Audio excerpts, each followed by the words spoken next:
I'm the Whistler. Sylvia warned me. She told me about you. Now I know why. She was telling the truth. She knows you, Frank Gerard. She said you were no good. Another Sunday night, and again CBS presents The Whistler.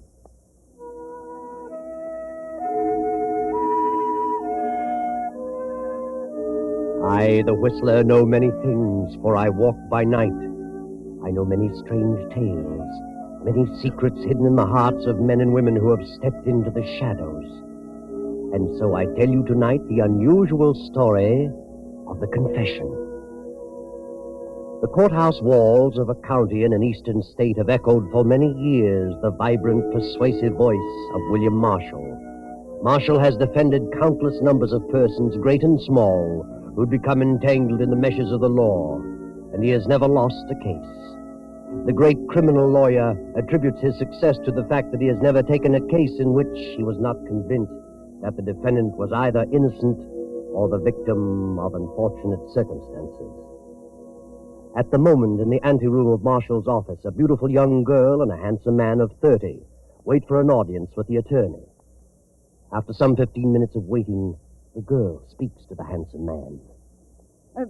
Pardon me, but are you in a terrible hurry to see Mr. Marshall? Why, no. No, that is, my business can wait a few moments. Well, I'd appreciate it so much if I could see him first. I'll only be a few minutes. I just got off the train and I've got to see him. I see. Is it really as bad as all that? What? You sound as though you're in terrible trouble. Oh, I am. I really am. Oh, that's too bad. How did it happen? How did what happen? How'd you get into such trouble? Well, I've spent all my money. I'm broke. Oh, is that your trouble? Yes. What did you think? Oh, I thought maybe you'd murdered your husband. Oh, no, I haven't a husband. I've never been married. No. Well, my name is Frank Gerard. Yes? My name is Jean Marshall. William Marshall is my father. I've been away at school for a year, and you know what can happen to a girl's finances in a year. So I've either got to borrow some money from Father or borrow his car to get home. Well, I'll tell you what I'll do if you care to wait a few minutes. That is, after I get to see your father, I'll take you right to your door. Well, I suppose it's all right. Are you a client of Father's, Mr. I John? certainly hope to be. He's a busy man, but I hope he can find time to handle my business. All right. I live in Mission Hills. That's not far. I have nothing to do. I'd love to accommodate you. Then I won't be with Father over 1 minute. Your father will be right out, Miss Marshall. Jean, darling, I'm very glad you're home. But what are you doing at the office? I'm broke, Father. All right, here you are.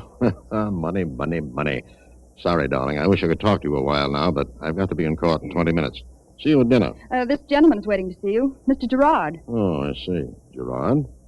Well, come in, Mr. Gerard. See you at dinner, Jean. Yes, Father. Bye. Come along, Gerard. Gerard. Sit down. Seems to me I've seen you before, Gerard. Have you, Mr. Marshall? Where? Gerard. Wait a minute. I know now. You're Frank Gerard. That's right. Frank Gerard. What do you want? I want you to handle a case for me. What sort of a case? A murder case. Murder? Who did you kill, Gerard? Now, wait a minute. First, I want to know if you're going to handle the case. That depends. Who did you kill and what were the circumstances? And remember, I want the truth. I've got to know everything. All right. I killed Joe Barkowitz. Joe Barkowitz? So, that's what happened to Joe. Yeah. And the police are hot on the trail. And sooner than you imagine, they're going to trace it to me. In fact, they're on my trail now. And the evidence is going to be so strong against me because we were enemies that, well, I'm going to have a tough job convincing a jury. Convincing them of what? That I shot Joe Barkowitz in self-defense. Self-defense? You shot him in self-defense? Certainly, I'm not a killer.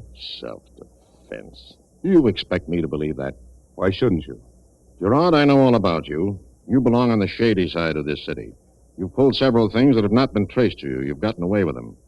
But I think you're very bad material. Joe Barkowitz was bad material. It's too bad you didn't kill each other at the same time. Is that the way you feel about it? I do. And if Joe Barkowitz came to me with the same story, I'd tell him the same thing. It wasn't in self-defense. Yeah? I've got a witness. Who? Mickey Gifford was with me. He saw Joe pull a gun on me. Mickey Gifford? Why, I wouldn't trust him across the street. He was Joe Barkowitz's right-hand man until you came along. He'd turn state's evidence so fast it'd make you dizzy. You really think that, eh? Certainly. I wouldn't touch your case. Why not? Because I think you deliberately murdered Joe Barkovitz. And I've never yet defended a person unless I was convinced he was innocent of malice aforethought. So you don't think I killed Joe in self-defense? No. I know you. I know all about you. Okay, Marshal, I'll find somebody else. Then find them. I'm not interested. You're making a big mistake, Marshal. A big mistake. I'm a busy man, Gerard. Good day. Okay, Marshal. Okay. Oh, Miss Marshall, I was longer than I thought I'd be. Eh? That's all right, Mr. Gerard. Where did you say you live? Oh, yes, Mission Hills. Are you ready now? I certainly am.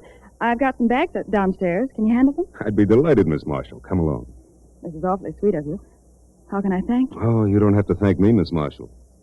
It's a pleasure. A great pleasure.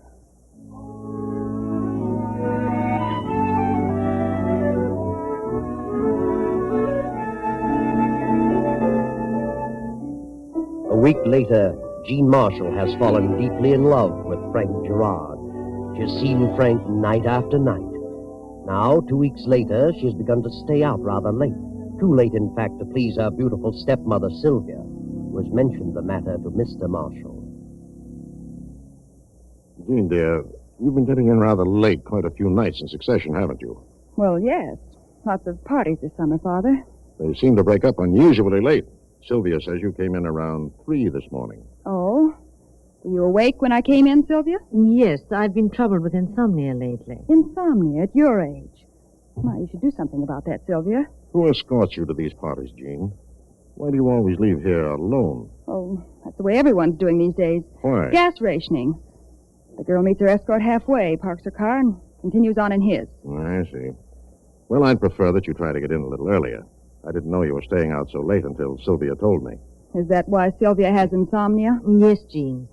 You never say where you're going or who you're going with. It naturally worries me. Where were you last night? Why, I went to a party given by Jack Hyatt. You know the Hyatt. Oh, of course. But I'm sure you understand what Sylvia and I mean. Oh, I'm not a kid anymore. Well, I've got to run along now. See you at dinner, Sylvia.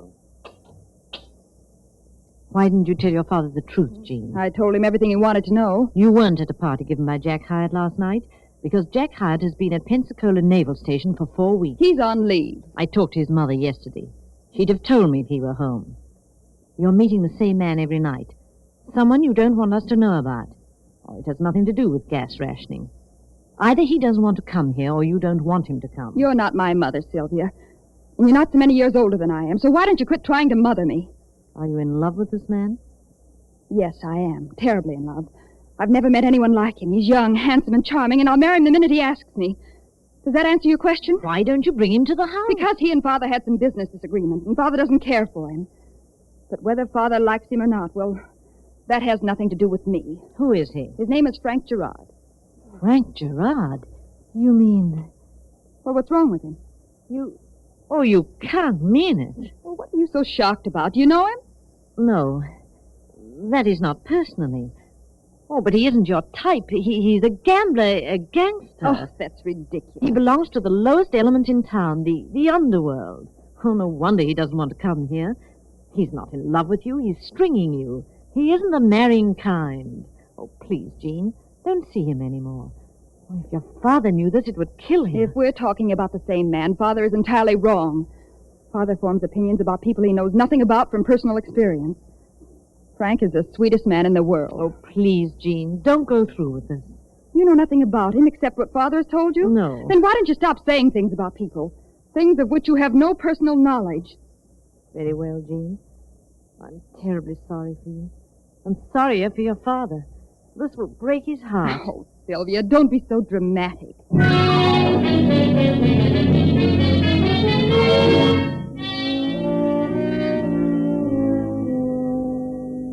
And now several more days have passed, and Jean continues to see Frank Gerard, but never brings him to the house. Sylvia has said nothing about Jean's infatuation to the father for fear of the consequences. Then one day, Frank Gerard has an unexpected visitor at his apartment. Well, hello, Frank. Annette. Well, come in. Haven't seen you around for quite a while. No, I've been awfully busy lately. Yeah? What's been keeping you so busy? Oh, one thing and another? I haven't heard from you in over 2 weeks. Lose my phone number? No. Why don't you use it? I told you I've been busy. I've been out of town a good deal. I subscribe to the Grapevine. You ought to know that I can find out everything I want to. Yeah? Frank, you're making one terrific mistake if you think I'm the kind of a gal who can be kicked into the corner like an old shoe whenever you take a notion. Who's kicking you around? What else would you call it? Now, look, you haven't anything to squawk about in it. You've had all the breaks for a couple of years. So, just like that, you decide you've seen me around a little too long. Now, your imagination's running wild. You're just working yourself up into a dither. You said it. And Frank, when I really get worked up, you'll see a dither that is a dither. You needn't get any louder. I've overlooked an incident or two before because they were mere flashes in the pan. But believe me, this time it's different. You've been listening to a lot of bunk. I know where you've been and what you've been doing since the last time I saw you. So what? I'm a woman, Frank. Oh, not from Vassar or Park Avenue. But when it comes to feelings and emotions, I'm just like any other woman. I don't care who she is. Waited and waited for that moment when we could be married. Married? No other woman will ever love you as I have. You belong to me, Frank. This Marshall girl has no right whatever, do you hear? That's not for you to decide. Oh, you don't love her. You've suddenly gone high-hat. You'll only make a sap of yourself. You're just a natural-born troublemaker, Annette. Troublemaker? Yes. You had any ideas about marriage, you concocted them yourself. I never mentioned the subject. I could kill you. What did you say, Annette? Frank Gerard, if you marry this Marshall girl, if you even see her again, I'll kill you. Kill me? Yes. I think you're bluffing, Annette Laverne. I'll show you. I intend to see Jean Marshall many, many times. And if I should decide to marry her, I will. So long, Frank. I'll be seeing you. Yeah. You better change your face before you get outside. You might scare somebody.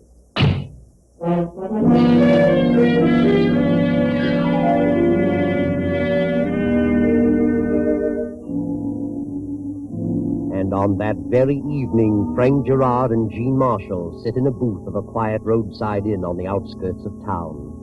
The old innkeeper, having no other customers, divides his time between serving the food and playing soft music on an old violin. Oh, I like it here, Frank. So quiet and secluded. How'd you ever find it? Oh, I don't know. Have you been here before? Once. Some time ago. You know, darling, I guess that's why I like you so much. Yeah? Why? Well, you always seem to know the right thing to do at the right time, the right place to go. Do I, dear? Yes. And we seem to get along so well together. We talk about so many things. We understand each other. Yes. We seem to have so much in common. Mutual interest in things and places and people. We've sort of avoided people. Why should we want people around us? Nightclubs positively bore me. You really love me, don't you, Frank? What do you think? Oh, darling. From the moment you leave me at night until I see you again next day, I almost... Well, it seems like 1,000 years. All day long, I worry and worry. What about? That I won't see you that evening. Don't ever worry about that, Jean. Remember that day in Father's office? When we first met? I certainly do. Did you feel the same way as I did? I'm sure I did. I knew from that moment that I loved you. That no one else had ever or would ever mean so much. You're such a lovely girl, Jean. Lovely eyes. Red hair. In fact, you're the most beautiful picture I've ever seen in my life. Frank, darling, I have a wonderful idea. So have I. A terrific idea. Why can't we drive someplace out of town tomorrow? That's just what I was going to suggest. We can drive out of town and go to someplace up in the mountains. We can swim and fish and boat. Would you like that? And we could stop someplace on the way, some little town. Oh, of course we could. Just as at the There are a peak. dozen towns on the way. Oh, Frank, darling, I've never been so happy in all my life. Oh, wait a minute. What's wrong? Oh, I can't possibly go tomorrow, Jean. I have an important engagement tomorrow.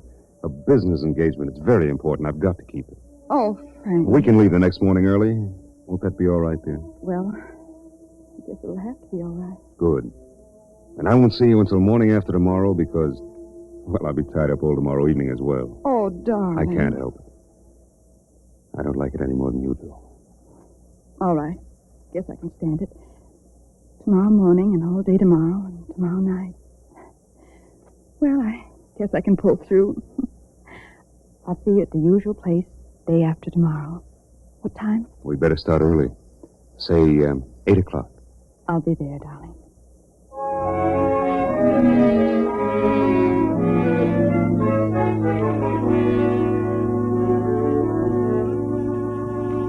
The next afternoon, Jean is in her room packing a few outing things.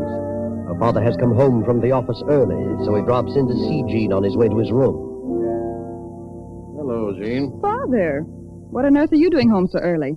Oh, I don't know. I got a little weary, kind of tired lately, so I thought I'd just quit for the day. The heat was terrific in town. Why don't you give up practicing? Heaven knows you've enough money. Oh, I've thought about it, but I just can't bring myself to quit. Afraid I'll fall apart once I admit I'm through with the profession. I should think you'd want to quit and get around a bit and enjoy life. See things. You've done nothing but keep your nose to the wheel. Where in the world can you go these days? Oh, there are plenty of places to go. Right around here. Within 100 miles of your own door. Mm-hmm. And where are you going? Oh, I'm running up to the mountains with some of the gang. Looks like you're packing enough for a week. Really? Oh, no, just for the weekend. Tell me, in all the parties you've been to this summer, how does it happen you haven't been to the Wilmots? Oh, I don't know. Just didn't happen to fit in, I guess. Parties at several places every night. Fine family, the Wilmots. Fine family. What happened to you and Charlie Wilmot? You and Charlie used to be great pals before you went away to school. Always liked that boy. Oh, when kids go away to school, things like that just break up. Hasn't broken up with Charlie. I saw him today, and he's still crazy about you, Jean. Is he?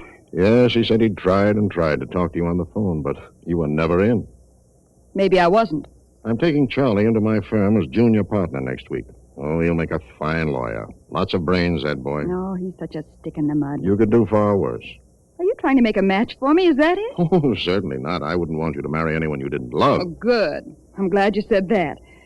So why don't you let me select the man? I'm sure I'm capable of finding the one I love. All right, but Charlie's a fine boy. Oh, here you are, William. You're home early. Don't you feel well? Well, you know. Oh, you're awfully pale, dear. You had another one of those dizzy spells. Yes, doctor said it's just my liver. Take it easy over the weekend. Jean's going up to the mountains for a few days. Mountains? Yes. Well, I think I'll take a nap before dinner. When did you decide to go to the mountains, Jean? Last night? You're really going to the mountains? Yes, I'm going to the mountains with some of the gang. When? Tomorrow morning at 8, and as usual, you don't believe me. Well, I think you may be going to the mountains, but not with the gang, as you term it. Then maybe you'd like to come along to make sure. Would you like to be chaperone? Maybe I could arrange it. Please don't go, Jean. Please don't. You'll regret this to the last day of your life. Think so? You're not going with the gang. You're going with him, with Frank Gerard. Yes. And on the way, we're going to be married. Married? I don't believe that. Why should I lie about it? You may think he's going to marry you, but he has no such intentions. It's an old trick. Sylvia, if you don't drop the subject, you'll drive me into hysterics. Very well, Jean. I've warned you. I've done my best. You're going to be a sad, sad girl.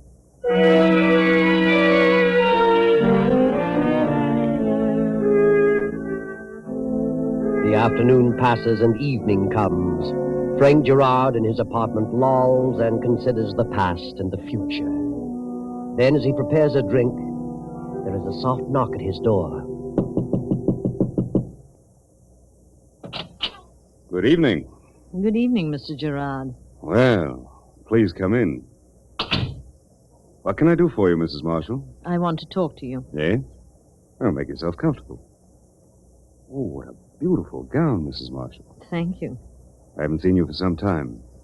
How long has it been? It's been 4 years, Mr. Gerard. We met last in a nightclub with a group of mutual friends. Oh, yes. Yes, indeed. You were captivating that evening, and may I say you're most charming tonight? What a line. I've often wondered if I'd ever see you again. Have you? Well, here I am. And I'm flattered. Highly flattered. And just as conceited as ever. Very happy you're here. You won't be when you hear why I came. No? Oh, how disappointing. I was sure you came just to see me. Me alone. I did come to see you alone. Are you alone?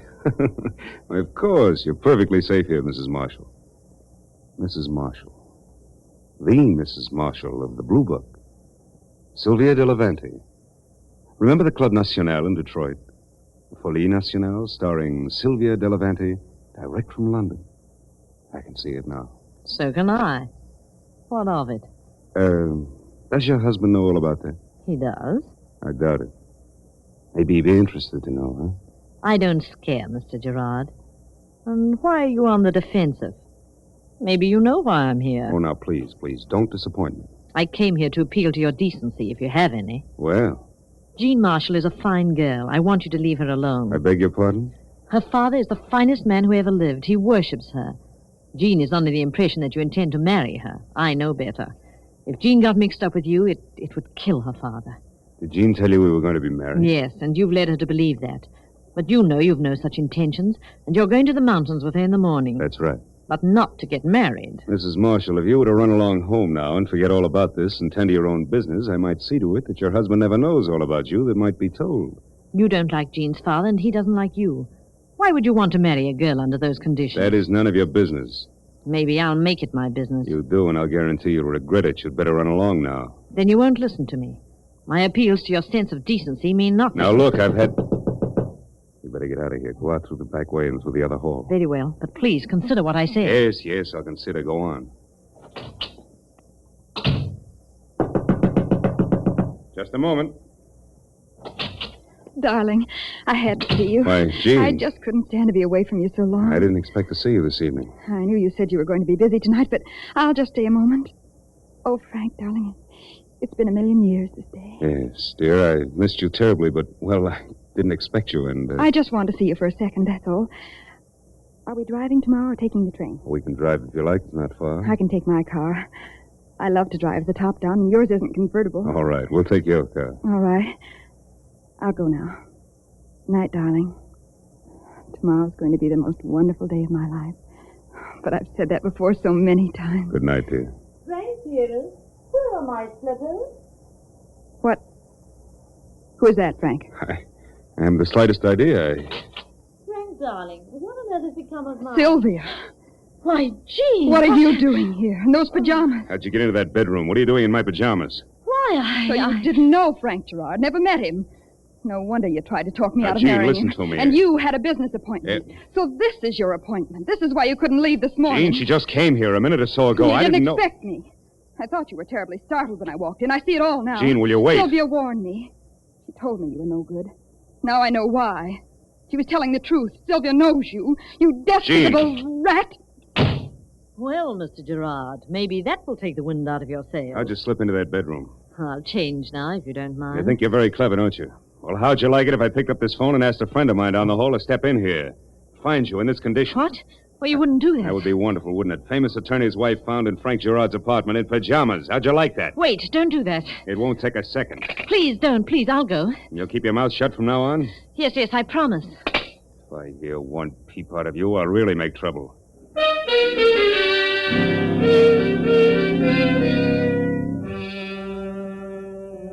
Next morning, Sylvia Marshall gets a call to come to the apartment of Frank Gerard.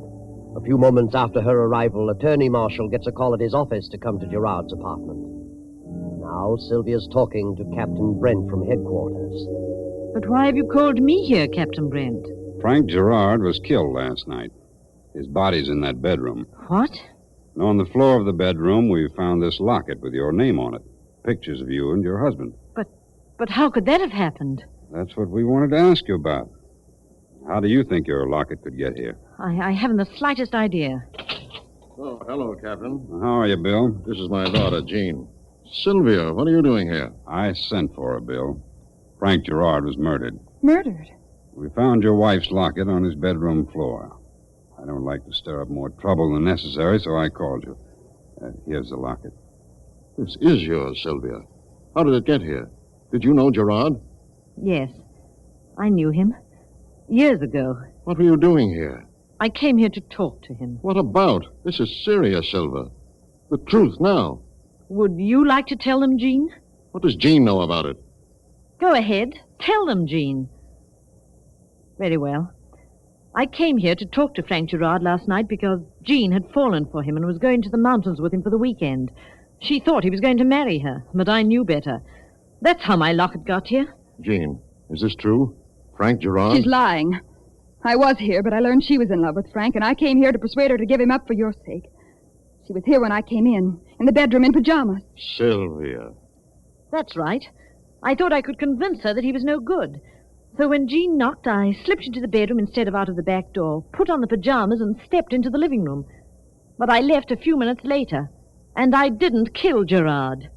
Were you in love with this man, Jean? No. I didn't even know him. Jean, how can you say that?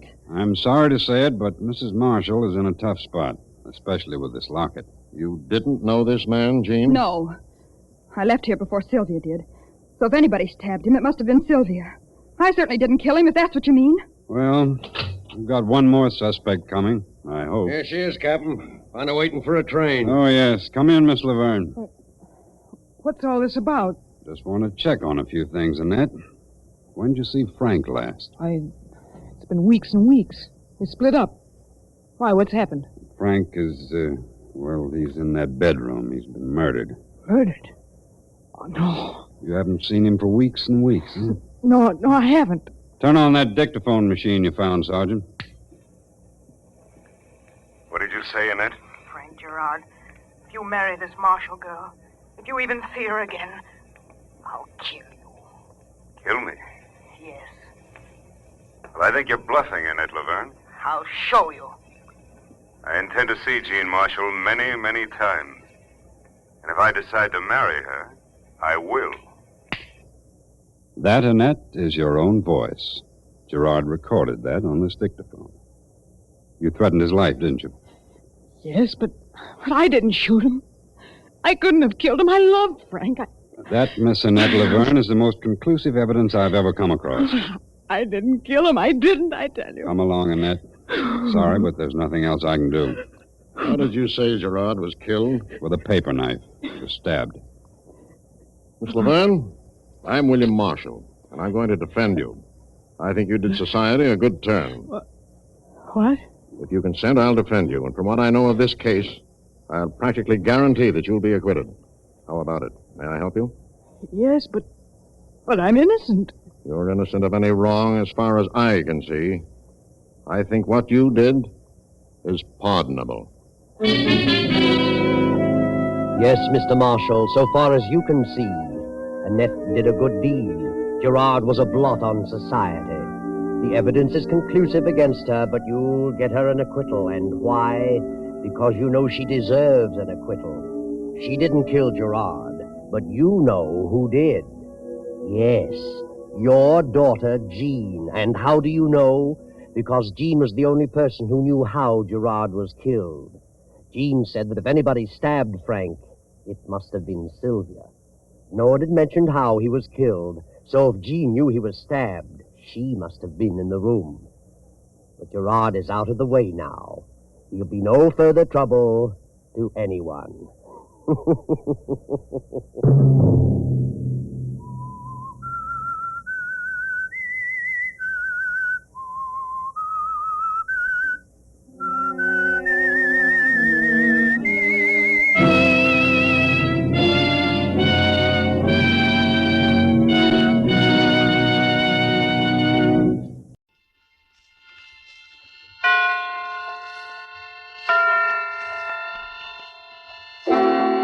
Suspense!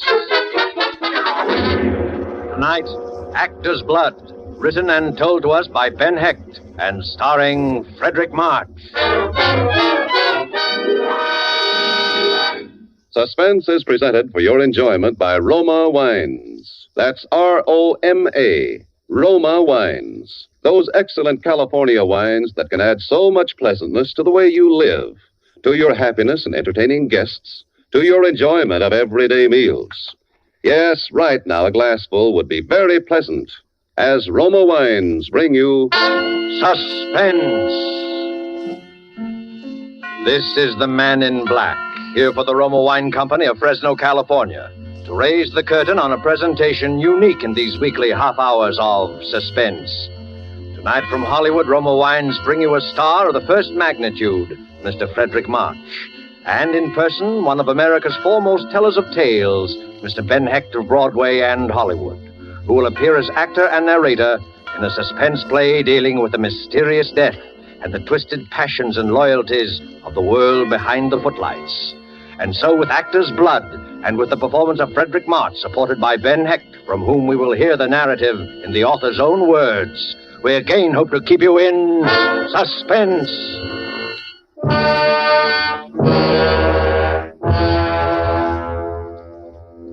Do you remember Maurice Tilliou? Probably not. Only students of the theater or people old enough to have applauded the heyday of Mrs. Leslie Carter and John Drew and the theatrical didos of the Divine Sarah would be likely to remember. During the years I knew him, I saw him in harness but 3 times. Once in a revival, once at a benefit, and the 3rd time was the occasion of the anecdote I've set out to relate. By that time, his only claim to fame was the fact that he was the father of Marcia Tilliou. On a summer night in 1927, Marcia made a final exit worthy of the Tilliou tradition. For weeks after it happened, old Tilliou went around like the ancient mariner, holding with his baleful eye and his mournful song whoever crossed upon his path. But after a while, he too seemed to drop out of sight in the wake of his glamorous daughter, and like her was forgotten. Then late one night, as I was getting ready for bed, the bells of my apartment rang.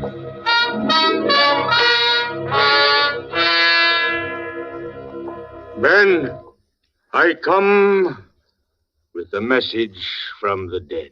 Indeed. Well, come on in and tell me about it. Ben, do you believe in ghosts? I've got nothing against them. Good. I have just come from a miserable modern dress caricature of that greatest of the bard's plays, Macbeth. You will scarcely credit what these upstarts have done to Shakespeare's masterpiece. They haven't altered the text, have they? You recall the 4th scene of the 3rd act? Oh, yes. The scene in which Banquo's ghost appears. Just so. In the folio edition of the play, the stage directions clearly read, "The ghost of Banquo enters and sits in Macbeth's place." In the foul production which I have just witnessed, the ghost does no such thing.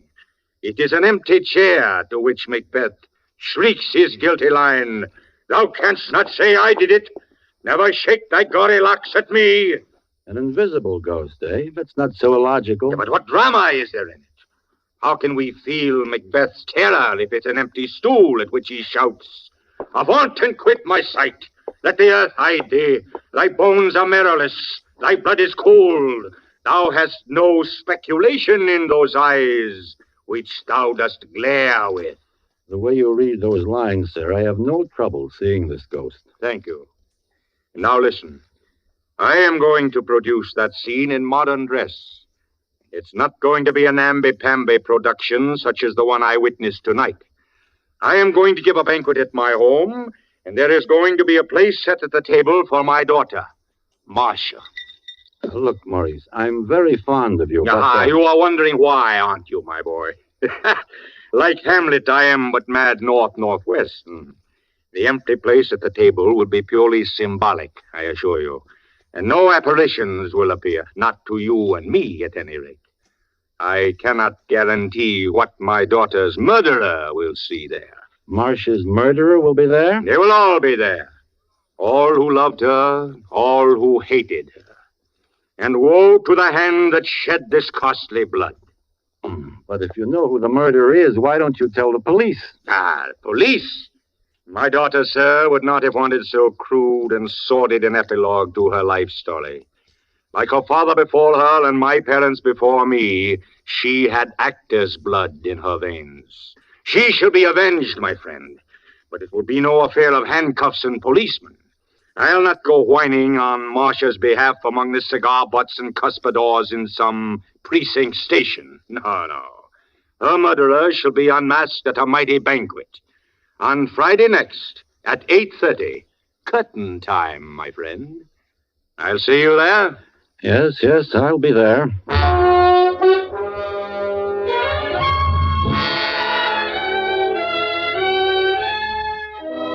Ben Hecht in person as the narrator of his own story. And with Frederick March as star, you have heard the prologue to Actor's Blood, tonight's tale of Suspense.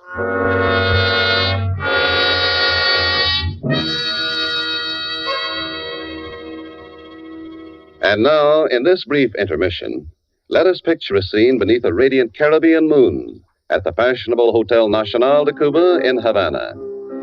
An American dinner guest has just raised his glass in a toast to Havana, its traditions, its beauty, the superb dinner, and wine. His Cuban host replies, true, the traditions, the scenery, and the food you enjoy, they are Cuban. But the wine of which you speak so highly, that is of your country. It is the famed Roma wine made in your own California. Yes, it may surprise you that California produces Roma wines of such uniformly superb quality that they are imported by many foreign countries. But millions of Americans do know and enjoy the excellence of Roma wines daily with meals and when entertaining. These millions have made Roma America's largest selling wines. They know, too, that Roma wines are amazingly inexpensive, only pennies a glass, for wines of such distinguished character. That's because here in America, you pay no high import duty, no expensive shipping charges for Roma, wines that combine age-old winemaking skill with modern testing and quality control. So ask for ROMA, Roma wines, made in California for enjoyment throughout the world. And now it is with pleasure that we bring back to our soundstage Mr. Ben Hecht, narrator and author of Actor's Blood, starring Frederick March, tonight's tale of Suspense.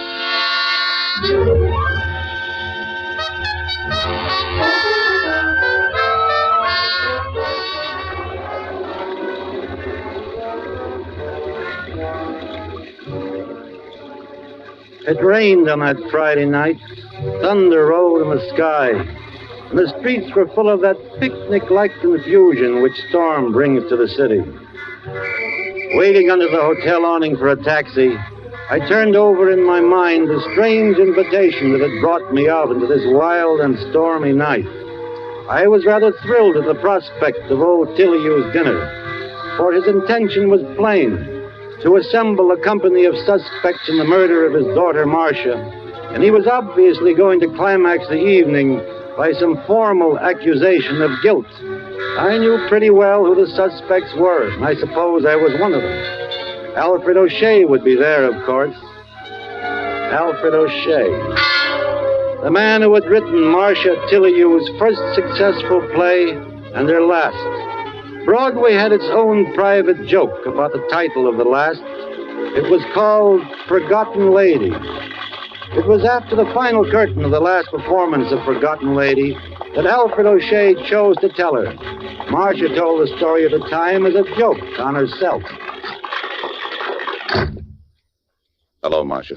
Oh, why, darling, you waited for me in my dressing room. Like old times, I'm touched, really touched. Look, sweetheart, you're off stage now, so cut the Bernhardt. You know why I'm here. I do? All right, I'll say it again. I'll say it for the last time.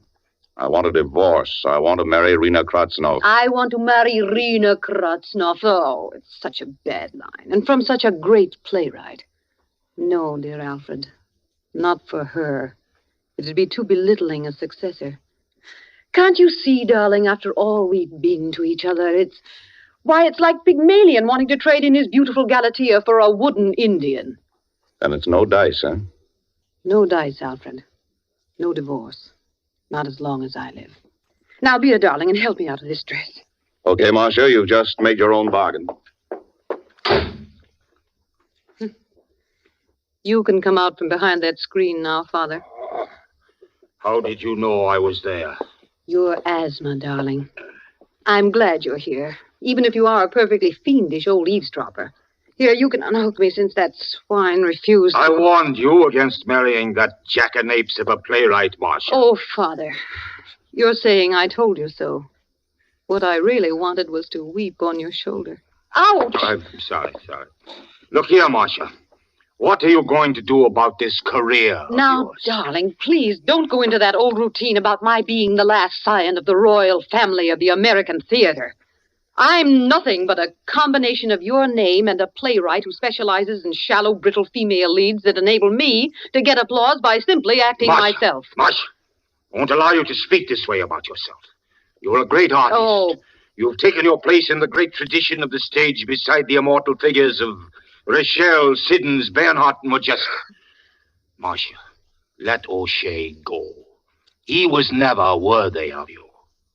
Play Juliet next season. Show them you don't need a fashionable playwright and tailor-made parts to succeed. Show them you have actor's blood. Actor's blood! Actor's blood! I'm sick of hearing about it. Just because you and Mother thought it was cute to stick me out there behind the footlights at the age of 5. Because you never had any real life. You didn't see any reason why your daughter should have. I'm supposed to have actor's blood. All right. I'm only thinking of you, Marcia. Only of you. But that O'Shea is a hot-headed Irishman. He came very near to threatening your life when you refused to do as he asked. Good. I wish he would kill me. I'm sick of the whole rotten business.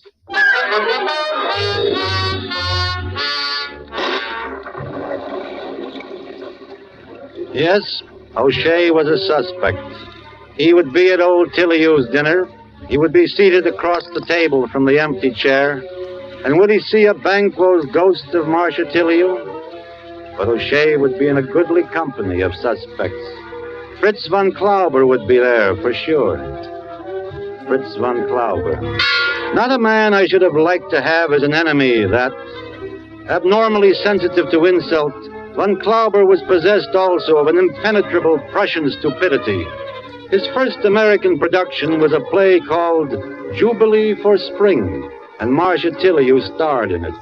It was the most sensational flop of the Broadway season. After the first night performance in the 21 Club, Marcia held her own private autopsy on von Klauber's dead turkey. You see, darlings, Mr. von Klauber, my esteemed producer, loves his turkey farm so much, he sometimes forgets he's on Broadway. Terrific, Marcia. How about that for my column? Sure, Walter. Anything at all. It's all yours exclusively. Marcia, shh. Von Klauber. He's over there, at the next table. He's heard every word. Good. Let him hear. He's going to hear from me in the morning anyway when I start looking for a new producer.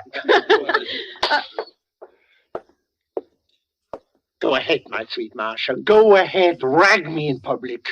I could kill you for this. Do you hear me? I could kill you. Oh, you could, darling. Well, if my beloved husband doesn't do me in as he keeps threatening to do, perhaps I'll ask you to oblige. I may yet be spared the nuisance of doing the job myself. Marcia, I forbid you to talk like this. Sorry, Father. Must be the actor's blood cropping up again.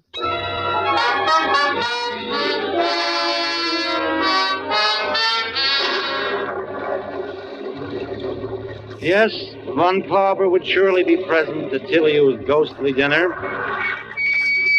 As I got into the taxi and gave the driver Tilliou's address, my mind was still turning upon the terrible question, who killed Marcia Tilliou? Third on my list of suspects was a character named Maury Stein. Maury Stein. A one-time racing tout and small-time gangster, Maury turned his brilliant, if slightly frightening talent to flesh peddling. That is to say, he was a theatrical agent. Marcia did 2 shows under his management, both of them flops. It wasn't her fault.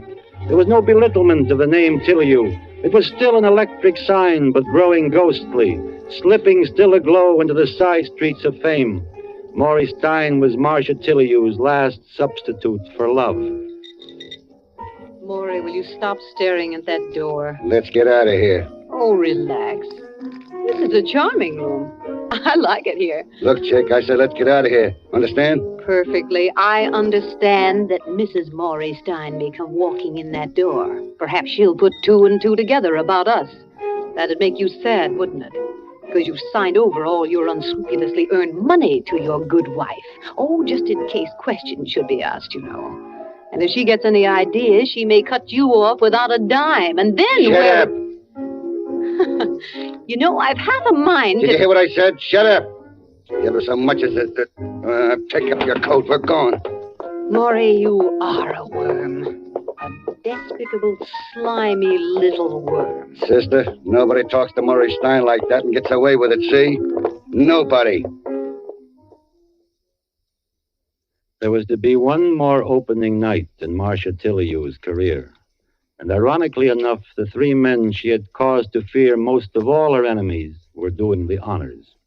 O'Shea had written it, Von Klauber was the producer, and Maury Stein had put up the money. I arrived backstage at the Broadhurst at 8:20 to find the three of them in hysterics. 10 minutes to curtain time and no Marcia. I found old Tilley sitting in her dressing room, nursing a sprained ankle and very upset. Ben, I'm worried. For the first time, I'm really worried about Marcia. What's the matter? I don't know. We've been calling her hotel since 6 o'clock. She refuses to answer the phone. Ben, go over there. You're the only one she'll listen to. No Tilley has ever missed a performance, and Marcia, of all people, must not be the first. It's those villains out there who've done this, spreading insidious poison like Iago, tearing at her heart with their fangs until she's afraid to go on. Go, Ben, try to reason with her. Okay, Pop, I'll do my best to bring her back. I trotted the 3 blocks to Marcia's hotel. The clerk at the desk met me with a deadpan. No, Mr. Heck, Miss Tilley hasn't come down yet. No key in her box. I took the elevator up. I turned left and walked down the corridor. I knocked on the door. No answer. Tried the knob. Door opened. And then it all added up.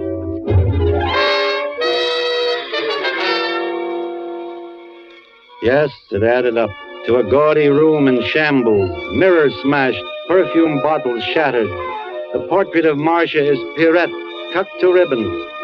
And finally it added up to Marcia herself, cold and white and terribly beautiful, lying there on the bed with 3 round bullet holes in a neat triangle just over the heart. There was no mistaking it. Marcia Tilley was dead, murdered.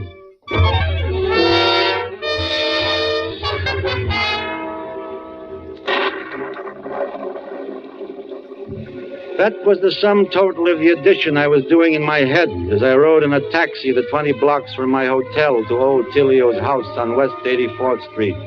Maybe I added it up wrong, but I felt sure I hadn't. I was even more certain when I saw old Tilley standing there at the head of the table to greet the guests he had assembled on the promise of revealing the identity of Marcia's murderer.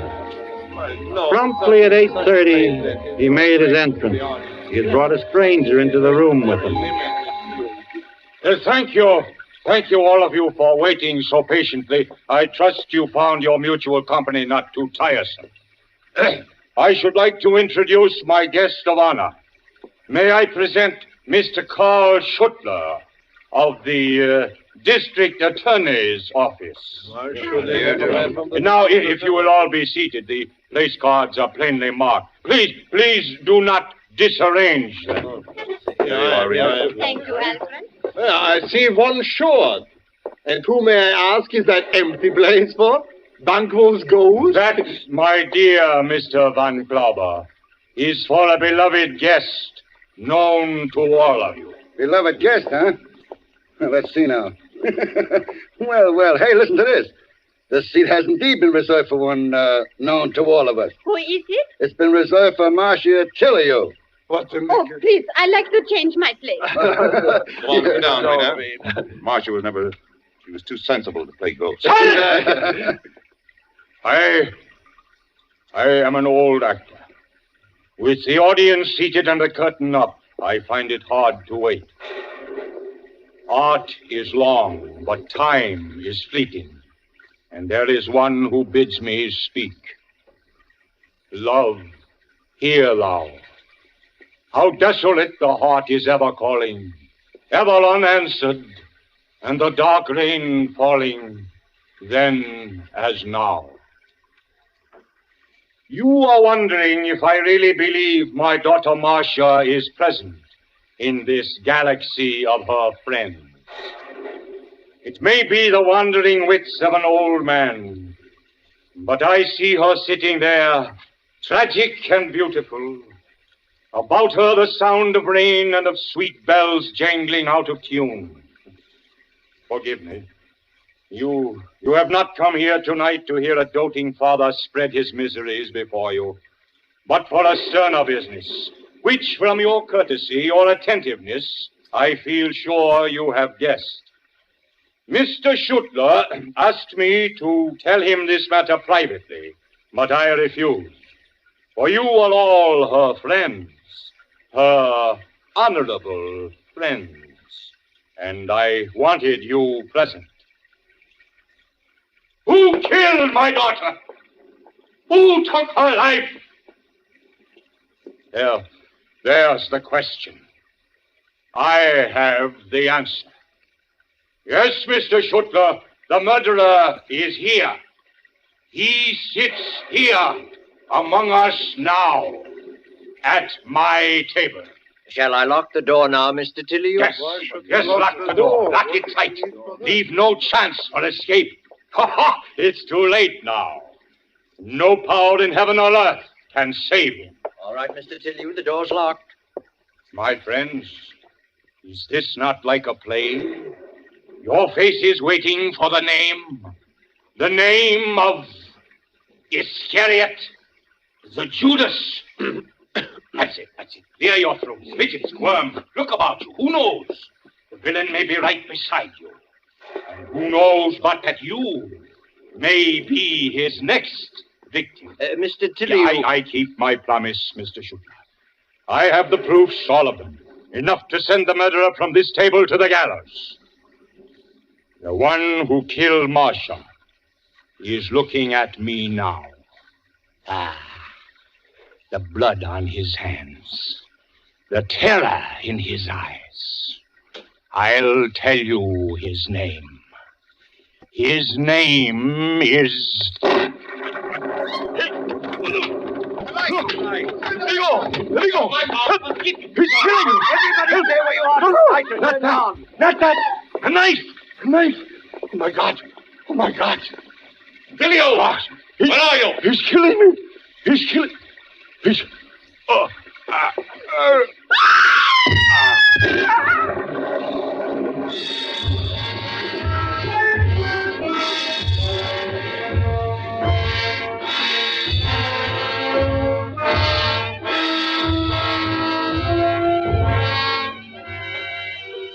A dagger handle protruded from old Tiliu's crimson shirt front. His eyes were closed. We carried him into the next room and waited outside while the doctor worked over him. Mr. Heck? I'm Ben Heck, Doctor. Oh. Will you come in, please? He's asking for you. Doctor, is he... The knife pierced the heart. He hasn't much longer.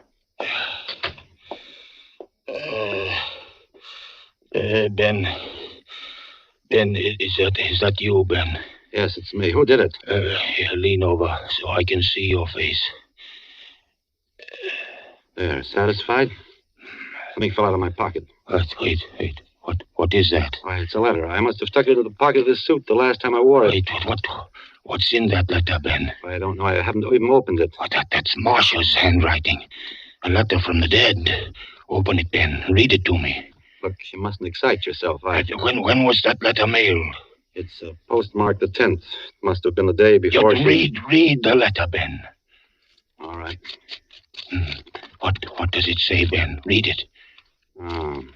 Why, it says, Dear Ben, this is to remind you of the opening at the Broadhurst tonight. I hope you will be there because I sincerely believe that this is one of the greatest roles I have ever played, and I'm so anxious to make good in it because of Father's faith in me. She cared. She really cared. What I thought. Sure she did. She'd have been proud of your performance in there this evening, too, Pop. You were great. Thank you, Ben. Thank you. Doctor! Yes, what? Oh. Well, that's that. He was quite an actor in his day, wasn't he? Yes, quite an actor. How's he doing? What did he say? Did he say anything? He's dead. I've got a letter here that will explain everything. It's a pity I didn't find it sooner. I haven't had this dinner suit on since the night of Marcia's opening. It fell out of my pocket when I leaned over the bed in there.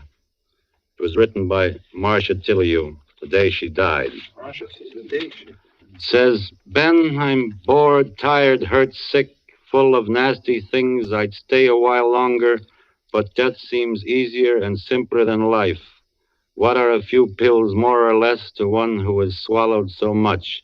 Take care of Father. He liked you the best for the last time, Marcia. Suicide. It's a suicide note. But what about the bullets? Can't you guess? The old man worshipped her. She was his star. But stars don't commit suicide. Only failures do that. So he fired 3 bullets into her dead body, slashed the painting, and wrecked the place to make it look like a crime of passion. He must have been mad as a hatter. No, he was sane. I think he really saw her as murdered by all of us, her so-called friends who had let her down when she needed them most.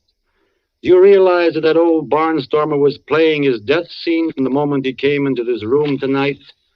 He'd rehearsed it in his bedroom for days, sharpening away at Macbeth's old toad stabber. He had his lines down pat. He staged his elaborate scene this evening and killed himself in such a way that we'd all be raked over the coals, not only for Marcia's murder, but for his own as well. Well, it was a lovely piece of old-fashioned miming, but as fruitless a drama as I ever had the misfortune to witness. You're right, O'Shea. The plot was full of holes. We could have helped him a lot with the construction, but it was a great last night.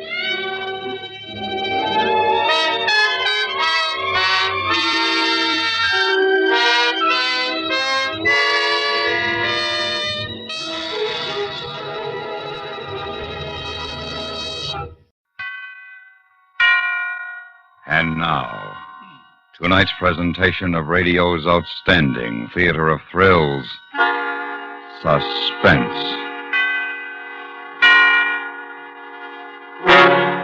Tonight, we bring you a story of death and 11 roses. We call it The 12th Rose. So now, starring Paula Winslow, here is tonight's suspense play, The 12th Rose. Miss Robbins. It's the maid, Miss Robbins.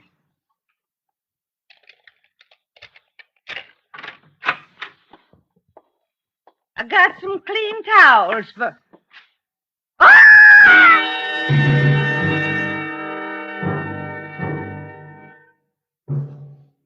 The place, New York City. The time, 12:15 p.m.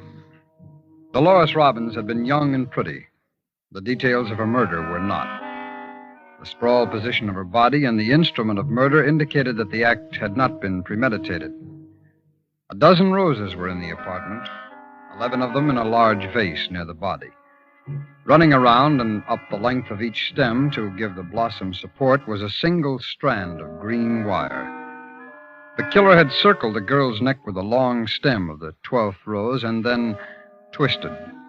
And although the stem itself had broken, the wire had not. 55 minutes after the maid discovered the girl's body, 2 detectives from the homicide division began questioning her. Mrs. Williams, how often did you clean in here? Every day but Sunday. She wasn't due for service but twice a week, but she always gave me a little something extra. Then you were in here yesterday? Yes, sir. Yesterday afternoon. Were these roses here then? No, sir. You're sure? Yes, sir. Do you have any idea where they might have come from? No, sir. But no girl looking like she looked is going to have to buy 'em for herself. And what about the box or wrapping paper they came in? Do you know where it might be? Well, if Miss Robbins threw it in the trash before 8 this morning, it'd already be burned up. If she put it in after 8... She didn't. She was killed late last night. Oh. Mrs. Williams, did you ever see her boyfriend? Well, she didn't have a regular boyfriend. But she went out once in a while, didn't she? Yes, I suppose she did. Was she here when you came in to clean yesterday? Yes, sir. Did she say anything about having a date last night? No, sir. Not to me, but... Yes? Go on. Well, I was just about through when she got this phone call. She'd been washing her hair, and I was finishing up dusting. And I heard her say she'd met a real nice man and thought she might see him that night. Did she mention his name? I don't think so. At least not while I was here. I finished up and left before she got off the phone. You know who she was talking to? Yes, sir. Miss Butler. She and Miss Robbins were real good friends. If you want to talk to her, she lives in the building next door.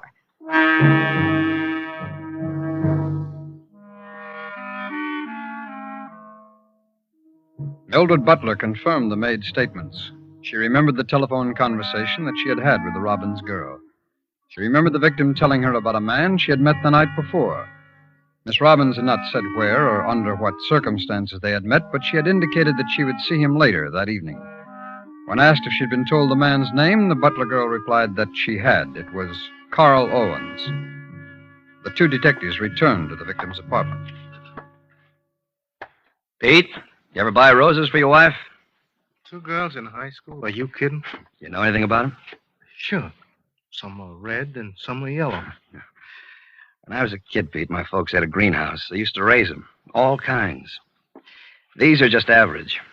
How can you tell? Well, look at the stems. They're wired to keep them from drooping. Now, a good rose, you don't have to wire the stems. They'll stand up straight for days. Well, what do you call these, you know? Yeah, happiness. What are you, a detective? You really think we got a chance of getting them, Lou?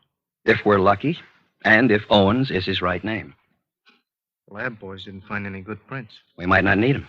Huh? We'll just locate every Carl Owens between 20 and 40 who works or lives here in this area. Some of them will be eliminated automatically. Those that aren't, we'll consider possible suspects. And then, Pete, if we're still lucky, we'll get someone to identify the killer. Yeah, but nobody saw him. Oh, you're wrong, Pete. Somebody did. Yeah? Who? The florist that sold him these roses. Suppose the florist doesn't remember. Well, the way the papers are going to play this one up, he'll remember. There's just one thing. Yeah? Suppose the killer is thinking like we are. How do you mean? Suppose the killer remembers the florist.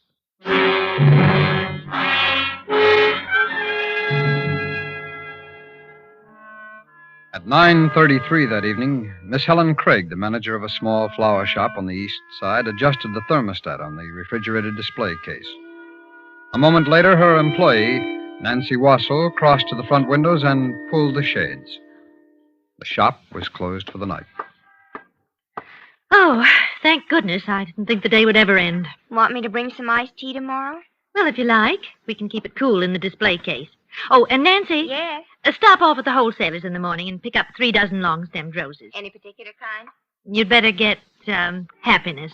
I sold the last of them while you were out yesterday. Is that all we need? Until Monday. You can tell Mr. Leeds I'll see him then. Oh, that must be Joe. My seam straight? Well, let's see. Yes, fine. You don't mind if I leave? No, run along. I'll wait for Max to check in. Thanks, Miss Craig. Night. Good night.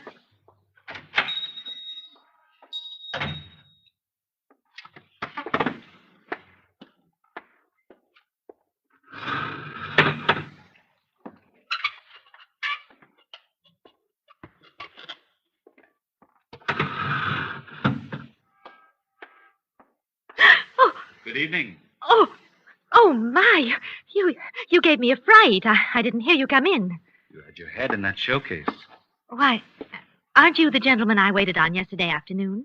That selected the roses? Oh, you do remember me then? Oh, yes. Yes, of course. I wasn't sure you would. Oh, well, it'd be hard to forget it. Yes?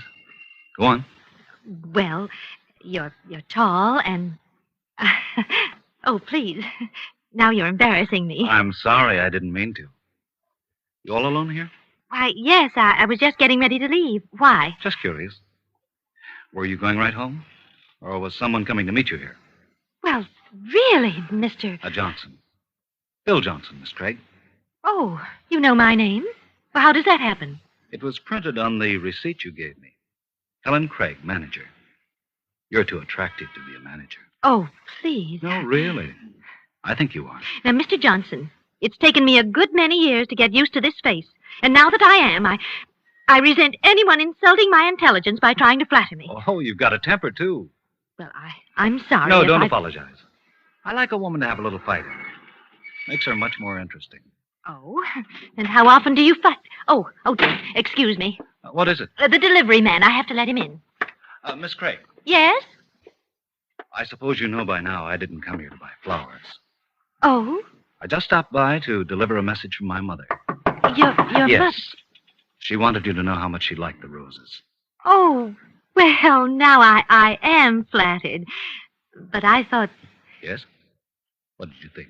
well, when a gentleman buys roses, they're usually for a young lady. The only girl I've got's my mother. She's in the hospital. That's where the roses went. Well, I've got to go. Oh, please stop in again, Mr. Johnson. That's a promise, Miss Craig. I'll see you real soon.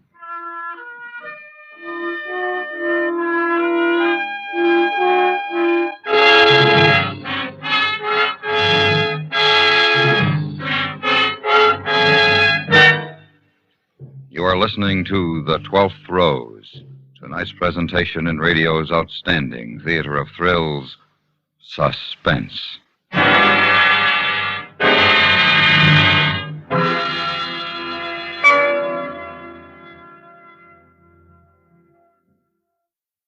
Tomorrow night, a self-styled tycoon sets himself up as an energetic but not exactly legal stockbroker.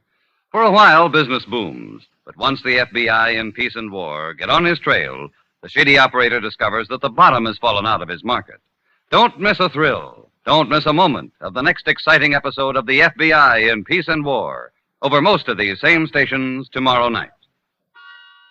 And now we bring back to our Hollywood soundstage Miss Paula Winslow, starring in tonight's production, The 12th Rose, a tale well calculated to keep you in suspense.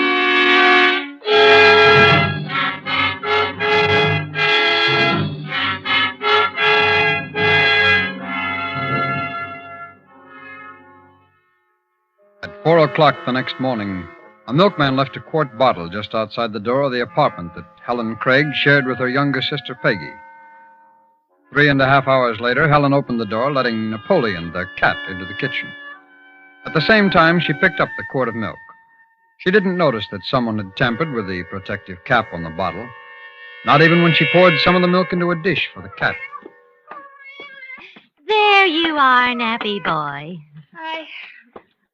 Well, what got you up so early on a Saturday, Peg? I decided to go to the beach for the weekend. Oh? You didn't say anything about it last night. I had made up my mind. Besides, I was asleep long before you got to bed. Well, sit down. I'll pour the coffee. How are you going? On the train. I've got to hurry. It leaves at 8:15. Now, Nappy, be quiet and drink your milk. Who are you going with, Peg? Betty Mills and another girl from the office. They've rented a cottage for their vacation. I'll be home late Sunday. Hey. Well, what's the matter? You. What have you done to yourself? Oh, well, nothing much. I just used a little rinse on my hair and sort of combed it over on the side. So that's what you were doing last night. It looks awful, doesn't Oh, it? no. I like it, Helen. Really. Who is he? Who do you mean? You know who I mean. The man you've met. The one that's fixing up bits for. What's his name? How'd you meet him? Well, his name is Johnson. He came into the shop for the first time day before yesterday to buy some roses. And then last night he came back to tell me how much his mother liked them. Oh, that's a likely story. When are you going to see him again? Well, I don't know for sure, but when he left last night, he said it would be soon. Oh, I hope. Napoleon, for heaven's... Oh, and something's wrong with him. What? Nappy! He's sick. Well, he was all right a minute ago. Well, he's not now. Look at him. Oh, get a blanket, Peg, and call a cab. I'll take him to the vet's.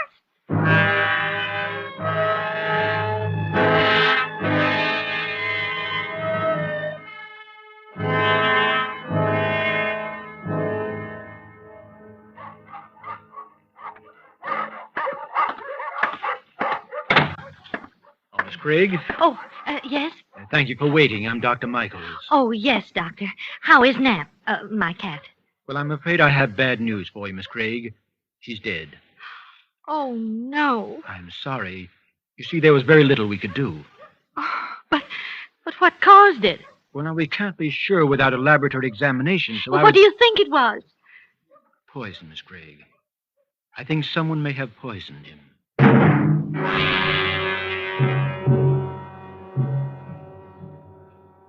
By checking through the Records Bureau, DMV, various credit bureaus, state employment agencies, and finally by referring to the Manhattan telephone directory, Detectives Clymore and Carver located over 40 men with the name of Carl Owens. Of this number, 9 could be classified as suspects in the murder of Dolores Robbins. They did not contact these men directly, but they did make some discreet inquiries. Their next step, locate the florist who had sold one of them the roses found in the dead girl's apartment. Time, 9:20. Helen Craig arrived at the flower shop. Miss Craig, have you seen the papers? Did you read about it? About what, Nancy? The rose murder. The what? Well, the girl that was choked to death with a happiness rose. The murderer bought some roses for this girl day before yesterday, and when she took him to her apartment, he choked her to death. Isn't it the most exciting thing you've heard? Oh, please, Nancy, I'm not in the mood. But he could have bought those roses here. I'm sure he didn't. So how do you know? Didn't you sell a dozen of those roses while I was out that afternoon? Yes. To a man? Yes, to a man. Well? Before you let your imagination run away with you, I happen to know he bought them for his mother. Oh. Has anyone called me this morning? Only Max. He'll be a few minutes late. Something wrong with the truck. Oh, and I got the roses. They're in the display case. Oh, thank you. I'll be out to wire them in a minute. The roses the murderer bought were wired. Does everyone wire the stems the same way? Nancy, please. I'm depressed enough without having to listen to a second-hand account of a cheap murder. I'm sorry. I just thought you'd be interested. Well, I'm not. And if you haven't anything to do back here, I'd appreciate it if you'd leave me alone. Miss Craig, what is it? Well, Oh, dear, this is silly of me. You remember our cat, Napoleon? Yes. Well, he's dead. The vet thinks somebody poisoned him. Oh, no. Of course, he's not sure yet, but if he was poisoned, I'm going to find the person that gave it to him. He'll wish he hadn't. I'll get it. Madison Flower Shop.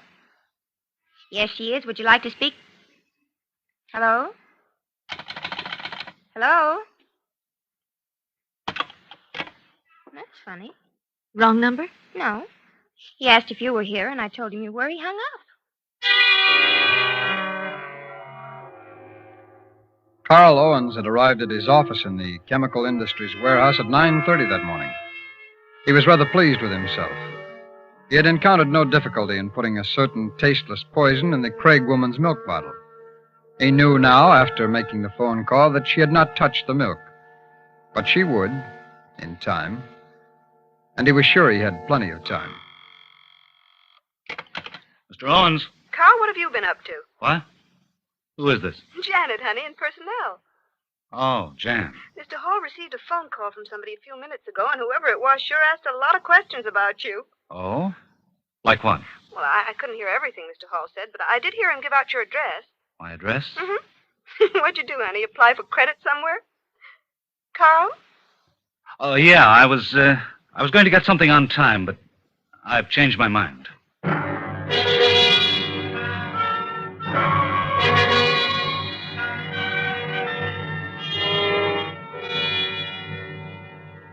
Time, 2:20 p.m. Nancy Wassell returned from lunch. Relax, Miss Craig. It's just me. Anything happen? Oh, Mrs. Williams called. She wants a centerpiece of stock and carnations for tonight. Oh, I'll get it, Nancy. Oh, good afternoon. Good afternoon. Say, these roses here in the case, the ones with their stems wired, they're called happiness, aren't they? Yes, that's right. Very nice.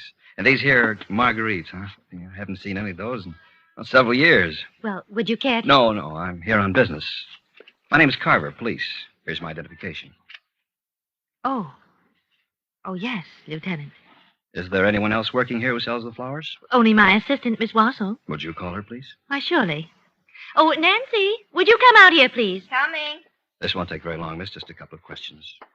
Nancy, this is Lieutenant Carver from the police. Good afternoon. Oh, I'll bet you hear about that murder. Yes, that's right. I read about it in the papers. She's done a good job of filling me in on the gory details, Lieutenant. Good. That saves us both time. Now, do either of you remember selling a dozen of the happiness roses to a man day before yesterday, probably in the afternoon? I didn't sell any that day, but Miss Craig did. Oh? Do you have a record of that transaction, Miss Craig? Why, no, it was cash. Could you identify the man if necessary? Yes, but I know he isn't the one you're looking for. What makes you so certain? Is he a regular customer? Well, no, he's not. Well, does he have an account here? No. Do you happen to know his address? Well, no, but those roses were for his mother. She's in the hospital. I see. You had them delivered, I suppose. No, Mr. Johnson took them himself. Johnson? Yes, that's his name, Bill Johnson. Well, that ends that. For a minute there, I thought we had something. No one else bought any that afternoon. No. Now, be very sure. Your life may depend on it. Why do you say that, Lieutenant? I don't want to frighten you, miss, but the florist that sold those roses is the only person that could identify the killer. Oh, and with the florist out of the way... Well, I won't take up any more of your time. Thank you for your cooperation. You're quite welcome. Miss Craig? Yes? May I buy one of those happiness roses? Oh, well, you can't buy it, Lieutenant. But I'd be very glad to let you have one. Thank you very much. When you have time, stop in again, Lieutenant. I'd like to. Good afternoon. Good afternoon. Well, what a charming gentleman. Oh, I'll get it. You didn't tell me you knew the man that bought those roses. I don't tell you everything, Nancy. Medicine Flower Shop. Miss Craig, please. Speaking. Well, Dr. Michaels, Miss Craig. I had the laboratory report on your cat. Oh, yes, Doctor. He was definitely poisoned. Oh, I see. Do you know how the poison was given to him? Yes, it was in milk. What? It was given to him in milk. Oh, but that's impossible. I gave him his milk this morning. Are you sure? I'm positive. It was a fresh bottle. I brought it in from the hall and poured some of it into his dish. Did you drink any of it yourself? Miss Craig? No. Well, if there is poison in that milk, I know, Doctor. If there is, it wasn't meant for Napoleon.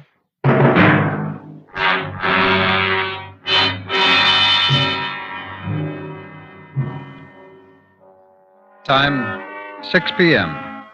Nancy Wassell crossed to the front windows and pulled the shades. The shop was closed for the night. 45 minutes later, Helen Craig was alone in the shop. She turned off the lights in the sales room and went into her small office where she began checking over accounts payable.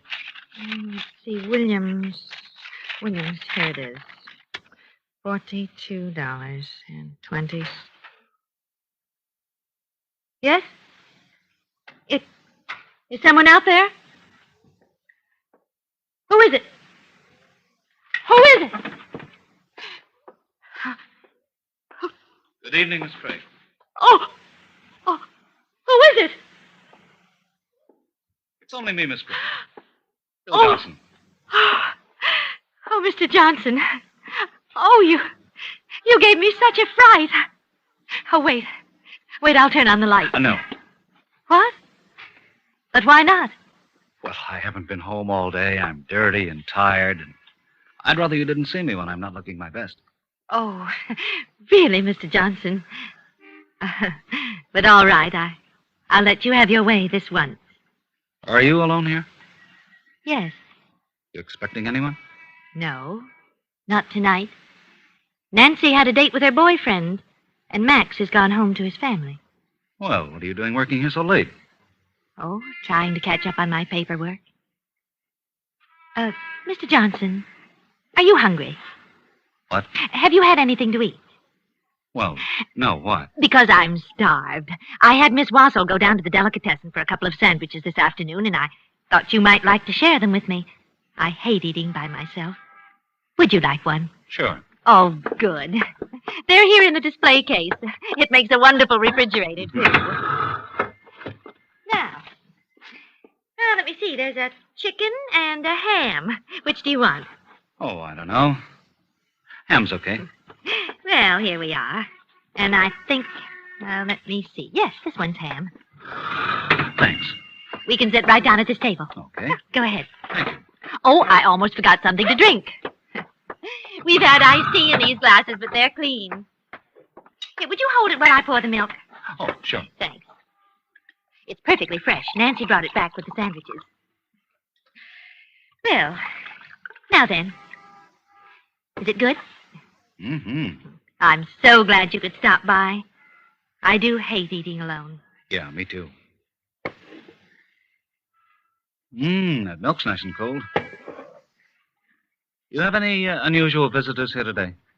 Unusual visitors? No. You sure? Quite sure, Mr. Johnson. Why?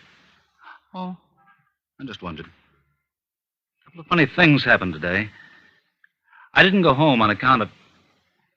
Well, what's the matter, Mr. Johnson? I thought you were hungry. Why, I am. You're not eating. Oh, I will. It's just that, well, it isn't often that I get to eat with a gentleman. I enjoy watching you. You lead a pretty dull life here, don't you? Oh, I suppose, by some standards. Seems to me you really don't have much to live for. Well, I wouldn't go so far as to say that. Oh. Mr. Johnson, are you all right? Yeah. Just a little cramp. Well, you're probably eating too fast. You see, a person goes a while without eating, and then they gulp their food down. It isn't good for you. It isn't from... Oh, you poor man. Here, take another swallow of milk. I can't. Mr. Johnson, what is it? I don't know. Don't you? Well, I do. What? I lied to you. The milk is fresh, but it didn't come from the delicatessen. What are you talking about? It came from my apartment. It was the milk that was delivered this morning. No. No, you're lying. Am I? Am I, Mr. Owen? I'll kill you. I'll kill you.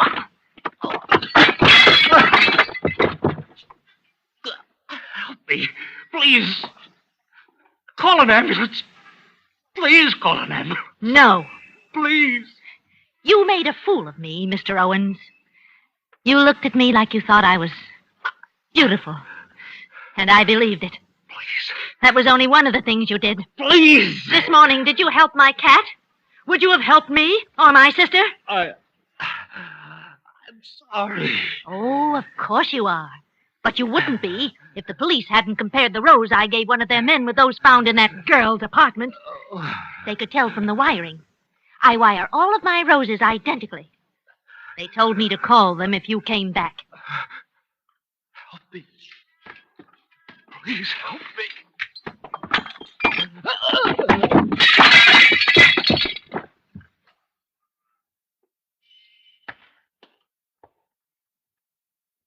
Mr. Owens? Mr. Owens?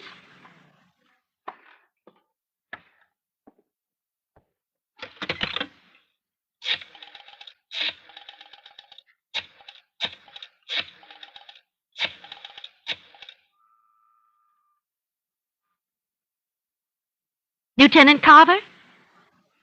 Lieutenant, this is Miss Craig at the flower shop.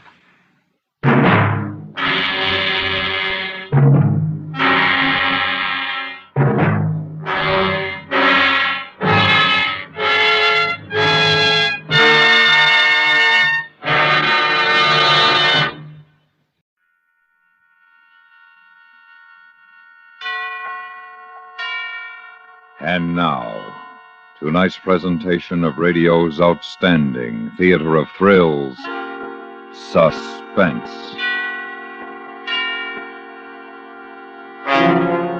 Tonight, we bring you a transcribed story of a woman who finds a letter warning of death and has only 3 hours to deliver it.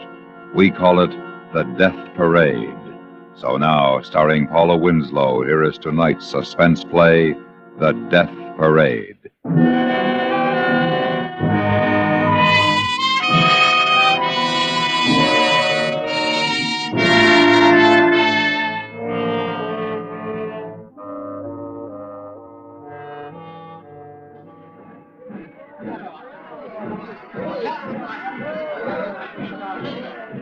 Hey, some parade, huh? I'll say. Boy, there's something about a parade, huh? Yeah, you can say that again. Well, it sure has been a nice day for it. Yeah? Not a cloud in the... Hey, look! Up there! On the roof! Where? The Benson building! Hey! Look out! Look out! She's gonna fall! Go back! Go back!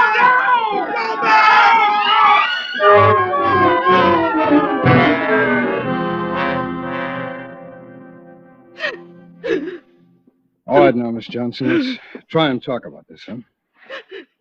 Now, this girl fell or was pushed off a roof this morning, and you say you were the only other person there at the time? Well, I was. I told you.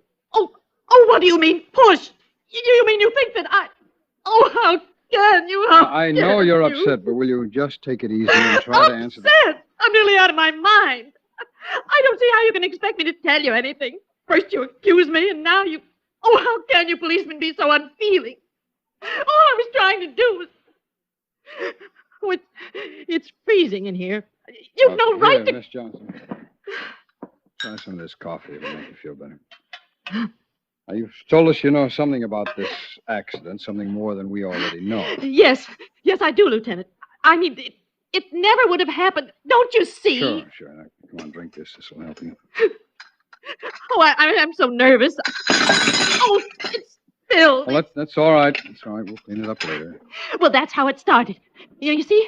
That's how it started this morning. Just like that. The coffee. That poor girl wouldn't have died if the coffee hadn't spilled. That's just how it started.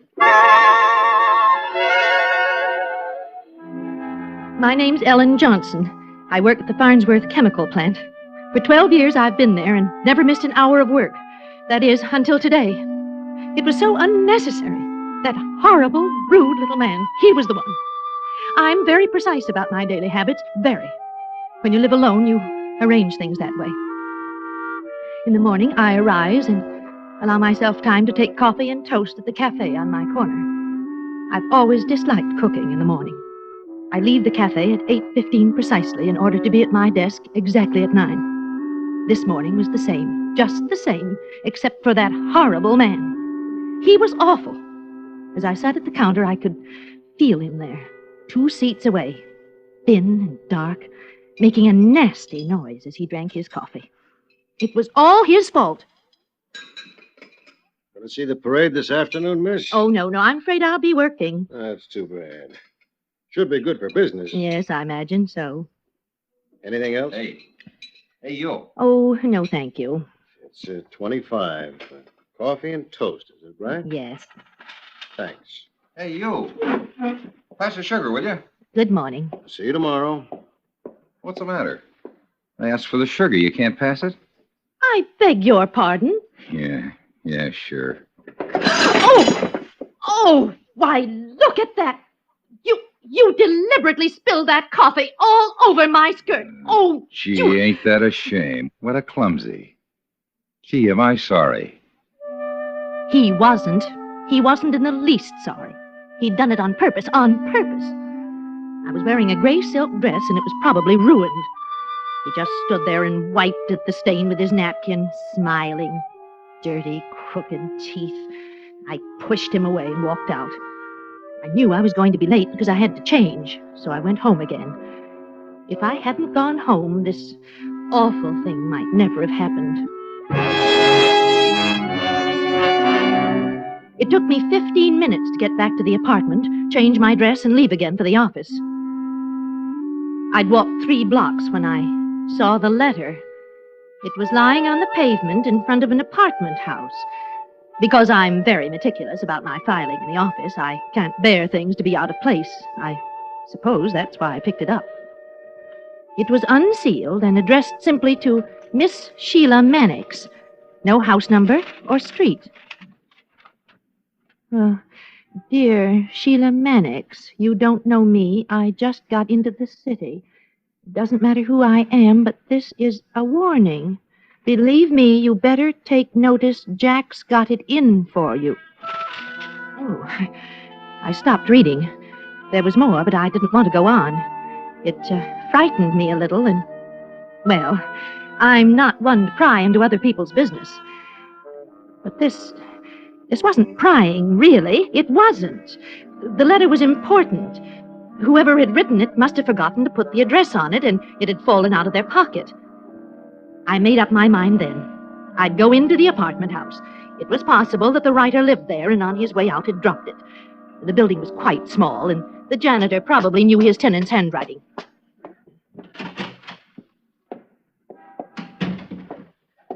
Let me see. Janitor. Oh. Yeah? Oh, are you the janitor? Yeah, I'm sorry we got no vacancies. Oh, no, I don't. Look, this letter, it's not addressed. Do you know the handwriting? I thought maybe Nobody you'd be by that name living here. I didn't ask you that. All I want you to do is to tell me if you recognize the handwriting. It might belong to someone living here. How come you opened it? Well, it was lying on the pavement outside. She'll give it to the mailman. But it's important. I mean, what's in the letter. I think she ought to get it. So the post office will forward it.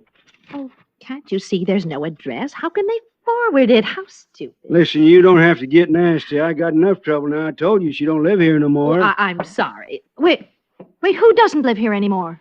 Mannix.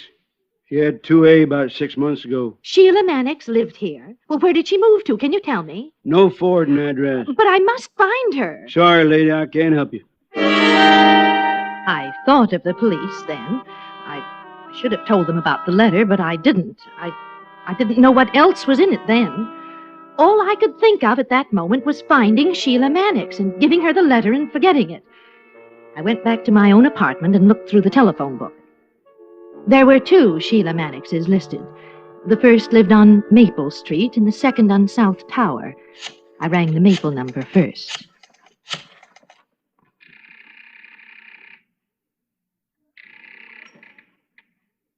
Hello? Oh, hello. Is this Miss Sheila Mannix speaking? Oh, Mrs. Sheila Mannix? Who's this? Well, my name is Ellen Johnson, and I found a letter this morning addressed to a Sheila Mannix. I thought it was important, and I wanted to make sure it got to the right party. Well, who's it from? Well, that's it. You see, I don't know. Have you opened it? Well, yes, but I only read a few lines. Oh. Do you know someone named Jack?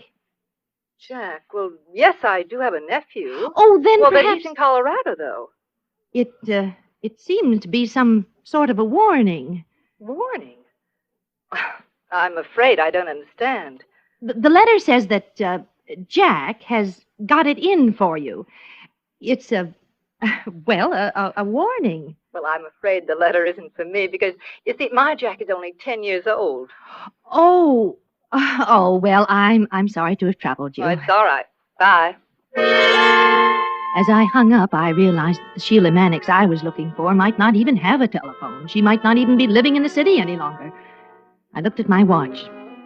9 o'clock. There was my job, but the second Sheila Mannix listed in the directory lived on South Tower. I dialed the number, then got the letter out of my purse and read it. This time I read all of it. Dear Sheila Mannix, don't know me. I just got into the city. Who I am. So, warning. Believe me, you better take notice. Jack's got it in for you. He was drunk one night, told me about it. Somebody you knew pretty well died last year. He didn't fall off that building. He was pushed, and Jack did it. He said he was going to get you, too. Oh, dear. I would have told the police, but they'd start to get nosy about me. Jack's on his way here, and the way he talks, he'd better not find you around. He talked crazy about a parade. The corner of Main and Thomas at 12 o'clock. That's when he's going to do it. A friend. I sat there, holding a piece of paper that carried a death warning for a woman I'd never seen. And I knew where and when she was going to be killed.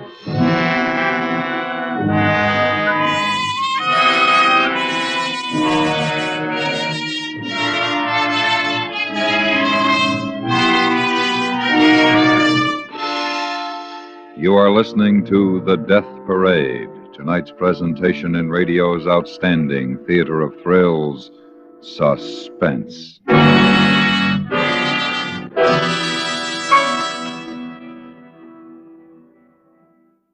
You can't blame a man for being ambitious, but when the man is a blackmailer and he gets over-ambitious to collect from a client, you can't blame the client for trying to break off the unhealthy business arrangement. Tomorrow night on CBS Radio's FBI in Peace and War, hear the details of The Fall Guy. It's a story of a guy who made too much of a good thing out of a good thing until G-Men got wind of the way he did it. Remember, every Wednesday night over most of these same stations, hear the FBI in Peace and War. And now we bring back to our Hollywood soundstage Miss Paula Winslow, starring in tonight's production, The Death Parade, a tale well calculated to keep you in suspense.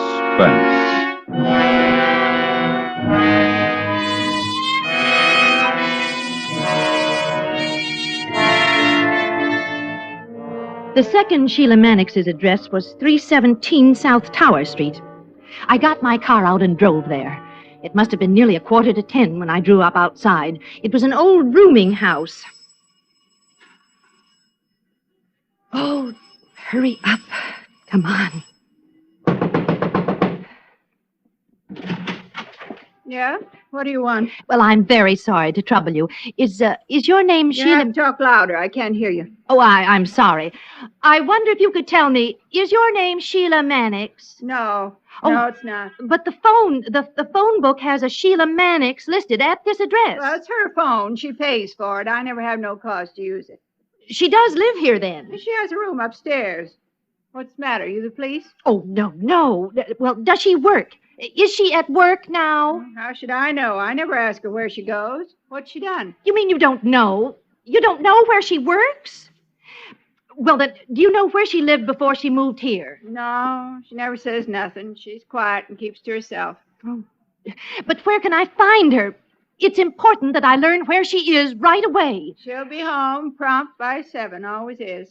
Come back then if you got to see her. Oh, 7 will be too late. I've got to find her now before 12. There ain't no use shouting at me, miss. I can't tell you no more than I have already. Don't know nothing about Sheila Mannix. Now I knew I'd wasted far too much time. I had to call the police. There was a drugstore on the corner, and I ran down the block to it. I was terribly afraid, and even more, there was a feeling that the house I'd just left was the home of the woman I couldn't find. Good morning. Can I help you? Oh, yes. Do you have a phone? There's one over there, but it's out of order. Oh, well, then could I use yours? It's an emergency. Oh, I'm sorry, I don't have a Well, private I've got to call the police. Now, look, I've never been mixed up in anything like this before. It's a letter I found this morning, a warning about somebody being killed. Oh, say, that sounds bad. There's a phone in the next store. Use that. Well, maybe you know her. She lives down the block. Well, who's that? Sheila Mannix. She's the one, at least I think so. Mannix? Oh, yes. Mannix. Yes, she comes in often to have a prescription filled. Oh. Very nice young woman. Well, but do you know anything about her? I mean, where she works? I've got to find her right away. Oh, no, now, I please, don't. it's urgent. I asked her landlady, and she didn't know. It seems to me she did mention it once. Well, think. You must think. Now, please. Well, now, wait a minute. It was just the other day we were chatting while I filled her prescription. Let me see. She said something about Was it a restaurant? A cashier, maybe? No. A department store? Elevator operator? No. Oh, dear. Hats, clothes, shoes, so. An usher, a telephone operator? No, that doesn't hit some. I'm you're sorry. not thinking. Now try. Well, listen, ma'am, if I could help you, I would. Oh, well, has she any friends in the neighborhood? Somebody who might know? Oh, never mentioned it. Can't you remember? Maybe she worked in an office. Well? Oh, I'm sorry. I'll be with you in just a minute, sir. Excuse me a moment. There's a customer there. You better go next door and call the police. But can't you remember? I'll be back. Maybe a chorus girl. But does she work in a bookstore? Oh, I can't wait. I'll come back after I've called. Ma'am, wait a minute. Yes? I remember. Oh. You said bookstore. Yes? Well, it's a book company or something like that. Simmons. That was it. Simmons Book and Stationery Corporation. That was it. Simmons Thank you. Book and It's on Stationery Main. Corporation. Yes, I know the place. Thank you very much. Simmons Book and Stationery Company. Why, I'd been in there dozens of times. She might even have waited on me. I looked at my watch. 10:30. I really meant to call the police, but I didn't know how long it would take to explain, and even then they might not investigate without seeing the letter first. I thought of the corner of Main and Thomas, and the parade, and 12 o'clock. An hour and a half. I ran to my car. I knew that once I found Sheila Mannix and gave her the warning, she'd be safe. There was a lot of traffic. It took me nearly half an hour to get to the Simmons Book and Stationery Company. The clock outside showed 4 minutes to 11. Good morning. May I help you? Oh, yes, please. I'd like to speak to Miss Mannix. Miss Sheila Mannix. I understand that she works here.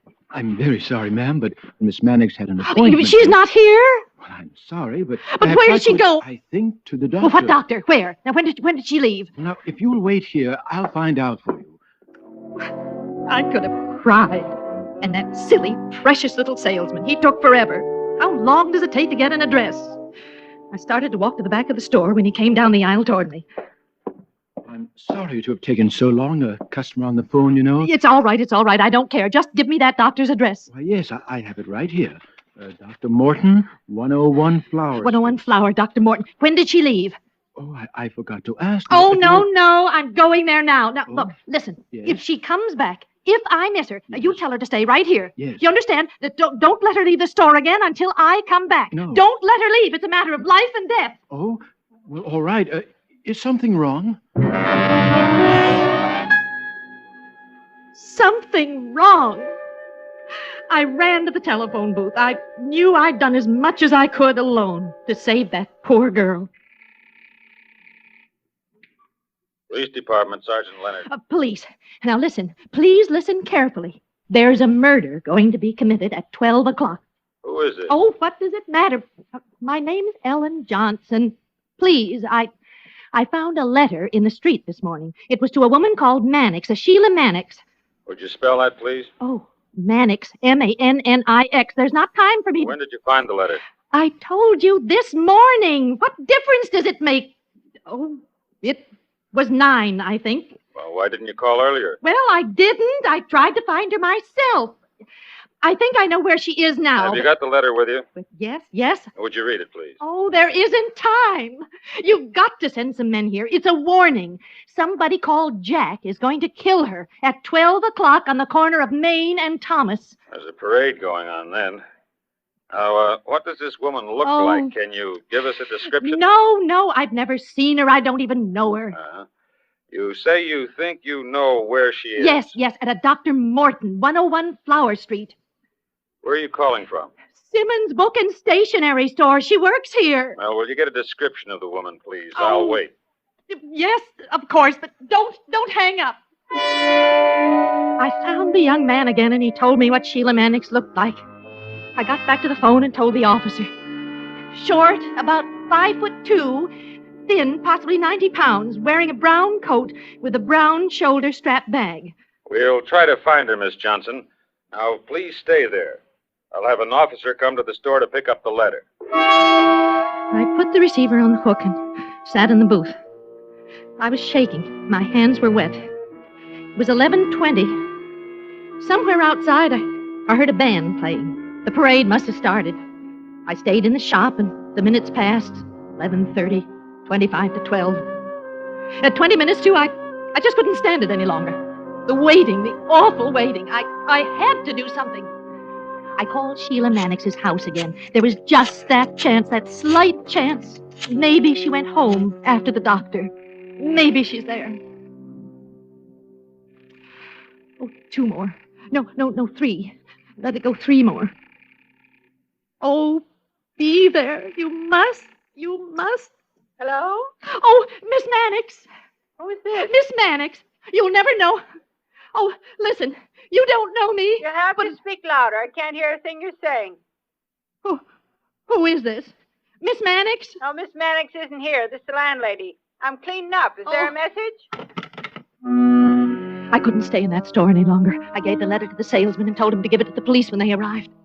It was 11:45. Main Street was alive with people.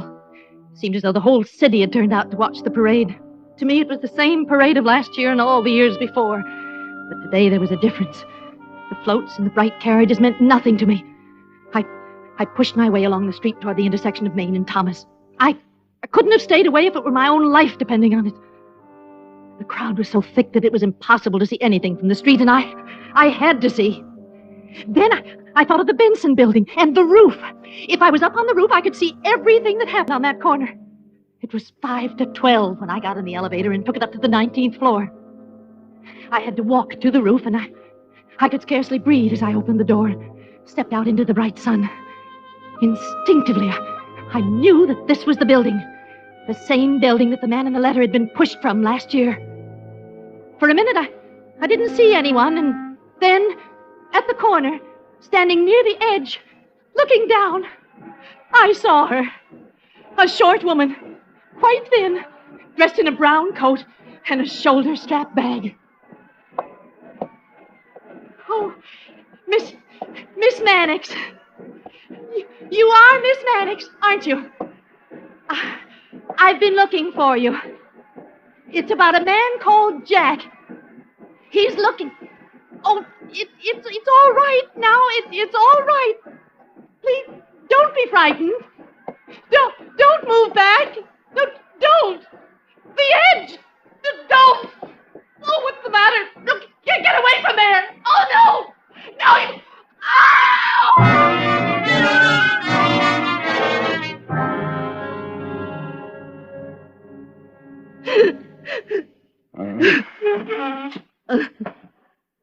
That's how it happened, huh? Yes, I tried. You spend from 9 o'clock until 12 looking for, and you don't call us until 45 minutes before it happens. Well, I told you why. You know something, Miss Johnson? I think you're lying. Lying? Why, how dare you say that? I was doing what I thought was right. You picked up a letter, a warning letter, and you go to a janitor, you call people on the phone, but not the police. Well, You visit Sheila Mannix's house, you talk to the landlady, you talk to the neighborhood druggist, salesman in the bookstore, all witnesses, all alibis. I wanted to find her, And then to warn you her. call the police when you're sure it's too late. Well, how did I know she'd be up there? How? Well, you've set up a mighty nice alibi for yourself. You were alone with Sheila Mannix. Now, who's to say you didn't push her? Oh, stop it. You don't know what you're talking about. You've no right. I was trying to help her, that's all. I won't listen to you. I'm going You home. sit down, Miss Johnson. Now, go on, sit down. That's better. I'm holding you for a while. It's going to take more than a cock and bull story like that to get you out of this. We're going to check, Miss Johnson. We're going to do an awful lot of checking. I was a good citizen. I did my duty. I tried to save her. And you would... Can I see you for a minute? Yeah. Now, you just stay right there, miss. We're not through yet. Oh, murder. That's what they're saying. I murdered her. You saying that to me? After all the good, I was only trying... Now, what are they saying? It's about me. I know it. I know it. Well, that does it then. Oh, Miss Johnson, we know what happened now. You know? What do you mean you know? I told you. That's how it happened. Every Now, I'll word. tell you something. I've got to believe you. There's nothing I can do about it. Nothing you can do. Well, what should you do? Instead of frightening the life out of me, you should Now, will thank you listen to for... me for a change? Miss Johnson, I'd like nothing better than to throw the book at you, but I can't. We've got the man called Jack. He was picked up in the parade. There, I was right. The I fellow was right. that wrote the letter you found figured Miss Mannix might have moved. He didn't know where, so this morning he called the police. He told them the story, and that's how we caught her. But then that... Then she was safe. He couldn't have killed her. That's right. Well, why was she on the roof? Why did she go there? She wasn't in any danger then, was she? Oh, yes, she was. From you, because you found her and frightened her to death. I was only telling her that there was nothing to be afraid of. Oh, sure, that's all. You know, she was standing in the same place where her boyfriend was killed a year ago. And then you come along and mention the name of the man that she knew killed him. Now maybe you know why she was afraid and backed away from you. You didn't do a thing. Well, I want you to know something. I want you to sleep with it for the rest of your life. If you just called the police when you picked up that letter, Sheila Mannix would be alive right now. Now, you think about that, huh? I can't see where I was wrong. Well, maybe I should have called sooner, but I did call. If you hadn't taken get so out of long... here, will you? Get out, please, Miss Johnson. It's just too bad we can't send you where the other guy's going. He killed last year, you did it today, and just as sure as if you'd shot her. Now, go on, get out, Miss Johnson, please. Well, it's all right, Lieutenant. I understand. I can see why you're upset, and I am sorry. I was only doing what I thought right. That's all. It wasn't my fault. It wasn't. If they'd got there sooner, it never would have happened. I've nothing to reproach myself about. Nothing. Oh, dear, I'm so upset. Whole day's work. My gray silk dress ruined. They'll never be able to get that coffee stain out.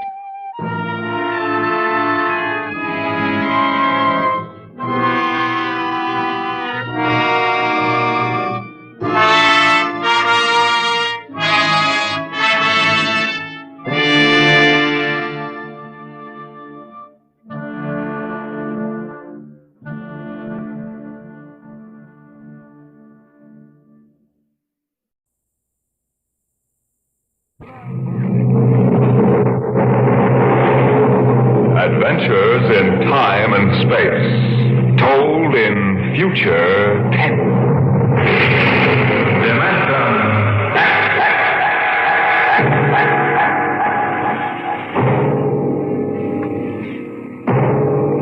The National Broadcasting Company, in cooperation with Street and Smith, publishers of astounding science fiction, bring you Dimension X.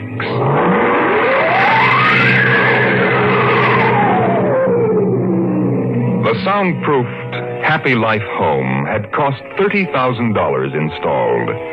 It clothed and fed and rocked them to sleep and played and sang and was good to them. Their life purred on from day to day, measured and controlled by the nucleonic thermostats, the iridium sponge servo brains that made the beds and washed down the bathroom floors and made sure the salt cellars flowed freely without clogging. Twice a day, the house paused, rang a quiet bell, and turned precisely 90 degrees on its axis in order that the view from the Solaroid living room windows might be varied to avoid ennui. Of course, the pride of the house was the nursery. The agent for the company had been most enthusiastic. This way, right down the hall. All right. What was that? Oh, it's all automatic. The nursery turns itself on when you come within 10 feet of it. Soft automaticity. That's the motto of the company. All right, now, this is the nursery. 40 feet by 40 feet and 30 feet high. Separate power unit with automatic overload circuit breakers, inspected and approved by the underwriter's laboratory. The nursery is educational, instructive, entertaining, and therapeutic. The entire control mechanism is adjusted to the electroencephalographic key of the child. How much does it cost? 30,000 FOB, Los Angeles. But that's as much as the whole house. Why, no. But we do want the best for our children, don't we? Oh, yes, we want the best for our children.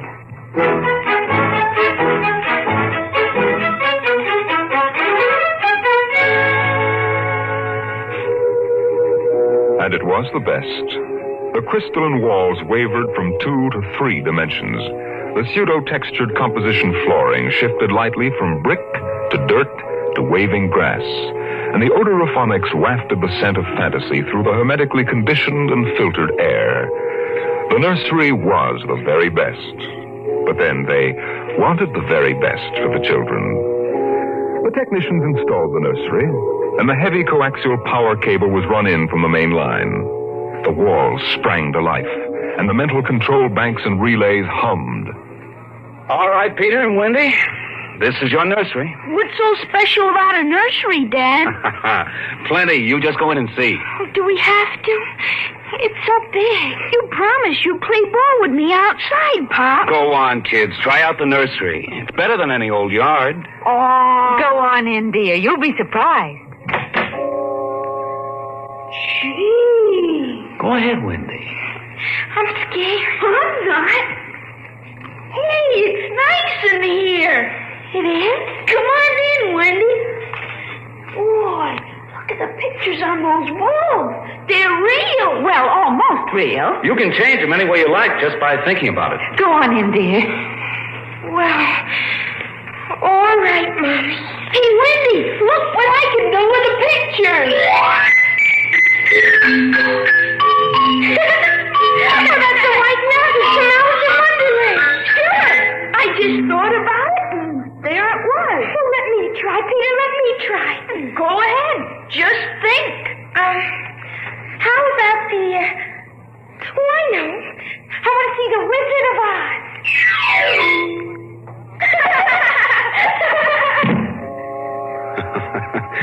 Well, dear, there we are. They like it, don't they? Well, why shouldn't they? All they have to do is think, and they've got whatever they want in 3 dimensions. Color, sound, and smell.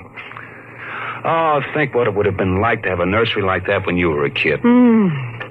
It's nice that we can give them all the advantages. Why, sure. What else are we working for, huh? That's right. Well, what do you want to do this evening? Well, the Petersons asked us over for bridge, but... Oh, we don't have to worry about the kids.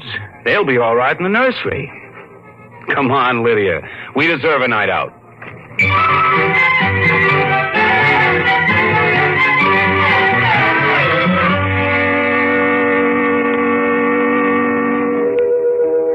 And in the nursery, the walls were a kaleidoscope of time and space and imagination. The green forest of Sherwood and quiet forms of Robin and his merry men gave way to the roll of the high seas and the smell of salt in the air as Sir Henry Morgan sailed into the harbor at Jamaica. It's my turn now, Peter. You've got to be fair. It's my turn. Dorothy and the Wizard of Oz followed the yellow brick road round the nursery walls. Then Hansel and Gretel discovered the gingerbread house about 3 feet from the door. And from a high tower that stretched into the clouds, the little lame prince sailed out over his kingdom. And behind the crystal and quartz walls, the vacuum tubes and grids and banks of mental image tape spun quietly and efficiently, erasing the line between illusion and reality. Of course, the electric bill from Consolidated Utilities was tremendous, but it was worth it. The house went on. The stove hummed happily in the kitchen, making breakfast, dinner, and supper for 4, turning the eggs over lightly and producing popovers electronically calculated by capacity to a 30-volt current and specific gravity. The automatic laundry did the shirts with a medium starch in the collars, except the button-down Oxfords, which had no starch at all. The Happy Life home breathed contentedly as life proceeded with soft automaticity as guaranteed in the brochure and bill of sale. George. George, I wish you'd look at the nursery. Well, what's wrong with this? Well, I don't know. Well, that might... I just want you to look at it, that's all. Or call a psychologist to look at it. What would a psychologist want with a nursery? Oh, now, George, you know very well what he'd want. I was in the nursery last week. It's perfectly all right. Well, it's different now. Huh? What do you mean, different? Well, I just want you to come and see. Are the kids there? No, Madge Allen took them to a show along with her kids. That's why I want you to look in now before they get back. All right. What you expect me to do, I don't know. I'm no mechanic. This isn't a question of a leaky faucet, George. All right, dear, I'm coming.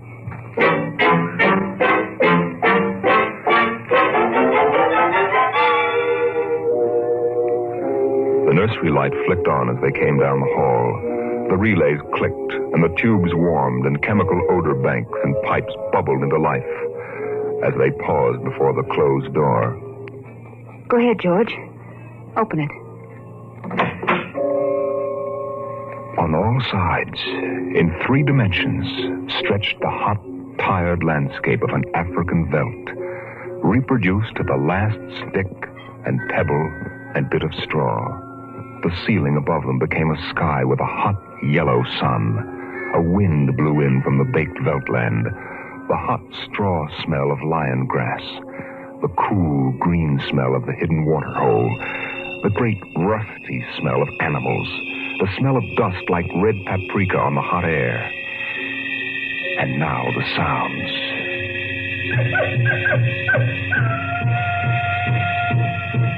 The howl of the jackal in the distance, the thump of distant antelope feet on grassy sod, and the papery rustling of the great vultures that wheeled and circled under the yellow burning sun. Oh, let's get out of this sun. It's a little too real. Oh, no, George. You promised you'd look around. Well, I don't see anything. Now, wait a minute. Look. There are the vultures. Filthy creatures. And there are the lions. Far over that way. Yes, I see them. They're on their way to the water hole. They've just eaten. Eaten? Yes, I can't see what. The sun's too strong. Well, shade your eyes. It's some animal. A zebra or a baby giraffe, maybe. Can you see it? Are you sure? It's a little too late to be sure. Nothing over there but clean bone. Vultures dropping for what's left. George, did you hear that scream? What scream? Just now. Sorry, hon, no. Here come the lions. George, they're frightening. Take it easy, Lydia. They're just illusion. It was a miracle of mechanical efficiency. The lions prowling toward them over the tawny Veldt land. A miracle of inventive genius. Every house should have one. The lions were 15 feet away. So real, so startlingly real, you could feel the prickling fur on your hand. Your mouth was stuffed with the dusty upholstery smell of their heated pelts. And the yellow of them was in your eyes, like the yellow of an exquisite tapestry. The yellows of lions and summer grass. The sound of the matted lion lungs exhaling on the silent noontide. And the smell of meat from the panting, dripping mouths. George, I'm afraid. They're so real. They're only an illusion, Lydia, that's all. Watch out! Out, quick, outside. Oh, George. Lydia, my poor, sweet Lydia. George, they almost got her. No. Take it easy. Calm down.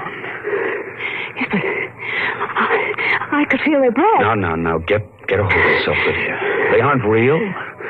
Walls, that's all it is. Crystalloid walls. But they look so real. Yes, darling. Of course they do. But it's all dimensional color reactionary process and metal tape film behind glass screens. It's all odorophonics and sonics. Now here, take my handkerchief. I'm afraid, George. Did you see? Did you feel?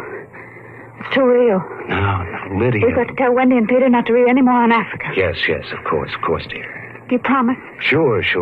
And lock the nursery for a few days. Oh, now, wait a minute, dear. Let's keep our sense of proportion. George, I want you to lock that place up. Honey, you know how difficult Peter is about that. I punished him last week by locking the nursery for an afternoon, and he threw a tantrum, and Wendy, too. Honey, they live for the nursery. I tell you, it's got to be locked. That's all there is to it. Lydia, you need a rest. Oh, I don't know. Maybe I don't have enough to do. I have too much time to think.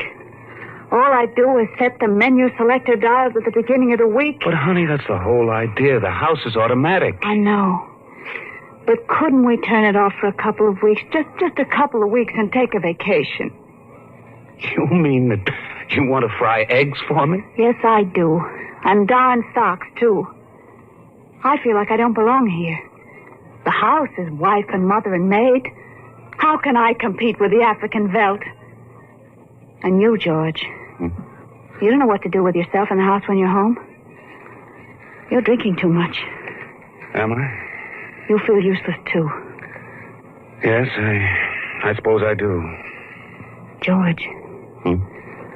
Those lions can't get out of there, can they? Oh, of course not, dear. Now, don't think about it anymore.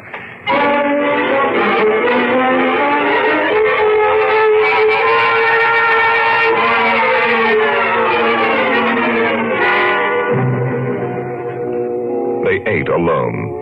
He sat idly watching the dining room table produce warm dishes of food from its mechanical interior. You forgot the ketchup. That's better. It wouldn't hurt to lock the children out of the nursery for a while. It was clear that they'd been spending too much time in Africa. Oh, that sun. He could still feel it on his neck like a hot paw. And the lions, the smell of blood. Remarkable how the nursery caught the telepathic emanations of the children's minds and created a life to fulfill their desires. The children thought zebras, and there were zebras. Sun, death, and death. They were so young. But long before you knew what death was, you were wishing it on someone else. But this, the long, hot African Veldt, the awful death in the jaws of a lion, and repeated again and again and again. The children came home dutifully at 8:30. Hi, Mom. Hi, Pop. Hi, Peter. You want something to eat, Wendy? No, thanks. Well, we're just having dessert. We're full of strawberry ice cream. And hot dogs. We'll just sit and watch. Sure. Peter, tell us about the nursery. Nursery? Yes, all about Africa and everything. I don't understand. Your mother and I were just traveling through Africa with rod and reel. There's no Africa in the nursery. Oh, come now, Peter. We know better. I don't remember any Africa. Do you, Wen? Run and see, huh? Sure. I'll be right back. Wendy, come back here. Wendy. She'll be right back, Pop. She doesn't have to. I've seen it. Now, come on. Sure, Pop. Wendy will tell us, though. Could they be lying? We'll see in just a moment. Peter, open the door. See, Daddy? It's not Africa. It's Florida. Like in the yearling. There go the deer, see? It isn't Africa. Yes, I see it isn't. Go to bed. But it isn't 9 o'clock. No, it isn't. You heard me. Go to bed. Okay. Night, Mom. Night. Good night. Good night, dears. I'll be right in. Lydia, wait a minute. Here, look. Look at this.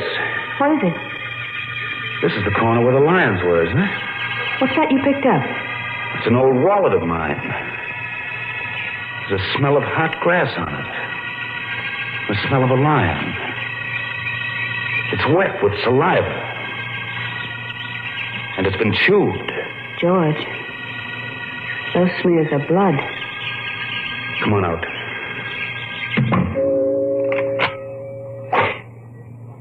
Now let's go to bed.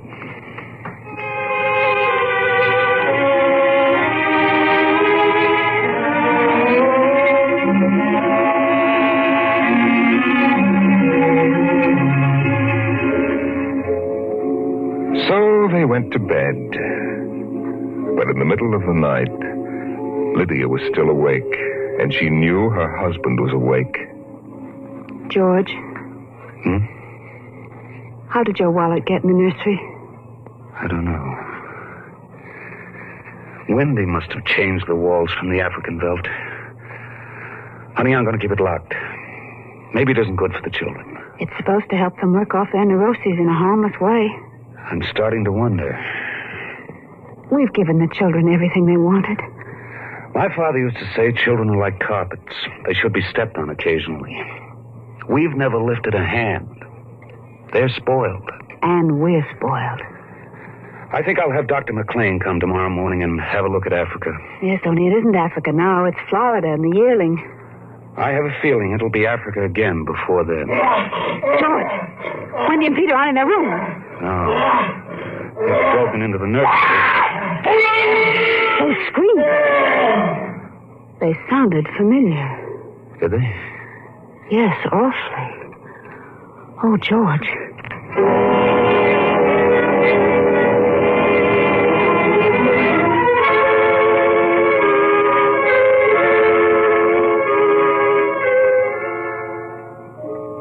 Although their automatic somno beds tried very hard, the two adults couldn't be rocked to sleep for another hour.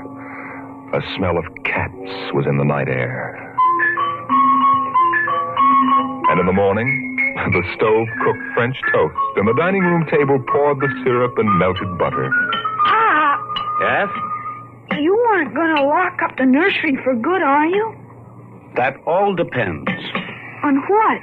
On you and your sister? We feel that you should have some variety, dear. If you intersperse this Africa with a little Sweden or China... I thought we were free to play the way we like. Well, you are within reasonable bounds. Well, what's wrong with Africa, Daddy? Oh, so now you admit you've been thinking up Africa, I wouldn't want the nursery locked up ever. Well, as a matter of fact, we're thinking of turning the whole house off for about a month. Sort of camping out. You mean I'd have to tie my own shoes instead of having my shoe tire do it? And brush my own teeth and comb my own hair and give myself a bath? Well, Wendy, it would be fun for a change, don't you think, dear? No, it'd be awful. I didn't like it when you took out the picture painter last month. Well, that's because I wanted you to learn to paint by yourself. I don't want to do anything but look and listen and smell. What else is there to do? Oh, all right. All right, go play in Africa. Are you going to shut off the house? We're considering it. I don't think you better consider it anymore, Pop. I won't have any threats from you, son. Okay, Pop. Come on, Wendy. Let's get back.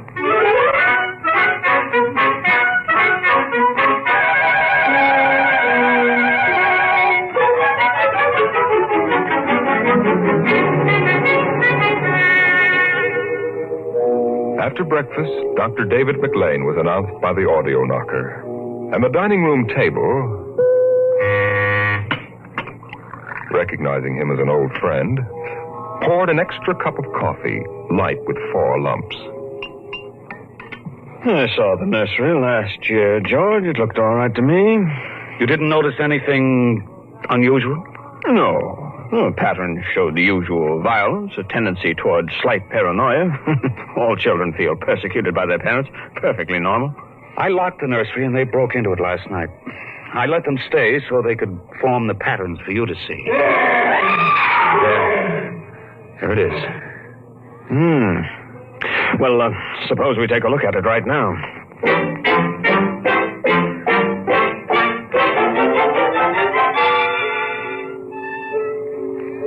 They entered without knocking and sent the children out. The screams had faded, and the lions were feeding quietly under the trees. Wish I could see what they're eating. Do you suppose some high-powered binoculars would... Hardly, no. How long has this been going on? A little over a month. It certainly doesn't feel good. I don't want feelings. I want fact. George, a psychologist, never saw a fact in his life. He knows about feelings.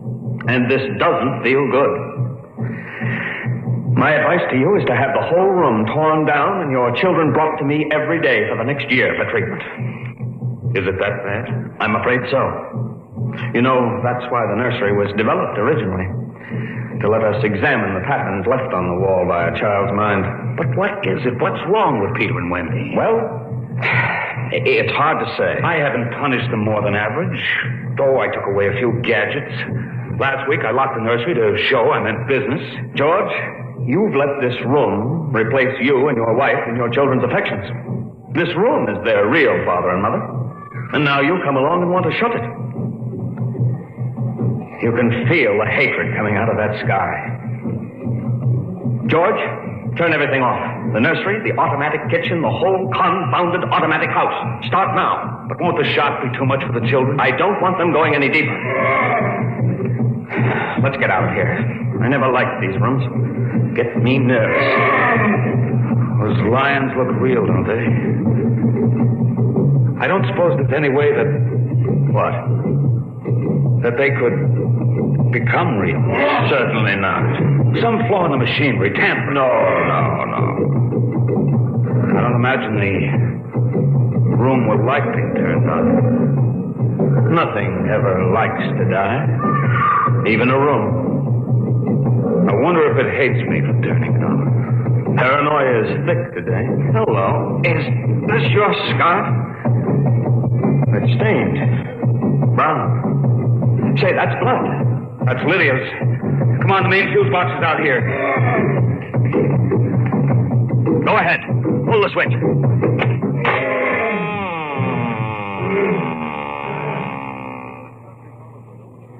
Yeah. It's off.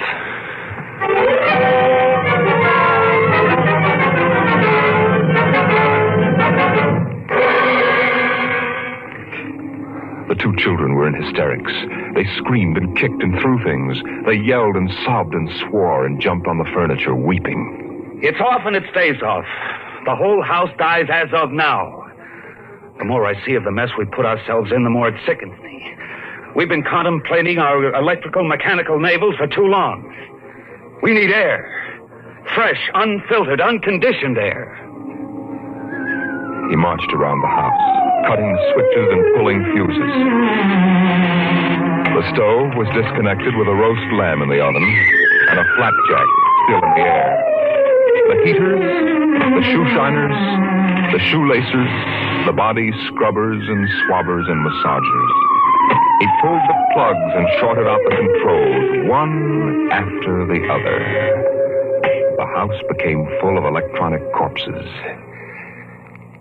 It was a mechanical cemetery. So silent. None of the humming, hidden energy of the machines waiting to function at the tap of a button. And by the still dining room table, its radionic insides dead and currentless, Peter wailed at the house. Don't let them do it! Don't let Pam kill everything! I hate you, Bob! I hate you! Peter, please. Insults won't get you anywhere. I wish you were dead! We were for a long while.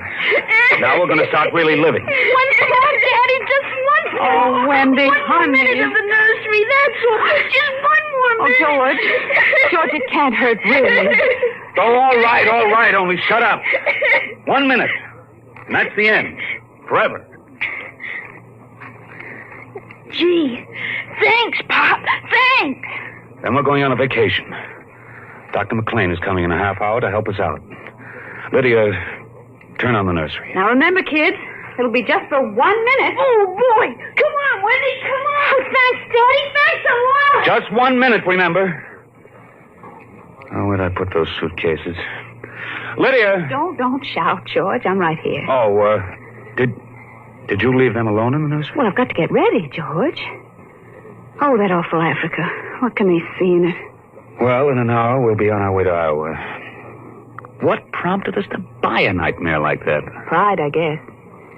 We had the money and we were foolish. I guess we'd better get them out of there before they get involved with those beasts again.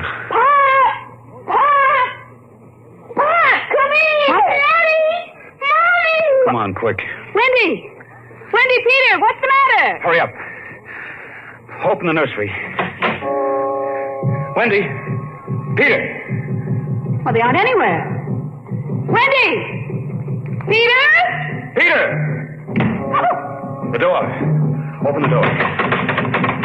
They've locked it from the outside. Peter! Peter, open up! Peter! Don't let them turn off the nursery! Now, don't get ridiculous, children. It's time to go. Wendy! Wendy, open the door, dear! Let us out.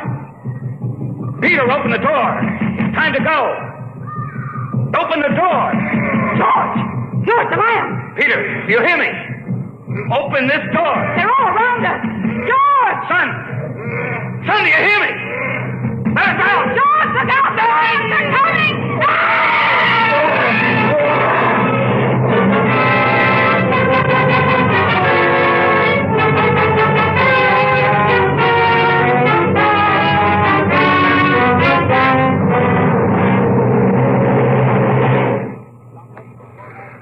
When Dr. David McLean came a half hour later, he found the two children in the nursery sitting in the center of the open glade, eating a picnic lunch.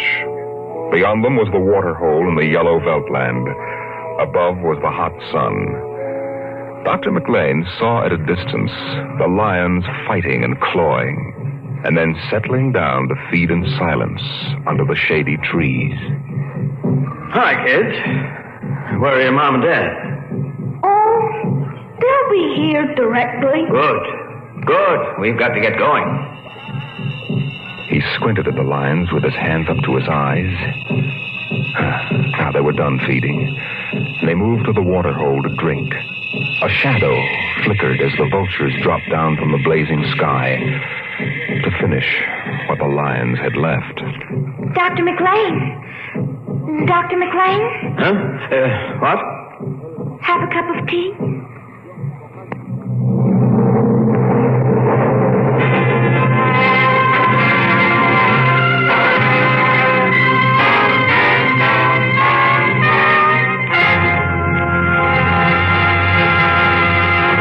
You've just heard another adventure into the unknown world of the future. The world of Dimension X.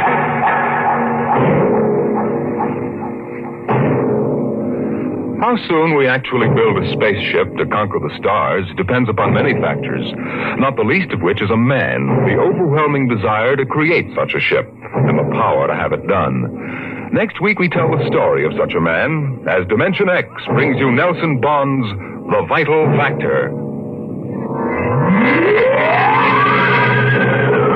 Dimension X is presented transcribed each week by the National Broadcasting Company in cooperation with Street and Smith, publishers of the magazine Astounding Science Fiction. Today, Dimension X has presented The Veldt, written for radio by Ernest Kenoy from Ray Bradbury's The Illustrated Man. Included in the cast were Leslie Woods and Bill Quinn as the parents, Joan Laser and David Anderson as the children. Your host was Norman Rose. Music by Albert Berman. Dimension X is produced by William Welch and directed by Fred Way.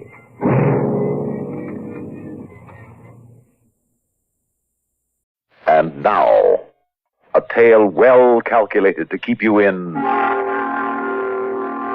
suspense. In a moment, Act One of With Murder in Mind, written especially for Suspense by Irwin Lewis, starring Jack Crucian, currently featured in the Broadway hit, I Can Get It For You Wholesale.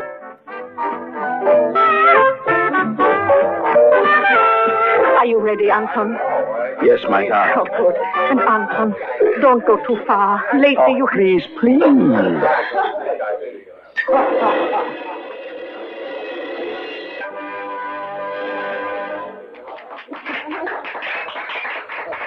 Now, this time, ladies and gentlemen, the Hi-Ho Club takes singular pride in presenting Tesla. This renowned expert in the mysteries of mentalism is at all times blindfolded. Tesla, keeper of the keys to dark secrets locked in the innermost recesses of the human mind, will astound and astonish. Yes. Tonight, Helena, I am tempted to amaze them truly. Suppose Anton, no. You promised. Anton, please. It is too dangerous. Promise me. Yeah, I will be careful. And now, without further ado, it is my great honor to bring you feats of mentalism applauded in every capital of Europe. For the first time in these United States, with his beautiful wife Helena, she's the one without the blindfold. Tesla the Great!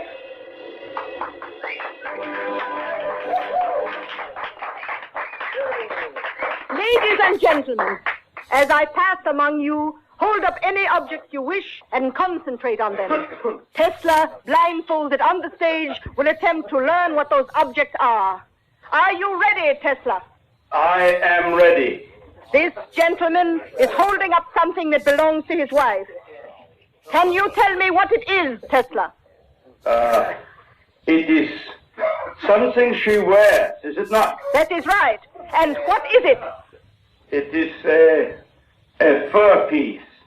A stole. Mink, I believe. That is right. That's pretty good. And now, a lady over here... Wait, I see more. The gentleman has not yet paid for the stole. How the blazes does he know? That will be enough, Tesla. And now, Tesla will attempt to tell me what object I have in my hand, which this lady has just given me. Tesla, do you know what it is? It is a gold charm. That is right. Now, Tesla, see if you can tell us what is inscribed on the back of this charm, something only this lady and I know. What does it say, Tesla? It says, to Ruth, with all my love. Is that right, madame? Oh, yes. Yes, that's exactly what it says. And now I see a gentleman holding a wallet. Sir. Wait, I have not yet done with the woman. I see more. No, Tesla. But yes. That is not just a charm, a little golden trinket. It means much more to Ruth. And it was given to her by a man who is not her husband. Why, that's a lie. Please, madame, please don't upset yourself. It is only Tesla's sense of humor. I see nothing funny in it. Please forgive him. Now, sir, if you will hand me your wallet. Yes, thank you. Now, how could he know? How could anyone know? And tell me... It happened years ago, and he's dead. It's impossible for anybody to know about the charm except me. And I haven't told him living so. How could he know? Over. It has the initials RLS. Thank you and good night, ladies and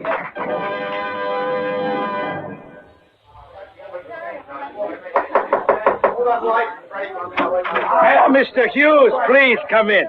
Hey, Tesla, old man, I just had to come to your dressing room and congratulate you and the little woman. Oh, then you liked our act, Mr. Hughes. Liked it. Say, that was the greatest opening act my club has ever had. Yes, sir. Thank you. Say, listen, I'm having a little party at my place later just to celebrate, and I want you and Mrs. Tesla as guests of honor. Oh, well, we will be very thank happy. you, Mr. Hughes. Now, if you will excuse me, I must change. Oh, yeah, sure. Well, I gotta get myself another drink. I gotta get lots of drinks. I got a lot of celebrating to do. Yeah. So long. Bye. Helena, you were very rude to Mr. Hughes. I have never known you to be rude before. I can't worry about Mr. Hughes.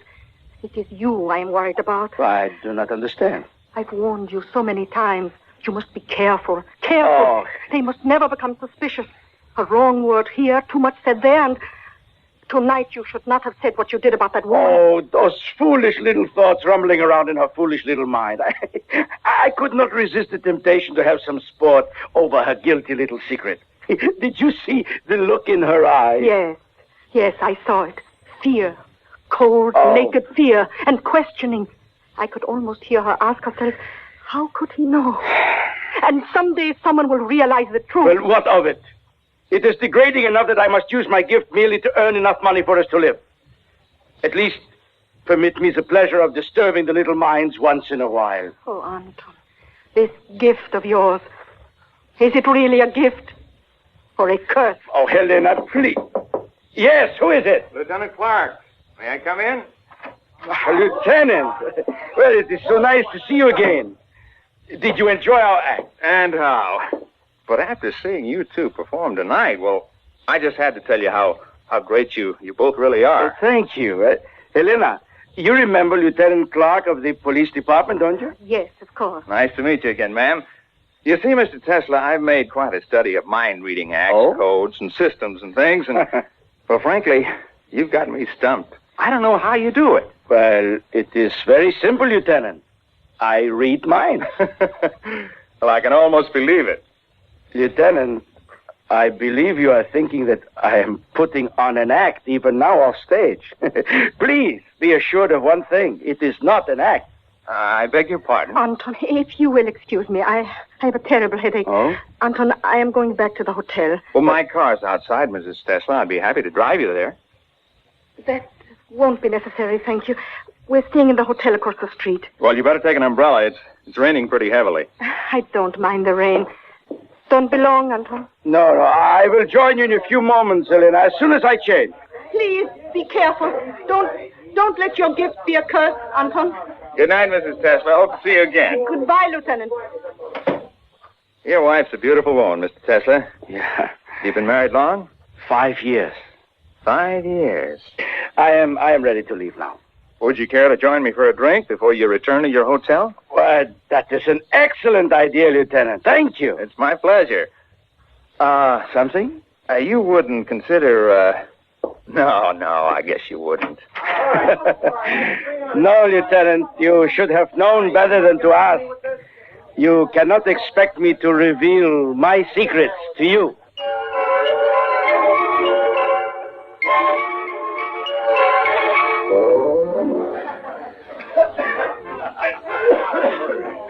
Oh, good evening. You're Saunders, aren't you? Good evening, ma'am. And you're part of the new mental act here at the club. That's right. 28 years I've been doing the doors in nightclubs, Mrs. Telser. It's Tesla, Mr. Saunders. Oh, yeah, sure. Well, I heard him saying how great you and your husband are. Oh. I was going to see your first performance. Here, let me open the door for you. It's pretty heavy. Oh, that's very kind of you. Oh, not at all, ma'am. Mind your step crossing. That rain. See? It's really pouring. If you'll wait a minute, I'll get you an umbrella, Mrs. Tesla. Don't bother. I don't mind a little rain. Oh, but you'll get soaked clear through. Please, I have the umbrella right over here. I'll get it for you. No, honestly, Saunders, I don't want it. I like to walk in the rain. I like the feeling. And besides, it's not far to the hotel. Well, if you say so, Mrs. Tesla. But be careful crossing the street now. Some of those cars come shooting around the corner like crazy. I'll be careful. Good night, Saunders. Good night, ma'am. If you don't mind, Mr. Tesla, we could have the drink at your hotel. There's a nice bar there. All right, Lieutenant. We may as well cut across through the stage door. It's shorter. Besides, in this rain, we're less likely. Hey, Tesla, wait. Where are you running?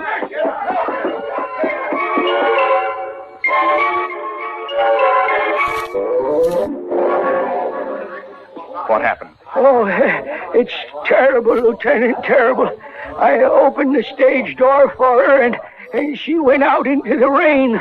I asked her if she wanted my umbrella, but she said, no, thanks. I turned to go back into the club when I heard brakes squealing, and she screamed. I ran across the street, and she was lying on the ground with the rain pouring down. Next thing I knew, he come running out and pushed me away. He's like a madman. Who? What's his name? Mind reader, Tesla. Was it his wife? Yes. She's such a beautiful thing, Lieutenant Clark, and lying there all crumpled and smashed in the rain. Where's the car that hit her? I just saw the taillights disappearing around the corner. He didn't even stop. You call an ambulance. Saunders, come with me. There you are. He's holding her in his arms. Elena, my darling. Tesla, let me carry her inside. No, go away, Lieutenant. Please, leave us alone. I've sent for an ambulance. Please, let me take her inside. No, it's too late. Wait. Yes, Elena. What is it? He's got an awful peculiar look on his face, as if he's listening to something. It's eerie.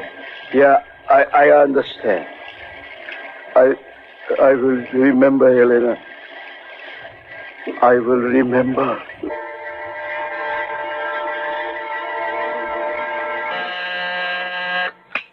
Yes, what is it, Sam? Man here to see you, Lieutenant. Name's Anton Tesla. Have him come in.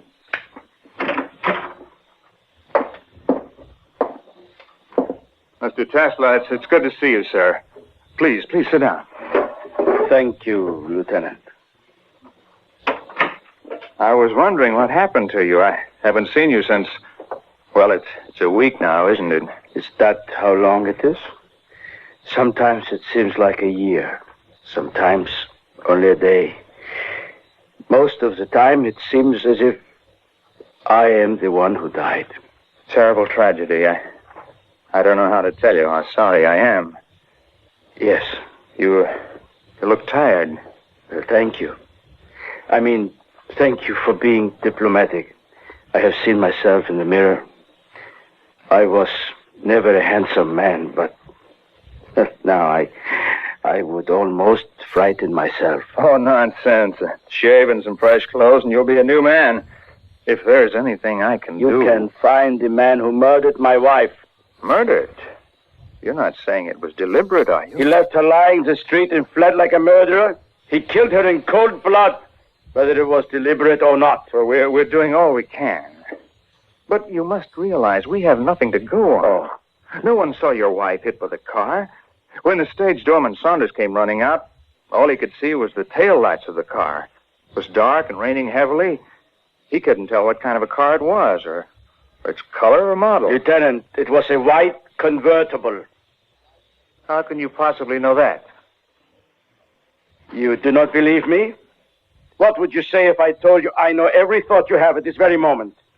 How would you feel if I proved I could delve into your mind and dredge up every good and foul thing you have ever been thinking back to the very beginning of your existence? Mr. Tesla, please. I know you're under a strain. Don't excite yourself. Do not worry, Lieutenant.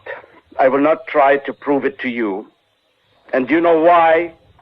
Because then you would fear me as all must fear and hate someone who knows their most innermost thoughts.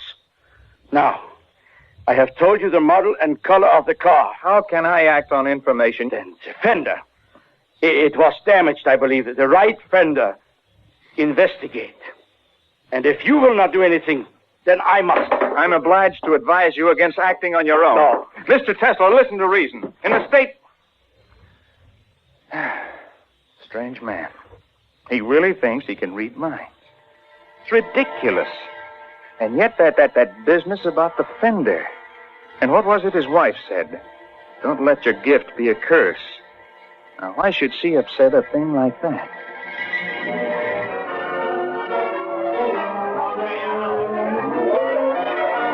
Saunders. Saunders, wake up. I was just dozing. Oh, Mr. Tesla, I didn't recognize you. Oh, you remember me, huh? Oh, yes, of course, sir. May I say how sorry I am about the accident last week? It was you? Oh, you're hurting my arm. What? You must know. When you heard the crash that night and ran outside, what did you see?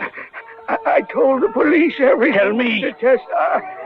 I saw your wife lying in the street. And the car. Did you see the car? Only the tail lights as it turned the corner. You're lying. You saw more. No, I know you did, but I cannot make it out. Now, what else did you see? Nothing. I swear it. I saw nothing else. There is something else you saw. Think now. What else did you see? Please, Mr. Tesla, my arm. Think. Why are you looking at me so funny? I must not find out about Joe. Joe? I don't know what you... Parking lot attendant. Thank you, Saunders.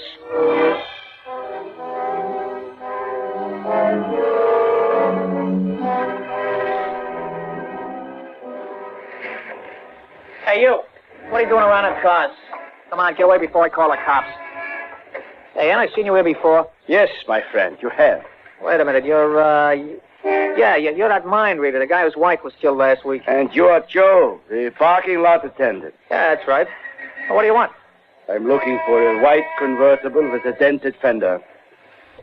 Because I have been given to understand that such a car was here the night my wife died. Perhaps it is back now with the fender repaired, of course. I don't know what you're talking about. Look, you better get off this lot. You're asking for trouble. You seem to be worried, Joe. Why are you so worried? You're nuts. What do you want? A week ago, a car sped out of this parking lot and whirled around the corner just as my wife was crossing the street. It hit her and killed her. You know whose car that was, and you will tell me. That's a dirty lie. Hey, get away from that car. This is the car. Here, feel the metal on the fender. It is rough. It was a hasty job, and it was not well done. Okay, for the last time, get off this lot. First, you will tell me who owns this car. I'm telling you, mister, you better get off. What's the matter with you? Why are you looking at me that way? I ask you again. Whose car is this? Try and find out. I already have. Thank you.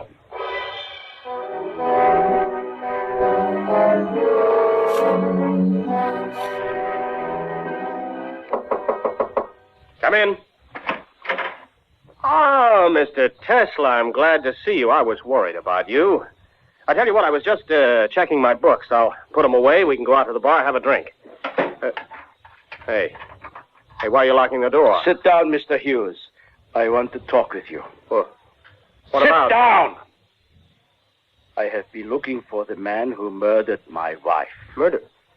Oh, it was a horrible thing. A frightful accident. Not an accident. Murder. Oh, no. No, it was an accident. Everybody knows that. It was murder. And the weapon was a white convertible. You have a white convertible, don't you? Now, wait a minute. You trying to say that I hit your wife? And I'll put that gun away. Are you crazy? Perhaps. But tonight, justice will be done. You murdered my wife. Oh, no, you don't. Get that.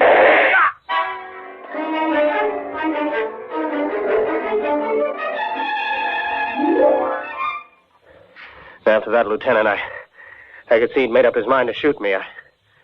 I jumped him, trying to defend myself. We struggled, the gun went off, and I called you. That's the whole story. All right, Mr. Hughes. Better sit down. You look like you're ready to collapse. Thank you. Oh, what an experience. He must have been crazy. How does it look, Doctor? Not very good, Lieutenant. I'm going to call an ambulance, but I don't think he'll make it to the hospital. Tesla, can you hear me? Lieutenant Clark. Why did you try to kill Hughes? He murdered my wife. No, he didn't.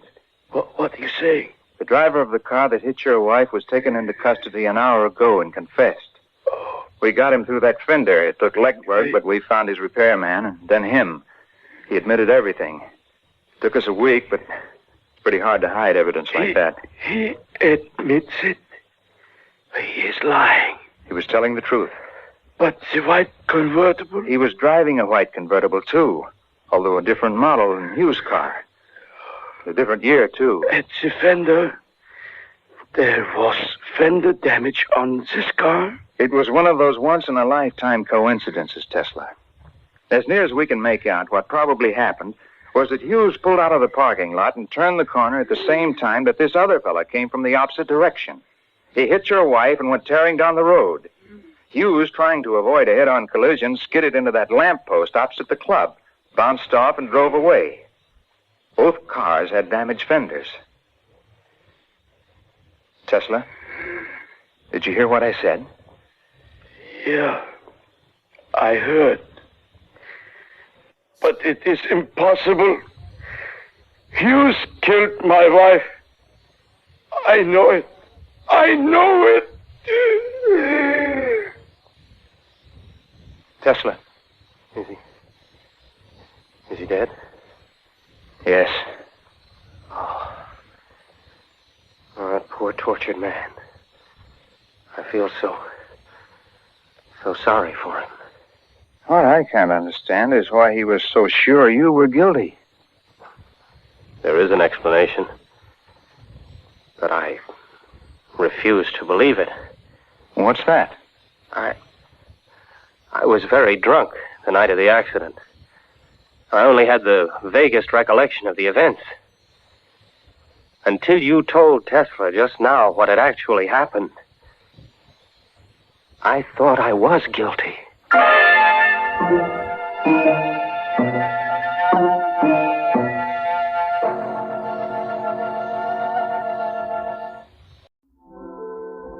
And now the Whistler's strange story.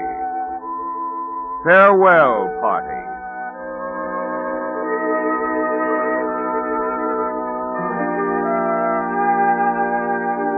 The gay, laughing crowd at the steamer dock hardly noticed the young woman in the smartly tailored gray suit as she half ran up the gangplank under the glare of the floodlights. Outwardly, she appeared calm, in spite of the fact that the cold hand of panic was tightening around her heart. Julia Chandler shuddered slightly as she stepped on the deck. Julia had made up her mind. In a few minutes, she was going to kill a man. There was nothing else she could do, and it would be very simple. On the final blast of the ship's all-ashore whistle, she would pull the trigger. Then she would melt into the crowd and go ashore. The body wouldn't be discovered until the ship was at sea. As she hurried down the deck, the events that had brought her here raced through her mind.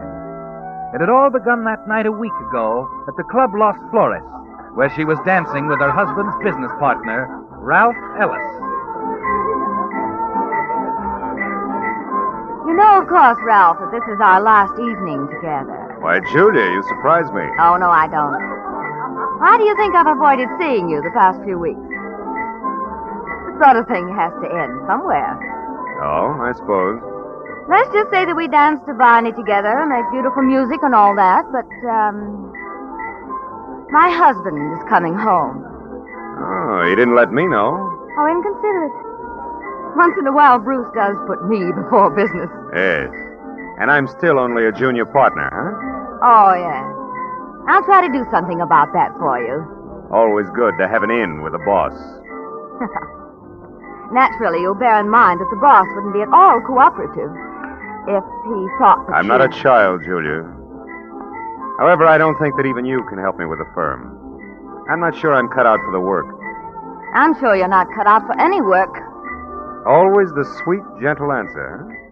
Handle anything, couldn't you, Julia? Perhaps. I wonder, are you really tired of me? Or is it that restlessness of yours again? I wasn't aware that I was restless? Oh, come on, Julia. I know you better than that. You were bored with having no money, and then Bruce came along, and so you married him. Oh, really, But Ralph? then you found out that married life could be boring, too. And fortunately, I came along. Who's taking my place, Julia? Is it that singing teacher of yours, Gregory Blaine? You're being very difficult tonight, Ralph. Oh, and it is the singing teacher.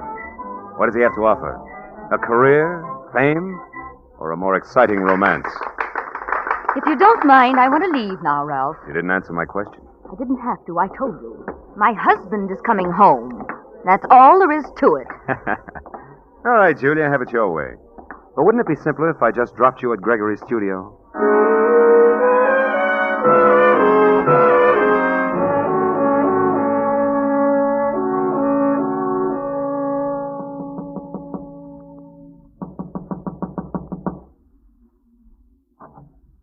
Julia, come in, my dear. I'm sorry to make it so late, Gregory, but it was Ralph. I couldn't be cruel. My darling, you couldn't be cruel to anyone. No. Come here. Oh, Gregory. Have you heard from your husband? Yes, he wired me from Chicago. He's coming tomorrow. That's why I wanted to see you. Julia, you're sure there's no other way? Now, we've been all through that. What about the records we made? They're right over here. Oh, I see you've been playing them over. They all right? Yes. Your voice, Julia, it is so improved. You sing with such confidence, full, rounded tones. I don't mean the music, Gregory. The little record of our voices. Are they... Oh. It will sound as if we're right in the room. Here, I'll show you. It's at the end of the song.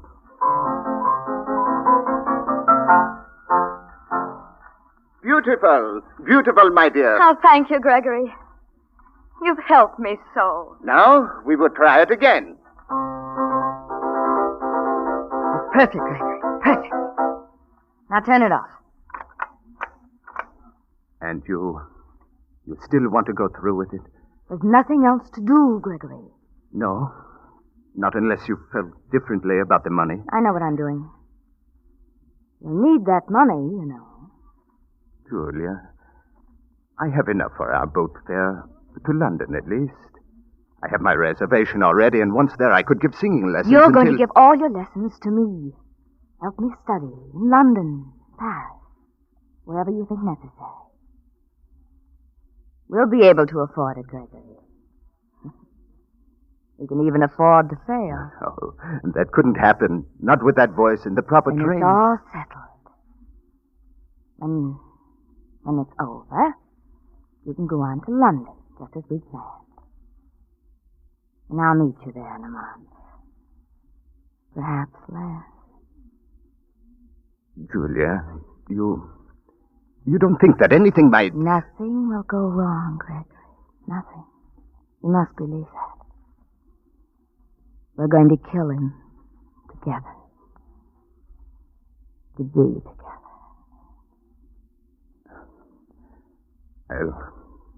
I'll be waiting to hear from you, Julia.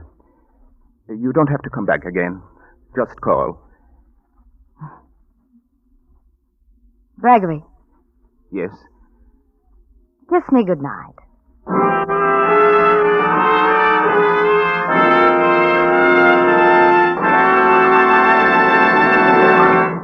With the prologue of Farewell Party, the Signal Oil Company brings you another strange story by The Whistler. But now a prediction about a sight you're going to see oftener and oftener as the days grow warmer. Overheated cars parked at the side of the road to let their steaming radiators cool off. To make sure this annoying occurrence doesn't mar your summer driving fun, Signal service stations have 3 little items that will make your cooling system young again. The first is radiator cleaner to remove clogging sludge and rust. The second is rust preventive to protect radiators of old cars or new ones from further corrosion. And the third is radiator sealer that stops any small leaks in a jiffy. These, incidentally, are just a few of your Signal dealer's fine quality upkeep items that include Purolator oil filters, fan belts, radiator hoses, spark plugs, and, of course, Lee of Conshohocken tires, famous for 45 years as the finest of first-line tires. You see, Signal service stations are much more than places to buy Signal's famous Go Farther gasoline and Signal Premium Motor Oil. Wherever you see Signal's circle sign in yellow and black, there you'll also find complete, conscientious Signal service to help your car run better, look better, and last longer. And now back to the Whistler.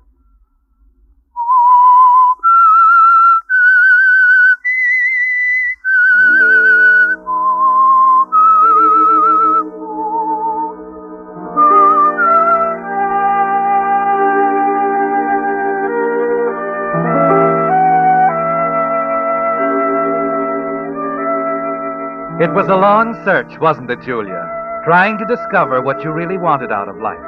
But at last you've decided, and it's quite simple. A career of singing, your devoted teacher, Gregory, as your husband, and the security of wealth that will automatically be yours with the death of Bruce Chandler, your present husband. It's all running through your mind as you drive home, winding up the steep grade of Canyon Road, maneuvering at sharp turns.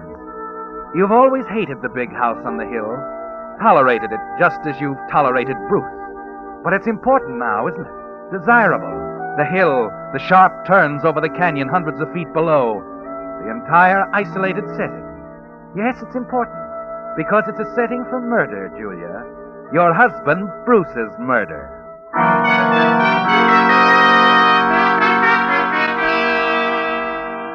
You sleep well that night, relaxing completely, and then spend a long time before your dressing table in the morning. You want to look well for Bruce's return, as beautiful and disarming as possible. But on the way downstairs, you receive a shock. Voices, Julia, angry voices coming from Bruce's study across the hall. Keep it from you, Bruce. What do you think I'm doing here? You knew I'd find out, that's why. I did not know. It doesn't make any difference. I'm through with you, Ralph, for good. Have you spoken to Julia about it? Not yet. Well, perhaps if the three of us talked it over. There's no explaining away this sort of thing, Ralph, not to my satisfaction. After all I've done for... I wish you'd leave. Right now. What do you plan to do? I have very little choice. I see. Well, if you won't listen, Bruce... I've heard quite enough. Now, get out of here. Julia. Oh, I'm sorry, Bruce. I couldn't help hearing. Look, Julia, tell him we've got to discuss it. Tell him said get out, Ralph. No. All right. I'm going. I don't suppose there's anything I can say, Bruce. No. I've been a fool. Won't make it any easier discussing it with you. It's a mess. Well, does it occur to you that you might be at least partly to blame? Away on business more than half the time, leaving the way clear for Ralph? Almost inviting him... I said I'd rather not discuss it now, Julia. All right. Are you terribly hurt, Bruce? Not so hurt that I don't know what to do about it. Well, I wouldn't be too hasty. You might regret it.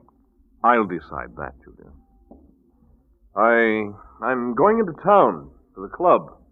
Want to think this out alone. I'll have dinner there. Talk to you when I get back tonight. I'll be waiting. About 9 o'clock. 9 o'clock, Bruce. We'll talk it all out then.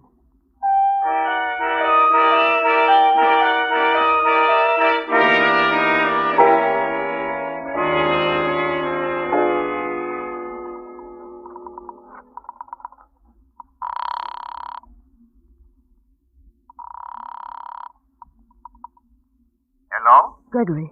Julia, what is it? I didn't expect to hear from you. Something's happened. I can't tell you now. But, my singing lesson? Your sing? Yes? It has to be tonight. Tonight? Yes, it's the only way, Gregory, to keep him from changing things. Will you be here? What time? He's coming home at 9. You better be here by 8:30. But, I'll be there, Julia. And bring the record. Of course. And, Gregory. Yes, Julia? It's going to be all right. You'll see. Everything is going to be all right.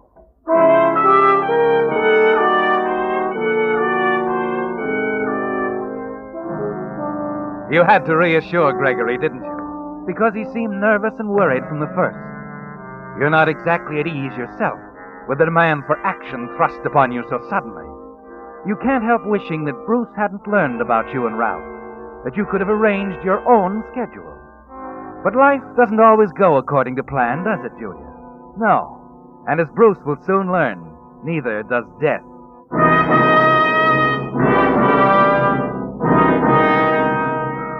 You wait anxiously all afternoon. Promptly at 8:30, Gregory's car swings into the drive. A few moments later, you hear the maid answering the door, admitting him into the front hall. Expecting you, sir. If you'll have a chair. Thank you. I'll tell Mrs. Chandler you're here. Who is it, Edith? Mr. Gregory Blaine, ma'am. Who? Oh, yes. Back here, Gregory. The piano's in the study. Oh, yes, of course. Edith, I really want to try and get something accomplished tonight. Will you see that Mr. Blaine and I aren't disturbed? Certainly, ma'am. Thank you. Hello, Gregory. Hello. So nice to see you again. So nice to see you, Mrs. Chandler. Been practicing, I hope, in voice, eh? Well, not as much as I should. No, we'll see. I'm going to be strict tonight, make you work hard. Oh. I trust we won't be disturbed. No, I've just been telling Edith here that we Don't worry, ma'am. I'll take care of it. Call me when Mr. Chandler gets in, of course. Yes, ma'am. So far, anyway. Now, don't worry. Oh, where are the records? Oh, right here. It's the little one that has I know. And you'll have to hurry. Remember the path I showed you? Yes. It leads directly to the road. You can intercept Bruce there. What did you bring? A gun. Oh. It's just in case, Julia. That's all I would use it. No, this has to look like an accident, like he missed a curve and drove off the road. I understand. You can go out through the window there. Lead down to the terrace. And afterwards, get back as fast as you can. The maid, you're sure she won't come? See that I'm not here? She wouldn't dare.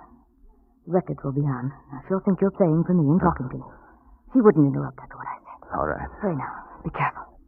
Julia, you do love me. You wouldn't let me... Gregory, go on. We haven't much time. You'll be at that curve any minute. All right. Oh, and Julia... Yes? Well, after you phoned me this morning, I called the steamship line. I had my reservation changed. I'm leaving on the midnight boat tonight. All right. Under these circumstances, I think it's best this way. You understand? All right, Gregory. We can talk about it later. Now, hurry.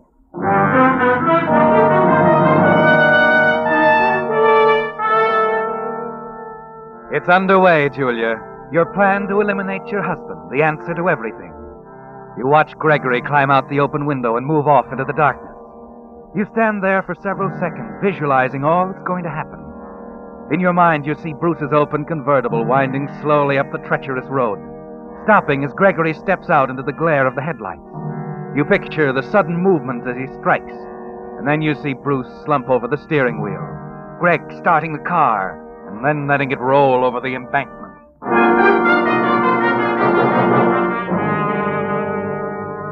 Yes, in your mind, you see it all, Julia, but you have your own part to do. So you move across to the phonograph, set the record in place. Records of a few songs and a few remarks from Gregory as he accompanies you on the piano. It's going to be easy, isn't it, Julia?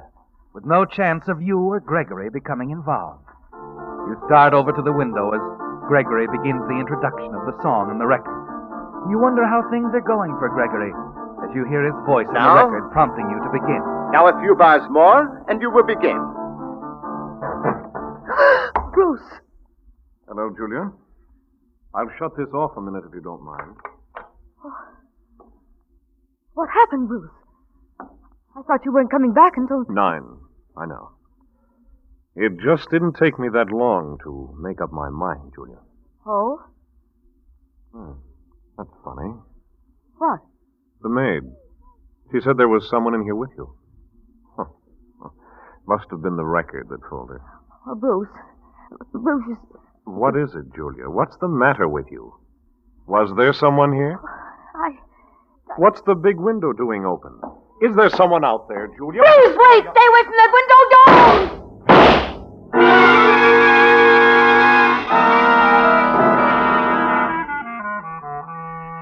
For more than a minute, you stand there, frozen in the middle of the room, as your husband sinks to the floor. Without even going to him, you know that he's dead, that somehow Gregory has ruined everything, completely destroyed your pat little plan of an accidental death on Canyon Road. Worse, Julia, is the realization that you, too, will have to pay for the stupidity. Already you can hear Edith hurrying down the stairs. You turn toward the door and stop at the sound of Gregory coming back in through the window, gun in hand. There's still a chance for you, isn't there, Julia? And you're going to take it. Bruce! Bruce, you shot Bruce! You killed my husband! Julia! Mrs. Chandler, what happened? I heard... Oh, it's Mr. Chandler. He shot him! Gregory shot him from the window! Stop it, Julia! Stop it! You don't know what you're saying. Edith, call the police. He killed him. He killed Bruce. Why, you little double-crossing... Get out of my way! He's getting away. Stop him, Edith! Stop him! I'll call the police. I'll call the police.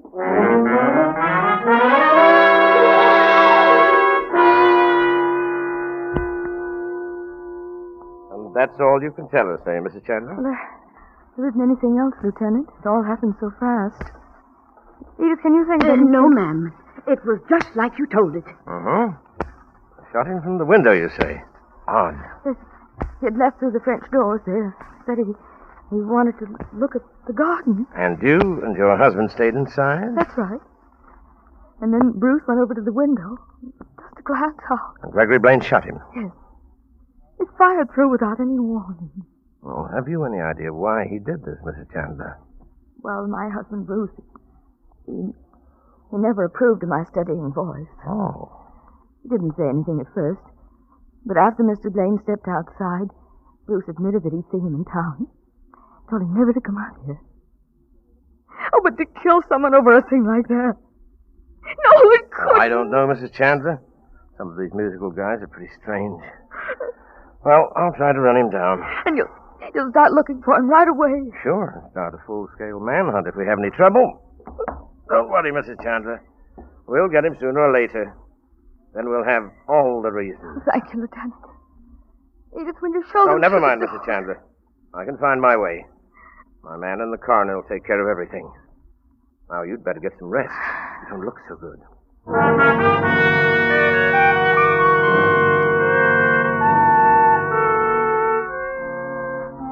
But there's no rest for you, is there, Julia? Because, as the lieutenant said, when they find Gregory Blaine, they'll have all the reasons why. And suddenly you know that you've got to find Gregory first, Julia. Find him and kill him tonight. You glance at your watch. It's only 10 o'clock, 2 hours before Gregory's boat sails. There's still a chance he'll be at the studio apartment, isn't there, Julia?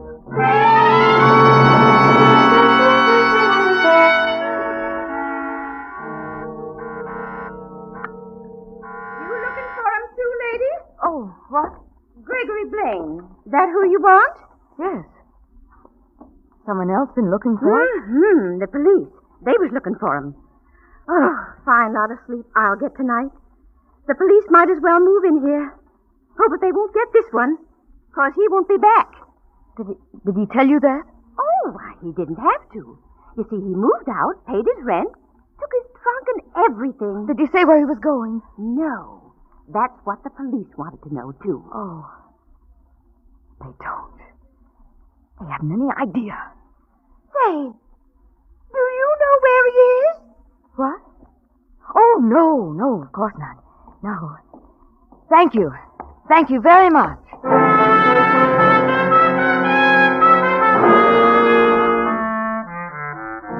But you do know, don't you, Julia?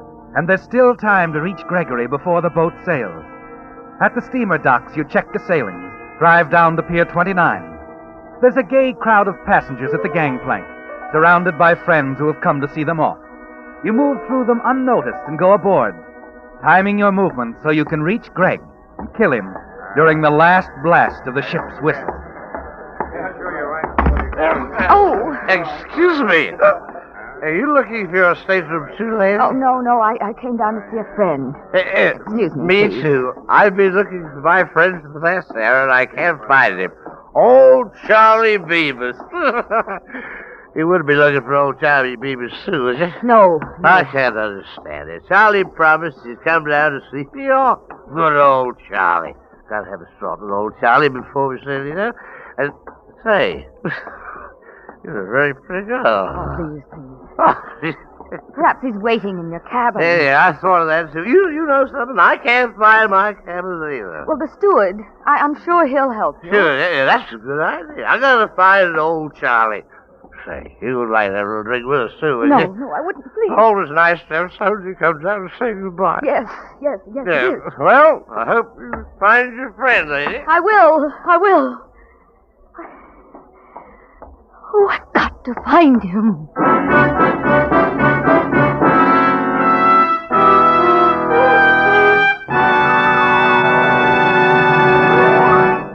The Whistler will return in just a moment with a strange ending to tonight's story. Meantime, since you're going to be passing a lot of signal service stations during your summer driving, I thought you'd like to know a little more about the organization that brings you the Whistler and the policies it stands for. First of all, signal products have always been sold only through independently operated stations. The reason? Signal believes that a man who has his own money invested in his own business naturally has more incentive to serve you better. Secondly, because you want top-quality products for your car, every Signal service station is backed by an organization that serves almost 2,000 Signal dealers, with facilities to bring you every latest advance in petroleum science. Do drivers like this combination of Signal's personalized service plus fine-quality Signal products? Well, just consider the facts. From a mere handful of dealers in Southern California, Signal has grown and grown. Until today, Signal stations serve 6 Pacific Coast states from Canada to Mexico. For extra driving pleasure, extra performance from your car, why don't you too join the Switch to Signal, the famous Go Farther gasoline? And now back to the Whistler. The gay crowd at the steamer dock was shocked at the news of the killing on board. They hung around the gangplank in little groups, whispering, trying to edge over and talk to the 3 passengers who had witnessed it, and then fell back to make way for the police as they led the suspect ashore and into the office of the dockmaster. Oh, Lieutenant Skelly. Oh, yes. What is it, Sergeant? We picked up that singing teacher, Gregory Blaine. He was going to take the boat, too. Had a gun and a blackjack with him. Oh, good. Take him down to headquarters. We'll get to him later. Meanwhile, I'm busy with our friend here. Yes, sir. Okay. So you're Ralph Ellis. Yeah. Sit down, Ralph. And don't try to hold out on us. 3 people saw you kill Julia Chandler. Now, what was it all about? All right, what's the use? I had an argument with her husband. We're business partners. Not an argument. Over her? No, nothing like that. It was about some funds, company funds I'd mishandled. He was going to turn the matter over to the police. I see. I was trying to get out of the country, and this was the first boat leaving. When I saw her coming along the deck, well, I figured she was after me, that's all. And why should Mrs. Chandler be after you? Because she must have seen me at the window a couple of hours ago when... When what, Ralph? When I killed her husband.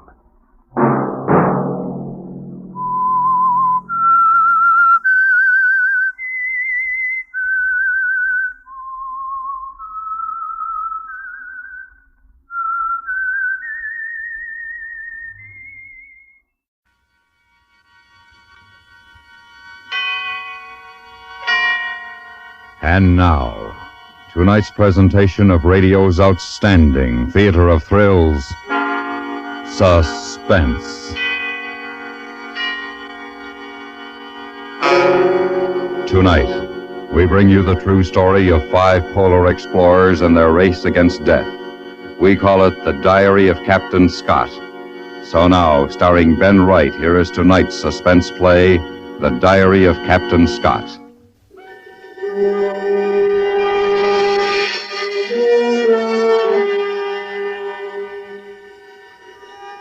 Wednesday, January the 18th, 1912. Camp 69. Temperature minus 22 degrees. AM, the South Pole.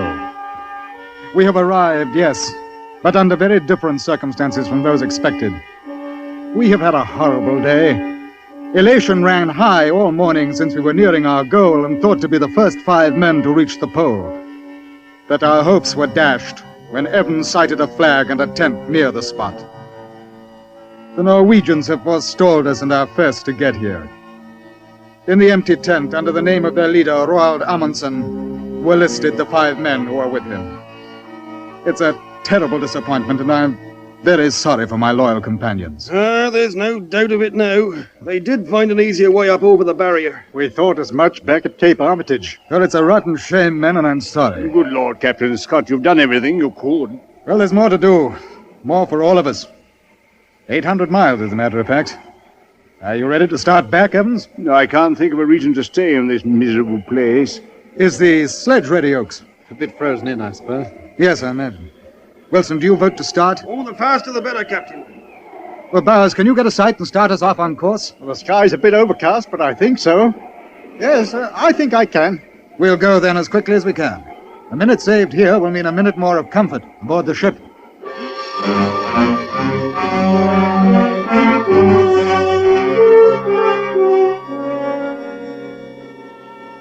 January the 18th. Temperature minus 20. p.m. The moment of departure is here.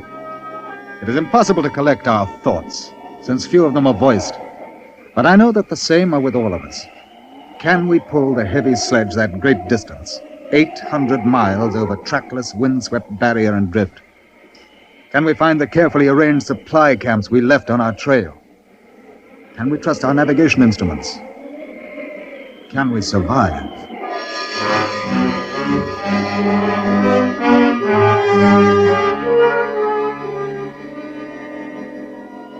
January the 20th, night camp. Temperature minus 25.6. Came along well this afternoon for 3 hours, but then a rather dreary finish for the last hour and a half. The weather very curious. Snow clouds looking very dense and spoiling the light pass overhead from the south, dropping very minute crystals which absolutely spoil the surface.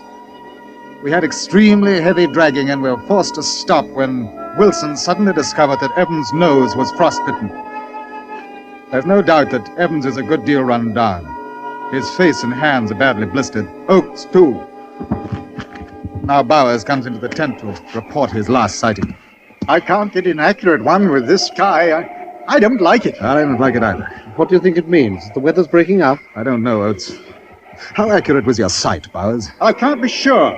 I should say that if we aren't on our line of march, that we're very close. A few points could be quite important. I know, but our next camp is no more than 7 miles. Well, that simply means that we're 7 miles off schedule. I'd planned to be there tonight. I can go on, Captain. I feel better now. No, Evans, no. We'll stay the night and get up early in the morning. But we must have fewer delays.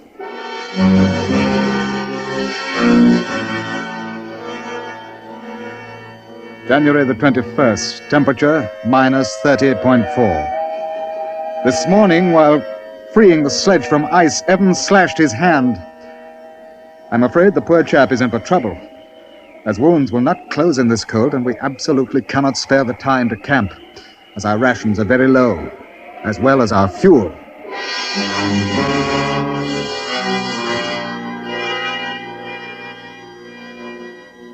January 28th, night camp, temperature minus 27.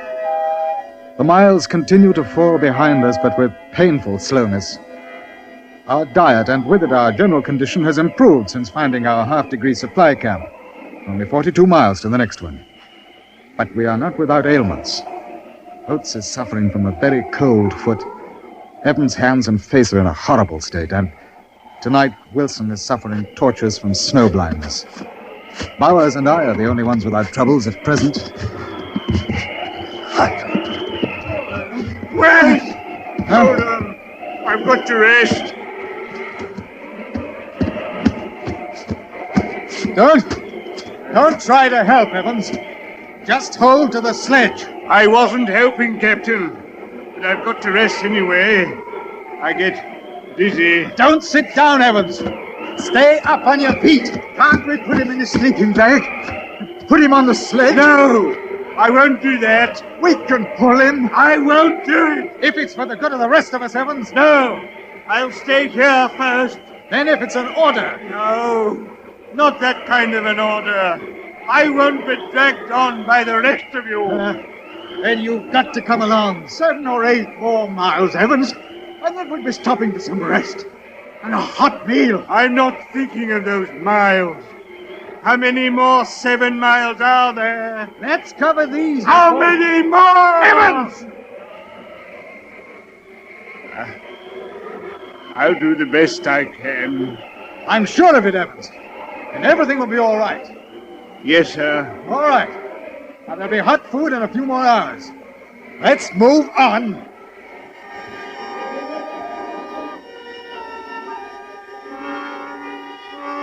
February the 11th. Temperature minus 26.2. The worst day we have had during the trip, and greatly owing to our own fault. We started on a wretched surface, pulling on ski. The light was horrible. Dulled by fog, it made everything look fantastic.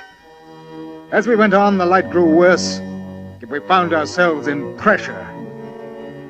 Then came the fatal decision to steer east.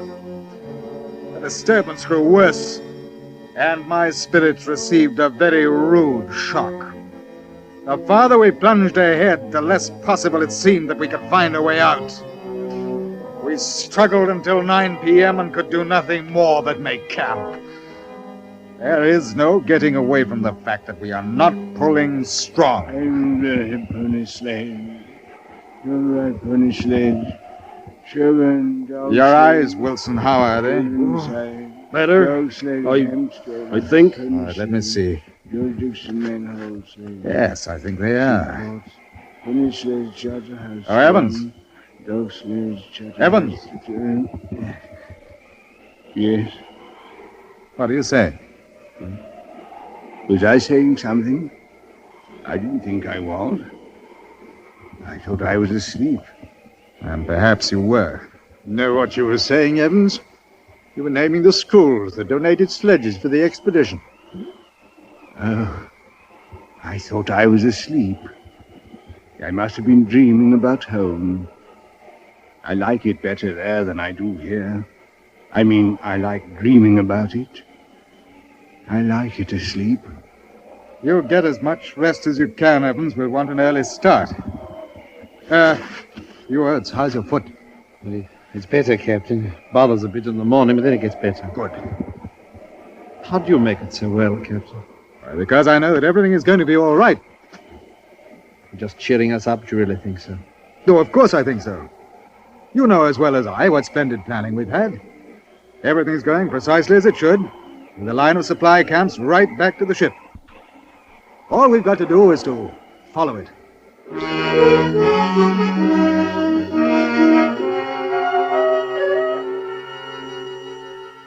February the 17th. A very terrible day, although we got out of the turmoil.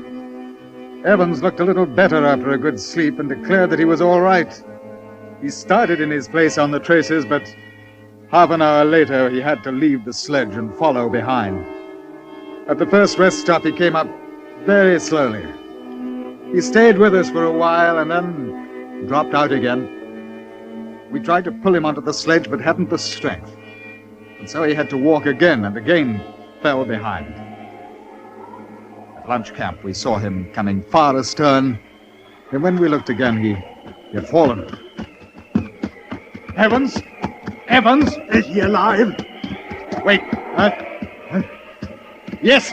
Get him up onto his feet. Get him moving. Come on, Evans. Evans! Evans! No, let me go. Walk.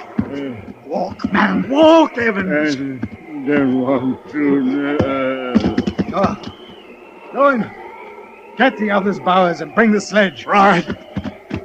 Evans. Evans, will you listen to me? You can't lie there. You've got to move. Evans, come on. Get up. You have to do it. I can't lift you.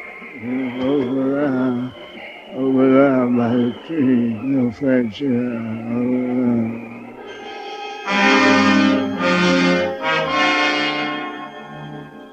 And we got him into the tent. He was quite comatose. And he died quietly at 12:30 p.m. It is a terrible thing to lose a companion that way. His passing is a frightfully personal thing to each of us. As is usual, our doubts and fears are not voiced. But I don't think that one of us does not wonder how many of the remaining 4 can survive.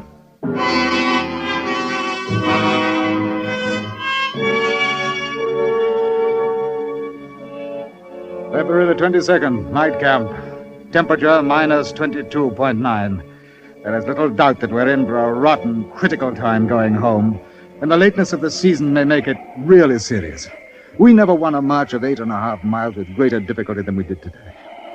We have come now a bit more than half the distance, which leaves almost 400 distressing miles of dragging still before us. On the bright side, we found another supply camp and have 10 full days of provisions and have less than 70 miles to the next camp.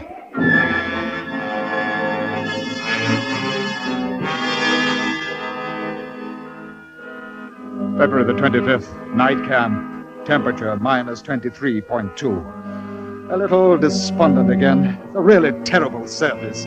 It surely will be a bad business if we are to have this pulling all the way through. I don't know what to think, but the closing of the season is ominous. Oates' foot is almost completely gone, and he is helpless. It leaves the pulling up to Wilson, almost totally blind now, Bowers and myself, and we do not do well at all. The truth is that there is not enough energy in our rations. Without tremendous intakes of energy in this cold, the physical system suffers. The mental system, too. There's little communication between us in the tent at night now. Bob! Bob! Oh, Bob! Oh, Bob! Yes? What is it, Scott? What? I thought I heard something. I thought you said something, didn't you? No. Bowers. I've got to talk to you, Bowers. Of course. Bowers, I'm terribly worried. I didn't think it was you that called. I heard my wife. Under these conditions, hardly... No, wait, let me tell you. It started last night. I was with her, Bowers, and it wasn't a dream. I was lying awake, looking up at the peak of the tent, and suddenly I was with her. In our library at home. You must have been dreaming. No, I wasn't. I could feel everything, smell everything, the perfume she was wearing. The warmth from the fire. I was warm, Bowers. I was warm even after I came back here. No dream can accomplish that. I went home. I held her in my arms. We went up to see our son. It was night and he was asleep. And then we went back to the library and sat before the fire, and it was warm. I'm sorry that he's asleep, Bob, but it's late. Why, no. There'll be time. You know what tales I'll have to tell him. Of courageous men serving their country. I'll make him proud to be an Englishman. I'm sure he will be, darling. Above all, we must guard him against indolence. We must make him a strenuous man, interest him in natural history. That's better than games. He'll be a good man. And you, Kate. Oh, if I could tell you of the millions of thoughts I've had of you. I was with you, I think. I worried so. I knew you must have been suffering. Well, there was some. There's bound to be when a fetus as great as ours. The years of planning. 800 miles we marched to the pole. And 800 back. But what wealth we brought to the scientists. And what honor we brought to England. You're home, darling. And that's more important than science and honor. You're home and you won't ever go away again. No. No, I've served my term of duty, I think. I shall collect and arrange my notes. Perhaps I shall write a book and describe the bottom of the world and living there. But never go back. It drifts snow like finest flour flickering up under one's clothing and stinging as a sandblast. Never go back. The great cloudy columns of snowdrift advancing from the south and heralding the storm. But never go back. No, I like it here. I'm warm. Warm. I'm warm. It was a dream, Scott. Good Lord, it's nothing to worry about. It was not a dream. All of your senses don't coordinate in a dream. You don't smell and touch and feel. Well, I told you. It was the first sign of a breakdown. I wanted you to know. Of course it isn't. You're in splendid shape. Thanks, Bowers. I owe you a great deal. Nonsense. At least I owe you The privilege of getting some sleep. Good night, Bowers. Good night.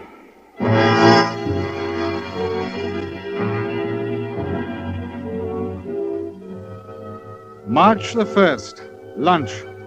Very cold last night. Minimum minus 41.5. But our fortunes have changed. At least the future looks brighter.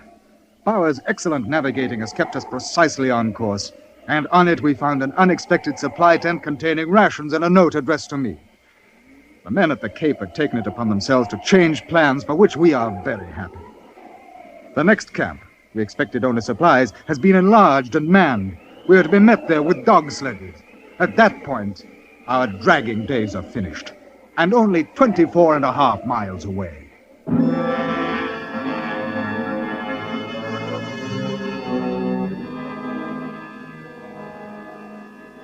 March the 2nd. Night camp. All the elation of yesterday has been crushed. Misfortune rarely comes singly. This day we have suffered 3 distinct blows.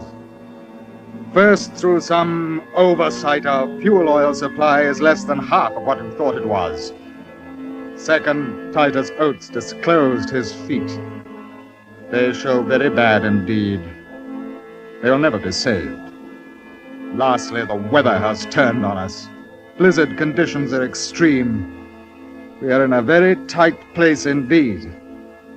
But none of us is despondent, or at least none shows it.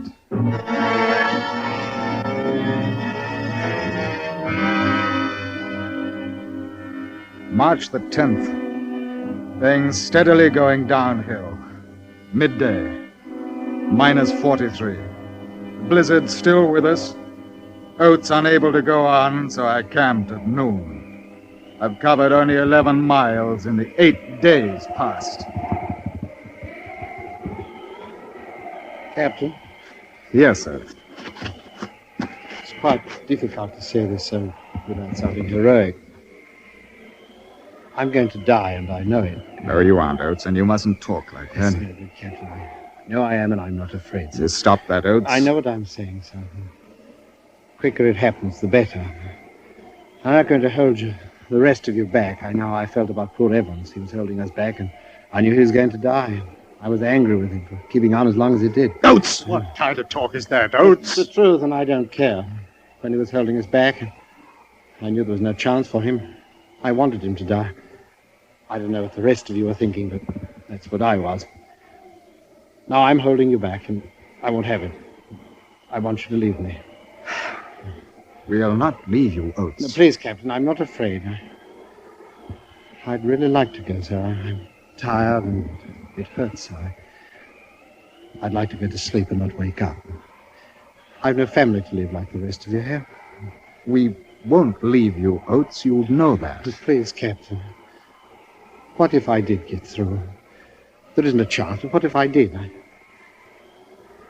I'd have my feet cut off. I'd rather die than have that done.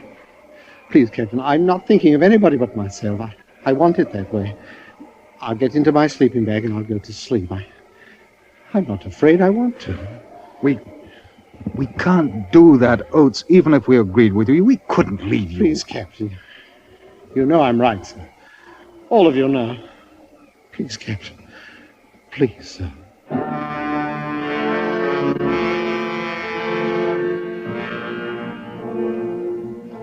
March 16th or 17th. I've lost track of dates, but I think the last is correct. Poor Titus Oates is gone. Should this journal be found, I want these facts recorded. This was his end. He woke in the morning yesterday. It was blowing a blizzard. He said, I'm just going outside. Shan't be long. He went out into the blizzard, and we have not seen him since.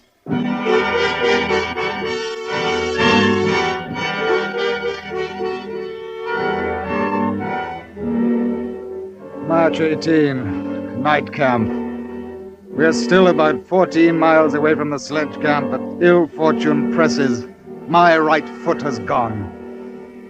2 days ago, I was proud possessor of the best feet. And now one is gone. But my companions are still confident of getting through. I don't know. We have the last fill of oil in our primus. This alone between us and thirst.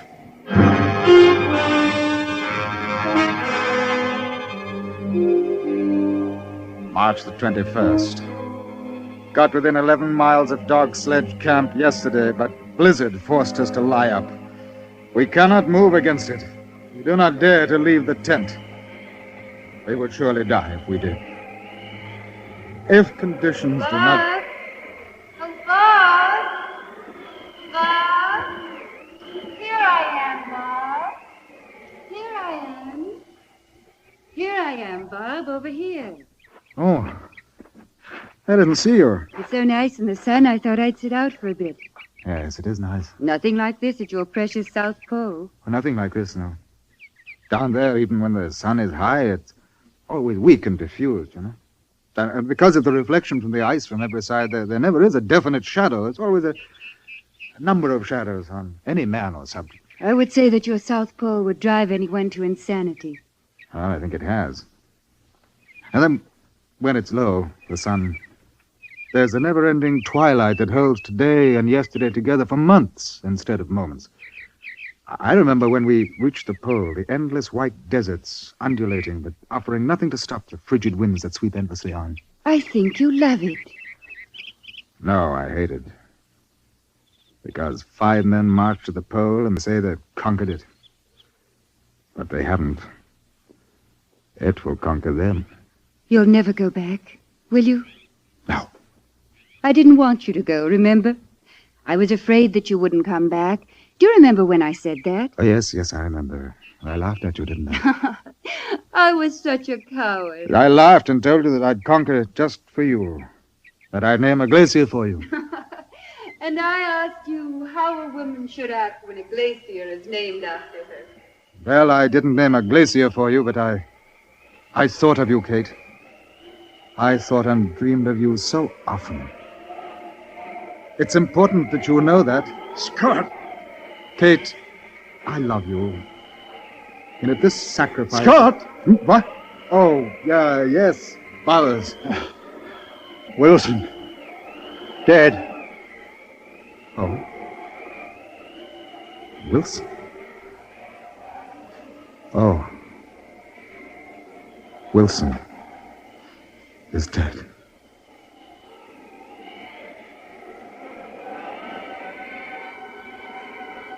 March the 29th. Since the 21st, Bowers and I, surviving Wilson, have had a continuous gale and blizzard from west-southwest and southwest. We had fuel to make 2 cups of tea apiece and bare food for 2 days on the 20th. Every day we've been ready to start for the dog sledge camp 11 miles away. But outside the door of the tent, it remains a scene of whirling drift. I do not think we can hope for any better things now. We shall stick it out to the end, but we are getting weaker, of course. And the end cannot be far. It seems a pity, but I do not think that I can write much more. This rough journal and our dead bodies must tell the story. In dying, we ask no more than...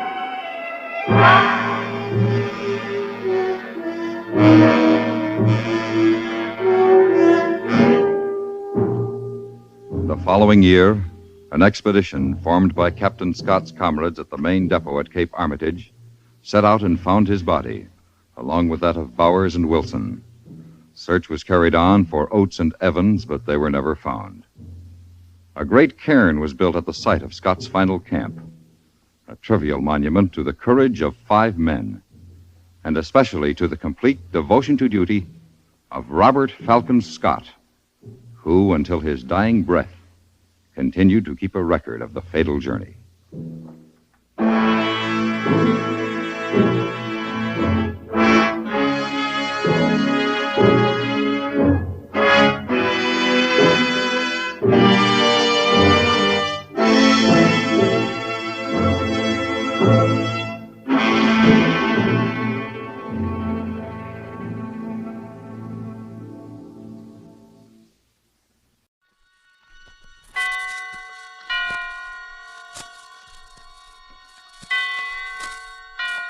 Roma Wines present Suspense.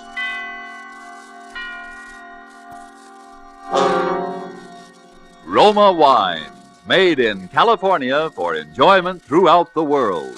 Salud. Your health, senor. Roma Wines toast the world. The wine for your table is Roma Wine, made in California for enjoyment throughout the world. This is the Man in Black, here to introduce this weekly half hour of Suspense. Tonight from Hollywood, we bring you as star Mr. Orson Welles. This will be the first of 2 consecutive performances by Mr. Welles, in which he will appear as the protagonist of Kurt Siodmak's novel, Donovan's Brain. The producer of Suspense and its sponsors, the Roma Wine Company of Fresno, California, feel that this story is so unusual that it merits more than our usual time. So in somewhat of a departure from established radio formulas, we will bring you the story of Donovan's Brain in 2 parts. Part 1 you will hear tonight, and Part 2 next Monday night at this same time. Before we take you to the scene of our drama, let's take a little journey of a different kind. We'll let a bottle of Roma wine serve as Aladdin's lamp. I touch the label, and presto, we are all transported to that capital of gaiety, Havana, Cuba. And now we find ourselves in the charming Pan American Club.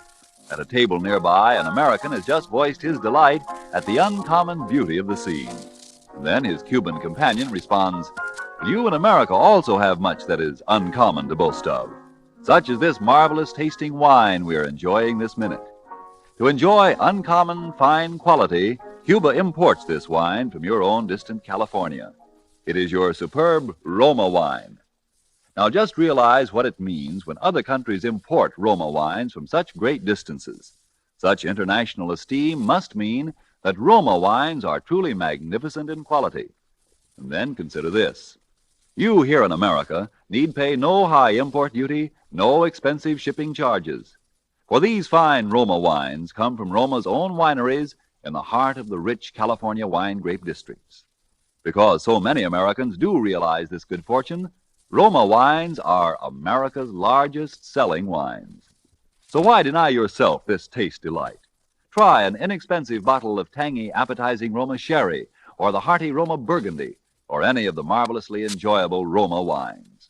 But remember, these days your favorite dealer may be temporarily out of the type you prefer. Then please try again. Ask for R-O-M-A, Roma wines, made in California for enjoyment throughout the world. And now with Part 1 of Donovan's Brain, and with the performance of Orson Welles as Dr. Patrick Corey, we again hope to keep you in suspense.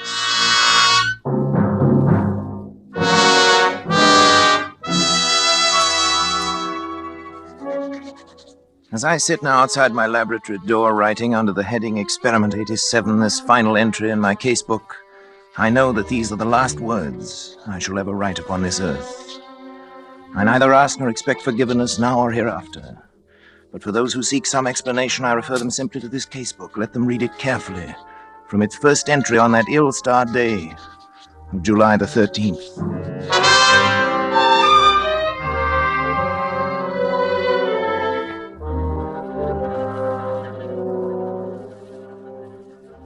July 13th. Today I bought a small Capuchin monkey from an organ grinder. The animal trembled with fear when I took it into my laboratory, and when I tried to pet it, it bit me.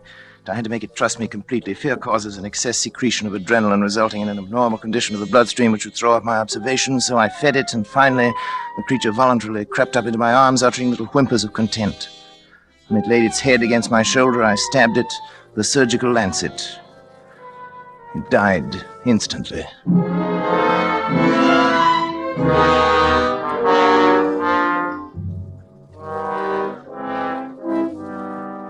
Well, David, what do you think of it? Well, it's pretty amazing, all right. See what I've done, don't you?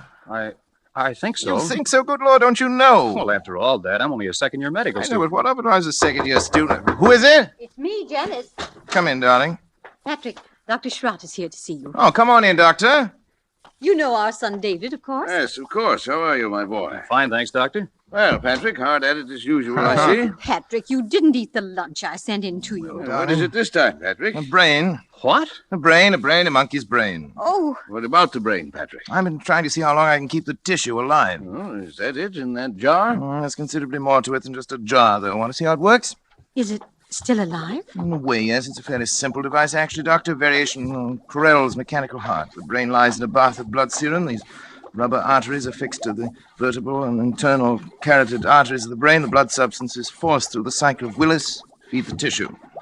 Over here, I've installed a small rotary pump that forces the blood circulation, you see?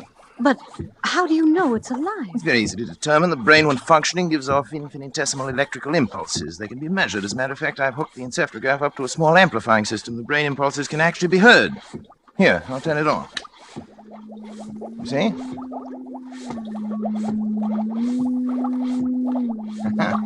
Quite effective, isn't it? Yes, it's effective. And it's wrong, Patrick. Terribly wrong. I've tried to tell him, Dr. Schrott. In heaven's name, what's wrong with it? Oh, Patrick, you and your mechanistic philosophy, trying to reduce life to a mere matter of chemicals and test tubes. The origin of life is from a higher domain than that, Patrick. And you're profaning. Nonsense. You can't stop the progress of science. Every discovery of whatever kind is a step forward. If I can prove that the brain can perform certain functions outside the body, who knows where we may be able to go from there? Oh, Patrick, how do you know that thing in there doesn't feel pain? How do you know it isn't writhing in agony? Brain tissue itself is insensitive, you know that. Just a feeling. Look. I'll switch on the encephalograph. See? There. Notice the faintness of the amplified alpha rays. Notice the comparatively slow rate of pulsation now. Notice what happens when I tap on the glass jar. See?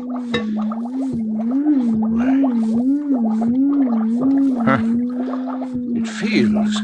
It thinks. I wouldn't go so far as to say that, but it certainly shows marked reaction to an external stimulus. I wouldn't have believed it possible. The trouble with you, Schrott, is that you don't really believe in science. Have it your own way, Patrick.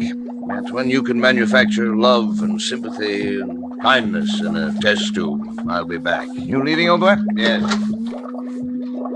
Patrick. Do me a favor, Patrick.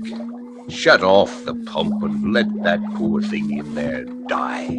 Let it die? Oh. If it were within my power to grant, that little brain would live forever.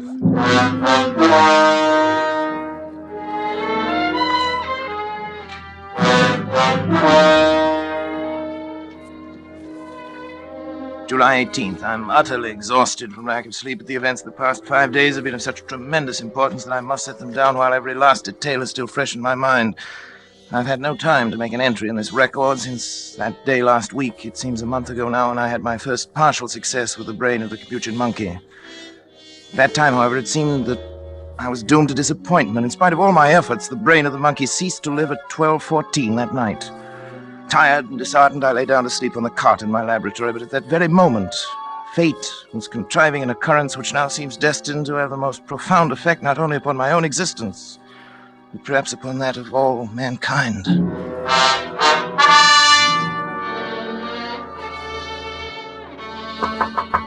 Hello? Hello, what is it? Dad! Oh, David, come in. What's the matter? It's Dr. Schrott. There's been an accident or something. He's pretty upset. All right, I'll come. Oh, Patrick, Schrott. thank heavens, my boy. What's the matter, old boy? There's been a plane crash on the mountain. Only one of them was left alive, and I've brought him this far, but he needs an immediate operation. Sorry, that's your job. You're county physician. Patrick, it's multiple fractures of both legs. The arteries are severed, and the legs will have to be amputated. Huh? You're not in any shape to do the job. Well, Well, that's not my fault. Take him to the Phoenix Hospital. I'm not going to take responsibility. It's too I far. really can't We'd help never it. get there in time. Patrick, please. It made me in a man's life, and your job as county physician. No, I'm not thinking of that, but it's an important man. William H. Donovan. Donovan? The Wall Street Donovan? Yes. You've got to help me, Patrick. Donovan. What are his chances? About even, if we hurry. Well, bring him in. Oh, thank you, Patrick. Thank you. You'd better get some things on, David. You may have to help. Yes, and you will use the laboratory table. Before you go, put the instruments in the sterilizer. And don't forget the Geely saw. Right. Oh, but what? I thought the Geely saw was only used for brain surgery. Not always. Hurry. They'll bring him in now from the car. Okay, Dad. In here. That's right. Easy does. Around the table, please. Yes, Doctor. Easy. You better get yourself a gown and gloves, Doctor, right over there. You won't have time to scrub. Yes, thanks, Doctor. Too bad, isn't he? Pulse rapid. Heart very faint. I wasn't sure. David, yes, half Dad. cc of adrenaline, David, 1 to 1,000 intravenous. Right. You men can go now. Is there anything else we No, can do? thank you. Patrick, don't you think... I'd rather we were alone if you don't mind, gentlemen. Yes. Good night, then, Dr. Schrad. Doctor. Good night. Good night. Now, David, if you remove the blanket from his legs, that's it. Good. You see, fortunately, a forest ranger got to him right after the crash and had sense enough to put a tourniquet on each leg. Even so, Sure. We'll get it. Sure. What's he saying? Something like, sure. He said it over and over. I hadn't realized he was deformed. It doesn't show as much in his pictures. Patrick, don't you think we ought to begin? There's no use amputating those legs. No use? He'll be dead anyway by morning. Well, won't it? Well, I suppose you're right, Patrick. You know I'm right. But still, we ought to try. We can't refuse to operate just We are because... going to operate. Syringe, please, David, the large one. Here you are, Dad. Spinal anesthetic. Will you give it, Dr. Schrad? Right. Scalpel, please, David. Scalpel and the Geely saw. Geely saw? Patrick. Well... No, Patrick, I won't let you. After your performance tonight? Well, I had... But, Patrick, he's still alive. Precisely. My mistake with the monkey was that he was dead. I don't intend to make that mistake again. Come on, David, Patrick, the scalpel. Are you out of your mind? You're taking a man's life. I'm giving him life. Donovan would die anyway. But for a while at least, Donovan's brain will live.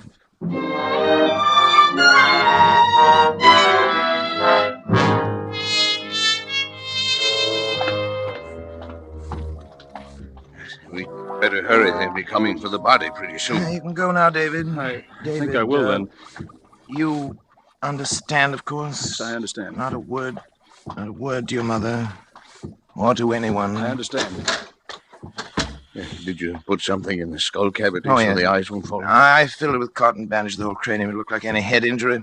I hope nobody gets any ideas about an autopsy. You're the coroner. You can stop that. Look, Schwartz. This is a chance that comes once in a lifetime. William Donovan had one of the greatest minds, has one of the greatest brains in the world today. And now you have it. It's Turn on the madness, Patrick. encephalograph.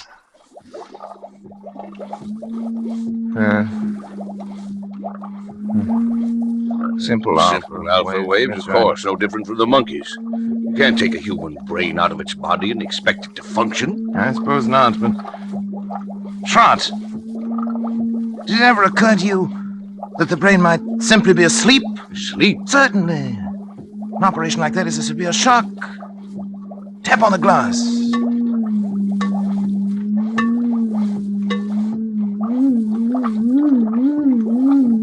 Good Lord, Patrick. Delta waves. It was asleep. You woke it up.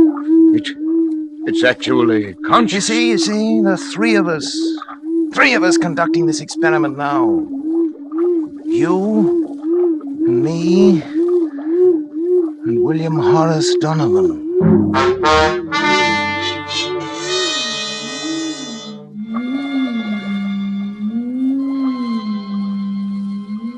July 25th, I moved my bed into the laboratory, but I've scarcely slept in 6 days. There's no longer any doubt that the brain responds like a sensitive seismograph to vibrations near it, including the sound of my voice. Yet I found no method of communication with it. I've devised a simplified Morse code consisting of taps on the glass container to together with voice vibrations. Perhaps I can teach the brain.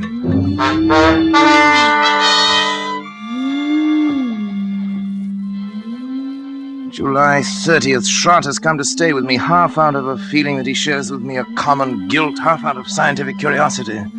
I've scarcely seen him, and both David and Janice have been avoiding me, not that I really care. I've been tapping out my code on the side of the brain's container endlessly, day and night, over and over, 1,000 times, so that a baby could learn it, if the brain can learn. I sleep only when the brain itself falls into exhausted slumber. When it wakes again, I resume my tapping.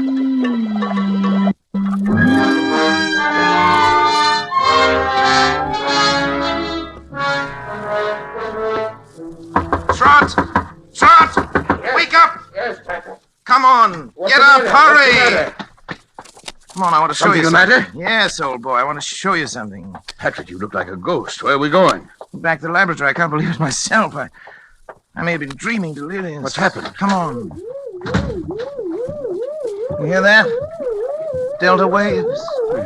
Seems disturbed. You've got to check my observations for me. If my reasoning is wrong, tell me. I can't be sure of anything anymore. Yes. Now listen carefully. You'll know that I've been trying to communicate with the brain in code now. If I were able to cause a distinctive pattern of the brain's delta waves by a specific command in code, if the brain responded with the same pattern of sound each time I issued the command, it would prove that I'd succeeded in communicating with the brain, wouldn't it? Yes, Patrick, I think it would. Now, listen.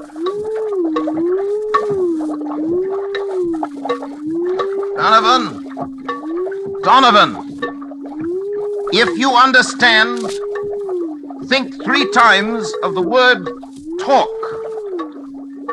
3 times. Talk. Talk. Talk.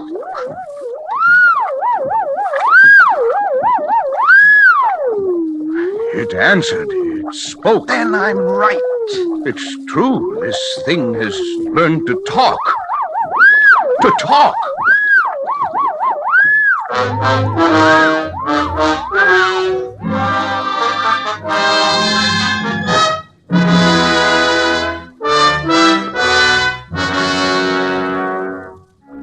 July 31st. Schrott is romanticizing, of course. The delta pattern is so infinitely complex that it would be utterly impossible ever to break it down into specific words, yet that it understands me, that it's trying to communicate with me, is certain. Schrott suggests mental telepathy, that I try to make my mind a blank, as the mediums call it, while at the same time increasing the energy content of the plasma that feeds the brain in the hope of stepping up the brain's electrical potential as one would step up the power of a radio station. Naturally, telepathy is nonsense, but the feeding theory intrigues me. I shall try it.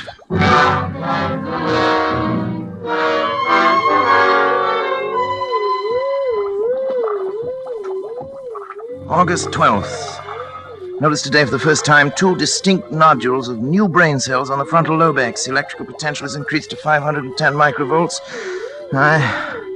I've begun smoking cigars. Although I've always hated cigars before. Nerves, I expect.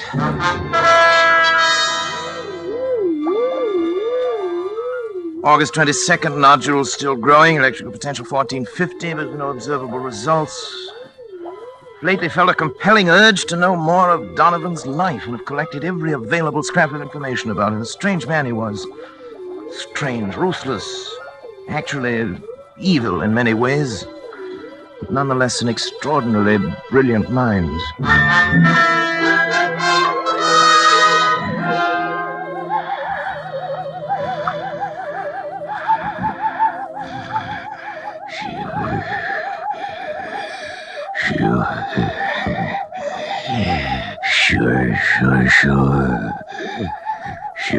Sure.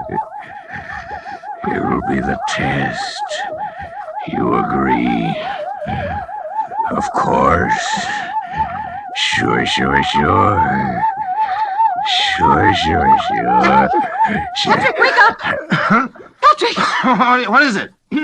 What happened here? I thought I ought to wake you up, Patrick. You were I was moaning asleep. in your sleep, talking. Talking? What did I say? I'm not sure, but Your voice was so strange that... Janice, what's the matter? It's nothing. I was dreaming, that's all. Janice woke me up. Patrick, let me see your hand. Hand? No, the other one. What about it? You're not left-handed, are you? No. Then why have you got ink on the fingers of your left hand? Well, I don't know. Were you writing anything tonight? No. You must have been, Patrick. Here it is, right here on your desk. Nonsense. Wait, let me see it. Oh, you've been writing his name, William H. Donovan. H. Donovan Schrott. That's not my handwriting. It's... What? Don't you see what it means? The brain has communicated with me. Patrick, you don't... Look here. Look at this magazine article. Here's a reproduction of his signature. And he was left-handed, too. It says so here. Why, it is. It is exactly the What same. a fool I've been. Look at this picture, smoking a cigar with his left hand. I wondered why I'd suddenly started smoking cigars. The same brand, too. Janice, try to remember what you heard me saying just before you woke me up. Come on, Janice. Think. Patrick, I can't believe... Think, Janice. All I heard was something like, sure. Sure. Of course. Don't you remember, Schrott? He said it that night. It was the only thing we ever heard him say. It was an expression of his. It tells about that in one of the articles, too. Yes, there it is. It wasn't your voice. It wasn't my voice. You see, the brain has grown. And it's strong enough to influence not only the higher functions, the frontal lobe, but the speech centers, the motor centers of another brain. Patrick, if this is true, then your experiment has been successful. It's ended. Ended? Oh, it's only begun. Patrick! Don't you see what this means? Patrick, listen to me. Oh, what, Janice? What? You've got to stop. Stop! I can't stand it any longer. Can't you see where it's led you?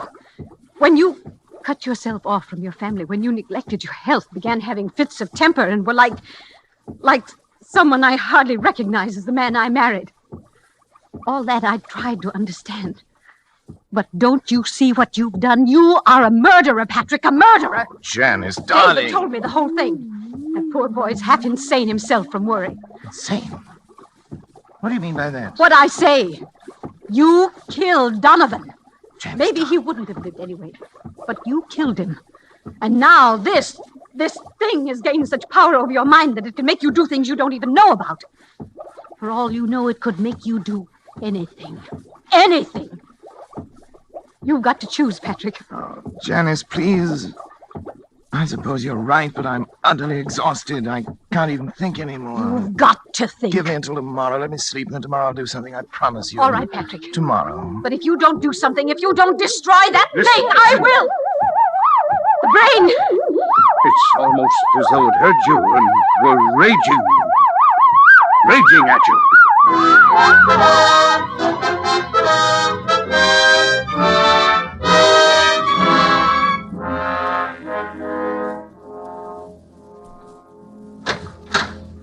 This way, please, Dr. Come Corey. on, darling.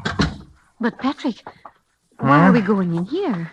A psychiatric clinic? I told you I'd do something, Janice. I've got an idea. You mean you're having yourself psychoanalyzed? Well... Something like that? Something like that. I'll tell you about it later. First, I want you to talk to this man alone. Dr. Zanger, this is Dr. Corey. Oh, how do you do, Dr. Corey? How do you I've heard do, something Dr. of Zanger? your work. Oh, yes. And this is Mrs. Corey. Of course, excuse me. I'm happy to meet you, Mrs. Corey. Thank you, Doctor. Won't you come into my office? I will certainly. Janice, would you mind, darling, waiting in the reception room? I'll be out in just a moment. Thank you. Why, certainly, dear. In here, please, Doctor. Very well. Well, Doctor, she seems quite normal. I'd expected from what you told me on the telephone that... I know. I can assure you, I hate to tell you this, but, Doctor, she's quite insane. I see. Yes, paranoia. She's always been, jealous of my work. And, well, last little while she's got a delusion that she thinks I've made some kind of a monster up in my laboratory. It controls my mind and controls my actions. So I'm putting her completely in your hands. Oh, well, it's of course a little unusual, but since you are yourself a medical man... That's right. You definitely wish to commit her then, huh? Yes. Yes. You have the papers. Oh, yes, here you are. Just your signature will be enough, Doctor. There you are. You let me know about everything, won't you? Oh, naturally, Doctor. We keep you informed. Thank you. Well, goodbye then, Dr. Corey. We will do what we can. Oh, right. Patrick? Mrs. Corey is staying with us, Miss Wilcox. Yes, Dr. Zanger. Patrick? Come back! Patrick! Oh, it's all right, Mrs. Corey. Just come with me, please. Patrick! No. Where are you going? Let me go! Let me go! Oh, Dr. Corey? Yes? Oh, about the bill, how do you wish it to be handled? The bill? The bill? Sure. I'll take care of it by the week. The checks will be signed William H. Donovan. Sure.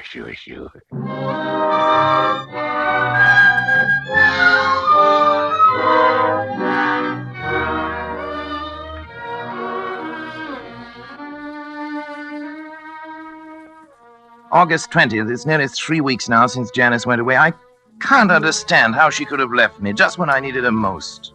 When I try to question Schrott or David about it, they only look at me strangely and change the subject. Clearly, they too now are in on the conspiracy. Sometimes it seems the only person I can trust is Donovan. The brain communicates with me more freely now each day. I know it has some great plan in mind for me, for both of us. I'm waiting, patiently waiting.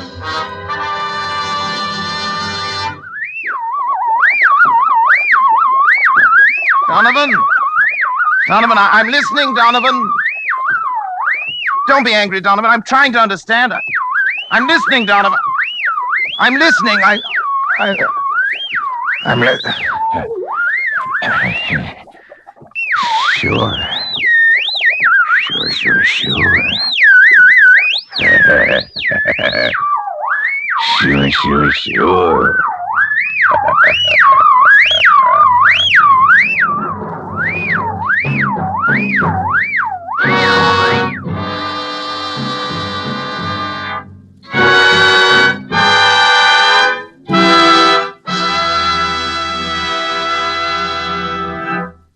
And now,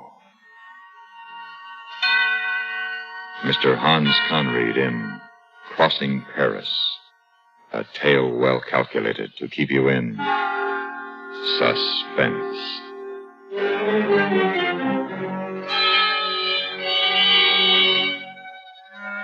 If you had been in Paris during the Nazi occupation, you would have seen a lot of interesting things.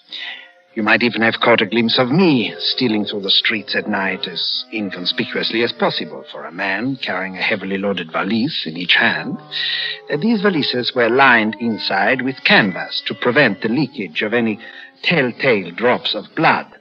And they belonged to my employer, Monsieur Jamblier, in whose cellar the original butchering was accomplished. My job was hard, but it paid well for the risks I took. Quite often I worked with an assistant carrier, usually Le Tambeau. Well, one winter afternoon, I set out to meet Le Tambeau at the Café Voltaire on the Boulevard de la Bastille. It was bitterly cold, and the trees were bright with frost. It promised to be a miserable night for us. A keen north wind was blowing over the canal toward the Seine, and the day seemed dying of cold. It was nearly dark when I reached the Café Voltaire. Ah, Pierre, what will it be? You look cold enough for a brandy. That I am. Here, this will warm your bones. Your friend Le Tambeau is in. He said to tell you he is not free tonight. Oh, curse him. How can he behave like that? He has no respect for his work. Respect for what work? Who's this Le Tambour? Respect for what Oh, work? please, monsieur. Oh, I'm talking to the bartender. It's no affair of It's yours. my affair, all right. I'm standing here drinking, and you come in and curse people and talk about respect. I'll teach you respect. Oh, the fellow was drunk. He put his glass down and staggered up to me, fist raised. At that same moment, a huge man calmly stepped around from behind me, caught the drunk's chin in his big hand, and pushed him backward with a powerful thrust.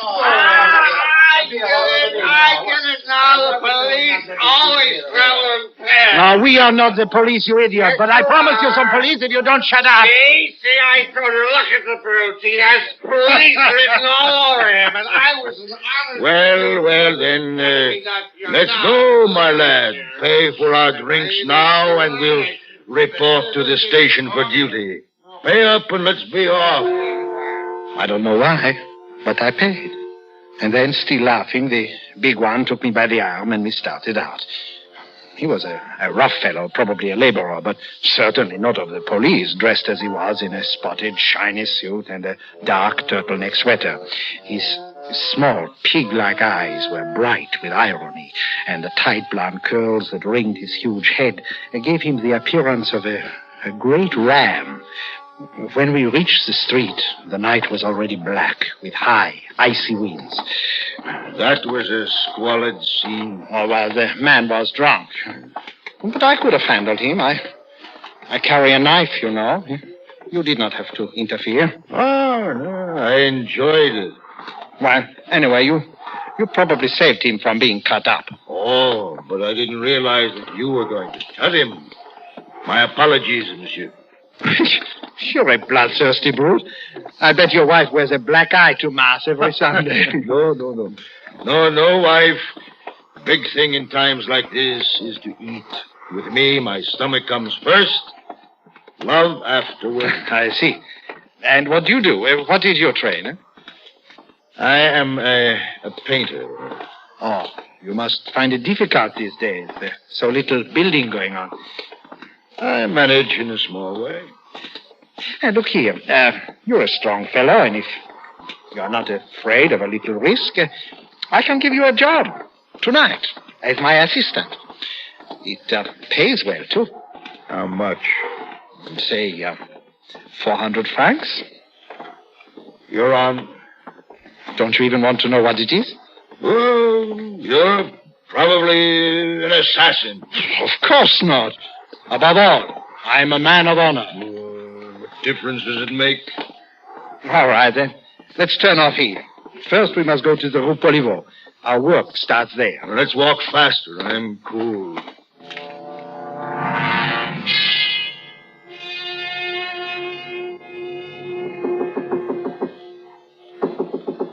Who is it? I, Pierre. Who's the other one? Le Tambour ducked out on me tonight. So I've asked my friend Grandgilles here to take his place. He's all right. Hurry, then. You're late. We followed Monsieur Jambier across the cellar to a thick table where stained white cloths covered a shapeless form. He proudly removed the shroud, revealing a whole hog which had been neatly cut into a dozen portions. Then he stood back and allowed us to feast our eyes. He's a beauty, no? Whew. How much does he weigh? 200 pounds. But divided into 4 valises, you'll manage him all right. It's easy to see you've never carried 100 pounds of black market pig about Paris. You're wasting time. Hand me a valise under the table there. Where does it go tonight? To Montmartre. Butcher shop in the Rue Goulincourt, number 43. And one thing now. To arrange his deliveries, he must have the meat there by 2 a.m. If you are late, he will not accept it. But Montmartre? It's no distance for a young man like you. How much are you giving us? Now, Pierre, bargain's a bargain. We are all men of honor in this affair. No one has ever questioned my honor, monsieur. And I deliver your meat on this side of the Seine for 400 francs. But Montmartre, that's a different matter. Oh, I see what you're up to. You know perfectly well I can't risk keeping the pig here and that it's too late to get anyone else to carry it. Lugging 200 pounds of black market meat all the way across Paris in the dead of the night with the police lying in wait for us at every turn along the way. You call that profiteering? All right, then. All right. You get 50 francs more. I want respectable pay for my work, not just a tip. 500 then, but not a sou more. It is hard work. It involves great risk. 600 francs. Tell me, Monsieur Chamblier, is this really number 45? What? Why do you ask that? Oh, for no reason at all. Because I know the answer. Monsieur Chamblier, 45, oui, pour-vous. Who is this man, Pierre? Frangile, you will do me the courtesy of keeping your mouth shut. I do the talking here. You agree then, sir, to 600 francs? Monsieur Chamblier, 45, oui, pour-vous. My share will be 1,000 francs. What? Are you mad? Oh, don't pay any attention to him. He's my assistant. So you just give me the 2 times 600 francs. I'll settle with him later. All right, then. Here, take it. I can't have you here all night. Monsieur Chamblier, 45, oui, pour-vous. Give me 2,000 francs, or I shall wreck this place. Chamblier looked at him fearfully for a moment. Then he pulled a fat billfold from his pocket and handed 2 notes of 1,000 francs each to the ram, who pocketed them calmly and caught a third one on the fly when Chamblier, in his nervousness, let it slip. It was too much for me. I started to Ordeal to make him return the money, but Chamblier seized me by the arm. Let him alone. I can't afford a row I here. don't want a row, but after all, he's my assistant. And this is my cellar. I've paid out enough money to have peace here at least. You can settle it with him later. Right now we've got to finish packing the valises. It's late. We went back to the table and finished fitting the sections of pork into the valises, wedging them in with crumpled newspapers. Grandgilles paid no attention to us, but sat across the cellar on a wine barrel, eating a thick slice of ham he'd found. When we were packed, however, he got up without a word and came over to pick up his 2 valises. This apparent willingness seemed to impress Chamblier, and when we reached the door, he stuck a pack of cigarettes into the ram's pocket. That's for the 2 of you, for the trick. Cigarettes at night? It's a fine way to get ourselves picked up. Oh, come now, Pierre. Don't worry so. I have to have 2,000 francs more. No. Not a sou. Not a single sou. Give me 2,000 francs, for heaven's sake, Chamblier! Chamblier! 2,000 francs, Chamblier! Stop it, you'll have the police on us. Here, you blackmailer. Here, take them, but shut up. In the name of Mary, shut up. Here, you devil. Open the door. Let us get out of here. I'll settle with you later, my fine friend. Chamblier! Oh! Chamblier! I now have to have another 2,000. Quiet, I tell you. Stop it. No, don't you dare pull anything like that again. What's the matter with you anyway? Do you want to go to jail? I'm warning you now. If you ever do... chirping at me, or I'll pinch your head off and let you bleed. Well, I don't want any trouble, but after all, I've given you a job. This is my work. You should have some respect for it. Oh, that's for your job. Where do we cross the river? We have to go up to the Ile Saint-Louis, too near the railway station down here. Too many police patrols and German soldiers around. Let's hurry, then. My hands are turning to stone. As we passed by the wine market, deserted and desolate in the night, the wind seemed to blow with less violence, but colder. Our faces were gnawed and burned by it. The oily water in the Seine was black as coal, and along the banks the bare trees stood bleak and spectral. Finally, we reached the Ile Saint-Louis, and with a cord, turned into the first side street for a moment's respite from the paralyzing north wind. It's a wonder the air doesn't freeze. Why in the name of heaven do you work at this job? I make my living this way. Every man to his trade. Now tell me, how much can you get for pork in the black market? Huh? Forget it. What, 75 francs a pound? Forget it, I tell you. In that cafe where they thought we were police? I'm sure we could sell Chamblier's pig at 75 francs a pound. That would give us 30,000 francs. 15,000 apiece of easy money to... Instead of killing ourselves in this wind... You think if I want to do that, I'd have brought you along? No. And if I were to decide to do it now, I'd begin by getting rid of you. What makes you think you... Be quiet. Listen. A patrol. Back here in the shadows. Quick.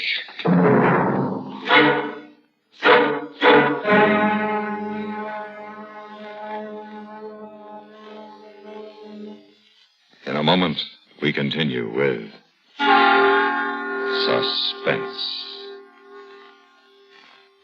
Jack Benny acquires a girls' baseball team, and R.M.S. Brooks acquires headaches from a school board on CBS Radio this evening. And if that isn't enough, Mitch Miller has Jack Webb hiding under his beard. Yes, there's great listening ahead on CBS Radio, so keep your dial right where it is. Suddenly aware of the fact that his rivals Bob Hope and Bing Crosby are part owners of baseball teams, Jack Benny will be out to acquire one for himself, and the answer will be the Buxom Bloomer Girls. For another key to laughter, join Eve Arden as R.M.S. Brooks as she tries to open Madison High in time to receive an award for good attendance. The key here is the one she loves in a series of mishaps that prevent the opening of the school. Too late to help her find the key, but in time to help Mitch Miller present one of his greatest shows, Jack Webb will be here on most of these same stations, along with producer Otto Preminger and comedian Phil Foster. Remember, they're all on CBS Radio later today. Jack Benny, Eve Arden, and Mitch Miller with his guests, Jack Webb, Otto Preminger, and comedian Phil Foster. And now, we continue with Crossing Paris, starring Mr. Hans Conried. A tale well calculated to keep you in suspense.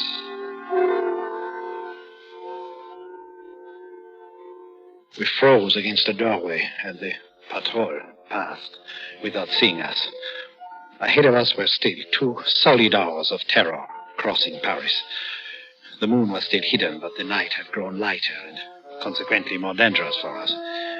After a block or two, I suddenly sensed that Grangil was no longer behind me, and turning, I saw him halfway across the street, headed toward a line of blue light that framed the doorway of a cafe. I'm going to get a shot of liquor. Come back here, you fool. You can't carry that stuff in there. I won't be long. He was already opening the door, pushing his valises past the blackout curtain which masked the lighted interior. Cursing, not telling what he was up to now. But in any event, I couldn't leave him there with Jamblier's pork, and I didn't dare stand around in the street waiting for him, so I crossed over and followed him inside. Several men who looked like clerks were playing cards at a table, and the floor was covered with sawdust and the lights were dingy.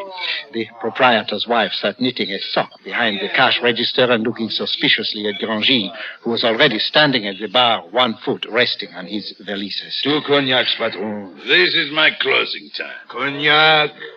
What is all that luggage?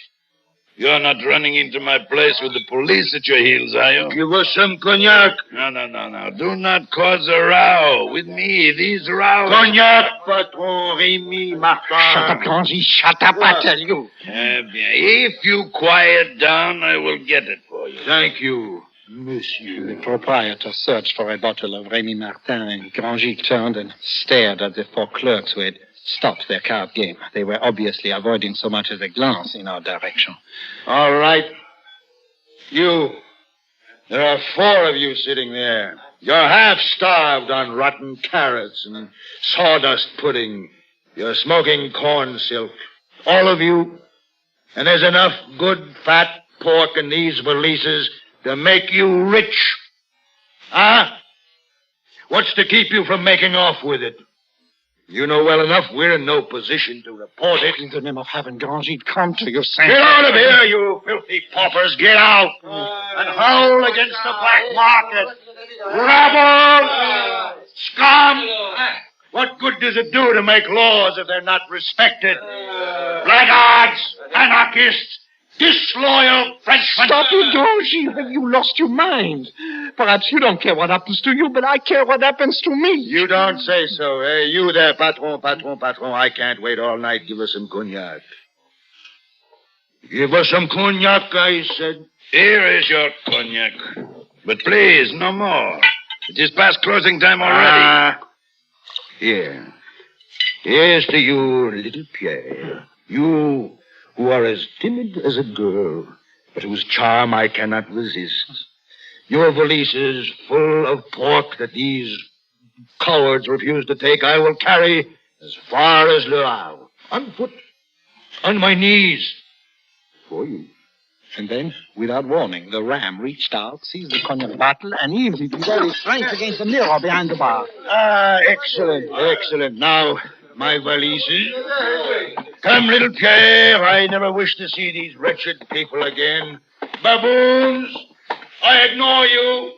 I erase you from my memory forever. I followed him out, wondering how in the world I could keep this monstrous madman from getting us picked up by the police. The moon had come out now, and the center of the street looked like an arrow of brightness, while the shadows along the sidewalk offered dangerous possibilities of surprise. At the first street crossing, the black shadow in which we were walking was broken by a streak of moonlight. We just reached the opposite curve when, from the dark, only 3 yards in front of us, a man's voice rang out. Stand where you are. No tricks now. What are you carrying in those valises? Before taking that tone, you do well to identify yourself. It's the police. You saw me well enough. Oh, the police? Well, I'm certainly glad we ran into you. I've been looking for somebody to show us how to get to the Rue Sévigné. You're going away from it, and I think that You don't tell me. Did you hear that, my friend? The Rue Sévigné is behind us. Well, then we just have to turn back. Later, perhaps. Right now, you're going with me to the station. May we rest a moment first? We've walked a long way looking for the Rue Sévigné. Perhaps I can explain. No need for that. Come along now. Come on. There was nothing he could do if I put my valises down anyway, in spite of him. So I did, thinking he would give me a chance to talk him out of this. And the ram, bending his knees slightly, put his down also, and then, suddenly straightening up, smashed the policeman's jaw with his fist. The poor man doubled to his knees, fell flat without making a sound. Grandgilles bent over him for a moment and then grabbed his hat and threw it into the middle of the street. The visor shone there in the moonlight. Well, let's go. Well, that was clever. As soon as he comes to, he'll grab his whistle. In 5 minutes, all the police in the arrondissement will be after us. That would surprise me. I have his whistle in my pocket. Air raid alert. Now what will we do? We don't dare go into a shelter with his meat, and we certainly can't stay in the streets. I live only 2 blocks from here. Come on. Come. In spite of carrying 100 pounds apiece of that cursed pig, we ran all the way. But at last, with bursting lungs, we made it. I stopped a moment inside the door to catch my breath before climbing to the top floor where he said he lived. The ram went on ahead, and the door was open when I finally arrived. Come in. Come in. I'll have a fire going in the stove in a moment. It was a large, comfortable studio. In the bluish light that filtered in from the street, I could see a huge mirror covered with gauze, hanging directly opposite the entrance, over a baby carriage filled with what appeared to be framed paintings. I set down my valises near the door and stood there until Grandgilles drew a blackout curtain over the window and turned on the light. There were several easels in the room, and on a table near the window were spread out a number of drawings and paintings. Surprise? You're a painter. Yes. I said I was. You did all those? I sell most of them around Montmartre. But since the German occupation, amusingly enough, not always for money. I barter. Well, only last week, for a picture of a woman wearing nothing but high-heeled shoes and an opera hat, I got a ham. But here's one I've been commissioned for that'll bring 100,000 francs. You like it? No. Because it's the portrait of a Nazi? Perhaps. And because it's no good. You're still angry with me, aren't you? Oh, I don't know what to think of you. Think what you like, then. I'm going to eat something. The stove had commenced to glow, so I sat down in a big, easy chair next to it and soon became drowsy in its pleasant warmth. And then suddenly a bell went off and woke me out of a sound sleep. Grandgilles speaking. Ah, Suzy. I'm sorry I couldn't make it. Pierre Martin, Huh? No, you don't know him. Well, Pierre Martin is a little gutter snipe who works in the black market. He gave me a job, the poor idiot. Oh, I had great fun. Wore dirty clothes, played the role of a tough, a Satanist, a thief. No. It was very easy. After all, it's the weak ones who act tough. Very amusing, I assure you. What? No, I'm still an amateur. So that's it. I'm going to tell you about it all. Slamming, mocking me, making fun of my work, laughing to himself all the while. I'll show him. Pierre, such temper, little one. You dog! And I thought you were hard up. I want to help you. And you, the gentleman, treating himself to a taste of what I suppose you call the underworld, like a stinking tourist. Is there a reward out for you, Pierre? It's stealing, that's what it is. You should have left the work to a man who needed it. You have no honor, no respect for work, you filthy rat. Oh, but I have. Come over here. Look, I drew a portrait of you while you slept. Huh? Perhaps you will like this picture I better don't even than- want to look than- at it. What do you think I am? Me, I earn my keep. I work hard. You and your Nazi under 1,000-franc commission. You've done everything to make trouble for me. My work is amusing, eh? Well, I'll show you what I think of you. Here, what are you up to? I ran across the room to the easel that held the portrait of the Nazi, plunged my knife into the top, and ripped down.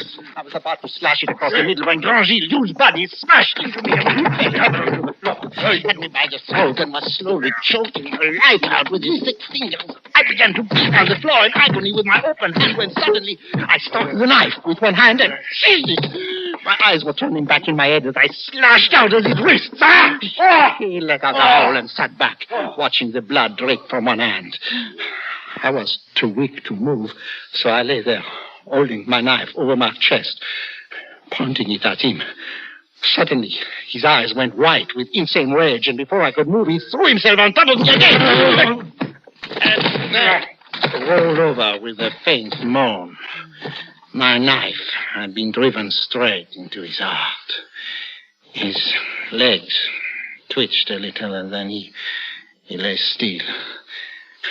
I looked at him unbelievingly. I'd never killed. I'd never wanted to kill any man.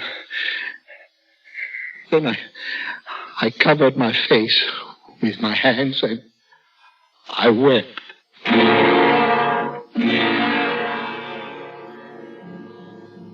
2 hours later, faint with exhaustion, I delivered all 4 valises to the butcher shop in Montmartre. All right, I waited. It is all there. Of course it is. I'm a man of honor, monsieur. I can see that. And you made it on time, too. But did you not have an assistant? I understood from Jamblier. Oh, it seems that my assistant, monsieur, did not really need the work. I was forced to dismiss him. Well, anyway, you made it. I always finish any job I start, monsieur. It was only then that I remembered that Grangil had said my name to his girl over the phone, and that my portrait sat waiting for the police in his studio. I put the 5,000 francs, which I'd taken from his body, into an envelope I borrowed from the butcher and addressed it to Jamblier. I dropped it into a mailbox and then walked slowly down to the big market of Les Halles. It was almost dawn when I reached it, and the heavily loaded pushcarts were stacked up in the side streets, smelling of green vegetables and berries.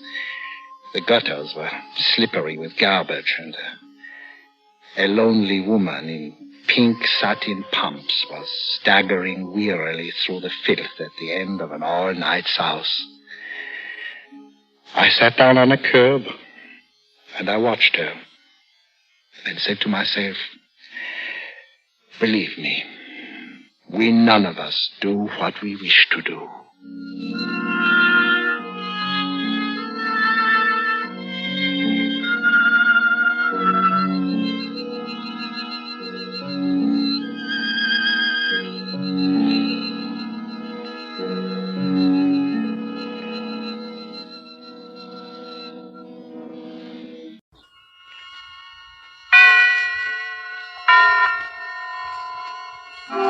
Suspense.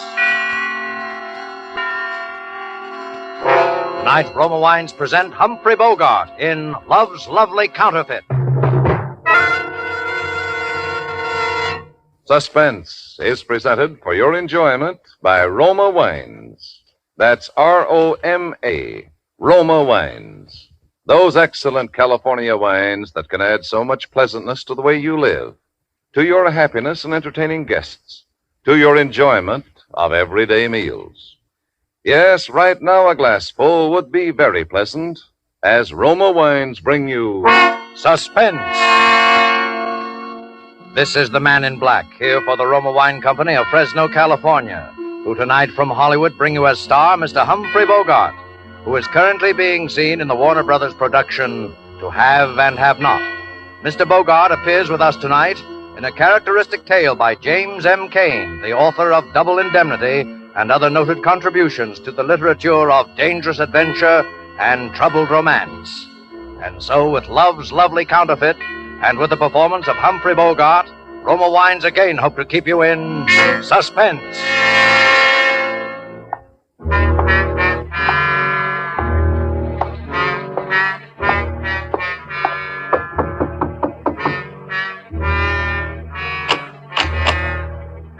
That's all right, Lefty. Open up. Oh, it's you, Ben. Come on in, Ben. Sal here yet? No, not yet, but he ought to be pretty soon. Huh? What's he got on his mind? I wouldn't know, Ben. Okay. Hey, what's that coming down the street? Oh, that must be those poor suckers of Citizens League. They're having a political parade. Yeah, there they are. You can see them through the window. That must be Jansen, huh? The guy they're running for mayor. That's right. Who's the doll riding with him? What's the matter? Don't you read the papers? Sure. Yeah, I read Little Abner. Who's that, Davy May? Her name is June Lyons. She's his new secretary or something, but everybody says she's the brains of his campaign. Yeah? I could use little brains like that myself. Not that kind you couldn't, not that missionary kind. What about this Jansen? I keep forgetting that you're new around here. Jansen doesn't have a chance. Well, he's putting out a lot of publicity. He must have some dough behind him. Yeah, but you can't elect a reform ticket in a town like this, Ben. Saul's machine is too strong, not unless you got some dirt, some real dirty dirt that smells so bad people can't ignore it. And who's going to get anything on Saul with half of the police force on his payroll? Saul isn't even worried, huh? Ah, why should he be? Saul puts up the dough, Maddox wins again, and Saul keeps on running the town. Oh, that must be Saul now. Hiya, Lefty. Hiya, Benny. Hiya.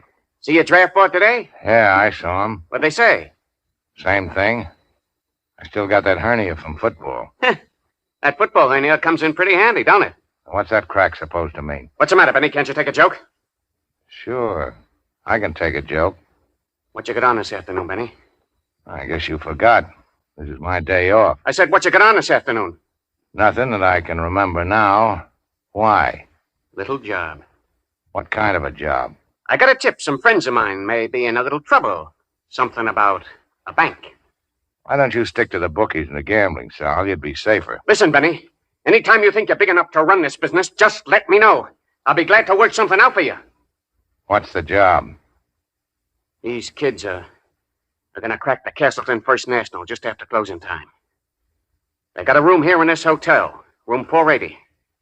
They'll be back here about 3:30. You see, I own this hotel, and I want you to go up and collect the room rent. I'm giving them good protection, so I figure it'll come to about 20 grand. Yeah?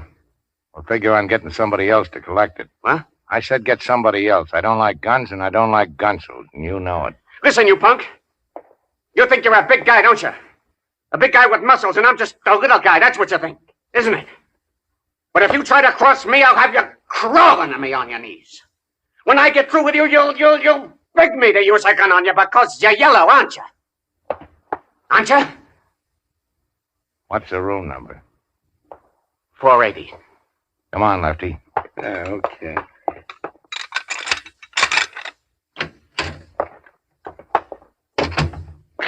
Gee, that was lousy.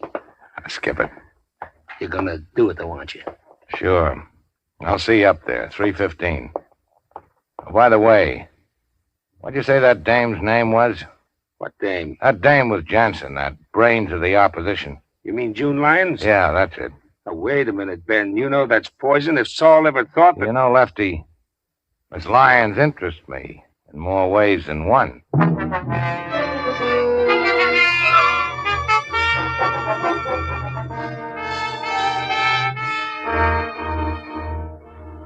Tonight for Suspense, Roma Wines are bringing you as star Mr. Humphrey Bogart, whom you have heard in the first act of Love's Lovely Counterfeit, a radio play from the novel by James M. Cain, which is tonight's tale of suspense presented by Roma Wines.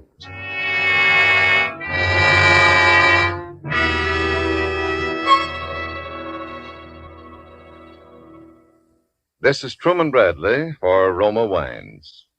Mention the name of Elsa Maxwell, and you picture a famous hostess, expert in every phase of entertaining.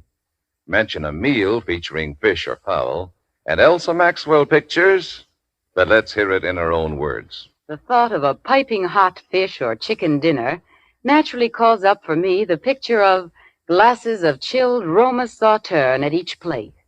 Roma California Sauterne is delicate, pale gold in color, delightful in bouquet, and even more important, exquisite in taste. Roma Sauterne goes perfectly with any food and tastes as good whether served in ordinary or fancy glasses. The one important thing to remember about this distinguished Sauterne is the name, Roma. Each glassful of golden Roma Sauterne reflects the heritage of all Roma wines.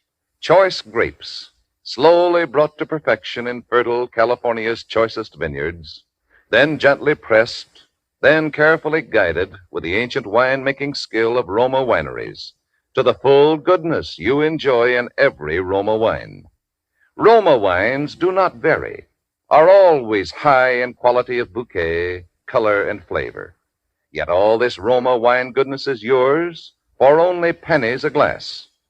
No wonder more Americans enjoy Roma than any other wines. R-O-M-A, Roma wines. And now it is with pleasure that Roma Wines bring back to our soundstage Mr. Humphrey Bogart, who, in the character of Ben Grace, keeps an adventurous rendezvous in Love's Lovely Counterfeit, a tale well calculated to keep you in suspense.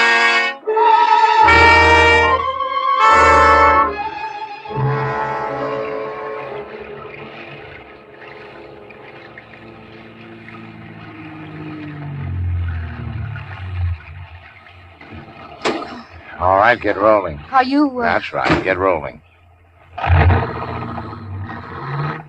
So you're June Lyons, the brains of the opposition. What's this hot tip you told me about over the phone? I don't have much time. What's the matter? You worried? Not particularly. Well, you don't have to be. I'm not interested in you. Why do you want to see Jansen elected? Suppose you let me ask the questions. All right. I'll ask you the same one. Why are you working for Johnson?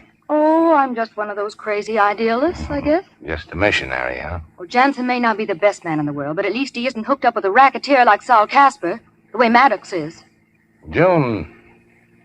Oh, it's June now, is it? What's your name? Maybe I'll tell you that later, and maybe I won't. Listen, June. If you were one of those earnest kids who stand around on street corners handing out leaflets, I might believe you wanted to reform the world, but you're not. I know that you know that electing Johnson isn't going to reform the world or even reform Lake City. It just doesn't make that much difference. Well, it does to me. But there's something else, too. Like what? If Jansen wins, of course, I'll get a city job out of it. A good one. That's more like it. But I want to explain why. You don't have to explain anything. But I want to. I'm a lawyer. At least I have a degree from law school. And I want to be a good lawyer. If you start out on your own, it can take years. But with the right job at City Hall, you can build up a practice in no time. Okay. As long as it's the dough you're thinking about, we can do business. Oh, it isn't just money. I know. Now listen. I know. You're a missionary.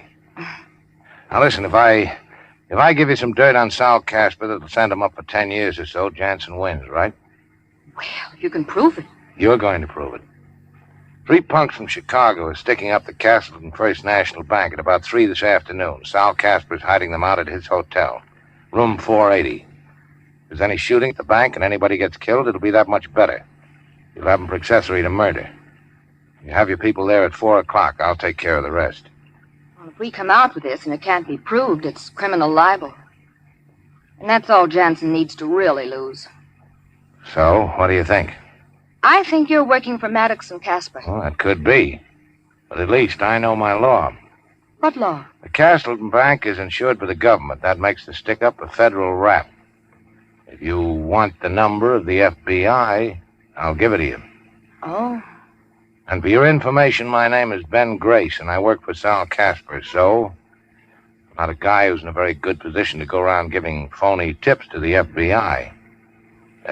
You can pull right up here. Why are you doing this? Because I just decided Sal Casper is mean, and he's greedy. That enough? You say so. Room 480 at 4 o'clock. Ben. Yeah? Will I see you Afterwards? Now, don't worry, baby. You'll see me.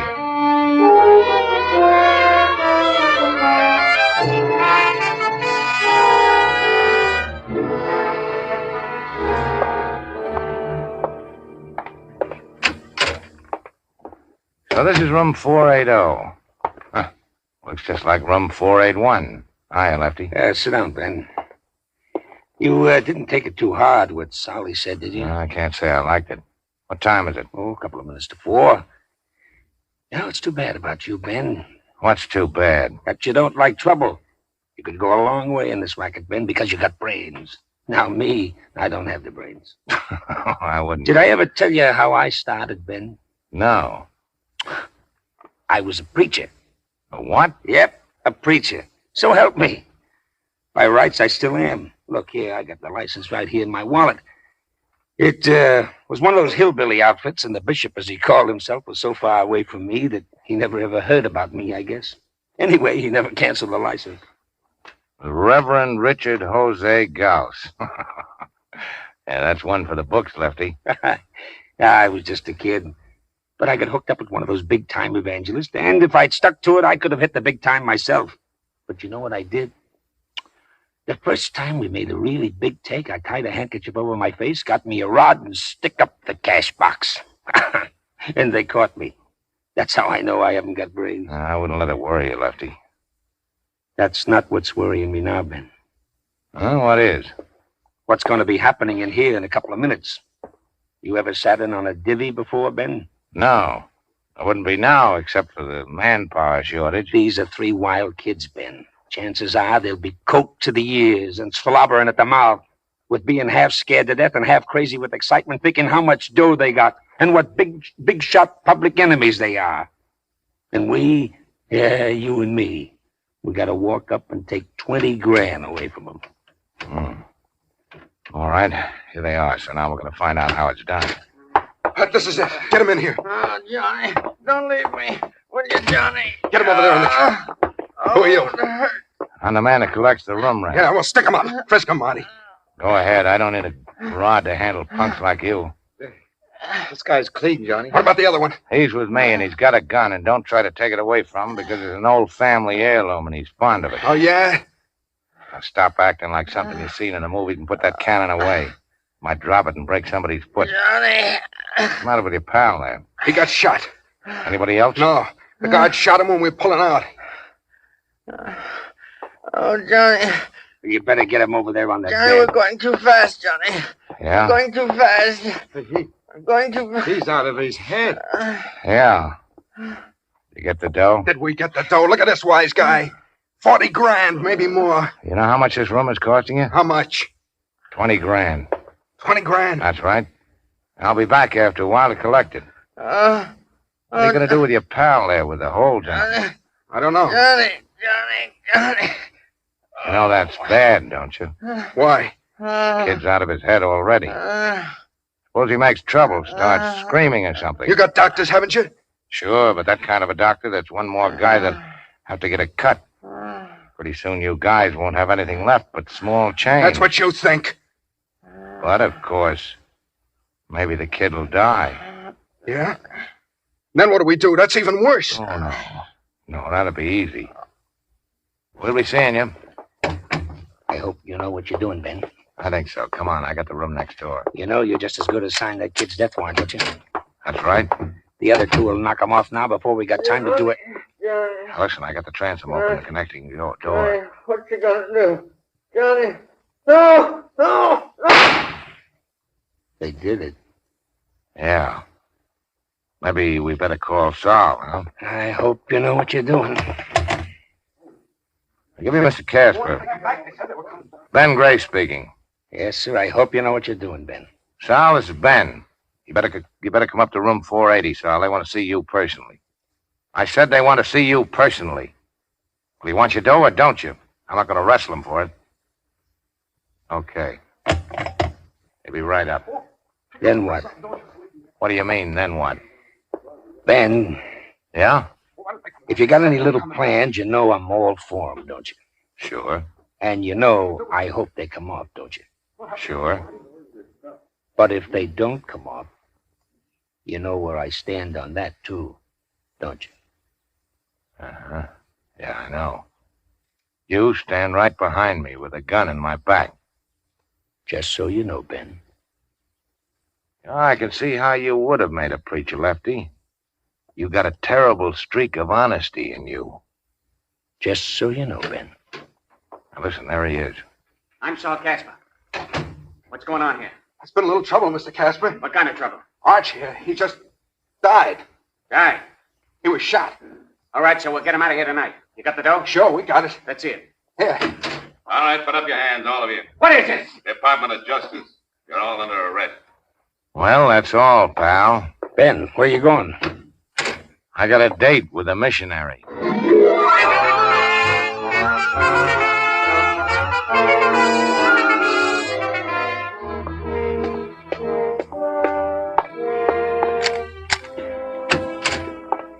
Ben. Hello, baby. Where's my good evening kiss? Oh, Ben, please. I want to talk to you. What about? Don't you know? Yeah, I guess maybe I do. Oh, we can't go on like this, Ben. It isn't right. It isn't fair to Jansen. It isn't fair to... Well, it isn't fair to me. What's so unfair about it? You know what's unfair about it. Mr. Jansen promised the people of Lake City that if he got elected, he'd clean up the town.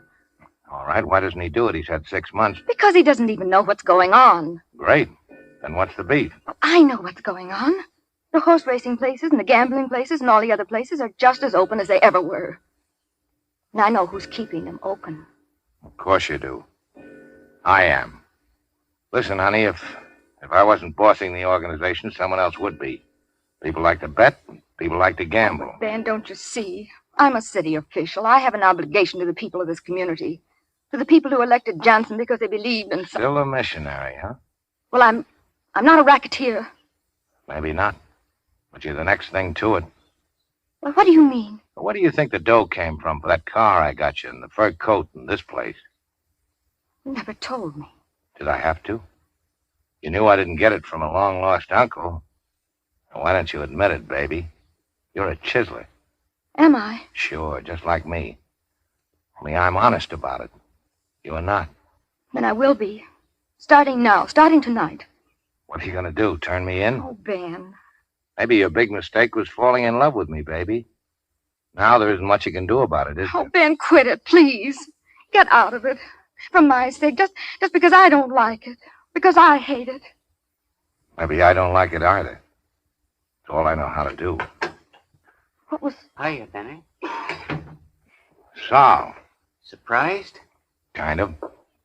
Did you break out? Yeah, just to see you, Benny. Put up your hands. You know I never carry a rod. Maybe you sort of wish you did now, huh? Not that you'd have a chance to use it. What are you going to do? I'm going to kill your boyfriend, sweetheart.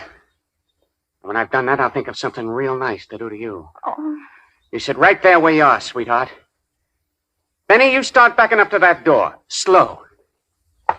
That's a bathroom, isn't it? Yeah. I think I'll kill you in the bathtub, Benny. That way it'll be quiet. There won't be so much of a mess.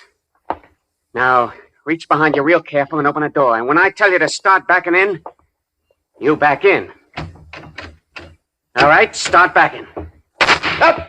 I don't leave me down. June! Is he? Yeah. Since when have you been carrying a gun? Just lately. Ben, are you all right?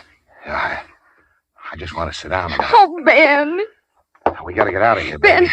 Ben, listen to me. We'll go away. We'll get out of the country. We'll go to Canada. Sure. We can get married there. You do want to marry me, don't you, Ben? No, you know I do, baby. You can join the army up there. I'll do something, too. We'll do something decent with our lives.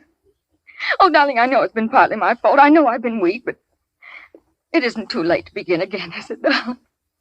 Maybe not.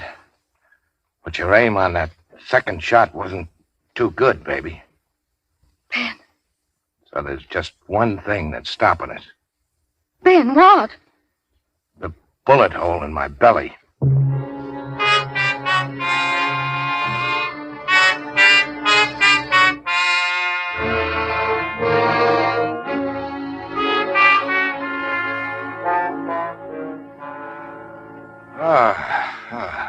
Well, hello, big shot. You've been in the land of Nod, haven't you? Where am I? The City Hospital. Yeah? What are you doing here?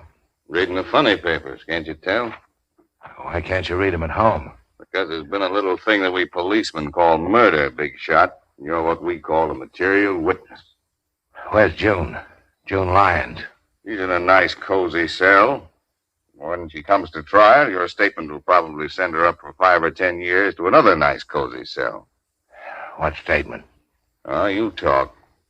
Yeah? You know what you got, Big Shot? Sure. I got ventilated with a lead slug. Yeah, but that's not all. You got peritonitis. Oh, I have. So what? So, I've seen guys with peritonitis before. You know what happens? First, they start getting a fever. Then they get kind of lightheaded. Then they get thirsty. Terribly thirsty. And after a while, you get so you can make them talk without they hardly know that they're talking. Yeah, you talk, all right. You think so? I know so. Where's Lefty Gauss? You mean your faithful servant? He's right outside. Well, can I talk to him alone? Sure, why not?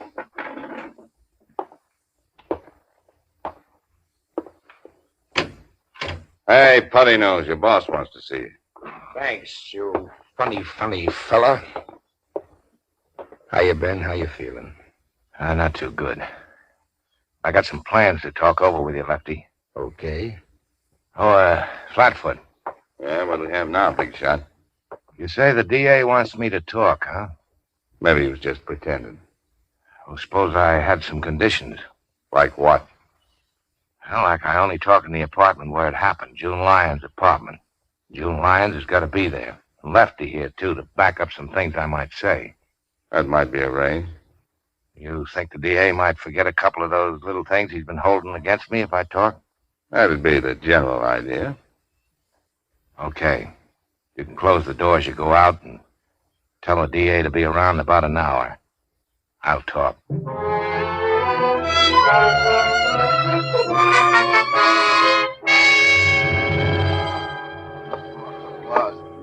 All I'm saying is that I won't be responsible. Dragging a man in his condition way out here in an ambulance, lugging him up 3 flights of stairs on a stretcher. Doc, that's the way he wanted it, and that's the way it's going to be. All right, everybody here. Miss Lyons? Yes. Lefty Gauss? Yes. How is he, Doctor? I've already told you. But he can talk. Stop worrying about me, Mr. DA.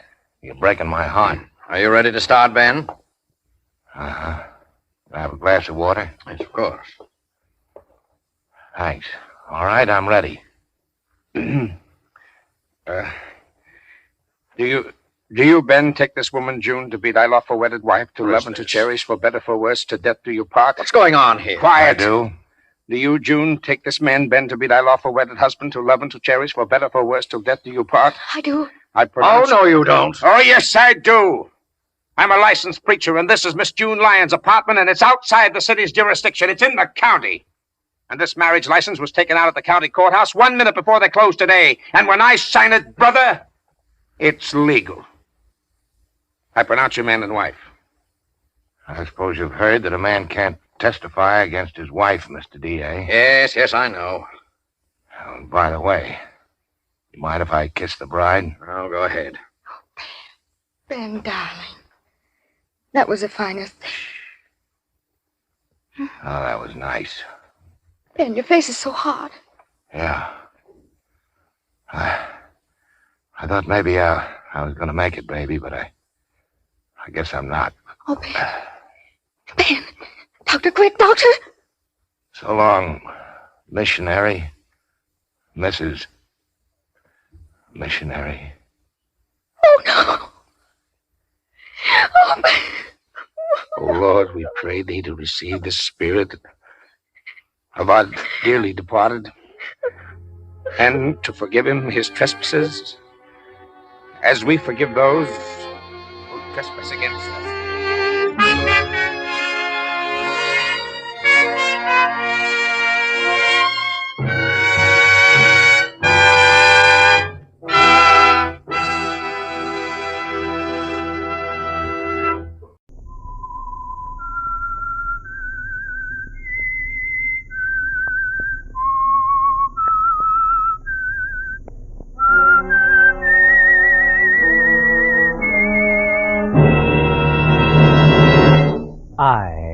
the Whistler, and I know many things, for I walk by night.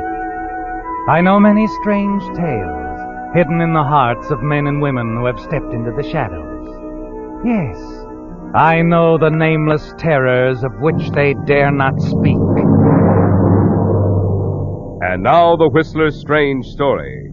A Rose for Pamela.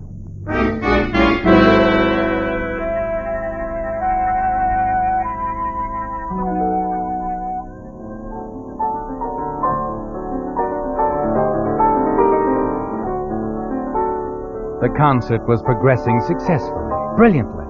The young artist had perfect command of the keyboard at her fingertips, and the quiet, inspired audience watching her. This was because, like her famous father, Thomas Barrett, before her, she loved music. It was a part of her, and she felt no more nervousness than he might have had at the height of his brilliant career as one of the world's most celebrated pianists. Pamela Barrett might have felt differently, however, if she knew what was in the heart and mind of someone watching her. Yes, Pamela Barrett's touch might not have been so fine, so sure if she had the knowledge of a cold, calculated plan for murder.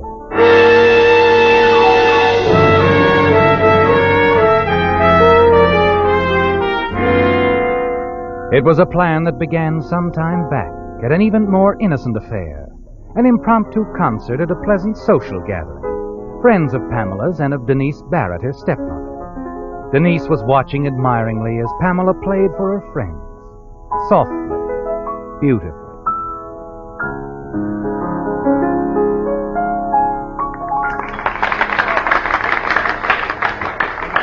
Pamela, darling, it was beautiful, wonderful. Thank you, Denise. All of you. Thanks so much. Oh, she's ready now. You must arrange a concert debut for her, Denise. I should say so. You hear them, darling? It's what I've been telling you repeatedly. You mustn't let anything interfere with your music.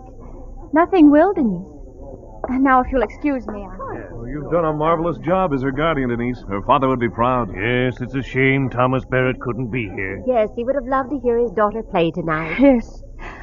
Oh, yes, it's our only regret. Oh, now, dear, I'm sorry I mentioned that. It's all right. Just the excitement, the thrill of hearing her play so much like Thomas himself.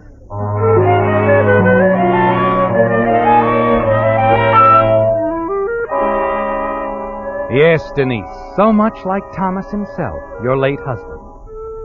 The thought is still on your mind as you excuse yourself. Leave your guest discussing the way you've managed Pamela, brought her along, guided her career and affairs so efficiently. And on the terrace, you're congratulated again by a guest who has remained in the background. Marty Drake, attorney for the estate of the late Thomas Barrett. She was very good, Denise. Very good. The girl does have talent, doesn't she? Mm-hmm. You think she meant that about not letting anything interfere with her career? I hope so. So do I. You ought to make sure, you know. Young girl in love that way. I've managed her pretty well until now, Marty. And she has faith in you, both personally and as an attorney. She told me the other afternoon she was glad you were handling the estate. Oh, sure. I was just thinking, that's all. I mean, her father's career ended by an accident. It'd be dreadful if anything had to end the daughter's, too. Please, Marty. Well, I'm sorry. Like I said, I was just thinking. Marty, it would be terrible if you couldn't handle her and couldn't talk her out of marrying Richard Matthews. I can. I must. You can say that again, baby. Her marriage had put us in the position of having to account for the $100,000 we've managed to remove from the estate. $100,000? Is it that much, Marty? We've lived well, Denise, very well, since Thomas fell over that cliff a year ago. But $100,000, Marty, That's the difference between a misdemeanor and a felony. You better go to work on Pamela quick. I will. Tomorrow. Oh, I thought you might like a cocktail, Mrs. Barrett. Yes. Thank you, Alma. Yes, thank you. I could use one nicely. Alma, would you tell Pamela there's another number I'd like her to play? Oh, I'm sorry, ma'am. She told me to tell you. She's gone out. There was a phone call. Not Richard Matthews. Why, yes, ma'am. Richard Matthews. Well, you tell me not to worry. Marty, we're in trouble. So is Pamela. How do you mean? Well, we won't have much choice, Denise. If your lovely stepdaughter persists in marrying, there might be only one way to stop it. And this time you'll do the stopping. If you don't, baby, you won't be around to spend any more of Pamela's money. You'll be on the inside looking out. Don't worry, Marty. I'll stop her.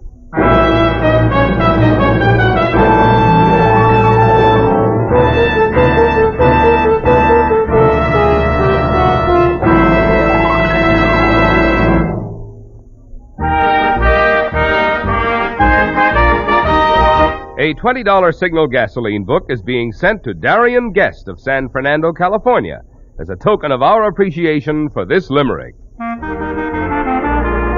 A most thrifty young woman named Penny drove from Kalamazoo to Kilkenny.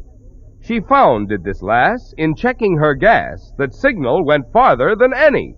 Signal, signal, signal gasoline. Your car will go far the gasoline. Well, all I have to say to the lass from Kalamazoo is that if she'd been a Westerner, she would have known that from Canada to Mexico, Signal has long been famous as the Go Farther gasoline. But mileage, mind you, is only one of the benefits you'll notice when you switch to Signal. In addition, you'll enjoy Signal's quick starting, Signal's peppy pickup, and Signal's smooth, quiet power. For like birds of a feather, mileage and performance go together. To enjoy both, just heed the advice on those Signal billboards you've seen. Next time, fill up with Signal, the famous Go Farther gasoline.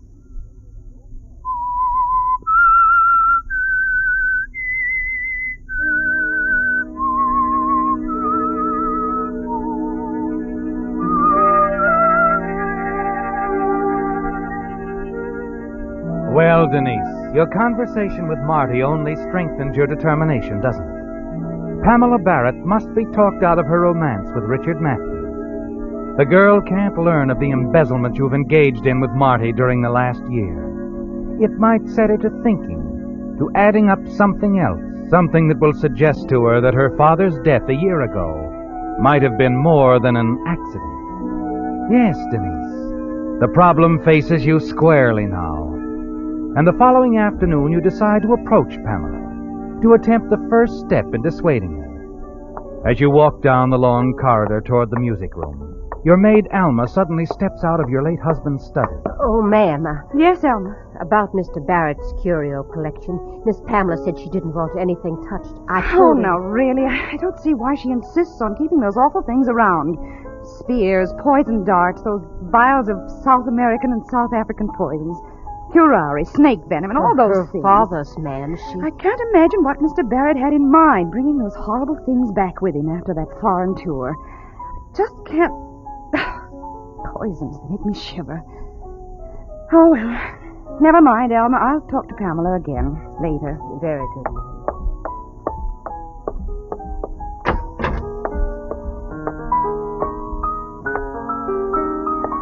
You play Chopin nearly as well as your father did, Pamela. You're still angry with me, aren't you? Well, I don't blame you, really. I should have told you the reasons I thought it best that you postpone your marriage to Richard for a year or two. The main reason is that you enjoy telling me I can't do things, isn't it, Denise? You think I'm very unfair, don't you, dear? Aren't you? I don't think so. Oh, Pamela, I know how hard it's been for you since your father died. It's been hard on me, too. I loved him very much. I've just been trying to keep a promise I made to your father about you. I guess I've gone at it very badly. Promise to Daddy? What was the promise? I promised him I'd see to it that you followed in his footsteps. Become a great concert pianist. You did? Yes, dear, I did. Dad asked you to? Yes, he wanted you to make your debut at Civic Hall on your 19th birthday. Well, that's hardly 2 weeks away. Yes, but I made all the arrangements some time ago. That's why I was so shocked when you said you wanted to give up your music and marry Richard. And why I was so emphatic in saying I wouldn't let you. My career meant a lot to Dad, didn't it? Pamela. You're awfully young to get married. Why not wait for a couple of years and, in the meantime, go ahead with everything just as your father planned? I guess it would have made him happy. Of course it would. All right, Denise. I'll try to go on with my career. You'll always be glad, darling. You may feel badly now about postponing your marriage to Richard, but after you get started on your career... Oh, Denise, you must have misunderstood. I said I'd continue with my music, but I didn't say I changed my mind about marrying Richard. But you can't marry him. You wouldn't have time for both. Look, Denise. Legally, I'm old enough to be married, with or without your consent, even if you are still guardian of my money. If I decide to marry Richard, there's nothing you can do to stop it. Remember that. Nothing.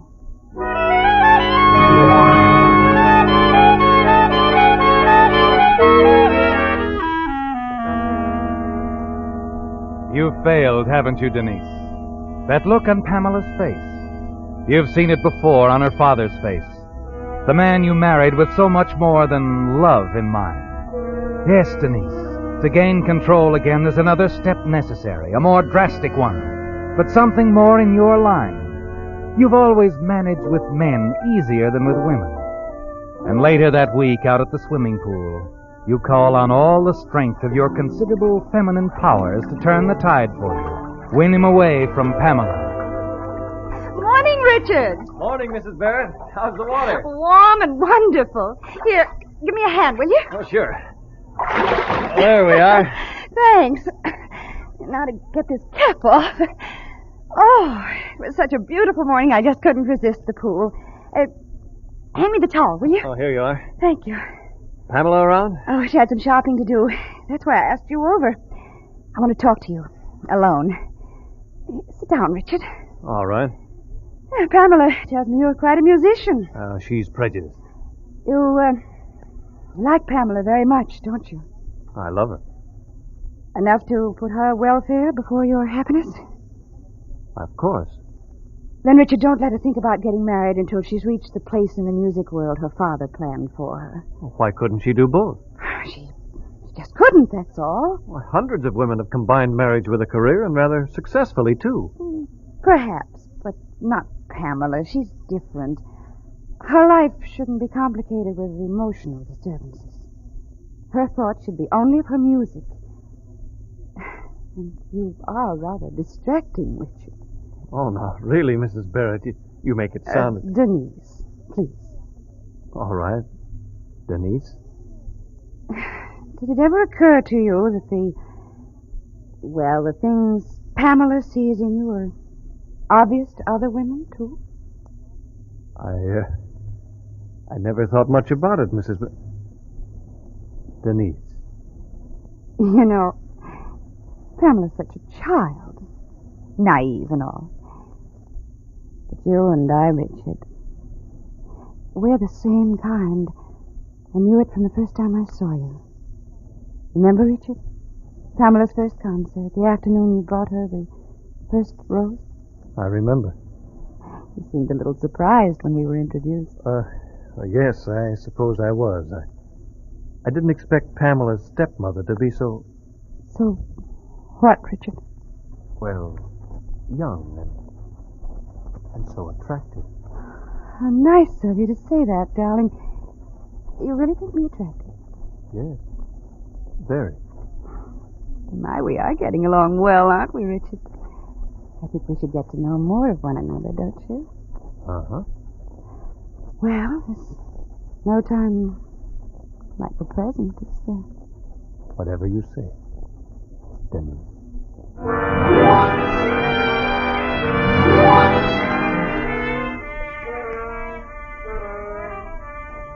He's falling into the trap, isn't he, Denise? Soon you'll be able to twist him around your little finger. Yes, you're confident that when you're through with Richard, he'll have forgotten that Pamela ever existed. You sit there at the edge of the pool with Richard for over an hour. Then when he's gone, you hurry to the telephone and call Marty. So you charmed the boy, huh? What'd you tell him?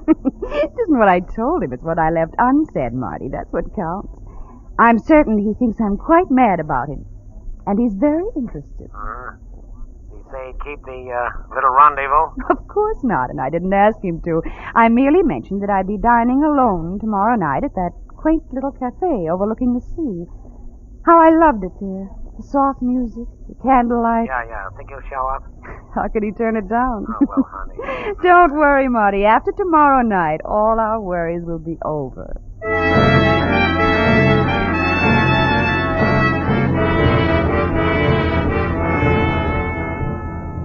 Promptly at 7 the following night, you enter Chivini's, that quaint little cafe at Santa Monica. The head waiter steers you to a secluded table near the large window overlooking the sea. And there in the candlelight, you sip a martini and wait for Richard to show up. Suddenly, you're aware of someone standing by your elbow. Good evening. Mrs. Barrett? Yes? Allow me. I am René Demont. May I sit down? Just a moment. I don't... I am from the Hollywood Escort Bureau. Escort Bureau? Yes, Mr. Richard Matthews hired me. He said Mrs. Barrett hated to dine alone. Get out of my way, What? you... Oh, now look, Mrs. Barrett, how about my fee? Collect your fee from the man who hired you. He'll pay. Yes, he'll pay all right.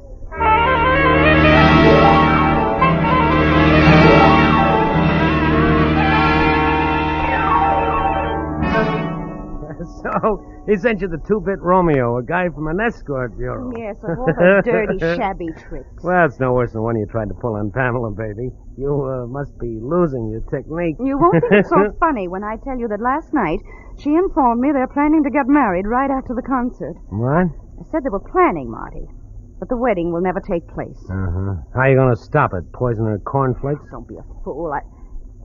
Poison? Yes, poison. That's it, Marty. What are you going to do? My late husband's curio collection. The poisons he picked up in South Africa and South America. Some of them are fatal in almost a matter of minutes, Marty. I thought you'd gotten rid of that stuff. Pamela wouldn't let me. Pamela wouldn't let me get rid of a thing. But how very thoughtful of her. How very thoughtful. Just a scratch from any one of those poisons, Marty. And it's all over for little Pamela. All right. But how are you going to do it? I don't know, Marty. But I'll think of something. I'll think of something.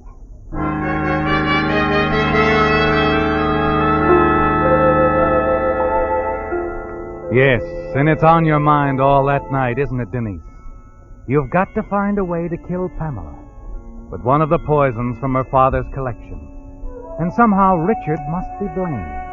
Just how you're going to do that isn't clear, not yet. Not until the following afternoon, when suddenly, quite by accident, you stumble on the answer. You're sitting in the library when your maid walks into the room. Oh, Alma. Yes, ma'am? Where are you going with those flowers? Well, Miss Pamela asked me to put them in here. The gardener picked them this morning. Aren't the roses beautiful? Yes, they are. They're quite beautiful. Put them in that vase over there. I just remembered I have something very important to do.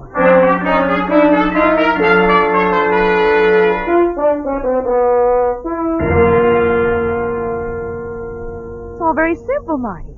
We poisoned Pamela with a rose. A rose from her darling Richard. I don't follow you, Denise. Richard always sends her a rose when she appears on the stage. It's become a superstition with them. She wouldn't appear without it. All right, so? I'll arrange to be at the door when the florist delivers it. They always wrap the stem of the rose with a very thin wire. I'll put several sharp wires on it, Marty. One of them right up through the rose. All of them especially treated. One of those wires will be sure to scratch Pamela. Uh-huh. Yeah, but suppose that I'll pin the rose on her. Arrange it so that she'll be certain to scratch herself. Oh, that'll never work. The police will be sure to find out. That'll make it all the better if they do. Richard sent her the rose. Not me. He always does. Yeah, but the motive. Why should he want her out of the way? Because he was madly in love with me, and he wanted the Barrett fortune, too. You see, he knew that with Pamela out of the way, all the money would go to me. You know, that might work. And with you, the attorney for the Barrett estate, to back up my story, it can't fail to work. Oh, sure. That'll stand up, baby. Oh, in another month, Marty, the Barrett fortune will be all mine. Ours, baby. All right. Ours. However, I think I should warn you, Marty. Oh? Just in case you get ideas about pushing me off a cliff. Keeping all the money for yourself. Oh. Now, look, we're getting married. Yes, I know. But I've taken the necessary precautions just the same, darling. I've sent a letter to a friend of mine, a lawyer. That letter will be opened in the event of my death. What are you driving at? It's all there, in the letter, Marty. All the evidence the district attorney will need. How you embezzled money from the Barrett estate, and the complete story of Thomas's death. You see, I'd hate to have an accident happen to me, Marty. Fall off a cliff like he did. You don't think I'd double-cross you, Denise? I'm crazy about you. Yes, of course you are. But I just want to make certain you don't have a change of heart. You might get to think that $500,000 looks better to you than I do. See what I mean, darling?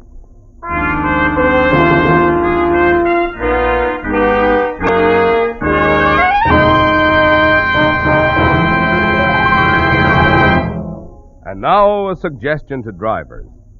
With cold winter nights and mornings ahead, you don't want to be caught with your battery down.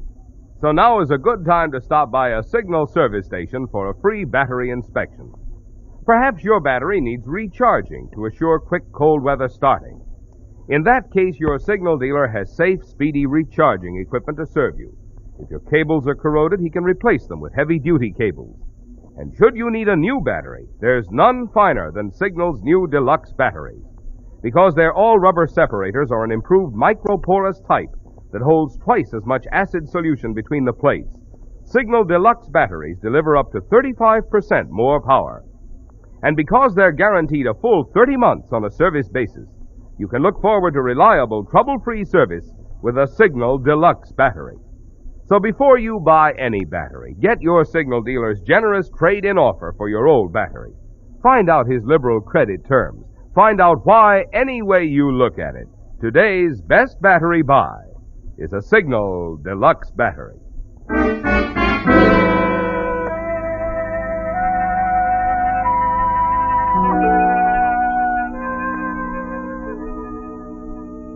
It was all so simple, wasn't it, Denise? Richard's rose arrived while Pamela was upstairs dressing for the concert. It took you only a few moments to turn it into a deadly weapon. Then you went to Pamela's room and carefully pinned it on her dress in such a way that she'd be certain to scratch herself, die by the poison you took from your late husband's curio collection. You lie down for a while, certain that you'll soon be in full control of the Barrett fortune. You're calm and confident when Marty calls for you a few moments after Pamela leaves with Richard. And now, as you sit beside him in the concert hall, watching Pamela's performance, your eyes are fastened on the rose she's wearing.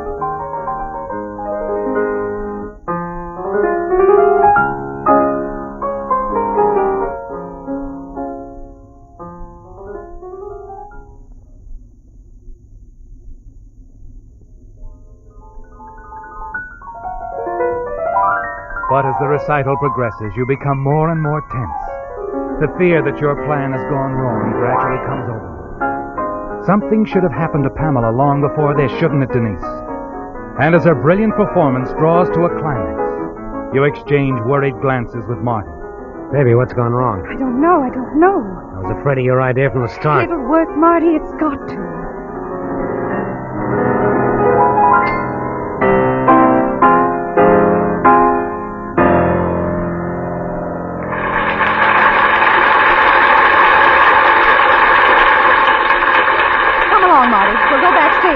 To her dressing room.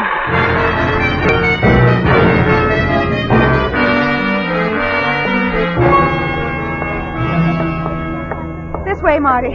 Oh, pardon me, please. Yes, excuse me. Please. Thank you, ma'am. Oh, come in, ma'am. Oh, wasn't Miss Pamela wonderful tonight? Yes. Where is she? Oh, she didn't come back to her dressing room, ma'am. She ran right off the stage and left with Mr. Richard. What? Yes, ma'am. She gave me this note for you. What is it, Denise? My dear Denise, sorry to rush off like this, but Richard and I are driving to Las Vegas to be married. I know you don't approve, but I hope you can find it in your heart to forgive us. Love, Pamela. Married? Miss Pamela getting married? Oh, how wonderful. Oh, no wonder the poor child was so excited before she left for the concert. Marty, I don't feel well. I feel a little pale myself. Oh, yes, ma'am. Miss Pamela was so nervous she couldn't pin Mr. Richard's rose on her dress. I had to do it for her. What? Miss Pamela was so excited You that pinned Mr. Richards' rose on it. Yes, ma'am. But you couldn't have. I did it for her. I took it at the door when it came and pinned it on her in her room. Well, that's right, but I'm talking about the artificial rose Mr. Richard brought her later when he came to pick up Miss Pamela. Artificial rose? Why did he do that? Well, Mr. Richard said that at the last minute he remembered roses made Miss Pamela sneeze this time of year. He brought her an artificial rose. Alma, what did you do with the other rose? Well, Miss Pamela thought it was too pretty to throw away, ma'am, so she put it in your corsage when the florist brought it, just before she left for the concert with Mr. Richard. My corsage? This? Well, yes, ma'am, the one you're wearing. Denise, your arm's bleeding. Oh, my, you must have scratched yourself. Scratched myself? Yes, I have. When did you do that? I don't know. It must have been... Marty, I feel... Well, what's the matter, man? Is something wrong? Marty! Poison. Call a doctor. You know how quickly... Oh, help her, Mr. Marty. She's... Denise. Denise!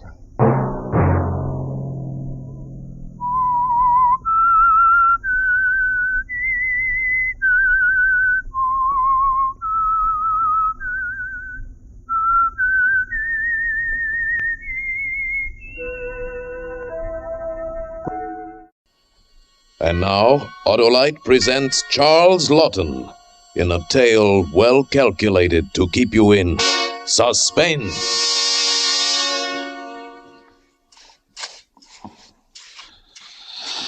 Now a bit more there. A touch of smoothing here. And that's a job well done. It's not a bad job for the village medico. I don't think a mason could have done better. Until the concrete hardens, I'd better...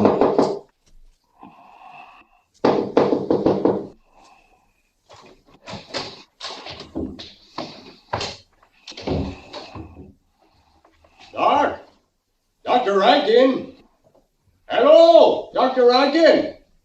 Huh. Yeah, looks like there's no one home. Must be someone here. Nobody goes out and leaves the house open. Oh, Doctor would. He trusts people. Oh, we'd better give it up, George. You'd think Irene would be about. She ought to be, by the looks of things. But she's a bad one. I saw her again only last night with that commercial traveler. George. Doctor might be downstairs. The cellar door is open. You think it rude him? Oh, Doctor. Oh, there you are. Didn't you hear us? I thought I heard someone. I wasn't sure. Well, we were going out after some partridge, and I thought you'd like to come along. We wouldn't have come in the house, only George thought that, seeing as the door was open and all, that someone was home. Aye. So we walked in, and then I saw the cellar door open, and down we came. And where's Irene? Irene? Oh, she's gone visiting. Oh, well then, let's go shooting. Oh, wet concrete. Going in for a bit of masonry, Doc? There's been some water seeping up through this floor. It's an underground spring, perhaps. Underground spring? Why, Doc, I sold you this house, but I never heard of a spring beneath it. Doc, it looks as though Greg built you, it did. Not Doc, I didn't. You know, when he came up from London a year ago, I could tell right away that he was a fine fella. When he and Irene wanted to get married, I sold him the best house in the village. Now, maybe it was only the rains, Greg. Well, I don't know. You certainly went deep enough, Doc. Hey, you see, you got a bit of clay on your shovel. That's 4 feet down, the clay. 18 inches, George. Not according to the maps. 4 feet, it says on the Sudbury maps. Well, there's no need to argue the toss. Let's get on with our fowling before the partridge gets tired of waiting, eh, Doc? Well, not today, boys. I've got things to do. Oh. Well, we might as well get along. How's Irene? Oh, she's never been better. She took the afternoon train to North Welsham. To North Welsham? Well, there's no afternoon train to North Welsham. No more than the clay is only 18 feet. Did I say North Welsham? I meant Norwich. Oh, are you friends in Norwich, Doc? Mrs. Slater. She lived next door when Irene was just a child, over on Victoria Cross. Slater? Next door to Irene? No. Oh, that was a long time ago, Greg. Oh, well, I've been in Sudbury all my life, and I've known Irene all my life. Never any Slaters on Victoria Cross. Right, George? Aye. I lived on Victoria Cross myself. Clay's 4 feet down there, same as here. Now let's drop the whole thing. Maybe the woman married again, and that's why you don't recognize the name. Oh, well, maybe. Well, you better change your mind about the hunting, Doc. Your wife's away on a visit. You just finished filling a hole in the cellar, and... Oh, good heavens, Doc. You didn't. 4 feet down to the clay, that's what it is. What are you two fools talking about? Oh, it's not that you didn't have provocation, Doc. We know that. Provocation? Are you suggesting that You stupid fools, you go get the constable and let him start digging. Oh, now hold on, Doc. It's not as if we mind. If it could ever be called justified, this is it. Aye. We could have told you. I warned you about the bad houses to buy, not half I did. But when it comes to marriage, well, we all knew, Irene. The Sudbury baggage. That's what we used to call her. And when a fine chap like you comes along and fixes to marry her, well, you want to say something, but what? But what, I ask you? It's not like buying a house, it ain't. I suppose I am rather old for Irene. Oh, you could be a young un and it'll be just the same thing, Doc. Now, not everyone wants the same thing. I'm a sort of a dry chap, and I don't open up easily. And Irene, well, you'd call her kind of gay. Aye, that's one She's word. She's no housekeeper, I know that, and that's not the only thing a man wants. She enjoys herself. Oh, that she did. And that's what I love about her. She's not very deep mentally. Well, all right, you can say she's stupid. I don't care. She's lazy, no system. Well, I've got plenty of system, enough for both of us. She's enjoyed herself, and it's beautiful and innocent, like a child. If that was all... But you two seem to know that there was more. Why, everyone knows it. George, you just tell him what you saw at the pub.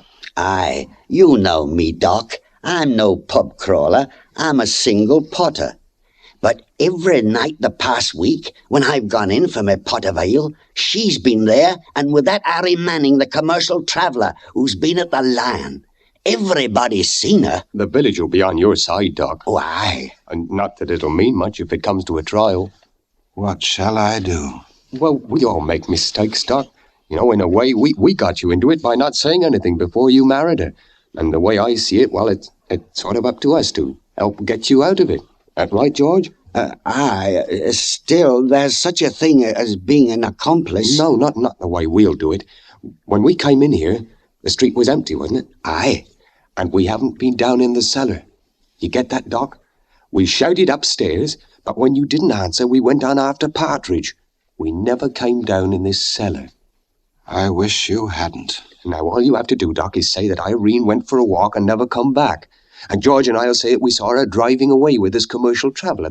What's his name, George? Harry Manning. He was paying his score at the Lion this morning, so I guess he's moving on. The whole village knows about him and Irene. What? So they'll believe that she might leave with him. So, well, we better nip off now. We'll go out the back way. I'd cover up that fresh cement if I were you, Doc. Aye, and don't be telling folks the clay is only 18 inches down.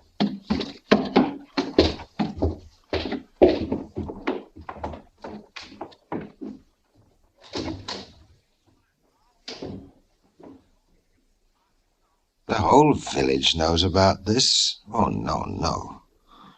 Why did they have to come down here? Why can't they keep their mouths shut? Why tell the patient he has a cancer? Why? I'm back! I'm down here, Irene. Oh, can you beat it? I missed the train. Oh? Which way did you come back? I walked across the field. How do you think? It's twice as far through the village. If you'll drive into Colchester, maybe I can catch the train there. Maybe. Did you meet anyone coming back? No, sir. Oh, aren't you finished with that dirty job yet? No. No, I'm afraid that I shall have to take up this floor again. Come on down here, dear. I'll show you.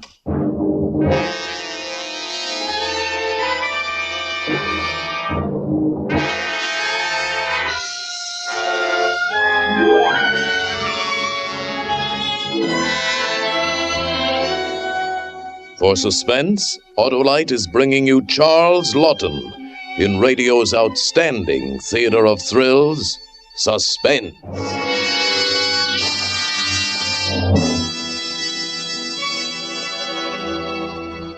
You know, Hap, during that bitter cold spell... Oh, no. Cold spell? Why, this is Southern California. I was in Montana, where zero is another name for prickly heat.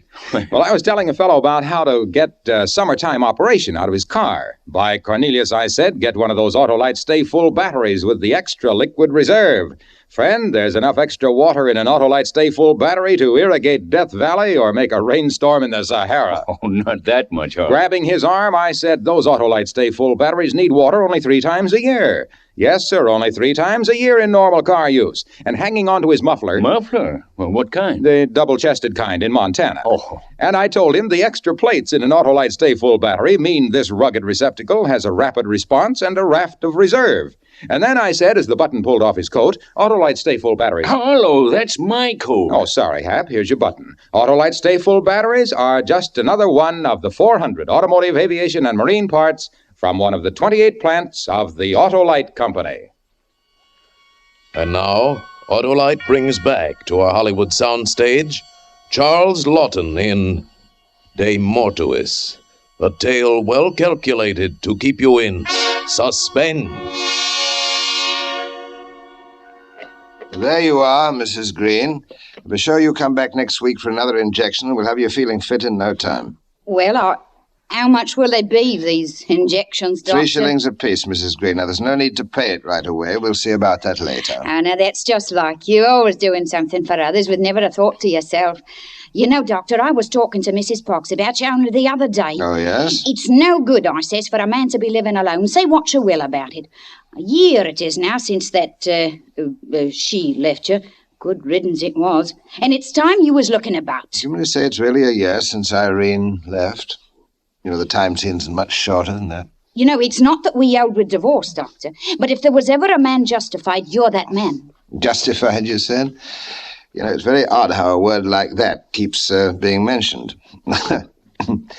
Mrs. Green, I know that you mean well. I'd rather not talk about it if you don't mind. Well, a body can't help thinking. Yes, I'm sure of that. Now, you come in again next week for your injection, and don't you forget. I won't do that, Doctor, and you think I will... Good day, Mrs. Green. Yes? You the doc. Yes, I'm Dr. Rankin. Won't you come in? Don't mind if I do. Now, what seems the trouble, Mr. Manning, Harry Manning. Harry Manning, your name seems familiar. Yeah, I dare say. I'm a commercial traveler. Most of the boys around the villages know me. And a few of the women, I suppose. Well, I wouldn't say no, Doc. You know how it is. I suppose I do. Now, what did you say was wrong, Mr. Manning? Well, I don't rightly know, Doc. Just feeling a bit under the weather hit me just as I was driving into Sudbury. So I looked for the nearest doctor, and here I am. So I see. Well, I think I'd better examine you, Mr. Manning. Would you remove your shirt, please? Yeah. Have you been in Sudbury before, Mr. Manning? Yeah, once a year, Doc, as regular as the calendar. It's a fine little place. Did you say that you just arrived? You haven't checked in at the inn yet? You're my first stop, Doc. Like I said, I was feeling a bit under the weather, and I wanted to check up on it. You see, I wanted to look up an old friend here. I felt I'd better be feeling just right. Si, maybe you know her, Doc. A downy bit by the name of Irene. Irene? I don't believe I know her. What was her last name? Would you breathe a little deeper, please? You know, she never did tell me her last name. I got the idea she was hammered for proper. Hammered? Yeah, married. Didn't want her old man to know she was out seeing life. Oh, she was a real live chicken, a neat one she was. I'm afraid that I never knew your Irene. Well, I can probably find her by asking down at the pub. They'll know her. No doubt. I imagine you're anxious to find her. You said it, Doc. As soon as you put me to rights, I'll sign in at the Lion, then I'll pop her out the pub. Of course. How long has it been since you've seen a doctor? Oh, 4 or 5 years. Aye. What you trying to tell me, Doc? I'm afraid, Mr. Manning, that your heart is not in the best of condition. Oh, are you trying to tell me that I'm going to pop off? You might live many years, Mr. Manning, but if I were you, I would avoid any sort of excitement. In the meantime, I'll give you something that'll give you temporary relief. You wouldn't be kidding me, would you, Doc? Kidding, Mr. Manning? You know, pulling me leg? Not at all. You may put your shirt on, Mr. Manning. How long have I got, Doc? Give it to me straight. Well, that might be difficult to say, Mr. Manning. So many things must be considered in a case like yours. I would say that how long you live depends on the way that you follow my advice. Oh, I'll do anything you say, Doc. Fine. First of all, I want you to take this capsule. Here's some water. Oh, all right. How often do I take him, Doc? I think that one will fix you up for the time. If it doesn't, just come back. I'll give you another one. You mean that just one will do the trick? Say, that's great, Doc. How much do I owe you? 2 shillings. 2 shillings? Certainly reasonable enough. I thought it'd be at least a quid. Here you are. Thank you. With that medicine to fix you up, Mr. Manning, you should have no trouble at all finding your Irene.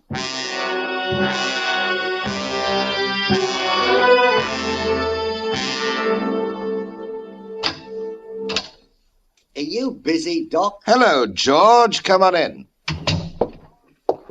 Who was the bloke leaving your office before, Doc? He looked familiar. He's a commercial traveller. He said his name was Harry Manning. I could have... Harry Manning. He's the one. I believe that he is the gentleman that you and Greg have mentioned several times. What did he want? The doctor, strangely enough, he wasn't feeling very well. Did he know who you were? That I was a doctor, yes. No more? No. He'll be going straight to the pub, won't he? I imagine he will. Although I told him to avoid excitement, he has a bit of a bad heart. Aye? Now, what's wrong with you, George? Or is this a social call? A bit of both, Doc. We've been friends for a long time. Ever since I arrived in Sudbury, I suppose in a way you and Greg are the only friends I've had. That's what I've had in mind, I did. You see, Doc, I'm in a spot of trouble, and I thought you might want to give me a hand. Gladly if I can. What's the trouble, George? Well, money troubles, Doc. I have a lot of bills that must be paid. If you're talking about my bill, George, you should know that I won't press you. Oh, I wasn't worrying about that. The truth is, Doctor, I need about 100 quid. Yikes. £100? And I was thinking maybe you might loan it to me. I would if I had it, George, but you know that I'm not one of those Harley Street toughs. My patients pay 2 or 3 shillings, when they can pay. You could raise it, maybe. Perhaps, but I think that you could find a loan easier than I could, George. You've lived around here all your life. Aye, and I know what I know. It's 4 feet down to the clay. That's what it is. I see. You,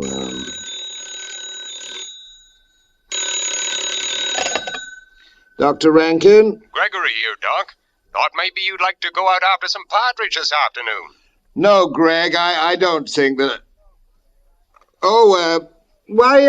Yes. Yes, I might at that. It's doing me good to get away from the office. And George is here now. Perhaps he'll go with us. Would you hold on? It's Greg, George. He wants to go hunting. What do you say? What about my 100 quid? Oh, I think I can help you, George. But what about the hunting? I don't care if I do. Fine. George will go with us, too. It'll be like old times, huh? Good. All right, meet at my place. Right-ho. There's nothing like old friends getting together, is there, George? Aye. Especially when they can help each other. I'll get the money for you. Some way or other. Considering the cause, I guess we might say that almost any method is justified.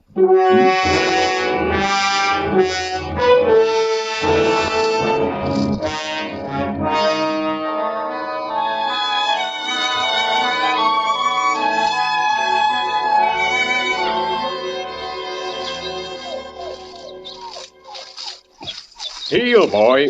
Well, there's a bit of a chill today. Should mean a good bag. You and George must have gotten chilled waiting for me. I'm sorry I was a bit late. Oh, well, couldn't be helped. Yeah, what was the call? Commercial traveler. He had a heart attack on the street. That wouldn't be the same one that was coming out of your office today, would it, Doc? Yes, it was the same man. Well, fancy that. It'd be funny, Doc, if it turned out you gave him the wrong medicine by mistake. I never prescribe mistakes, George.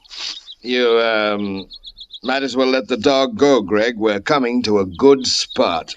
I'll bear off to the left. You two can keep to the right. All right, boy. Flush 'em. I'll lay you a quid, I beg more than of you. Done, George. Hey, Doctor, George seems a little nervy today, like he had the wind up about something. You got an idea what's wrong? No, he seemed all right when he was at my office earlier. Hey, look, the dog's struck a point. Ah, that he has. I'll swing to the right, Greg. That way we'll have them between George and myself, and you'll have them in front. All right, Greg. Flush him, boy. Hey, Doc! George! I got 2 of them. Doc, that first shot, I think it hit George. What? Good heavens. George. Only 100 quid. That's no cause to... I tried to stop you, Doc. I could see your gun wasn't swinging high enough. I thought I was aiming high, but I wanted to hit the birds before they scattered. God help me. Oh, Lord. Look at the blood on him. Well, can't you do something for him, Doc? I'm afraid I can't help him now, Craig. He's dead.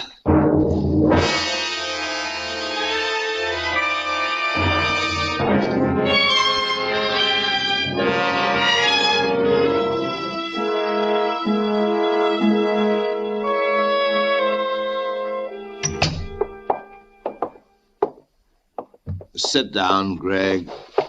I'll fix some drinks. He was no more than 30 feet away, just standing there waiting for the birds to flush. I should have seen him.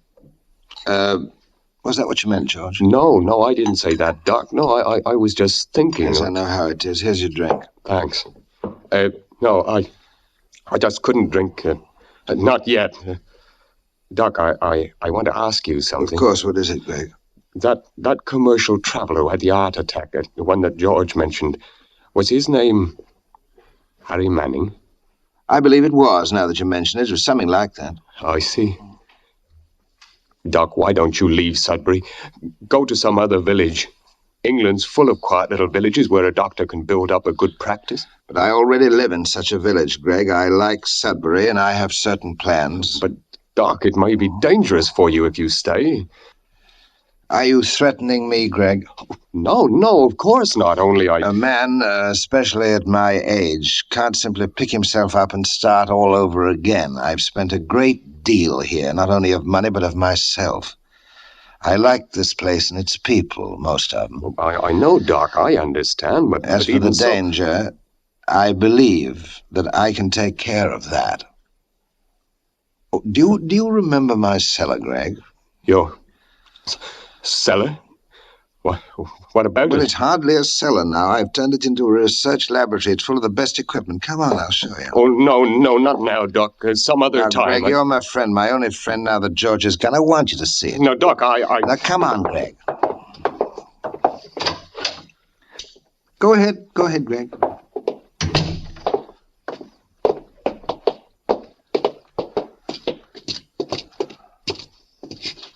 Well, you... What are you talking about? You haven't done anything to the cellar. It's just the same as it was that day. Here, I'm going to... Oh!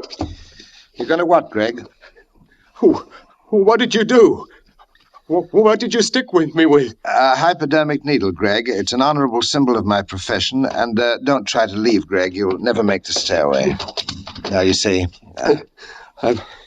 Have you... kill me? Not yet, Greg. Now, do you feel that I have to kill you, that you know too much and you suspect even more? You got too many secrets to keep to yourself. Is that it, Greg? You did kill that commercial traveler, and then you got to worrying about what George and I knew. Mm-hmm. And so you killed George, and now you're going to kill me.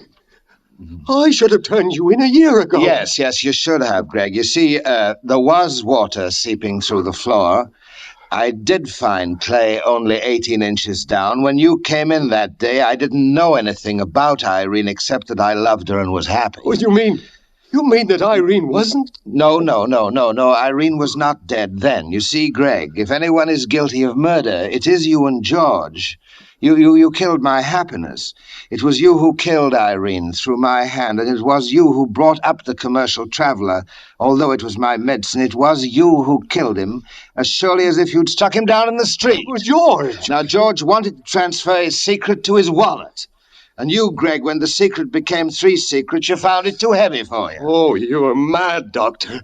You'll never get away with it. With all of us? I came to Sudbury wanting to serve it, to share the sickness and the poverty as well as the simple day-to-day existence of all of you. I asked no more than that. I wanted. Help! Now, you quiet, you fellow. Help! I won't have you spoil things now. Dr. Rankin? Dr. Rankin? Well, he's here. There's no doubt about it. The door was open. Unless he went out on a hurry call. Dr. Rankin, it's Constable Saunders. I guess he is out. There's no great hurry on this anyway, Constable. Why don't I come back in the morning? All right, then. Come along.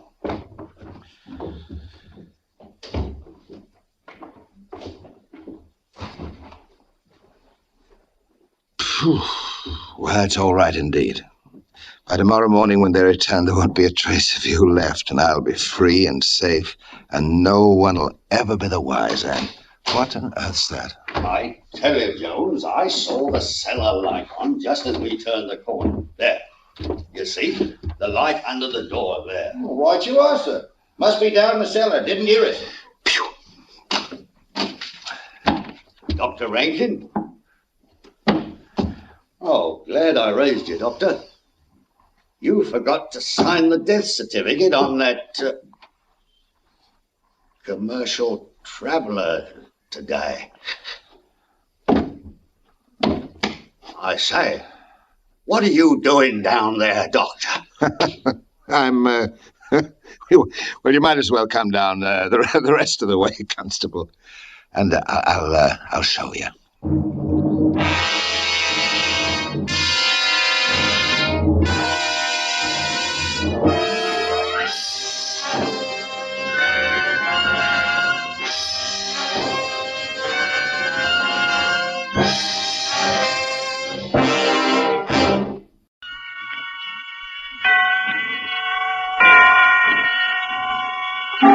Suspense. Tonight, Roma Wines bring you the suspenseful play called Heart's Desire, starring Lloyd Nolan. Suspense is presented for your enjoyment by Roma Wines. That's R-O-M-A. Roma Wines. Those excellent California wines that can add so much pleasantness to the way you live, to your happiness in entertaining guests, to your enjoyment of everyday meals. Yes, right now a glassful would be very pleasant, as Roma Wines bring you a remarkable tale of suspense. And with the tale called Heart's Desire, and with the performance of Lloyd Nolan as Henry Doyle, Roma Wines again hope indeed to keep you in suspense.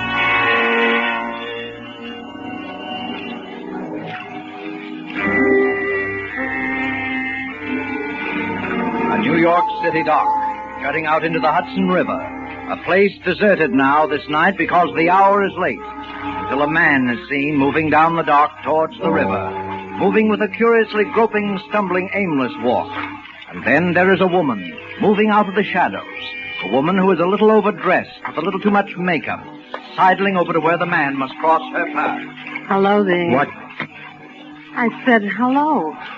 What's your name? Lucille. What's your last name? Hey, you're a fast worker, What's huh? your last name? Tell me. Stop, you're hurting me. Tell me. Carmichael, Lucille, Carmichael. Oh, no. What's the idea? No. That hurt. Oh, I'm sorry. What's the matter with you, anyway? Hey, are you in trouble? No, yes. What is it? Were you looking for somebody? Is somebody lost?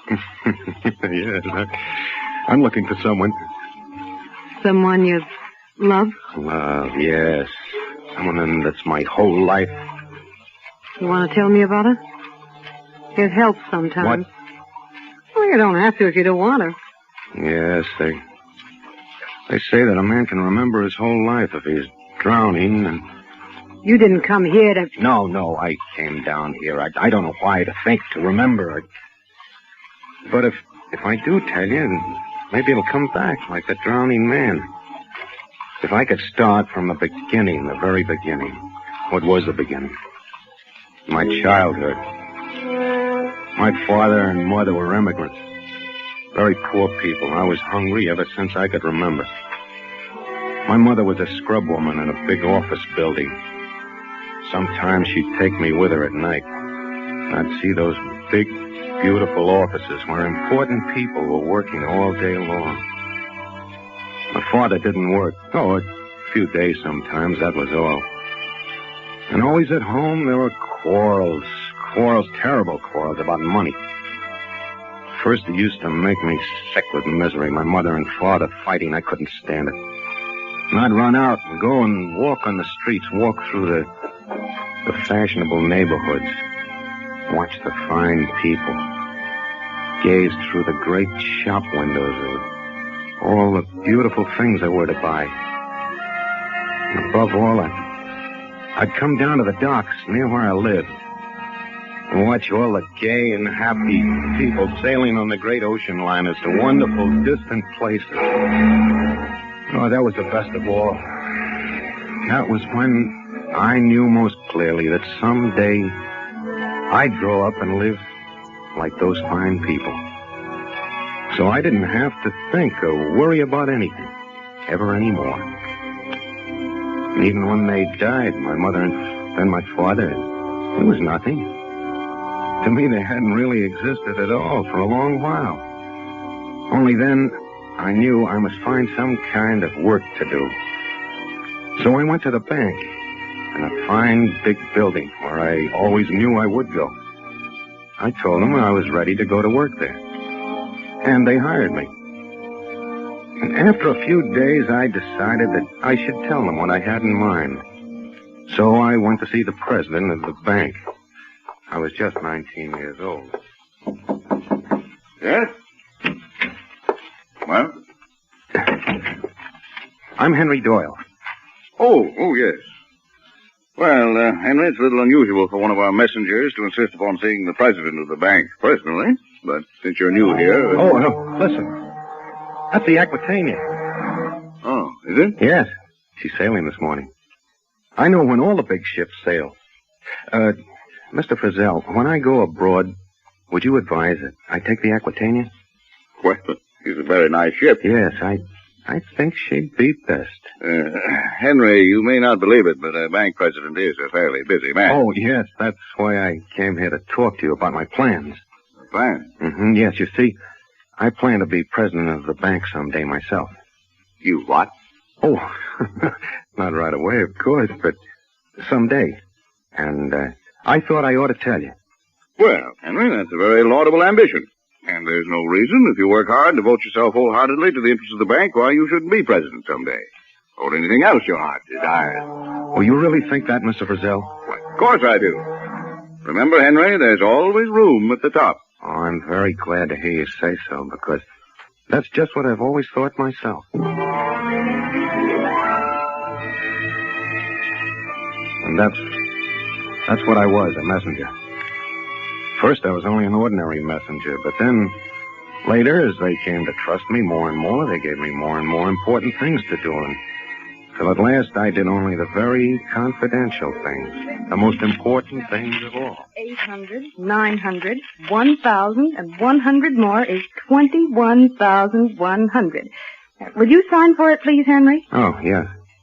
Gee, Henry, doesn't it worry you sometimes, carrying all that money around? What, this? Someday I'll have more than this, much more someday, when my ship comes in.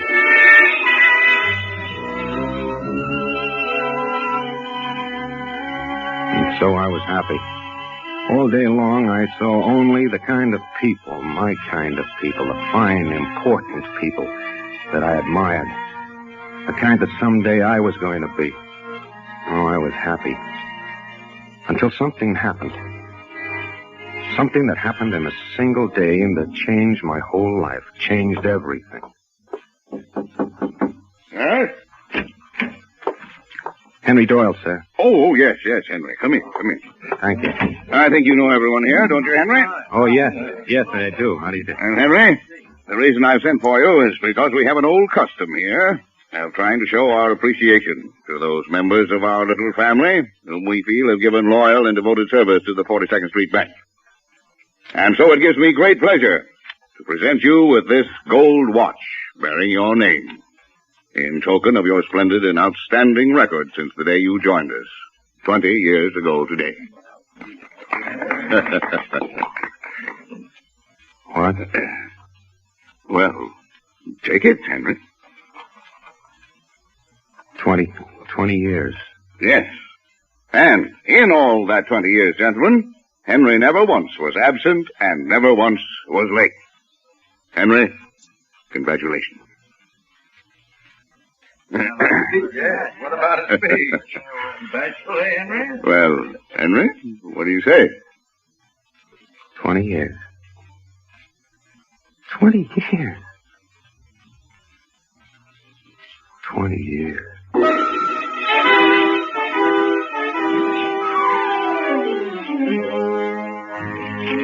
$900, 1,001, and 2, 51,200. Will you sign for it, please, Henry? Yes. Say, what's the matter with you today, Henry? You act like you're walking around in a dream. What? I said you act like you're walking around in a dream. For 20 years I've been walking around in a dream. For 20 years.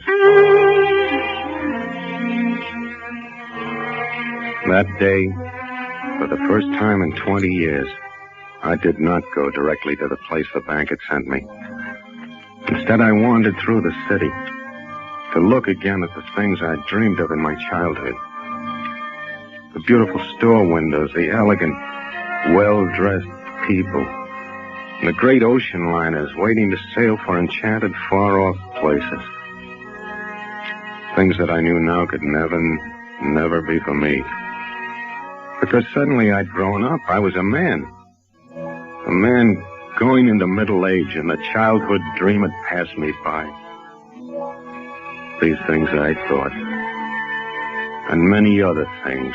Quite different things. And then that afternoon, I was sitting in a little park.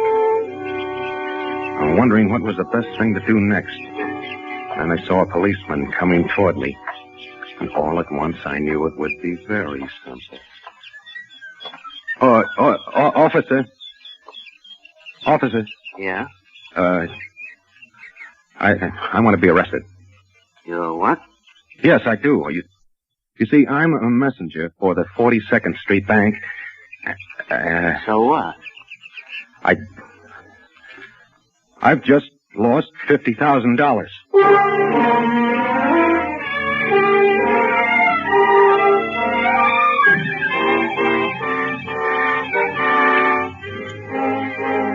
For Suspense, Roma Wines are bringing you as star Mr. Lloyd Nolan, whom you've heard in the first act of Heart's Desire, a radio play by Robert Richards and Arthur Lawrence, which is Roma Wines' presentation tonight of Suspense.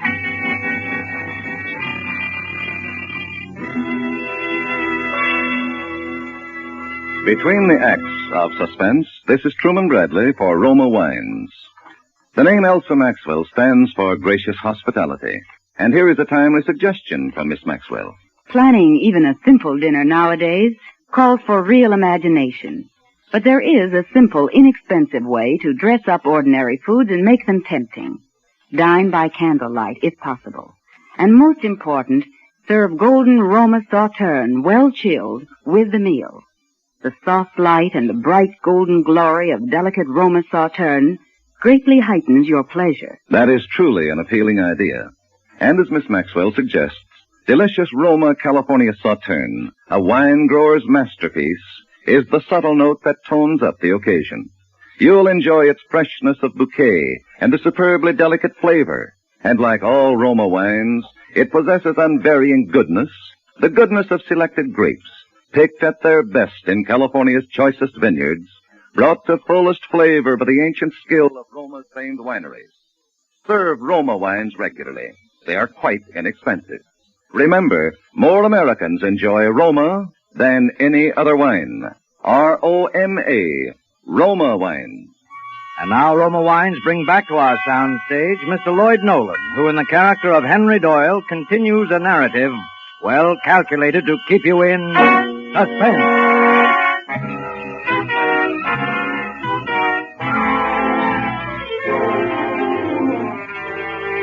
20 years.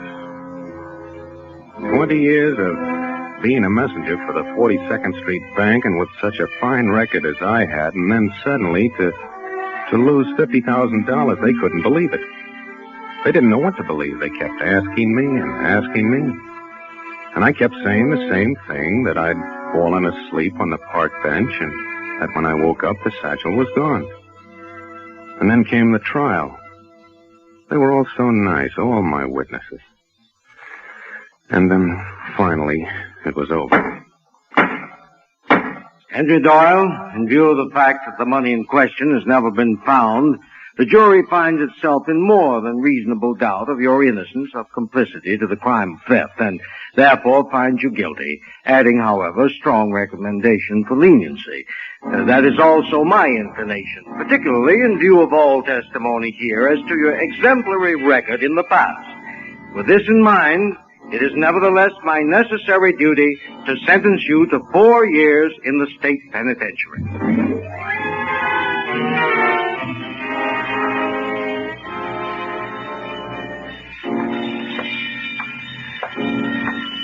Lights out in 15 minutes. Lights out. 15 minutes. Lights out. Lights out. Sleep. How can you sleep behind bars? No, I like it when it's time to go to sleep. Yeah? Yeah. Don't you sleep kind of restless, Henry? Oh, no. I sleep very well. Hey, Henry, I don't think you ever told me what you're in here for. For losing some money. Yeah? How much? $50,000. And you just lost it, huh? Yeah. What'd they give you? 4 years. Gee, it's tough. And I'll be out in another year myself. Oh, I don't mind. You don't? No, 4 years isn't long to wait. Why should I mind? No, I didn't mind. Because almost every night I'd dream. I'd dream of the things that I'd done that day when I left the bank for the last time. Things I'd never told anyone. How I'd gone to the stationery store and bought a heavy brown envelope. How I'd thrown the empty satchel away in a vacant lot. How I'd sealed the brown envelope with red sealing wax. And how I'd go into the little pawn shop down by the waterfront with a wide, dirty window. 3 crooked steps leading to the door. The little bell that tingled when the door was open. The clocks, 10 or 20 clocks, ticking time away. The old man in pink shirt sleeves who sat behind the wicket. You want something? You the pawnbroker? That's right. Well, I'm going away for a long time, and I'd like to leave a package. Okay. I'm taking a trip around the world, and I may be away for several years. Well, don't worry. It's perfectly safe here. When you come back, it'll be just as you left it, with the seal unbroken. Well, thank you. I'll have the receipt for you in a minute. Receipt? Sure. Don't you want one? Well, no, I might lose it. I'm going away, see. Then how are you going to claim the package? Well, I could just take your name. Oh, yes, that's the best way. I'll leave my name, and you can make some kind of a note on the envelope that it's only to be given to me. Okay, let's have it. What? Your name. Oh, my name. Well, you see, my name. It don't have to be your right name. It don't even have to be a name. Just write something on there so you can identify the package. Oh, yes. Well, let's see. Yes, I'll just write something. Something that I can remember. And always then, just as I was about to write, I'd wake up. Oh, it was a wonderful dream. Even better than the ones I used to have, because this dream was real. And then one night, there in my cell, something happened. I was asleep. I was dreaming again. The same dream. Your name? Oh, my name. Well, you see my name. It don't have to be your right name. It don't even have to be a name. Just write something on there so you can identify the package. Oh, yeah. Let me see. Yes. Yes, I'll just write something. All right.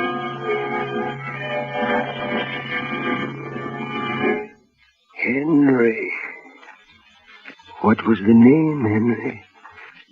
What did you write, Henry? What was the name? What was the name?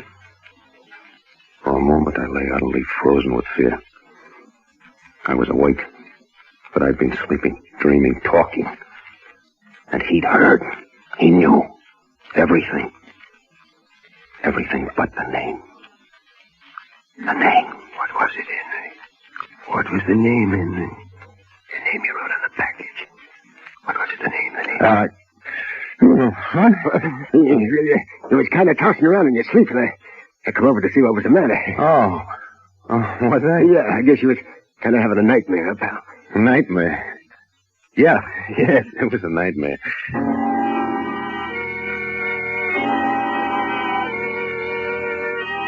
For a while, I was afraid even to sleep. For fear I'd say out loud what I'd written on that envelope, and he'd hear. And then all that I'd planned for would be gone. I knew I must force it all from my mind, as I had done with unpleasant memories when I was a child. I spoke less and less. Last, I didn't even speak at all. The last 2 years, I didn't speak at all. Even when the warden called me to his office to tell me I was once again a free man, I didn't answer him. I didn't speak at all.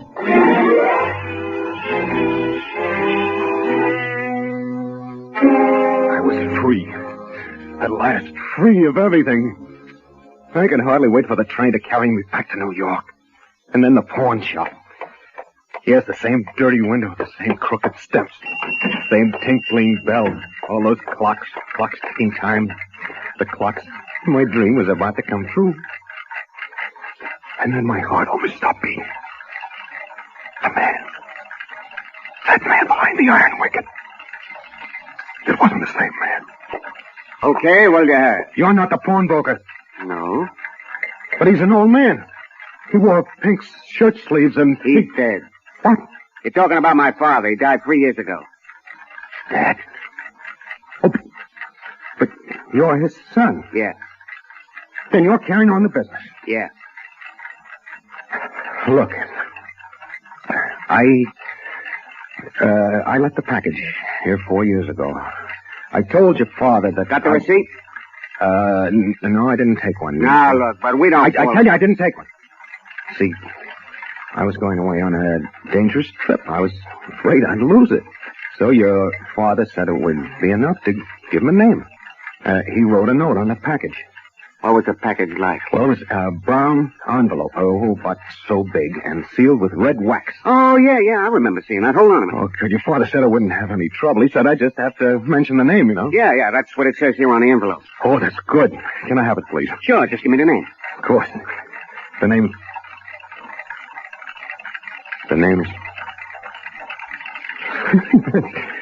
Funny, isn't it? It slipped my mind for a minute. Isn't that silly? I just can't remember it for a minute. You sure this is your envelope? Well, of course it is. I told you what it looked like, didn't I? I described it perfectly, didn't I? Wide, brown envelope, sealed with red wax. Look, go on. What about the name? I mean, what's written here? Now, listen, you must know it's mine. You must know that envelope belongs to me. You must give it to me. Oh, I must I? What's in it? What difference does that make? If you know so much about it, you ought to know what's in it. Now, listen. That's my envelope. Give it to me. Look, Bud, don't tell me what to do. The note here says not to give it to anybody unless the name is presented. Now, what's the name? It's... So long. No, look. No name, look. No envelope. I'll remember it in just a second, please. Sure. Why don't you go outside? Maybe the air will help. No, but wait. Go on, outside. Please, will you? Go on, beat it. All right, but I'll be back. I'll be back. That's my package. I'll remember, and I'll be back. I'll be back.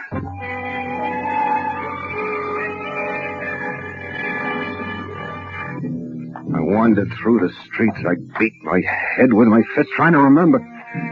While I was in prison, I'd forgotten it. I'd made myself forget it. Now I couldn't remember. Names raced through my mind, but none of them were right. I began running, looking at names in the street, on the shops, anywhere I could see them. Names. Beauty Center, Livingston Cross, jewelry. Miriam and Company neckwear. Sylvia Torrance, lingerie. William D. Roberts, furniture. Billy Canfield, drapes. Dorothy Gregory, hat. Arnold Milton, shoes. Delaney for drugs. Lawton for liquor. Benson for books. Graham for Alan gowns. Wilson. Edith Parker. Martin Slater. E. Billings. R. Nelson. E. Dawson. Dixon. Hendon. Green. Gray. French. Miller. Muller. Martin. Minton. Minton. May. Bay. Day. Oh, no!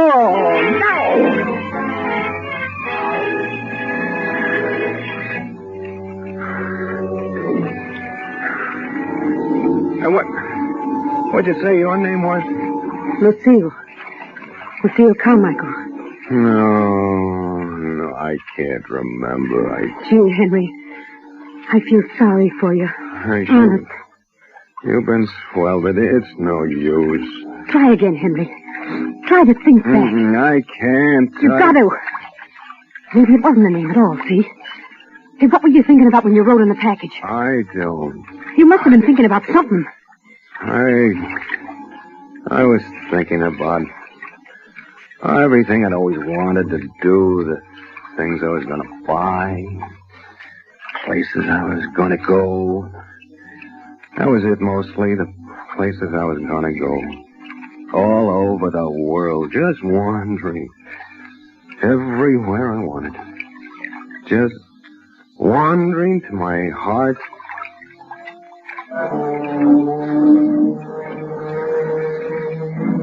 Henry. What is it? Henry? My heart. Heart's desire. That's it. Heart's desire. That's what I wrote on the package. I remember. I can get it. My money, $50,000. Henry, wait. Why? I'm going to get my money. You can't get it tonight. It's too late. Oh, I'll wake him up. I Then don't he'll be care. suspicious. I don't care. It's mine. Henry, wait. Now, be calm for a minute. Oh, how can I be calm? Just sit down here beside me. For a minute, come on. I don't Look want... down at the water. That'll help you to get calm. See? The water is so calm. I don't want to look at the water. I want to go Henry. to... What? Can you swim? No, I can't. What's the difference? What are you doing? No!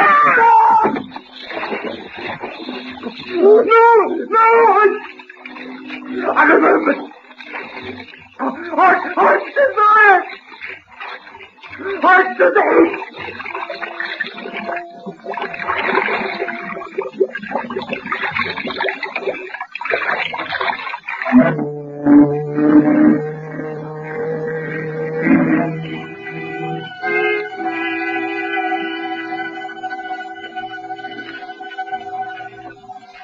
And that is the end of the story, of Henry's story. But you might have suspected that it was not quite the end of the story if you had seen a little item in the newspaper 2 weeks later under shipping news. I will read it to you. Miss Lucille Carmichael, who recently came into an inheritance from a long-lost relative, has engaged the royal suite of the Aquitania and is sailing for Europe tomorrow. Her stay abroad will be indefinite.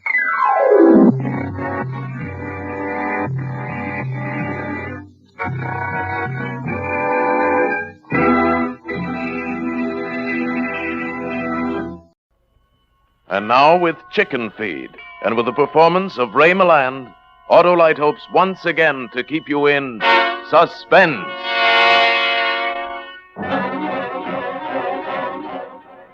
All right, it was a silly thing to fight over, I admit it, but there it was. A nickel. A measly, worthless nickel, chicken feed. But of course, that was only the beginning. Junior had asked for a nickel, and I flipped it over to him. After he left the room, Mary said I shouldn't spoil the kid. It was time he learned the value of money, and I said, Great Scott, if I couldn't give my own child a nickel without her jumping down my throat, I said, after all, what's a nickel good for?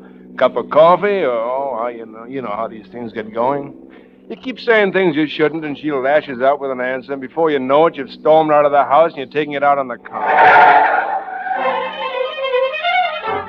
50 miles cooled me down a little, but not much. I automatically slowed up when I came to the sign, "You are now entering Lansing, California. Go slow and see our town, go fast and see our jail." Everybody knew Lansing. Speed trap, tough town. Driving at a normal speed through the quiet Sunday street gave me time to think of something besides the fighting words Mary and I had slugged at each other. I pulled up at a little cafe next to the police station. Had a whitewash sign in the window, best cup of coffee in town for 5 cents. And I resent that, Officer Brady. Too over easy, Sam, and heavy on the fried. What's yours, mister? Coffee, please. Coming up. Here you are. Say, Officer Brady, how's your star boarder? Phillips? They're coming for him in the morning. Think you'll be able to hold him until then? He got out of that Bennington jail like a paper bag. But don't worry, sister. Mr. Phillips won't get out of this one. Well, I listened to him for half an ear while I sipped my coffee. Best cup in town for 5 cents. That reminded me of our argument over a nickel. That's about all a nickel's good for. A cup of coffee some places, a newspaper, a phone call. There was a stack of the local papers nearby, and I pulled one over to look at. This Phillips is on the front page. Bank robber. Killed a teller. He had a face I wouldn't want to run into. Close. After a while, the hot coffee made me feel a little better, and maybe I'd been at fault as much as Mary. She wasn't the only one who had a bad temper. On a sudden impulse, I left my coffee, went over to the phone on the far wall. I heard the dial tone, and then I fished in my pocket for change. It was empty. Say, miss, could you change $1 for me? I want to use the phone. Oh, yes, sir. Well, What's the matter, mister? Well, my wallet, I seem to have, Look, I'll be back in a minute. No, Mary wasn't the only one with a temper. I'd stormed out of the house without changing the contents of my pockets to clean my suit. Didn't have a dime on me, not a nickel. I rummaged in the glove compartment. Mary sometimes left a coin first, but this time, naturally, it wasn't there. I felt like a fool. What seems to be the trouble, mister? Oh, hello, officer. Well, I seem to have come out without any money. It's embarrassing. Yeah, embarrassing. I didn't realize it. I tried to phone, but Oh, wait a minute, just a minute. Huh? Where's your driver's license? Oh, it's in my wallet. San Francisco. Got any other identification? Well, the registration slip on the car. Oh, yeah, that's the car. What about you? Look, officer, I'm Ralph Clark. Clark and Jacobs in the Hatfield building. We're attorneys. Attorneys? I should have a card somewhere. Kind of far from home to be without any dough, ain't you? Well, I came out of the house without changing the stuff into this suit. You know how it is. Yeah. How do you happen to have the keys to the car? Well, I don't take them out and it's in the garage. Yeah. Say, you don't think... Where you headed for? Well, I know it sounds funny, but nowhere, really. You see, I had a fight with my wife, and I just batted out of the house to cool off. I'll tell you what, Mr. Clark, suppose we just mosey over to the station house. The station house? Say, what is this? Oh, nothing at all. It's right next door, and you can call your wife from there. But I don't see why that's necessary. If you'd just lend me a nickel, I could call here and reverse the charges. Well, we'll go. You can leave the car here. I'll take this key. And look here, officer, I don't Come get on, this. move on. All this stupid situations today. Hi, Jim. What you got this time? I'll tell you better after he makes his call. Give me the phone, will you, Ross? That's out of order. Went dead half hour ago. Yeah? I reported it. They said they can't have a man here before tomorrow. Well, did you tell him this is a police station, for Pete's sakes? Oh, sure I told them. It ain't dead, though. We get incoming calls, and we still got the nickel snatcher over there. Oh, yeah. Well, there's a payphone, Mr. Clark. You can make your call from there. I don't have any money, remember? Oh, yeah, okay. Here's a nickel. Gee, thanks. Let me speak to your wife when you get her. This is going to sound fine, just fine. She'll think I really tied one on. Operator. I want to call San Francisco, Fillmore, 60098, and reverse the charges, please. Thank you. Your number, please. This is 460.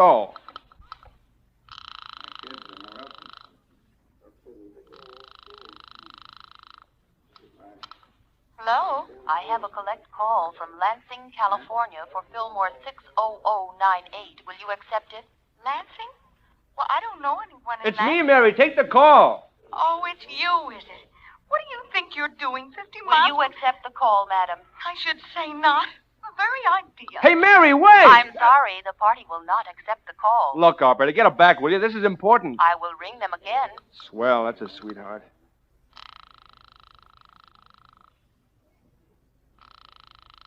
She's there, the little... Why doesn't she pick up that phone? Your party does not answer. Oh. No, so, Sam. Well, that's your nickel. Let me have another one, will you? I'll get hold of my partner. He'll identify me. Look, we've wasted enough time. Come on in here. But those are the cells. Right. You're locking me up? Right again. But what's the big idea? I didn't do anything. What are you charging me with? I don't have to charge you with anything. I'm holding you on suspicion. Suspicion? Suspicion of what? Defrauding the cafe, for one thing. And I want to check that car. You think I stole it? Well, it's been done. Now, wait a minute. If you'll just let me phone... You're entitled to one call. You've had it. But look here, officer. Come on, inside. In jail. All on account of a measly nickel. A lousy, stinking nickel. Hey, welcome to our jail. Stink pot of the Santa Nueva Valley. Huh, Slim? Yeah, you said it. What's your beef, chum? Suspicion. Can you feature that suspicion? They won't even give me a nickel to phone. You mean you ain't even got a nickel? No, you see, Gee, that's too bad, ain't it, Pete? Oh, yeah, sure is. I wish we could help you out. Yeah. Maybe we can at that. You got a nickel? Sure. I got 3 of them. Well, lend me one. Will you? Just one. I'll pay you back. I'll send you $10 as soon as I get out of here. What's it worth to you, chum? What? Yeah. I just told you, $10. Yeah, I know. Pie in the sky. Hey, my wristwatch. Why didn't I think of that before? What's the matter with it? Oh, nothing. Nothing's the matter with it. It's worth $50. Yeah, you fool. Look at it. It's yours for 5 cents for one measly nickel. What can you lose? Must be something wrong with it. Is it hot? Hot? You mean stolen? Of Yeah. course not. What are you offering for a nickel for? Because I want to get out of this filthy place. Oh. So you don't like our company, is that it? Well, if you want to put it that way, no, I don't. Oh, the man don't like our company. Now, ain't that just too bad? Hey, what do you think of that, Mr. Phillips? He don't like us. You got any nickels, Mr. Phillips? I followed his glance. For the first time, I saw, deep in the gloom of the locked cubicle, the face I'd seen on the front page of the newspaper. The face I'd said I wouldn't want to run into, close. Well, it was close, and I was glad there were bars between us. Of course, us guys ain't much, but Mr. Phillips here, he's a big shot. Robbed 4 banks and broke into 2 jails. He killed a man, too. Yeah, sure. We're just vags. But Mr. Phillips, he's going to the hot seat. Yeah, they're coming to get him, take him back to Utah and burn him. They don't burn him in Utah, they shoot him. Oh. Ain't that right, Mr. Phillips? Hey, Mr. Phillips don't want to talk about it. Yeah, Mr. Phillips, he don't want to talk about nothing. Mr. Phillips, he ain't very sociable. Just like this. Oh, now, look, fellas, I didn't mean... I just meant I want to get out of this jail. Here, take the watch and give me the nickel, huh? Tell you what I'll do. I'll match you for it. Match me? Yeah, nickel against the watch. Well... Take it or leave it. Well, all right. Leave Pete hold the watch here, huh? I'll flip a nickel on the floor and you call it, huh? Heads. Tails, I win. Hey, wait a minute. Get your foot over it. How do you know it's tails? It's tails. Ain't it, Pete? Sure, it's tails, all right. Here's the watch, Slim. Say, what is Watch this? it, brother. You're not going to get away with this. Get him, Pete. Yeah.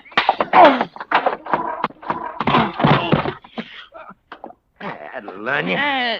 This is for me and me. Oh, don't kick me. Hey, what's going on in there? Officer, these It men... ain't nothing, officer. This new guy is acting up, that's all. Well, quiet down in there. Now, get up. I can't. He kicked me. Trying to get us in trouble, huh? No, I... Look, fella, for heaven's sake... Shut up. Okay. Kangaroo. I'll be the judge and you be the prosecutor, huh? Right. Maybe Mr. Phillips will be defense attorney. You want to, Mr. Phillips? He don't want to. Prisoner at the bar, stand up. I said stand up. Cut it out, will you? Shut up. All right, Counselor. What is the prisoner charged with? Your Honor, this man's a desperate criminal. He's charged with breaking into jail, insulting his fellow boarders, Poor sportsmanship and fighting. A very dangerous character, Your Honor. Oh, yeah. Guilty on all counts. Prisoner, have you anything to say before I pronounce sentence? No?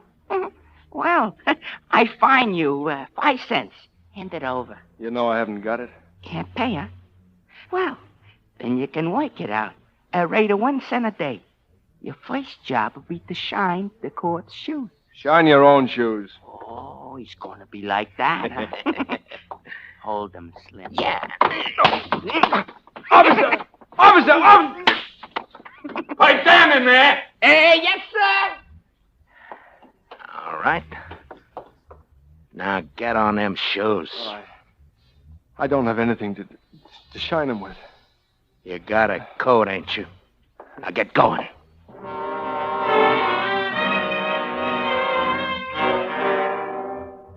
The next hours were unadulterated agony. It was unbelievable, the filthy, inhuman things they could think up for me to do. It was just frightful. With every move I made, I could feel the glittering, steely eyes of the silent man in the locked cage on me, following me, weighing me. And finally, when they couldn't think of anything more, they forced me to stand at attention, looking right into Phillips's cage. They couldn't see his face. It was too close to mine. But he winked at me, and he nodded his head as though it were a signal. And then his 2 huge arms came through the bars and thrust me reeling across the cell, and I fell and hit my head. And that's all I remember.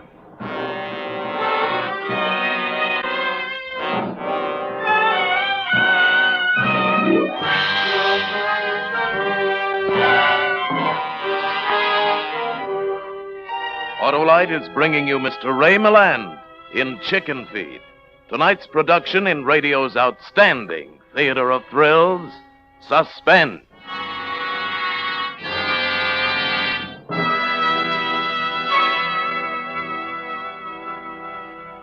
Hey, Hap, get a load of this picture. What the? A herd of camels picketing the Autolite battery plant. Yeah, look at the signs. Autolite Stay Full batteries, unfair to camels. Now, how do you figure that? Oh, it's easy. Those thirstless Autolite Stay Full batteries have kicked Camel's water reserve reputation into a cocked hat. You mean because an Autolite Stay Full needs water only 3 times a year? Yea, and verily, and also correct. Autolite Stay Full batteries need water only 3 times a year in normal car use. This extra liquid reserve expels one of the major causes of battery failure. Means exceedingly excellent performance and extremely long life. You'd say it's expedient to own an Autolite Stay Full battery. Exactly. And for a few more Autolite Stay Full extras, get this. Extra protection with fiberglass retaining mats. Extra long life as compared to batteries without Stay Full features. In fact, 70% longer average life as established by tests conducted according to life cycle standards of the Society of Automotive Engineers. Why, with an Autolite Stay Full battery, you can tell the difference in your car. You're right with Autolite. And now, Autolite brings back to our Hollywood soundstage Ray Milland in Chicken Feed, a tale well calculated to keep you in suspense.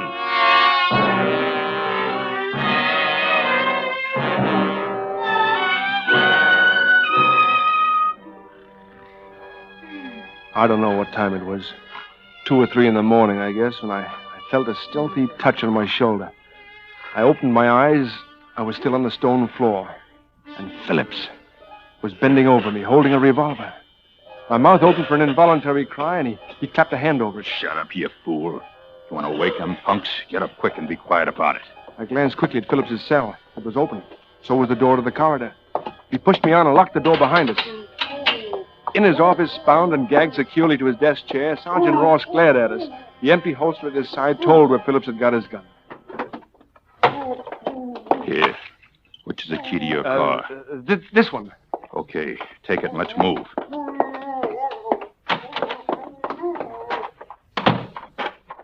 Where's the car? Over there. You drive.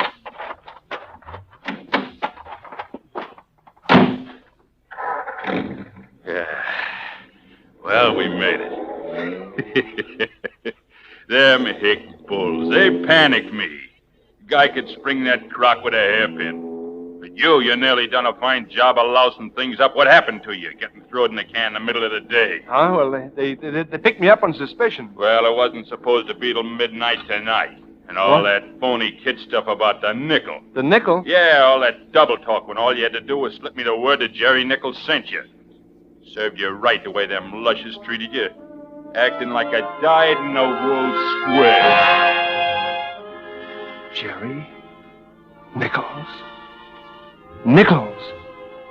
My numbed brain slowly put the meaning of his words into shape. He thought I was an accomplice, sent by a partner to help him break jail. That all my screams about a nickel had been nothing but a signal to him. A signal that I came from Jerry Nichols. Jerry got the hideout set up? Yes. Oh, where is it? The hideout? The hideout. We're going to Jerry's place first, ain't we? Then what? Well, I'll take you to Jerry's, then I guess he'll take over from there. How far is it to Jerry's? Can't be any more than about 5 miles, is it? Well, it's, look behind you. What's the matter? There's a car following us, without lights. What? I don't see it. What the? Hey, what's the big idea? You trying to cross me? I couldn't help it. My foot slammed on the brake. That car, we've got to get out of here. Go ahead, get it started. Come on, come on. It's flooded. I'm getting out till that car passes. You make for the other side, no tricks. Just to make sure, I'll take this key. I'd made myself a chance, and I took it. I slipped out of the car on the other side and ran across the fields until I could run no more. After an interminable 2 miles, I found a road, and after a while of tramping along the road, a dark shape loomed up before me, a gas station. And through the glass, I could make out the outline of a telephone. I tried the door. It was locked, of course, but I found a tire iron and sprang the latch. I'd run to the phone, almost thrown myself on it. Before I saw it was a payphone. In a rage, I shook the black box. I could hear the nickels inside across a sheet of metal no thicker than a playing card, yet as inaccessible as the moon. But there must be some money in this room. My eyes focused on a battered desk. There was some change in it, and a couple of dollar bills. The kind of money a man will leave as a sop to possible burglars. Burglars? That meant me. Carefully, I abstracted a single nickel.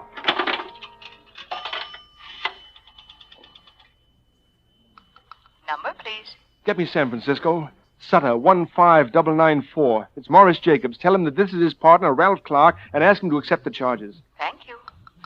There's an interruption on the line, and there may be a slight delay, sir. Will you hold on, or shall I call you? I'll hold on, but hurry, operator. It's important. One moment, please. As I waited, a glint of light pulled my eyes away from the phone. Far down the road, headlights of a car joggled over the rise and aimed towards me. It was the first car to come by since I'd hit the road. It might be a stray, a farmer starting out before sunup, but I couldn't take the chance. Hastily, I hung up the receiver, closed the cash drawer, snapped the lock on the door, then I crouched beneath the desk. Open up! Hey! I've tried to wake that geezer before. He sleeps like a dead man. He may be back on the bottle again. We'll get him up. Hey, Jerry! Jerry! To my horror, I heard the creak of bed springs from the rear of the station. A light appeared under the door I'd thought was just a rear door to the outside. It opened, and two hairy, barefoot legs under a flannel nightgown came through and made for the front. Who is it? Brady and Ross, open up. Well, you're a fine bunch of cops running out of gas in the middle of the night. Come on in. It's chilly with the door open. That ain't gas, pal. Phillips broke jail. What? Oh, you don't tell me. Well, how did he do that? You see, there was two of them. He had an accomplice. Said he was a lawyer. We found their car abandoned on the road back of Ferris's hop field. Ran out of gas, so they can't be far away. Say, there was a big reward for Phillips after he broke jail at Bennington, wasn't there? Yeah, $1,000. Hey! You know him, don't you? Yeah! You was in the Bennington folk when he done that break. What was it? A drunk and disorderly or something. Yeah, I had me a little too much and broke a window in the general store. We was roommates for the night. I was pretty scared. How'd he do it, the break? Oh, I don't know. I was sleeping it off. $1,000 reward, huh? Man could do it a lot with $1,000. Not that he couldn't. Don't you get any ideas now? That Phillips is a killer, and so's his partner, most likely. Well, I ain't exactly helpless myself. Got a nice little fella on my side. Now, you take my advice, chum, and put that gun away. They show up here, you talk soft, let us do the capture. Oh, sure. I'll play safe. Well, we'll be going. Just wanted to alert you, Jerry. Yes, thanks. Thanks. So long, boys.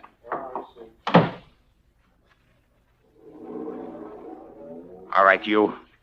Come out from under that desk. Come on out, I say. This gun's mighty nervous.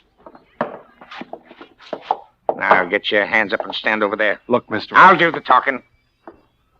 Who are you? Look, you've got to believe me. I'm not a criminal. I'm a lawyer, and Oh, you must be the other one, huh? Keep them hands up. But I got into this by accident. I don't know. He helped me escape. Where yes, is Phillips? Well, I left him in the car, and that's another thing. You can get the reward. I know who he's going to meet, and they're going to a hideout, and... Oh, I see. Who is he going to meet? Well, somebody named Jerry Nichols. There you are. If you let me get to that phone, I can clear everything No, up. you don't. Stay right where you are. I'll plug you. But that's my partner, my law partner in San Francisco. I only broke in here so I could phone him. He'll identify me. You don't believe me? Oh, I believe you all right. Then what? Answer it yourself. You'll see. Not on your life, mister. You think I'm out of my mind? But you've got to answer it, Jerry. You don't know what I went through to place that call. You just can't stand there and... Jerry. You're Jerry Nichols. That's right. So you see... Jerry! Who's that? Turn out that light, you. It's Phillips. Stand over there by the window, where he can see you. Go on. Jerry! Come on in, Phillips. I ran out of gas, and that punk...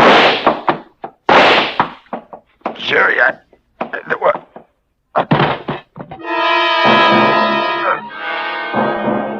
It happened so fast that for a moment I had no reaction at all. None. I just watched it. Watched Phillips holding his chest with both hands.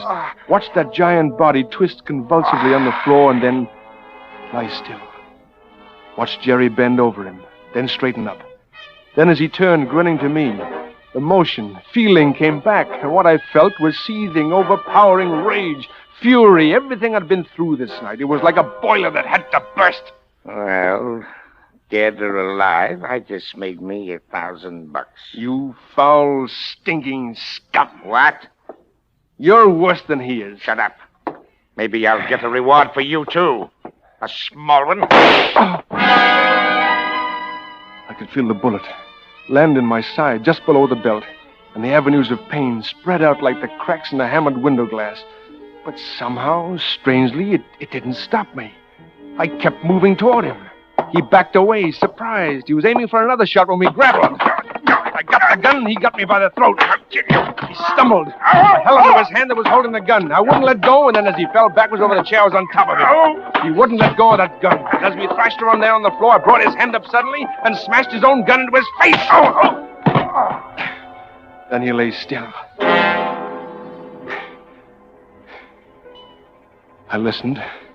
I listened to his heart. He was all right. He was all right. I got up gasping for breath. And then I realized that I was all right. Yet he'd shot me. He'd hit me. I should be lying there on the plank floor instead of that grotesque heap in the shapeless flannel nightgown. I felt my side where the bullet had struck. Brought my hand away. There was no blood on it. Yet there should be blood. I touched the spot again. I fingered the contour of something small and hard and round. I pulled it out of my watch pocket. Battered with a slug that struck it, bent almost double. A nickel. A nickel! The 20th part of $1. All a man needed to buy a cup of coffee. To make a phone call, to buy a fine in a kangaroo court, to save his life. And I'd had it all the time. I'd had it all the time. I'd had it all the time. Huh? Huh? Oh.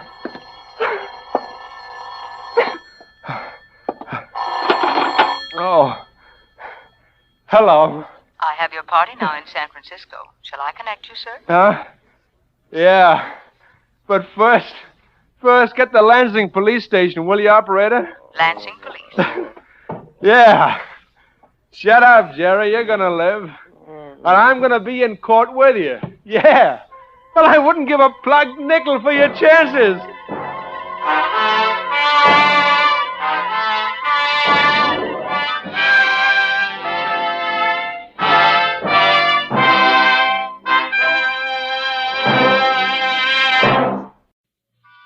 And now, Autolite presents transcribed "'Twas the Night Before Christmas." hoping once again to keep you in suspense.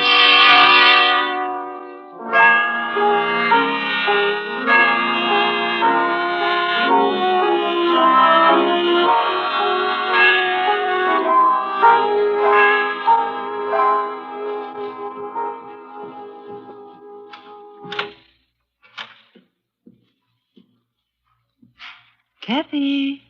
Kathy, honey. Come on, wake up. Wake up, Kathy. It's the day before Christmas. Oh, and there's so much to Miss be done. Buff, it's light out already. You said you were going to wake me really early today so we could go to the airport and meet them. Come on, up you get. Let's get you dressed. Buffy, they're going to be waiting for me and you didn't wake me. I know what, they're home already. Kathy. Mommy! Daddy, where are you? Daddy! Mommy? Buffy, they're not in their bedroom. Where are they? Kathy. I know. I'll bet they're in the kitchen already having their coffee. Mom.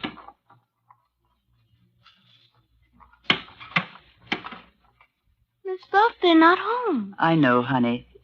The clock in the kitchen said 8:30. Kathy, here, put this on, dear. You told me you wanted to wear this dress today, so that's why I ironed it for you. Miss Buff. Yes, dear? Why aren't they here? Oh, they'll be here. But when I talked to Mommy on the telephone yesterday, she said she would be here at 6 this morning.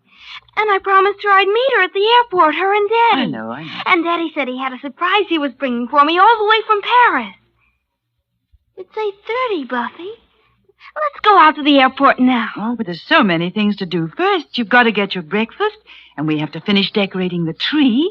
And, there's so many things I want you to help me with. Oh, everything can wait, Buffy. Hurry, I promised to meet them. No, dear. Why not, Buff? Well, I think we'll wait for them here. Kathy? Yes? You remember what you promised your Mommy and Dad? That you'd do everything I asked you while they were away?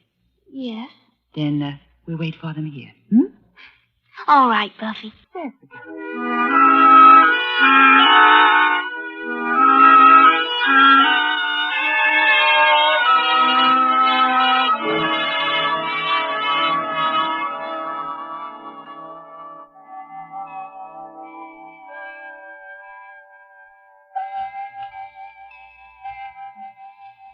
It's noon, Buffy. I know. Don't you think they might have called and told us they'd be late? Oh, I'll go and make our lunch. You must be very hungry. No, I'm not. Oh, you didn't eat your breakfast, Kathy. Miss Buff, I'm not hungry. Look. Oh, look, it's snowing, honey. We'll have a nice warm lunch, and then we'll go out for a long walk. They should have called. I tell you what, Kathy. We'll take our walk first. We'll see the shops. We'll visit. We'll go and see Johnny and your aunt and uncle. Maybe if it snows hard enough, we can all build a snowman. Wouldn't you like that? Yes, that would be fun. Well, go get your coat and hat and galoshes, dear. All right. And when we come back, Mommy and Daddy will be home. Well, you go and get your things now. Oh, I'll get it, Buffy. Mommy. Oh, who's this, Daddy? You sound... Oh, from a newspaper. I see. It's a man, Buff.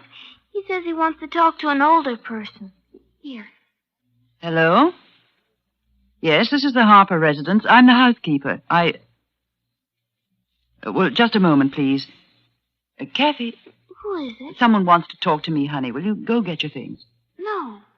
Who are you talking to, Buffy? Never mind, dear. Go and get your things. No. No, I won't. Hello? I see. Yes, I saw the papers. Yes, that was the daughter. Yes, the only child. No, she doesn't. No, I wish you wouldn't. Please, don't, here.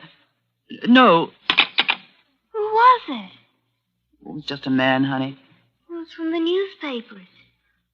Why? What did he want? Nothing. He asked about me, didn't he? Why? Honestly, honey, it was nothing. It was about Mommy and Daddy. Oh, it wasn't anything important. Well... Yes, dear? I don't know. Look at that snow coming down, Kathy. Get your things, dear. Go on.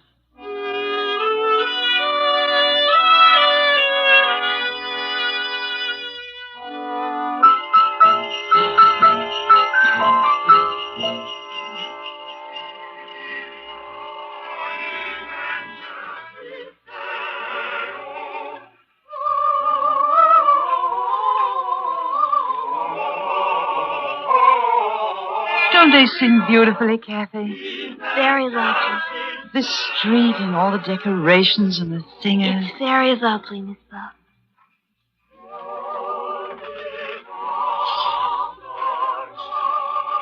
Honey, here, give this to the man. Oh, thank you. Thank you, Missy.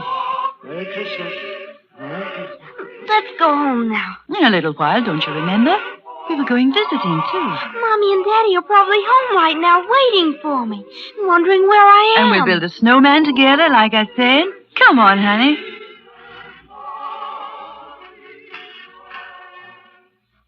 I remember when I was a little girl how excited I'd get. Oh, all the wonderful things to see, the sights and the smells and the sounds. Pretty shop windows and the snow. To be a little girl at Christmas time. To be young at Christmas time. And happy at... What's the matter, Buffy? Oh, Kathy. Buffy. Let me hold you. Oh, Kathy, darling. Buffy, you're crying. I'm just silly, I guess. Why, look, there's Santa Claus watching us. Let's say hello to him. You were crying. Hello, Santa. Merry Christmas. Oh, Merry Christmas, little girl. Merry Christmas, Ah, you're a pretty little girl. What's your name? Kathy. Oh, that's a nice name for a nice little girl like you. Thank you. And I can tell you've been a good little girl. I saw the way your mommy was holding you. She's Miss Buff. My mommy's away. Daddy, too. We're taking a walk to make them come home. Oh, and where are they? I don't know. I don't know. I don't know.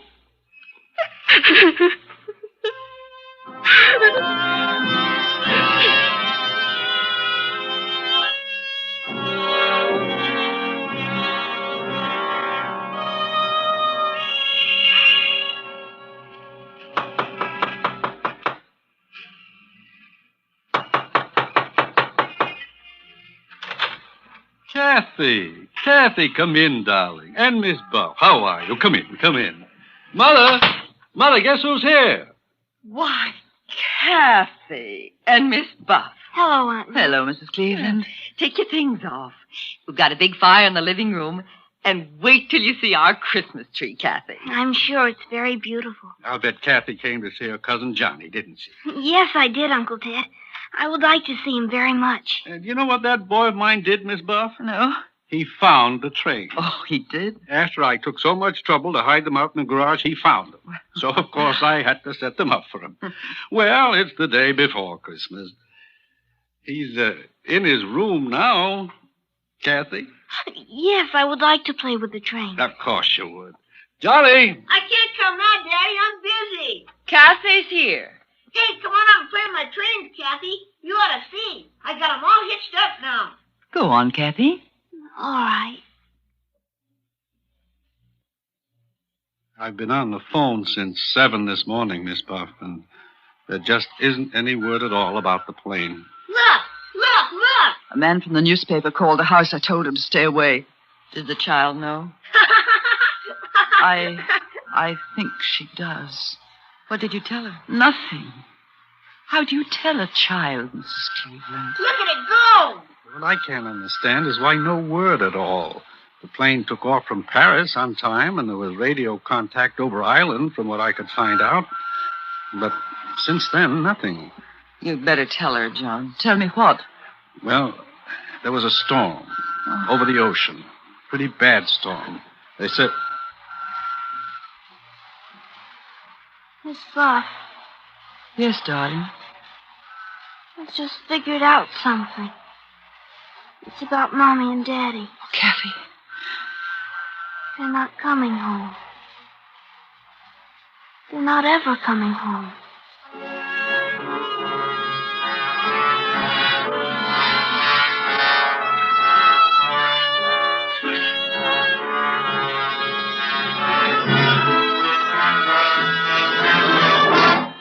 Autolite is bringing you Miss Greer Garson with Anne Whitfield as Kathy in 'Twas the Night Before Christmas. Tonight's production in radio's outstanding theater of thrills, Suspense.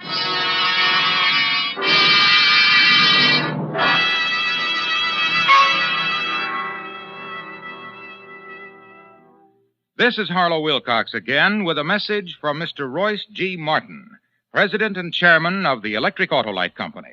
It is presented in the name of the Autolite family, which includes some 30,000 Autolite men and women and their families, 18,000 people who have invested a portion of their savings in Autolite, as well as 98,000 dealers and the greatest names in the industry who use Autolite products as original equipment. This is the message from Mr. Martin. In our America, we are especially blessed this Christmas with a free country. We are surrounded with freedom-loving people who appreciate the word Christmas. We are grateful for what this day means to all of us and for what it meant to our great forefathers.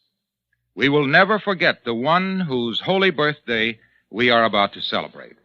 We thank him for the word freedom and the happiness that he has given us. We of the Autolite family wish you and yours a very Merry Christmas and a new year filled with health and happiness.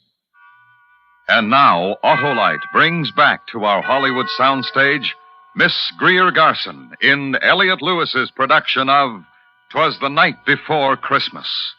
A tale well calculated to keep you in suspense.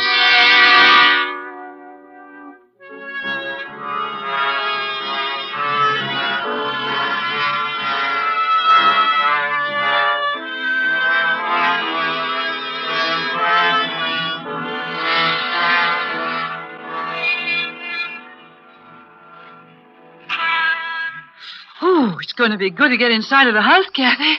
Oh, look at you. You look almost like the snowman you and Johnny built. Here, let me brush you off a bit before we go inside. There's a man there. What'd you say, darling?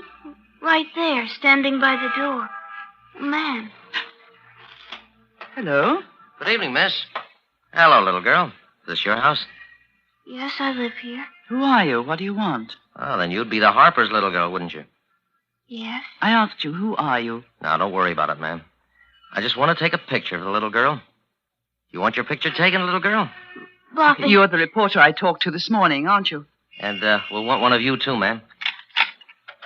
Here, get in the house, Kathy. Don't stand there, dear. Get in the house. I'll be in a moment.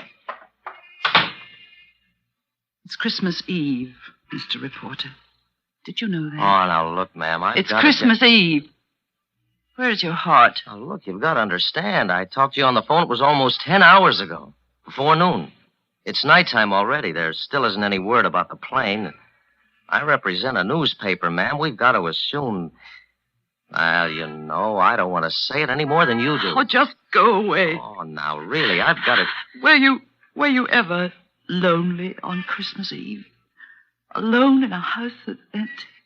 While outside other people were singing? When there was warmth and love and joy? But outside... I'm just trying to Christmas Eve. Yeah. I'm sorry. Good night.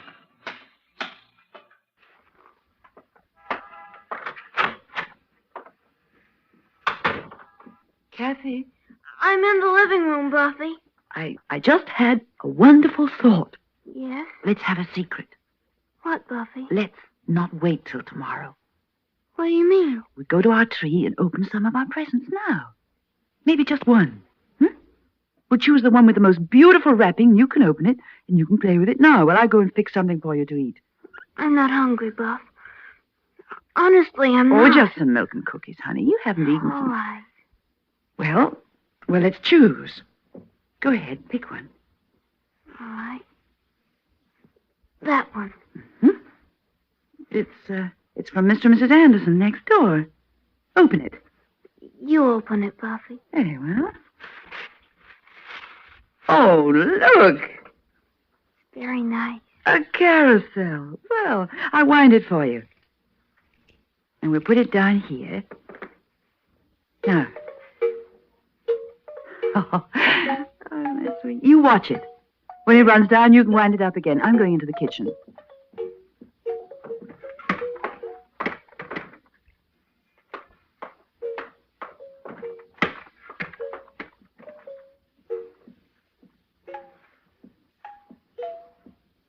Kathy, here's your... Kathy. Kathy, honey, where are you? Kathy? Your milk and cookies are on the table. Kathy? Are you in your room, Kathy? Kathy? Kathy, honey? Kathy! Kathy!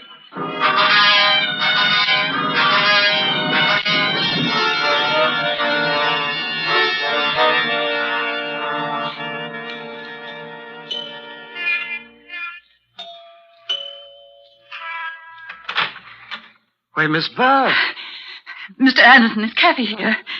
Well, no. Would you mind asking Mrs. Anderson if Kathy's here? Maybe she came in through the back way. Well, Mrs. Anderson and I have been sitting in the living room for the last hour. Well, what's the matter, Miss Buff? Kathy ran out of the house. Oh, poor child. I can imagine how she must feel. I thought she might have come over here next door. She just ran out of the house. I don't know where she is. Oh, a child like that, and what's happened to her today? Wait, I'll get my coat, Miss Buff. I'll come with you.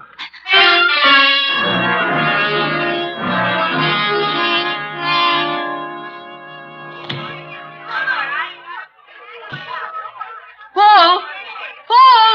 Want to spin ride, Miss Buff? Paul, listen. Hi, Mr. Anderson. Want to ride? You can go all the way down the hill for 3 blocks. They've got it roped off. Paul, have you seen Kathy? Sure. Where is she? I don't know. Where is she, Paul? Where did she go? How am I supposed to know where she went? But you saw her, didn't you? Sure. She was running down the block. I yelled at her to come on over, but she kept running. Which way, Paul? Down there, I guess, where the stores are. Thank you. Sure. Merry Christmas, Mr. Anderson. Merry Christmas, Miss Buff. Hey, what?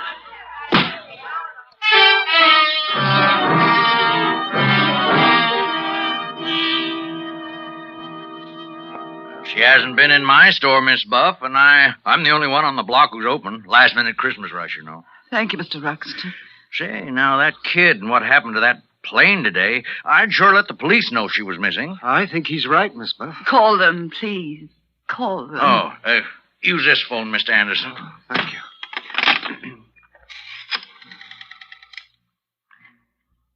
Hello, operator. Give me the police.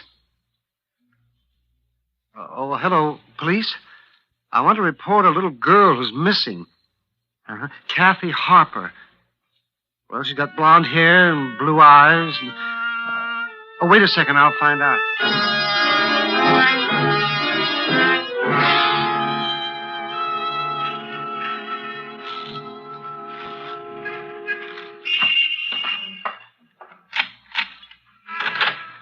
No, you just go in the house, Miss Buff. I'm sure they'll find her. It's 10 o'clock. They've been looking for 3 hours. Oh, they have ways. They'll find her. We waited in that station house. All the policemen who phoned in. None of them. Well, you just go in the house. Now, I'll send Mrs. Anderson over. No, really. I'd rather you wouldn't. Well. Good night, Mr. Anderson, and thank you.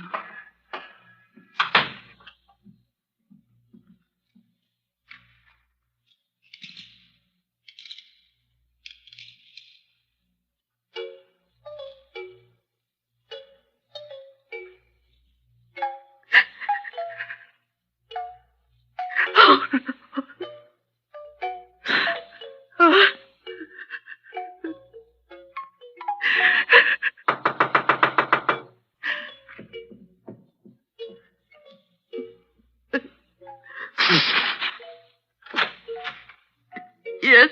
I'm Patrolman Reed, ma'am. Have you found Kathy? Yes, ma'am. Where is she? You better come with me, ma'am.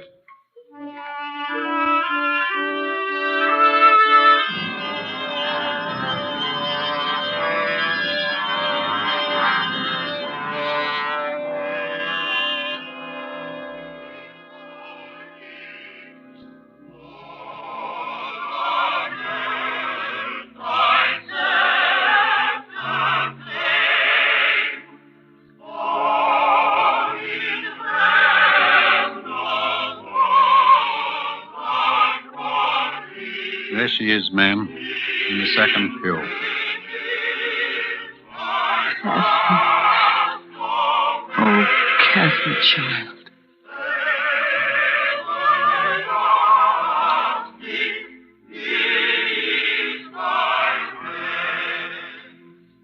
Christmas Eve. Church should have been the first place we should have looked for that kid.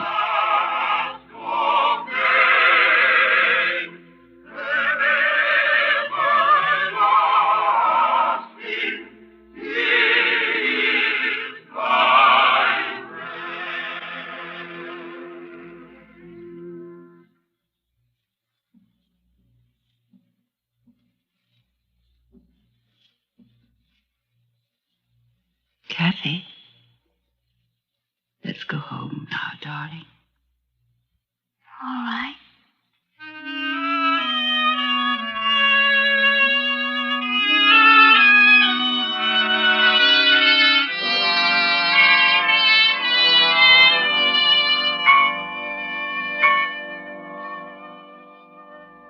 There we are. All tucked in. It's almost Christmas, isn't it?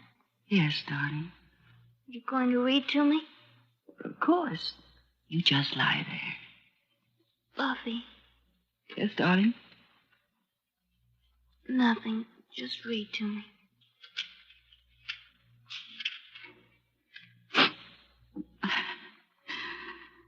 It was the night before Christmas, when all through the house not a creature was stirring. Not even a mouse. The stockings were hung by the chimney with care, in hopes that St. Nicholas soon would be there. The children were nestled all snug in their beds, while visions of sugar plums danced in their heads. And Mamma in her kerchief and I in my cap had just settled down for a long winter's nap, when out on the lawn there arose such a clatter I sprang from my bed to see what was the matter. Way to the window I flew like a flash, tore open the shutters and threw open the sash. The moon on the breast of the new fallen snow gave a luster of midday to objects below, when what to my wondering eyes should appear but a miniature sleigh and 8 tiny reindeer with a little old driver, so lively and quick I knew in a moment it must be St. Nick. More rapid than eagles his coursers they came, and he whistled and shouted and called them by name.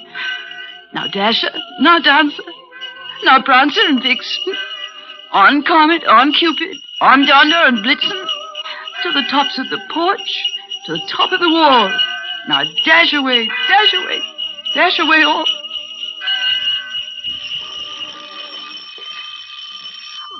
Buffy!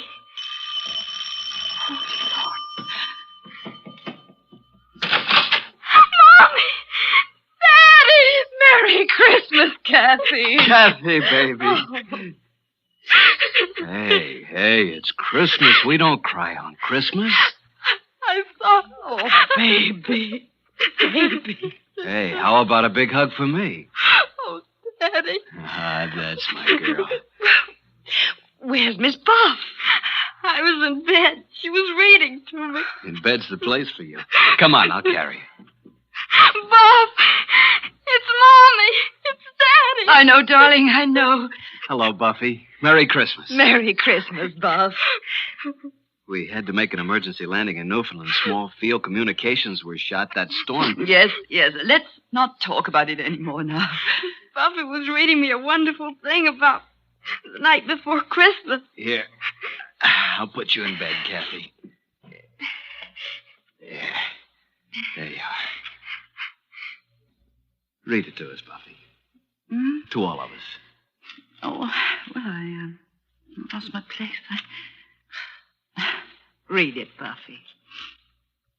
As dry leaves that before the wild hurricane fly when they meet with an obstacle, mount to the sky, so up to the housetop the coursers they flew with a sleigh full of toys.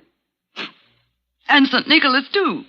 And then in a twinkle, I heard on the roof the prancing and pawing of each little hoof. As I drew in my head and was turning around, down the chimney, St. Nicholas came with a bound. He was dressed all in fur from his head to his foot, and his clothes were all tarnished with ashes and soot. a bundle of toys he had flung on his back and looked like a peddler just opening his pack. His eyes, how they twinkled. His dimples, how merry. His cheeks were like roses, his nose like a cherry. His droll little mouth was drawn up like a bow, and the beard on his chin was as white as the snow. The stump of a pipe he held tight in his teeth, and the smoke, it encircled his head like a wreath. He had a broad face and a little round belly that shook when he laughed like a bowl full of jelly. He was chubby and plump, a right jolly old elf, and I laughed when I saw him in spite of myself. A wink of his eye and a twist of his head soon gave me to know I had nothing to dread. He spoke not a word, but went straight to his work and filled all the stockings, then turned with a jerk and laying his finger aside of his nose and giving a nod up the chimney he rose. He sprang to his sleigh, to his team gave a whistle, and away they all flew like the down on a thistle. But I heard him exclaim as he drove out of sight, "Happy Christmas to all, and to all a good night."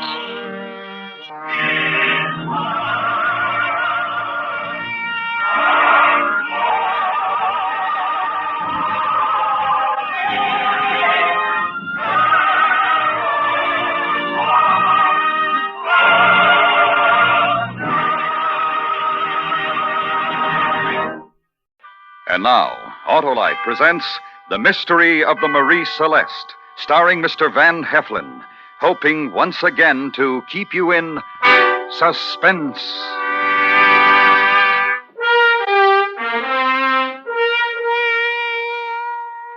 On December 9th, 1872, the American brigantine Marie Celeste was discovered adrift and derelict close off the coast of North Africa. She had sustained some storm damage, but she was still an able ship. Her sails were set, her cargo was intact, conditions in her cabins and forecastle seemed normal. There was no evidence of violence. Yet, not a sign was found of the crew that had manned her. Officers, men, and the captain's wife had vanished, and no acceptable explanation of their disappearance has ever been advanced. Perhaps this is that story. It would start in New York City's Harbor District on the night of November 7th, 1872, the eve of the Marie Celeste's departure from that same harbor.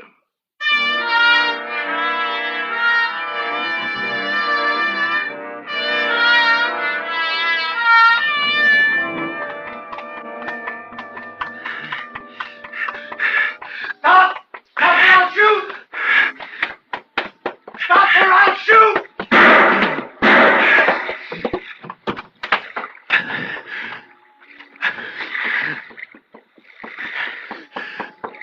What is it, officer? What's the matter? Did you see a man running past this way? No, I didn't see anybody. I heard the shots. Who is it you're after? He just killed some people. No. Listen. Thought I heard something. But I don't now. Who did this man kill? A young girl. And the man she was with. And then he killed the girl's mother. He's a maniac that we've got to get. I look down this way. I'll help if I can. All right. More men from the force will be here shortly.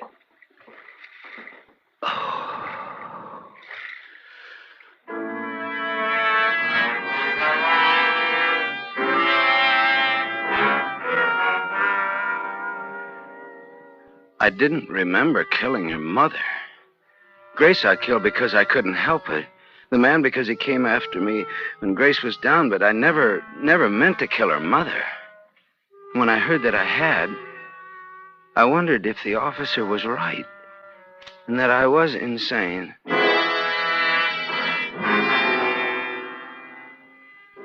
There wasn't time to think of it then. Only time to think of getting away. And through that night, I searched for a ship that was leaving soon. One that was badly guarded so I could slip aboard. When I found her, she was the Marie Celeste. The drunken deck watch stayed in his sleep until I was hidden in the number 2 hole. There I passed 2 days in a dream. neither fully awake nor asleep, but always thinking of the horror I'd done. And I knew that escape was wrong, that I could never be sane until I cleared my soul of it.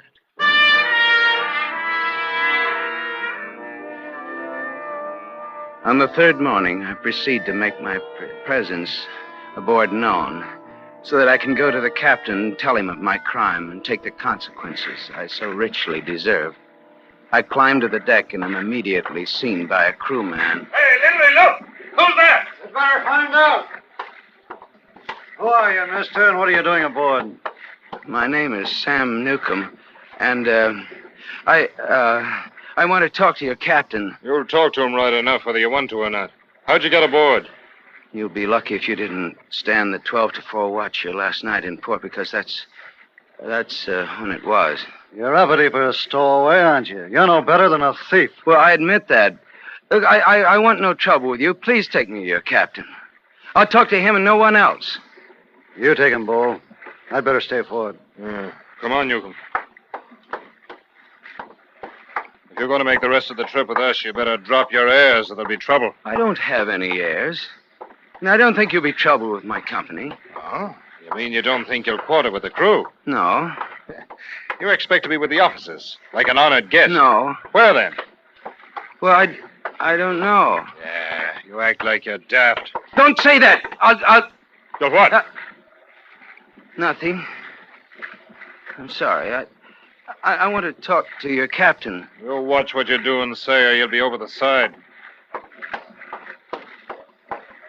Here. Yes, come. Watch your language. The skipper's wife is in the next cabin aft. His wife? Well, who's this? He just came out of number 2 hold, sir. His name is Sam Newcomb. Got aboard on the 12 to 4 watch hour last night in. Hubbard's watch. He'll answer for it.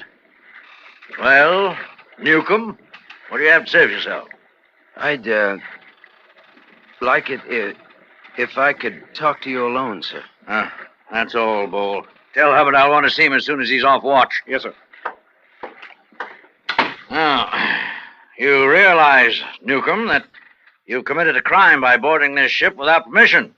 And probably without passport or any other papers, I suppose. I know, sir. But when I tell you why, I'm not a bad man, sir.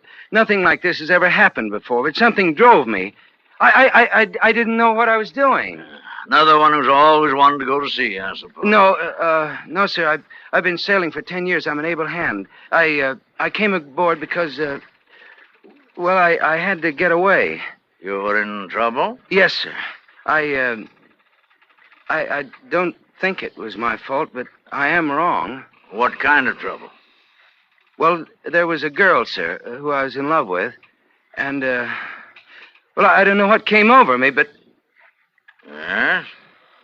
What'd you do to her? I found her with another man, and I just had to get away, sir. A lovesick young calf, eh? Well, that doesn't condone... Ben. Oh, yes, my dear. Oh, I'm sorry. I thought I heard you talking. Yes, this is Mr. Newcomb. He came aboard illegally the night before we left.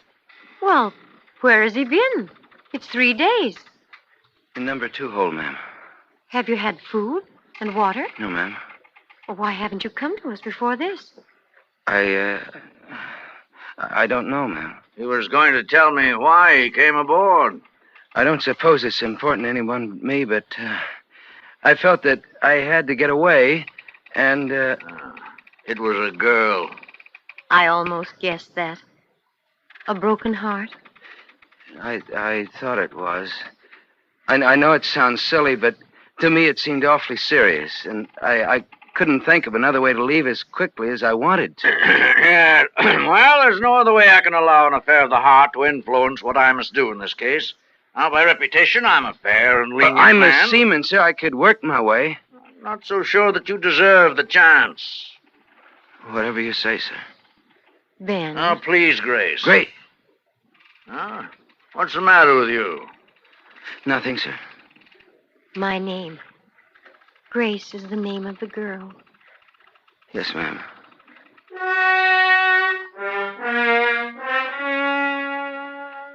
It was learning that the captain's wife was aboard that made me change my mind about telling him the truth. When I talked to him, especially after his wife came in, everything was turned about. It was though I was the captain and the stowaway was someone else. It was as though my wife, my Grace, had come in from the next cabin and together we talked to this stowaway. And we felt sorry for him and we wanted to be kind to him.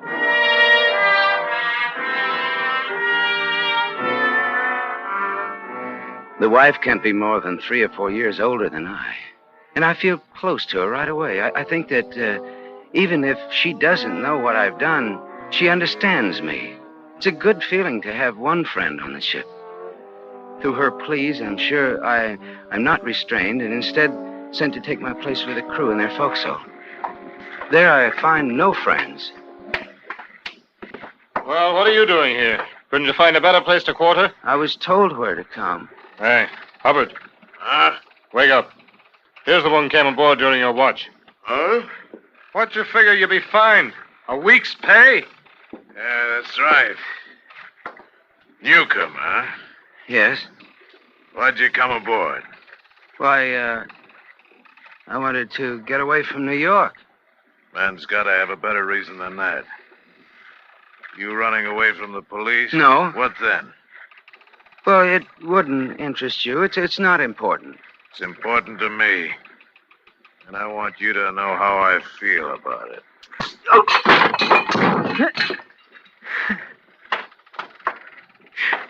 Are you going to get up? No.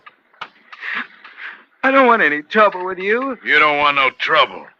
You caused me trouble, haven't you? I'll be called up in front of the captain because of you. Well, that's done. There's no way I can change it. We got 3 weeks before we make Naples.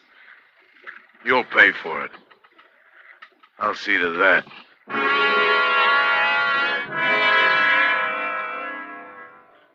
Through the following days, I knew no peace.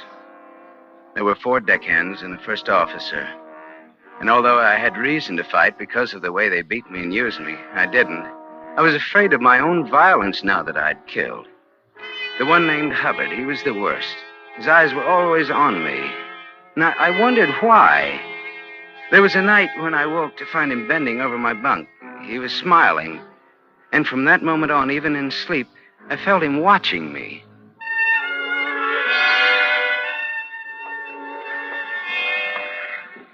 On another night, I'm on deck. I'm crossing from the port to starboard. And when I pass under the mainyard, a marlin spike falls from aloft and sticks in the planks beside me, narrowly missing my head. I look up to see Hubbard smiling down at me from the rigging. I try to avoid him, but he drops to the deck to face me. I dropped my spike. Yes, I know you did. What are you going to do about it? Nothing. You take more than any man I've ever known, Newcomb. Well, I'm not proud of that. But why do you keep after me? Why don't you leave me alone? Because I'm a curious man. I want to know truly why you're on this ship. Your story to the captain about trouble with some woman just doesn't set right. Well, no, that's the truth. Not all of it. Why do you say that? Anybody ever tell you you talk in your sleep?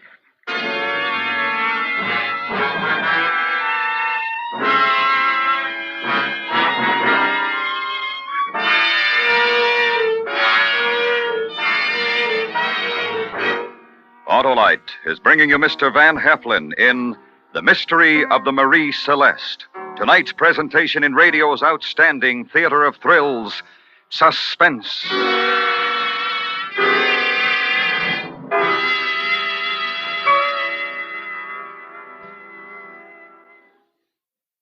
Well, Harlow, this is it. It sure is, Hap. The Autolite resistor spark plug. The double life spark plug. That's the greatest advance in spark plug design for automotive use in the past 25 years. I didn't mean the resistor spark plug, Harlow. I meant this is our last meeting till fall. Too bad. 2 bad, 3 bad, no matter how many spark plugs are bad. Get them all replaced with a set of sensational Autolite resistor spark plugs. The spark plugs that last twice as long and give smoother engine performance and really quick starts. And the Autolite resistor spark plug is only one of a complete line of Autolite spark plugs, ignition engineered for every use. Is Operator 25 going on vacation too, Harlow? No, sir, Hap. She'll be standing by to tell folks the location of their nearest Autolite spark plug dealer. Just call Western Union by number and ask for Operator 25. And remember, from bumper to tail light, you're always right with Autolite. And now, Autolite brings back to our Hollywood soundstage Mr. Van Heflin in Elliot Lewis's production of The Mystery of the Marie Celeste, a true report, well calculated to keep you in suspense.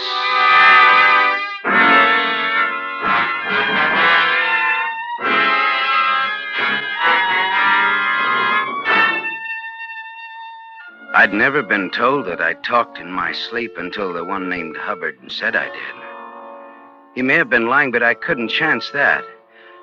Therefore, I carefully abstained from regular sleeping habits, allowing myself short naps only when I knew that Hubbard was at the helm or some other ship's business that he couldn't leave. The horror of what I had done became a secret that pressed against my head, wanting escape.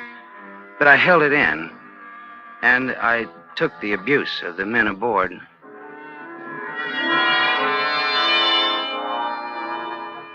The only kindness and relaxation I find are during the moments when I chance to meet the captain's wife.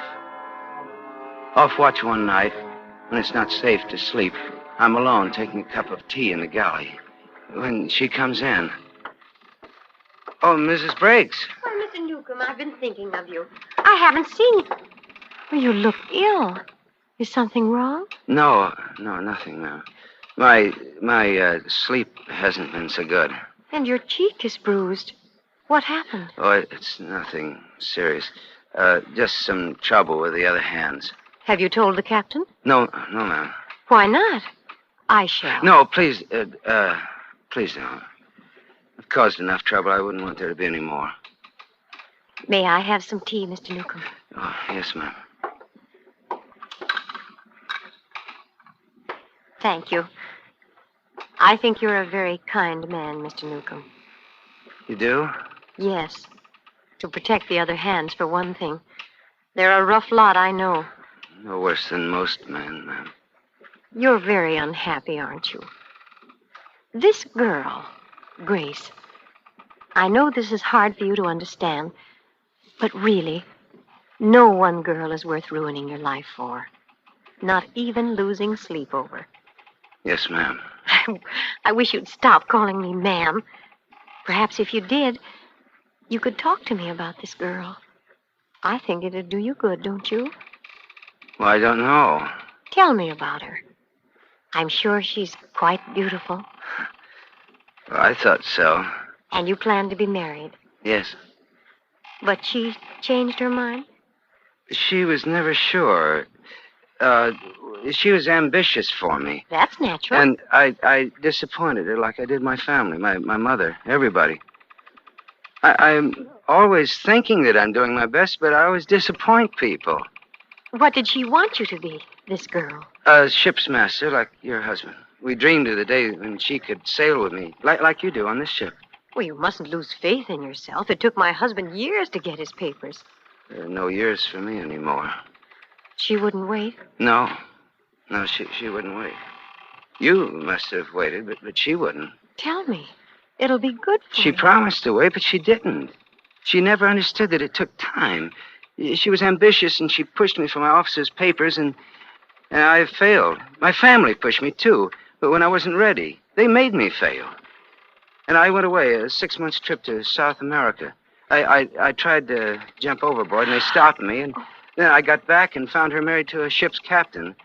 Her mother was there, laughing at me. Well, I tried to tell him that I was happy about it.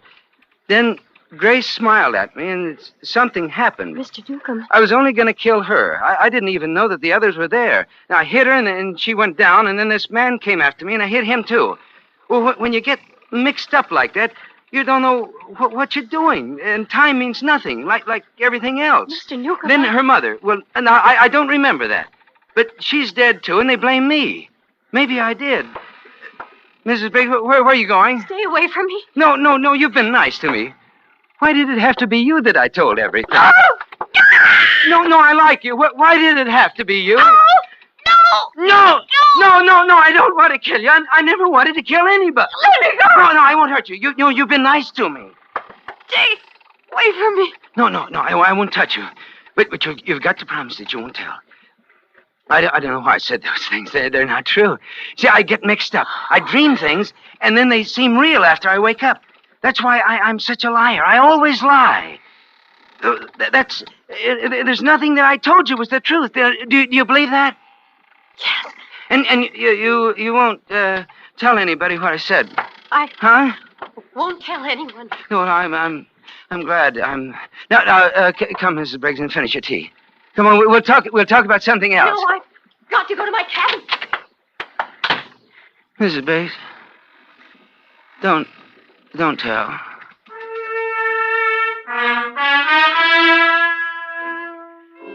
I knew she would tell. So I hid. I went back to the number 2 hole where I'd felt safe before. They found me there. I don't know how much time passed. I see their lantern as they come closer. The truth is out. There's no place for me to go. So I stand up and wait.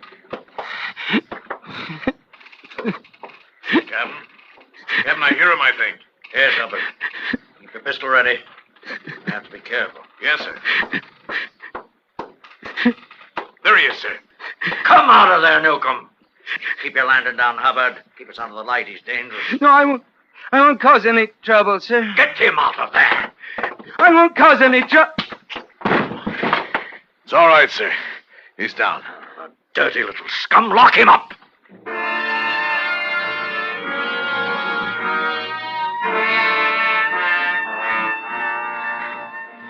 I'm not sure how many days passed, but I found comfort in being locked up because I could sleep without the fear of Hubbard leaning over me, listening for what I might say. Then there was one night when shouting on deck woke me up. I couldn't hear the words being in the middle of the ship. Soon the shouting stopped and there was silence. It was a new silence that I studied for a long time. I heard no footsteps on the deck. I heard no voices. I heard no creaking timbers. It was a dead ship. I wait for the one daily meal that they allow me, and no one comes.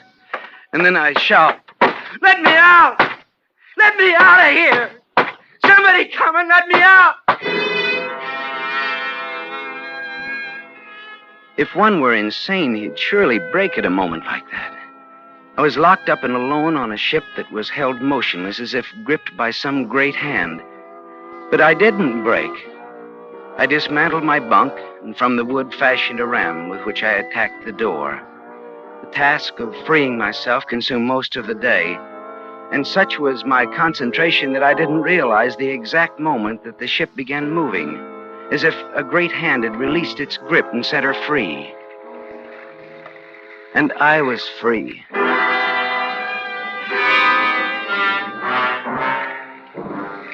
I come out on deck to find a cloudless sky and empty sea horizons all around, as if I'm alone in the world, the wheel spinning idly with no one to attend it.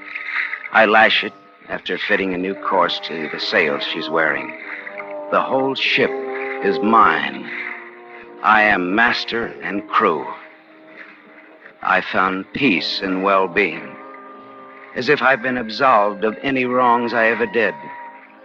Because what, if not Providence, held the ship that night and sent the others to certain death in the endless sea? What, if not kind Providence, decided that I alone would survive? The meek and the humble shall inherit the earth. This narrative I swear to be true. And on this 2nd day of December, the year of our Lord, 1872, I hereby sign it and seal it in a bottle to be delivered to the ocean's currents, in the hope that someday it'll drift back to the hated world from which I am forever parted.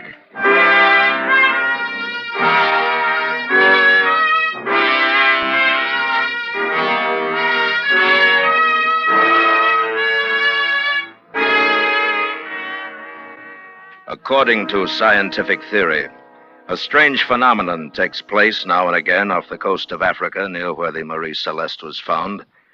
Great rivers of sand are swept out from the coastal deserts. When certain conditions prevail, this sand is concentrated by the ocean's currents. Millions of tons are massed until an island is born, lives briefly, and then is swept away by a shift in the currents that created it.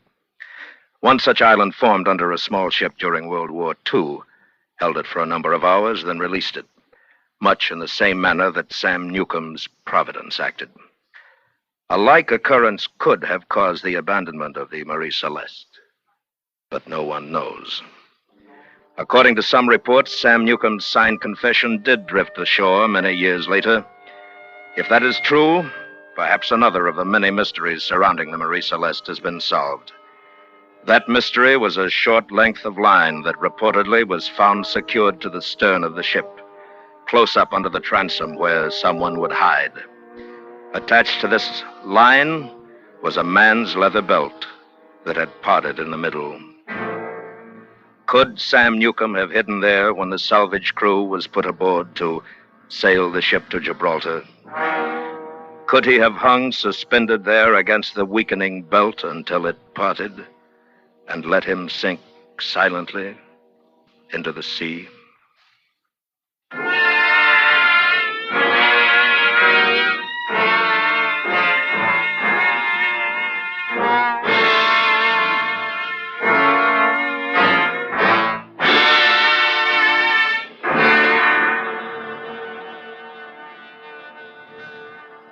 As Roma Wines bring you Mark Stevens in a remarkable tale of suspense. Everything went wrong. From the very beginning, everything that possibly could went wrong. Because, you see, I'd already planned for quite a while to kill my wife.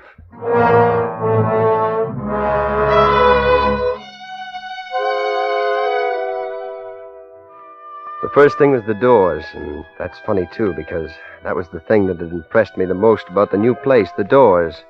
The house was a double bungalow, twin apartments, really, white stucco with 2 doors in the front center. The doors were exactly alike, made of modern yellow wood, studded with nails. The nails spread out in a tree of life pattern. Tree of life. I can still see Helen standing with her slim, elegant figure silhouetted against the door, and her hair blending with its warm color, and her blue eyes burning with that strange, acquisitive fire I had once mistaken for passion. Isn't it a beautiful door, Jimmy? I really think I'm clever to have found it, don't you? You know, it's definitely the smartest place we've ever had. Well, don't just stand there, darling. Come on. You'll positively love the inside. You see, Jimmy, the entrance hall and the living room can be thrown into one. Jimmy, we can have some stunning parties. Bedrooms to the back? 3 rooms, small dressing room, 2 baths. Of course, we'll have to buy some new furniture to go with the house. Most of our old pieces simply won't belong. It's awfully dark back here. Oh, nonsense, darling. It's just cloudy today. Besides, you'll love it when you want to sleep late on Sunday. That's why I'm giving you the center room. I'm taking the front one with the dressing room. The corner room with the 3 windows? Oh, well, that'll be the guest room. Mom and the girls will be coming in every so often, you know. Then you'll want to bring home some of your business associates. I never have. Oh, but don't you see? Now you can. Jimmy Dawson, I'm not going to let you be an old stick in the mud anymore. We're going to have a wonderful winter, darling. There's a young couple in the other part. Her name is Roxborough. I think that's what the agent said. Anyway, I saw her from a distance. She seemed to be a perfectly stunning brunette, just our sort. I imagine the 4 of us will do lots of things together. Oh, darling, admit it. The house is priceless, isn't it? Yeah, of course, Helen, but isn't there a small room somewhere where I might do some... Painting? Well, yes. We've discussed this before. It's not healthy for you to bring your work home with you. Besides, it's much too lovely a house to mess up. Oh, I don't mean advertising layouts, Helen. I want to try some real work, well, creative work. I've told you what I think about it, Jimmy. I want to make your home your castle, darling. I want it to be a place for you to relax away from work. We must concentrate now on gracious living. Of course, it's your home, if you feel you must. No, Helen, skip it. Of course, darling. From now on, it's gracious living. Remember? Sure. Gracious living.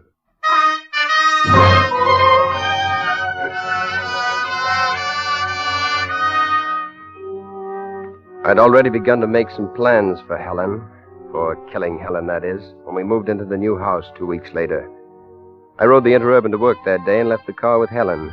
She said she needed it to move some of our smaller, more breakable treasures. I offered to stay and help her with the moving, but Helen said I'd be in the way. I ate dinner in town and rode the Interurban back.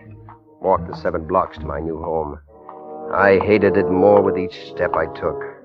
When I got there, the shades were down. The lights were out on both sides, which meant Helen was out again. I stood outside for a while, not wanting to go in. Finally, I started up the steps, but the doors made me pause. I suddenly realized I didn't know which was my door. I felt like a fool. Suppose I were to go barging in on the Roxboroughs or whatever their name was. Certainly, they'd think I was a fool. All I could do was choose one of the doors. I was just fumbling at the lock with my key when the door opened from the inside. I couldn't see the man who opened it very well, but I could see the gun he held in his hand. It was the biggest gun I've ever seen in my life. Come in. Why, Come in. After he closed the door, the man with the gun switched on the lights. Hey, what? And I saw the other one. He was big, with a lot of black hair and an angry face. He had a gun, too. Kept fooling with it, spinning the cylinder. He was standing in front of the couch trying to hide something lying there covered with an overcoat. But I knew what it was. I saw the hand trailing down on the floor. A woman's hand. And just who are you? You heard him. Who are you? Is that my wife? So you're Roxborough, huh? You're supposed to be halfway to Chicago by now. Roxborough. Well. Cute, ain't he? Curly hair and everything. Real cute. Look, I made a mistake. You see that... What do you know about that? He thinks he made a mistake, Rico. What kind of mistake you think you made, Curly? What kind of a mistake? You fix this thing all up with our boss the day, the time, the alibi, the works, and then you walk in right in the middle of it. Oh, you made a mistake, all right, Curly. The biggest mistake you ever made in your life. Maybe the last, too, huh, Rico? Maybe the last. Who knows?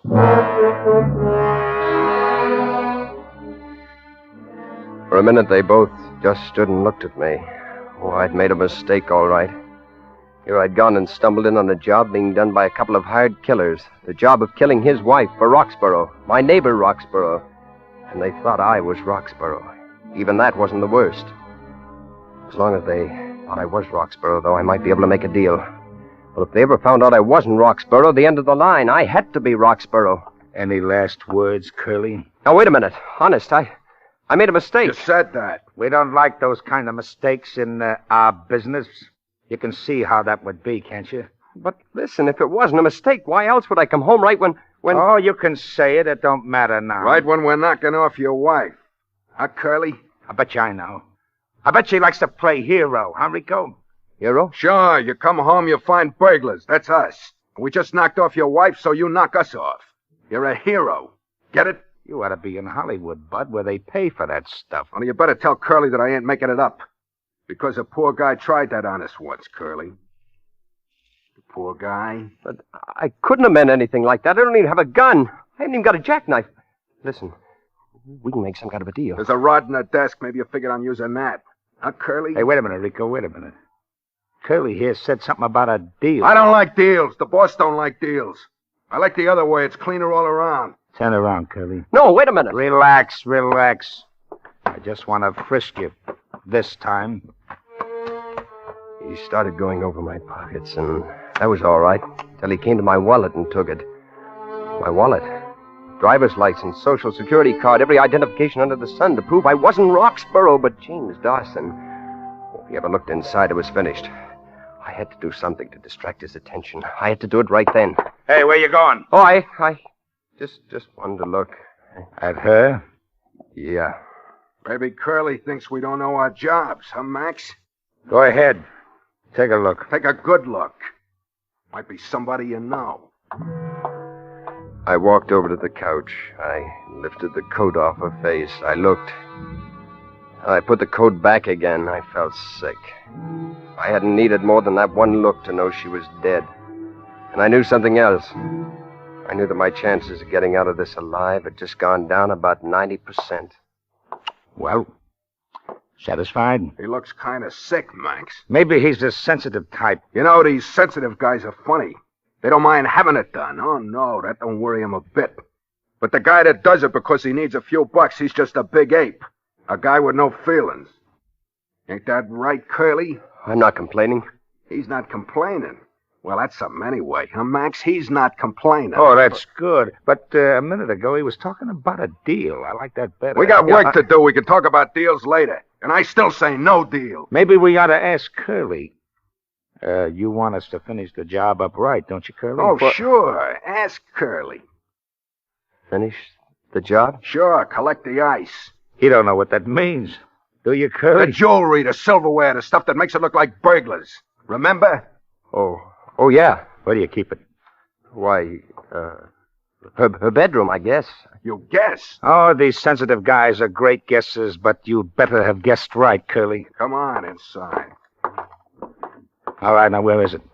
I think the dressing table. Take a look, Rico. Yeah. Well, looky here. He guessed it right on the nose. Oh, Curly, sharp he is. And there's some real pretty ice here, too. I bet this was her engagement ring, huh, Curly? You got the stuff. You don't have to talk about it. Oh, you got the wrong attitude, Curly. You knew this was part of the deal. We'd get part of our cut out of this stuff. Hey, see? I tell you what I did with that sapphire, Max. What sapphire? The Allison job, the place you got the garnets. Oh, yeah. I had it made into a pin for my kid. I gave it to her for graduation. She was crazy about it. Your kid? Sure, I got a couple of swell kids, boy and a girl. Smart, too. Maybe that's the trouble with these sensitive guys, huh, Rico? No kids. I wanted 4. She didn't, huh? Well, that's the way it goes sometimes. I bet she'd have figured it a little different if she'd have known how it was going to turn out for her. Huh, Curly? Yeah, maybe she would. All right, now listen. We got work to do, the rest of the house. Now, about that deal. Never mind the deal. What are we going to do with him while we're working? I'd leave him in here. You wouldn't try to holler or anything like that, would you, Curly? Oh, no, I won't. There, you see, I told you. He's sharp. He's going to think over the deal while we're gone. I tell you I don't like it. How do you know? You haven't heard it. Oh. Now, listen, Curly. There's 2 ways. The first is Rico's way, quick and clean, you know what I mean? Yeah, I know. The other way, you pay us $5,000. But I haven't got $5,000. With a setup like this, with the business you got, you can raise it, and you're better, too. I still like my way better. You see what I mean, Curly? Think it over. Come on, Rico. Oh, maybe I better stay here and watch him. If you watch him, who's going to watch me? I see what you mean. And don't try nothing funny, Curly. Because I still like my way better.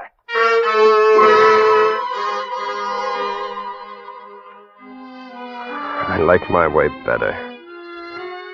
He knew he wasn't kidding, so did I. They'd already killed once tonight. There was already one dead body in that house. There could be just as easy be another. There could be me.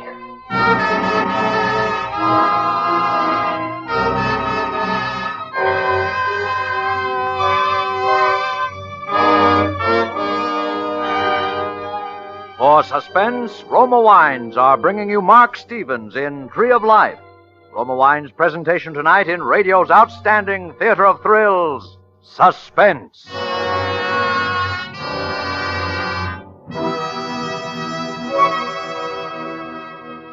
Between the acts of Suspense, this is Ken Niles for Roma Wines. Here's an easy way to return the compliment of the friendly hospitality you've enjoyed over the holidays. Simply invite your holiday hosts to an open house and delight them with Roma, California wines. Yes, you're sure to please every guest with better-tasting Roma sherry, port, or muscatel, because more Americans enjoy Roma than any other wine. The reason? Roma wines taste better because Roma starts with choicest grapes, because Roma vintner skill and America's finest winemaking resources guide this grape treasure unhurriedly to tempting taste perfection, because Roma selects at peak taste richness from the world's greatest wine reserves for your pleasure. No wonder Roma wines are America's favorites. So, for smart, gracious hospitality at your thank you party, be sure to serve Roma, R-O-M-A, Roma wines, by America's greatest vintner. And now, Roma Wines bring back to our Hollywood soundstage Mark Stevens in Tree of Life. A tale well calculated to keep you in suspense.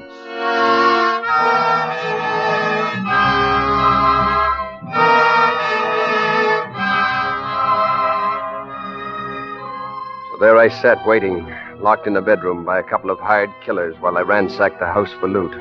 All because I'd just moved into a two-family house with two front doors that had that Tree of Life design on each one, exactly alike. All because these gunmen thought I was my neighbor Roxborough, who had hired them to kill his wife. Well, they'd done their best, all right. There was the dead body on the couch in the front room right now. That was why I had to make a deal, somehow. A dead body. And more than that, if I did manage to put it over, I had to have money to get away.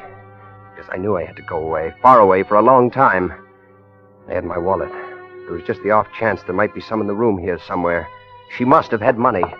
I started going over the room with a fine tooth comb, the closet, inside of shoes, hat boxes, under the mattress, any place and every place that a woman might be liable to hide money. In the bottom bureau drawer, I found a leather pocketbook. It had 2 affectionate notes from some guy named Steve, and that was all. I gave up. I went back to sit down in front of the dressing table again. I knocked something on the floor. It was a powder box. One of those musical things that keeps playing some gimmick tune over and over until they run down. There was powder in little heaps spilled on the floor. There was something else. Buried in all that powder was what I'd been looking for. A roll of bills. Nearly $400. I just had about time to put the stuff in my pocket when I heard the 2 gunmen galloping down the hall. What do you think you're doing in there? Hold it, Rico. Huh? All right, what's the idea? I just a little nervous, I guess. I knocked that thing on the floor, see? Well, put it back together again. Sure. What do you know? He's nervous. What are you nervous about, Curly? My wife's got one of them things, too. Made me get it for her last Christmas. Did it make you nervous like Curly? Curly ain't nervous about that. You got a way to get that $5,000, Curly? I can't get the cash right away. Well, maybe we could take a note. Huh, Rico? Huh? Oh, yeah, note.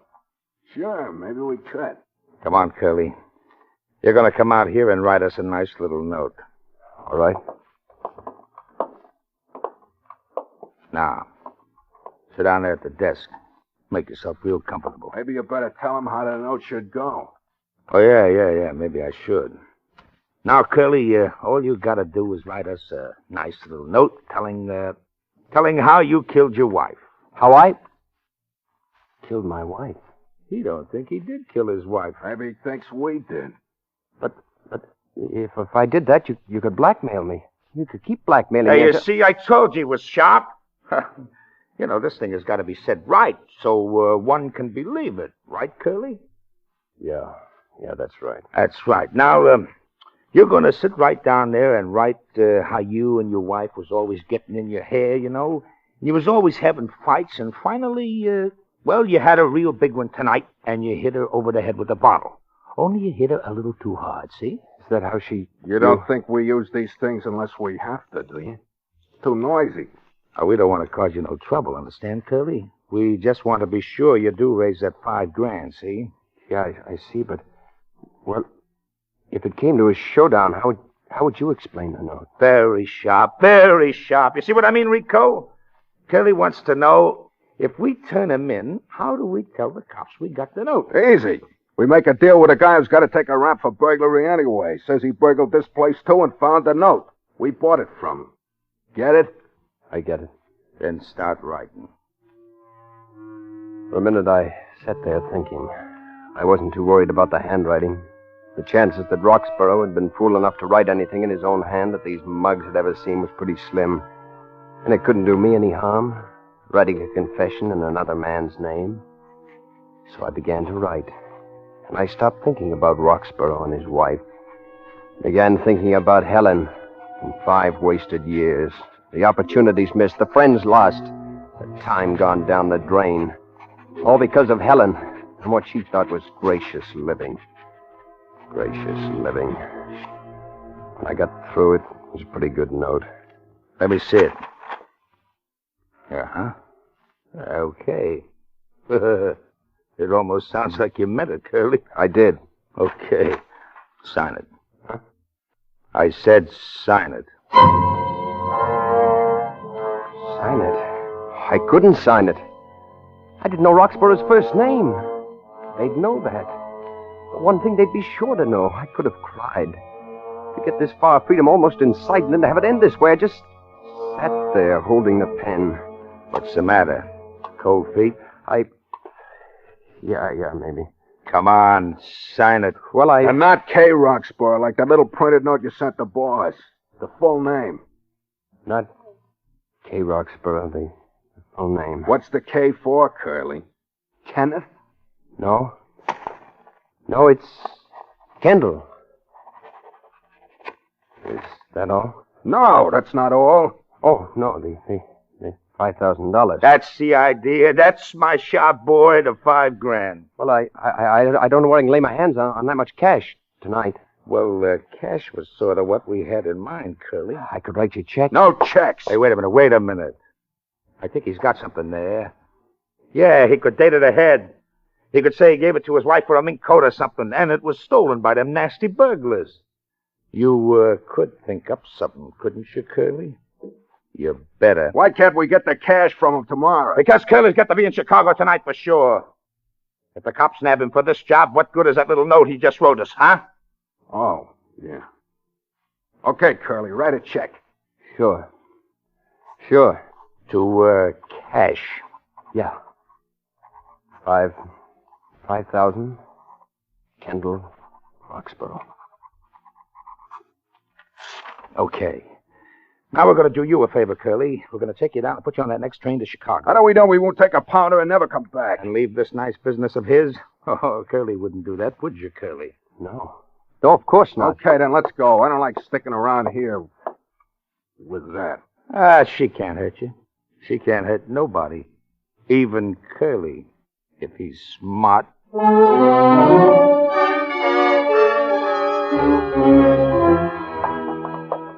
They went around wiping off fingerprints, even mine.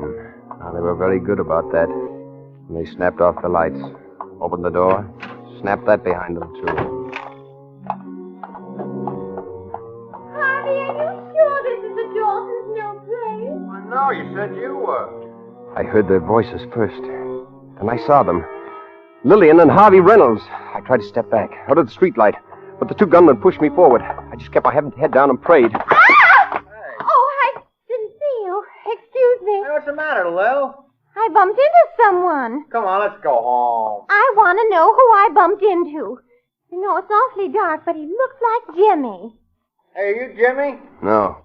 See, Lil, come on, let's go home. I think he's Jimmy. Who are your friends, Jimmy? They're not Jimmy. They're not my friends.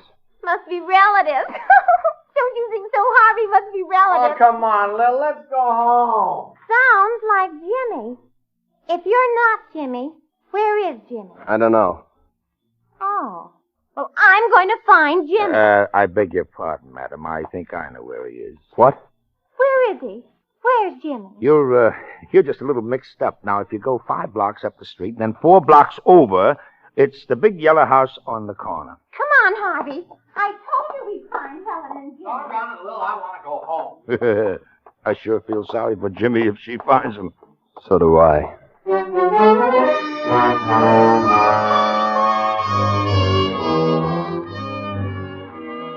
We drove down the station, found that the next train for Chicago was in about 45 minutes. One of them went in with me while I got my ticket. And we just stood out there in the darkness on the platform and waited. When the train finally pulled in, they walked me down to my car and stood there with me in the vestibule until the train was ready to pull out. Bob!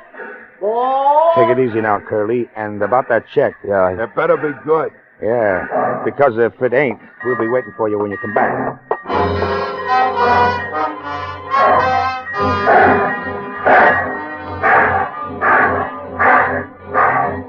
What did I care where they'd be? I was free. Well, I was going to Chicago, all right.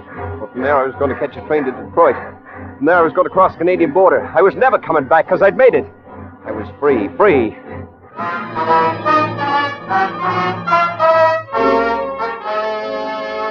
I got into Chicago, all right.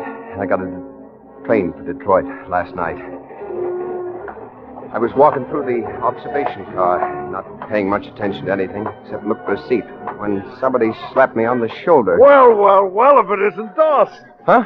Oh, yes, maybe you don't know me, Mr. Dawson. I know you, at least by sight. I'm your next-door neighbor, Kent Roxborough. Kent Roxborough? Mm-hmm. Well, small world these days, isn't it? I suppose you're out this way on business like me, huh?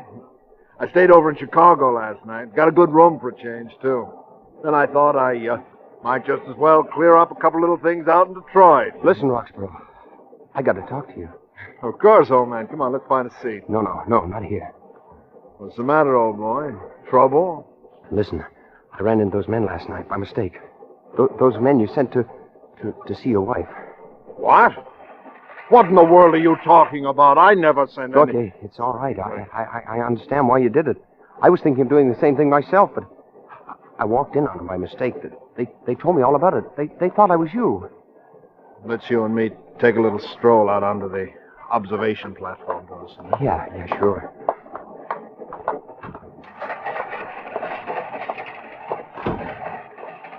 Now, what's all this, Dawson? I tell you, it was a mistake. The doors, they're exactly alike. Yeah, I remember. I walked in. They thought I was you.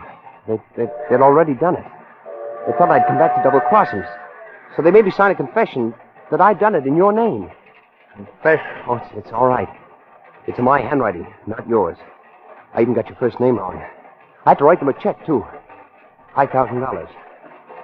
You say they'd done it. You know that. Yeah, I saw her. So I'm going away. Canada. I'm never coming back. Yeah. You're going away, all right, Dawson. No, don't shoot. There's something else. They didn't... Oh! They didn't.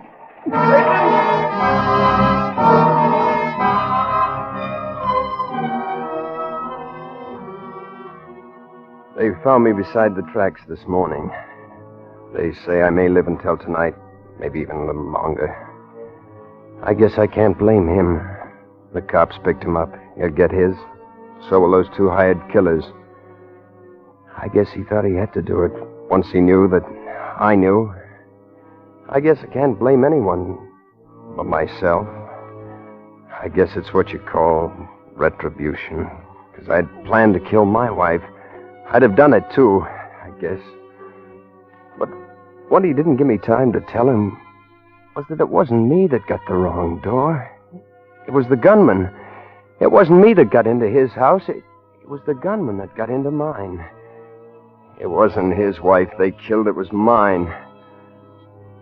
Gracious living, Helen had always talked about it. Now Gracious dying. I guess that's what you'd call it. Retribution.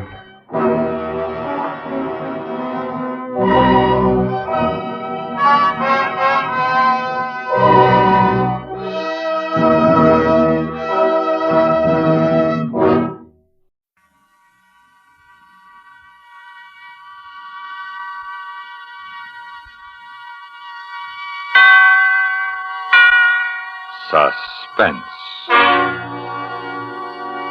And the producer of radio's outstanding theater of thrills, William N. Robeson. We pause now in this gayest of all seasons for a little murder. We interrupt the pleasing flow of heartwarming greetings and ageless hymns and carols for a slight case of uxoricide. We turn our attention from tinsel and gay ornaments and strings of colored lights to blood, as Herbert Marshall stars in Back for Christmas, a tale well calculated to keep you in suspense.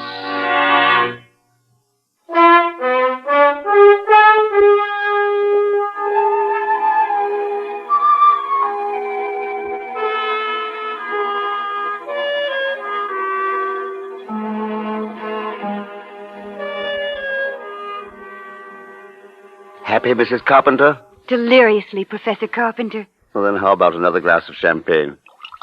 Nothing goes better with a happy bride than a glass of bubbly. Nothing? How about a happy husband? That you have. To us, To us, forever. darling. Oh, Herbert, I'm afraid it's all a dream, and I'll wake up any minute to find myself back in that drab little bookshop in Leicester Street, searching for obscure volumes for absent-minded professors. Oh, so that's what you thought of me. Oh, not you, Herbert. You were different. I felt it the first time you came into the place. Premonition, second sight. You knew at that minute, I suppose, that I would whisk you off to America and make you my wife. Well, not exactly, but I'm awfully glad you did. Do you think you like America? I love it. I thought perhaps after this lecture tour is over, I might try to find a connection at some college or other and just stay on. What would you say to that? I say, wherever you are is where I want to be. Now, who in the world? Who is it? Bellboy, sir. Just a minute. Yes, what is it? A letter, sir, for Mrs. Carpenter. For Mrs.? Here, let me have it. Here. Thank you, sir. A letter for Mrs. Carpenter? Herbert, you were a widower, weren't you? I mean, Hermione isn't still alive. What? Heavens, no. But that letter. No one back in England knows that I'm married. Let's forget it, shall we? And have another glass of wine. I've often wondered what she was like. Who? Hermione. You never told me anything about her. I'd just as soon forget her, but she's not an easy woman to forget. Dominating. Always managing things, the house, my wardrobe, my friends. You might say she managed herself to death.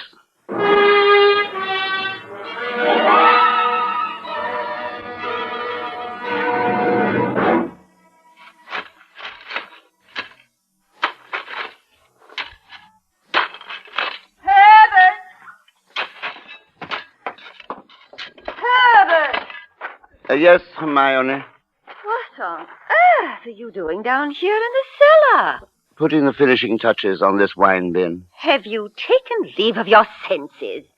Yes, I dare say you have. Look at you, the epitome of the absent-minded professor. Oh, I wouldn't say that. Well, I would.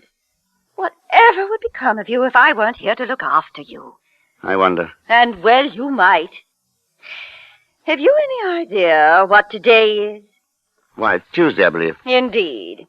And what is going to happen today? Well, according to your plans, we are flying to America on the 9 o'clock plane. Precisely. And the Goodenows are coming in for tea in half an hour. And here you are digging a hole in the cellar. It is not a hole, it's a wine bin. Well, it looks more like a grave to me. Yes, Hermione. Upstairs with you now and get into some clean things. Yes, Hermione. I've already dismissed the cook. You'll have to get the tea things ready while I'm taking my bath. Yes, Hermione. Oh, dear, such a bother to go to. Closing up the house and all, and then having to open it again when we get back for Christmas. Back for Christmas, back for Christmas. Must you keep saying that? Well, why not? We are coming back for Christmas, aren't we? Well, supposing I were offered a position in an American university. Oh, nonsense. Well, they did ask me to come to lecture. That means something. Well, not very much. Americans will pay to hear any foreigner deliver a lecture once. But there's no use building dream castles, Herbert. Nobody's going to offer you a fortune in America. Of course, the extra money you will get will be very handy when we arrive back for Back Christmas. for Christmas. Yes. Precisely. It's no good you're making a joke of it. Oh, but heaven knows where you'd be today if I hadn't got a sense of time. Yes, Hermione. Now get a move on. And be sure to straighten up the sitting room and get the tea things out. The second best, the Goodenows will understand. Yes, Hermione. Now, I'm going up to have my bath now. Call me when they arrive. Yes, Hermione.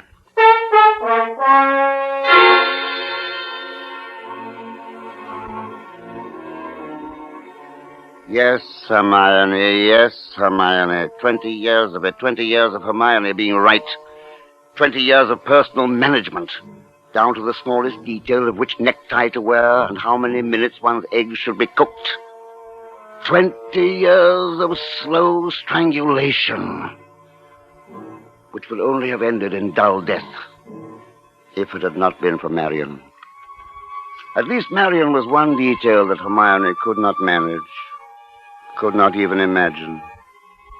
The mousy proprietor of a bookstore, proper, ever so intellectual with her heavy horn-rimmed spectacles, and the absent-minded professor. But such things do happen sometimes, as they did that afternoon last summer. Good afternoon. Oh, good afternoon. Is Miss Markham about? Well, Oh, bless me.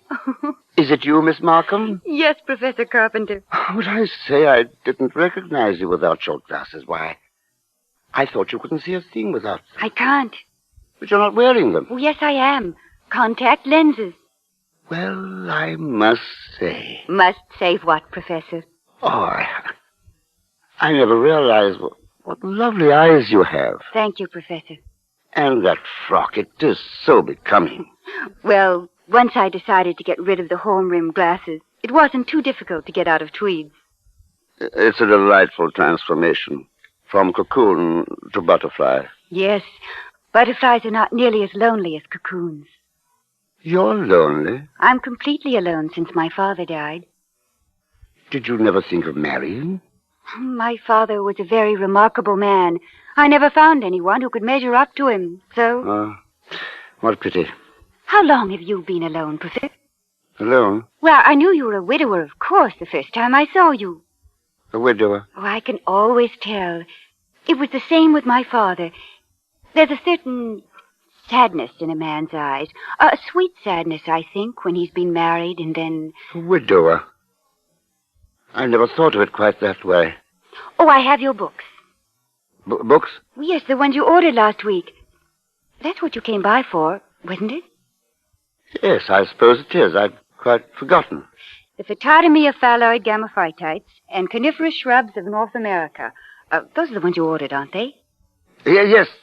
Thank you. You're very kind, Miss Markham. Why kind, Professor Carpenter? Oh, not many young ladies in bookshops who go out of their way to look up rare books for an old professor of botany. Why, you're not old, Professor Carpenter. Really, you look... Besides, I adore botany. It's my particular hobby. No, really? You never told me that before, Miss Markham. I was afraid to. You always intimidated me. You seemed so preoccupied. Yes, I suppose I did. Well, you might be interested in some specimens of alpine Polianthes that were just sent to me by a friend in Switzerland. Switzerland? Oh, I used to go there always for my holidays before the war. You like Switzerland? Oh, every part of it. The lakes, the mountains, the beautiful spring flowers, especially the flowers. It seems that we have quite a lot in common, Miss Markham. I'm sorry we haven't met before. I am too. But perhaps we can make up for it in the future. Indeed we shall.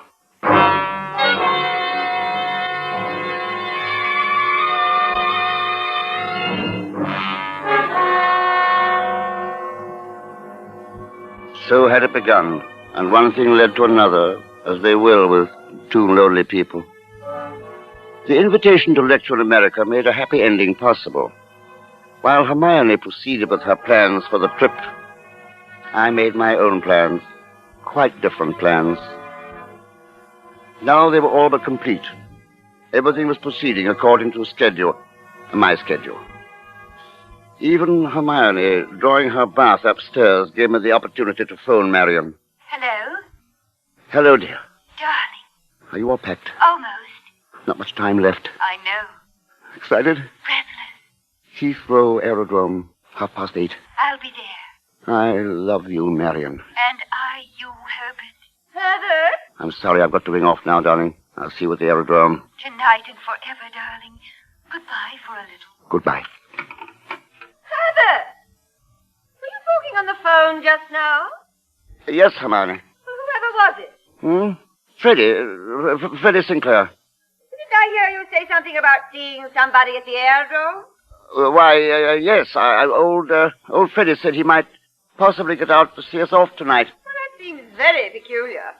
But then all of your friends are peculiar. Yes, Hermione. I thought I told you to change your clothes before the guests arrive.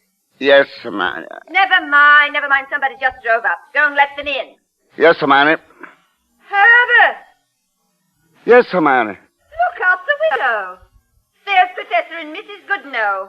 But who's that with them? Why, it's... Precisely. Freddie Sinclair. Peculiar you should have been talking to him on the phone just now, when here he is coming up the walk. Yes, isn't it? But then, as you say, Hermione, All of my friends are peculiar. Not half so peculiar as you. Digging in the cellar an hour before we leave for America. Just look at yourself. Yes, Hermione. So go and let them in. Yes, Hermione. Open the door. And stop saying yes, Hermione. I think, my dear, I've said it for the last time.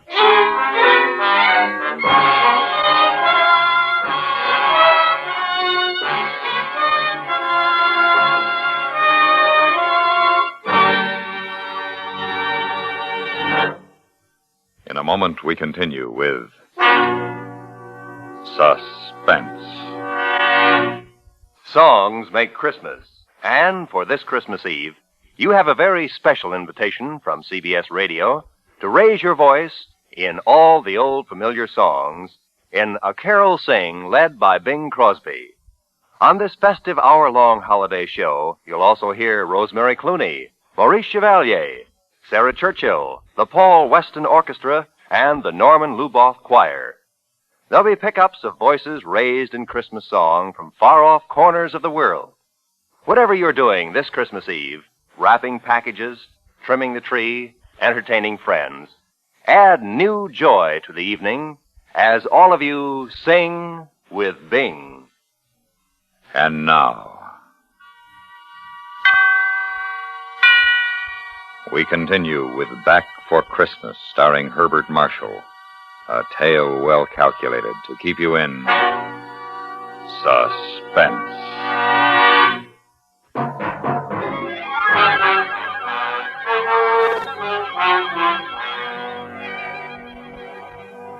Back for Christmas. Hermione was so positive we would be back for Christmas. That afternoon, pouring tea for a few friends who had come in to say last-minute farewells, she kept reiterating it. Now, mind your Hermione. Don't let those Americans lure your husband with one of their fat university jobs.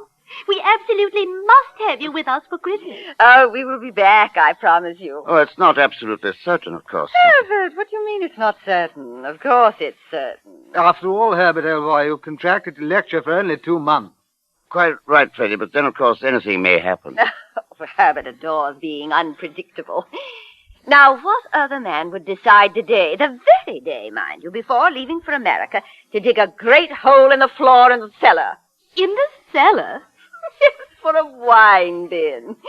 He's been talking about putting a wine bin in the cellar for the last 2 months, but he never got around to working on it until the last few days. A wine bin? Whatever for? It's the only way to store wines, you know, in the cellar.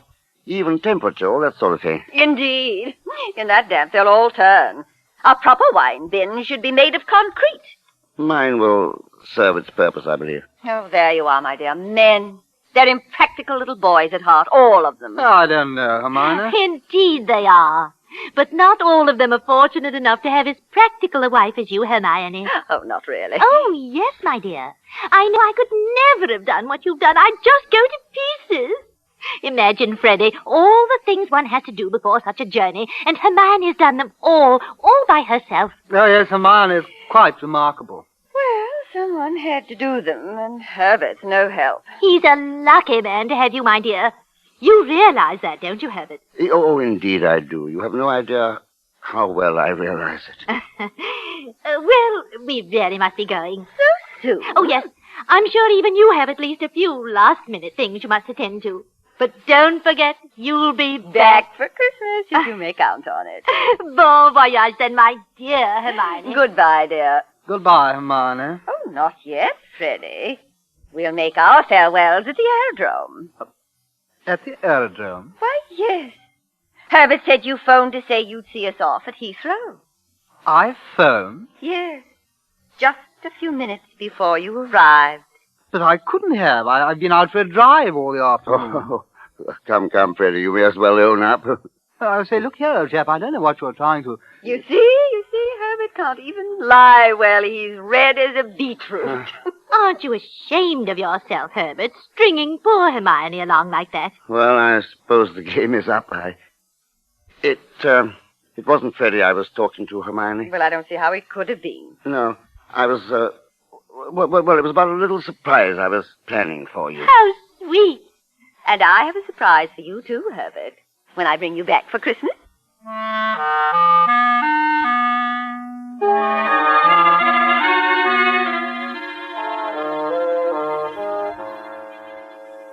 Merciful heavens, I thought they'd never leave. Oh, we still have plenty of time. Well, not if we're to leave the house in proper condition for our return.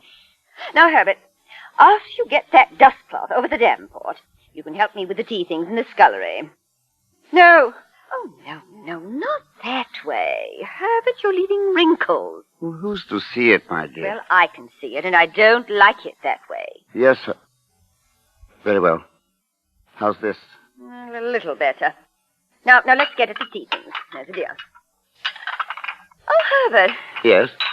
what was all this nonsense about a surprise for me? Oh, well, if I told you, then it wouldn't be a surprise, would it? Oh, come now, Herbert. We're too old to play children's games. What is it? Well, if you'll come down to the cellar, I'll give it to you. In the cellar? Why in the cellar? Because that's where it is. Oh, really, Herbert, you don't make any sense. Now, help me with the tea things. But you will come down to the cellar. Well, later, Herbert, if there's time.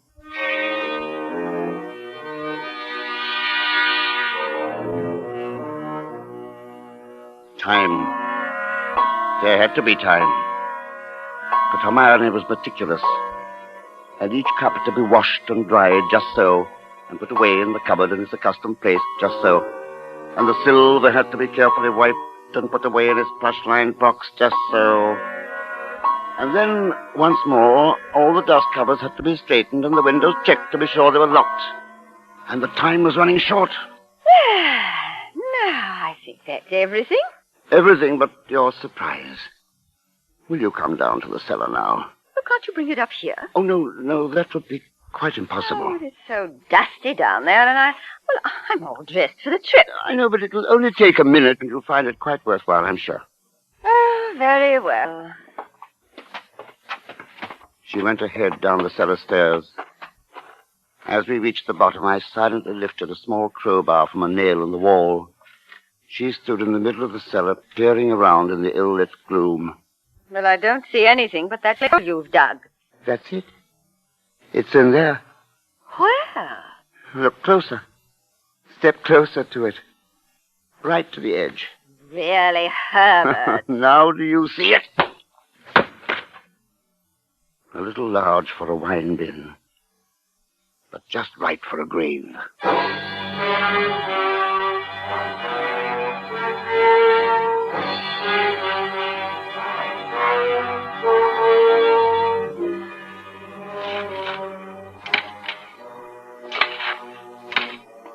Back for Christmas? No, Hermione. No, Hermione. I'll never be back.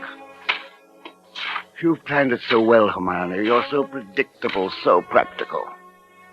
Even to typing your letters and signing them with a neat cryptic H that I have learned to copy. I'll be your amanuensis. I'll write your friends for you, Hermione. Through me, you will tell them we won't be back for Christmas. And then you will tell them how much you like America and that you persuaded me to accept a teaching position. You will tell them that you may decide to settle there permanently. And then the letters will come less and less frequently until at last they will hear from me, and I will break the news to them that you have died in America. Then I will have my solicitors put this empty house with its sad associations up for sale, and that will be the end of the matter, Hermione. Back for Christmas? No, Hermione. No. No.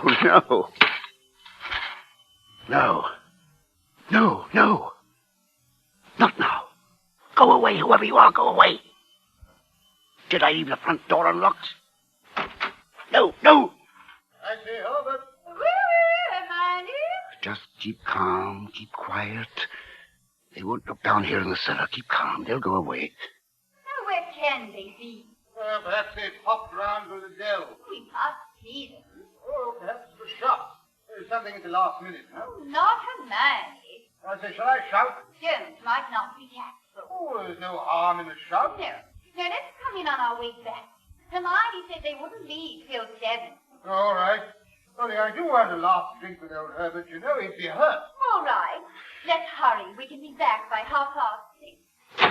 6:30. There's still time.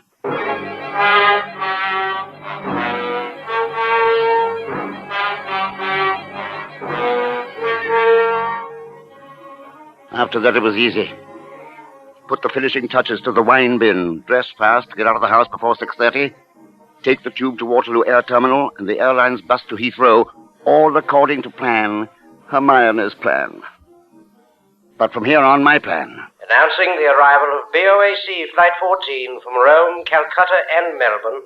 Passengers will please report to customs Darling. at the end Oh, of the landing Herbert. ramp. Right on time, my dear. TWA flight Shall we check in? 509, Whatever you Paris say. and Frankfurt. Scared? I never felt safer in my life.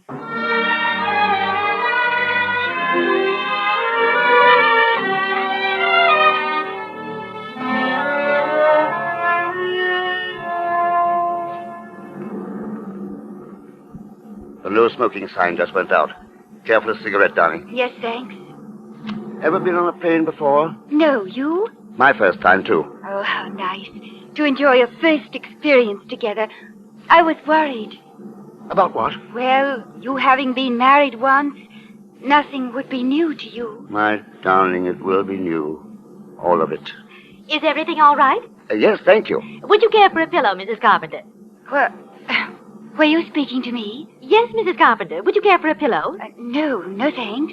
I don't believe so. Well, if you want anything, just ring the bell over your seat. Thank you. Herbert, Yes, dear. he called me Mrs. Carpenter, That's right. but I'm not yet. Well, you will be tomorrow, this time. But how does she know? Well, that's the way our tickets read, Mr. and Mrs. Carpenter. Why? I wanted you to get used to being Mrs. Carpenter, straight off. Oh, Herbert, you're a dear. You think of everything.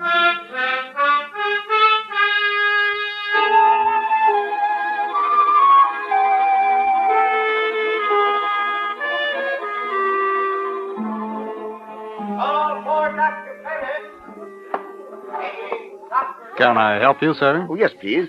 Professor and Mrs. Carpenter. We have reservations, I believe. Oh, yes. We've been expecting you, sir.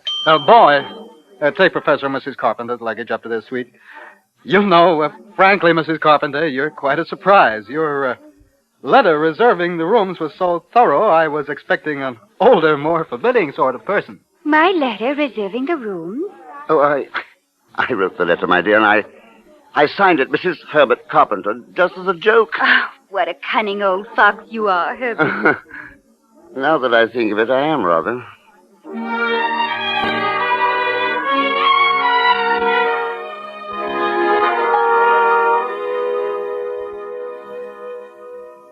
Well, Mrs. Carpenter, we might as well kill the bottle, as they say here in America. Darling, you'll make me tipsy. That's what a bride should be, just a little tipsy. Herbert, this letter the bellboy just brought seems to be a bill of some sort from a building contractor in Kensington. Oh, some mistake, no doubt. And addressed to me? Well, give it here and we'll get to the bottom of the matter. Madam, this is to acknowledge your order, together with the keys to your house in Ronston Place. Our men had no difficulty in finding the place where your husband had begun the excavation in the cellar. But apparently he changed his mind at the last moment and filled it in again. What is it, Herbert? Our men will begin digging tomorrow, and you may rest assured this will be a professional concrete line job and will be completed in ample time for your surprise Christmas present to your husband. We are happy to be conspirators with you in this thoughtful gesture and hope that Professor Carpenter will be pleased with our construction of his wine bin. Very truly yours, Paul Holt and Sons Contractors. What does it mean, Herbert? It means that Hermione was right. I will be back for Christmas.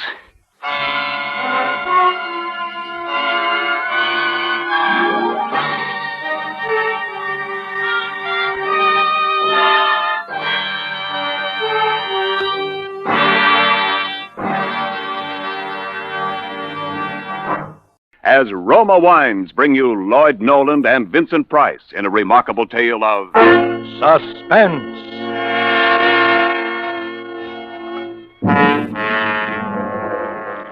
It began with just a little hunting trip for the two of us, Eric and me. I hadn't seen Eric for several months, since before Karen died, in fact. When I bumped into him at the club, he suggested that we run up to his cabin in the mountains for a few days. Grab a bit of fresh air and relaxation, see if we couldn't bag ourselves a moose or a deer. And yet, almost at the outset, I had an uncanny feeling about that trip.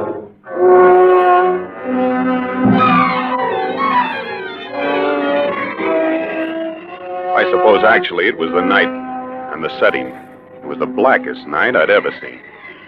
We'd left all humankind behind us. There was no moon. There was only blackness, the kind that seemed to be all-enveloping, as though there was nothing outside our car but blackness. No road, no forest, no mountains. I'll admit I was nervous. I was boring my feet into the floorboard of the car as though somehow that would help. What are you laughing at? You, Stan. You don't look as though you're having a very good time. Well, I'm not.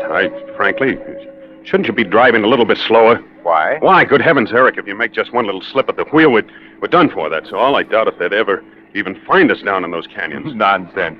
I know every crook and turn in this road. Oh, yeah? I don't think you're much of an outdoors man, Well, maybe not. I love this kind of country in the daytime, but I'll confess I'm not so keen on it at night. I don't like what I can't see. Funny, I'm just the opposite. There's a challenge in the darkness that stimulates my senses. It's exhilarating. It stirs my imagination. Well, sure, I suppose it would. But I'm not equipped to grapple with the mysteries of the universe. Stan, you're much too modest. You always were. You've gotten out of life pretty much what you wanted, haven't you? Well, yes, I suppose so. And then don't always be belittling yourself. It's an effective technique, Stan, but I'm on to you. You're as clever as the next fellow, in your own way.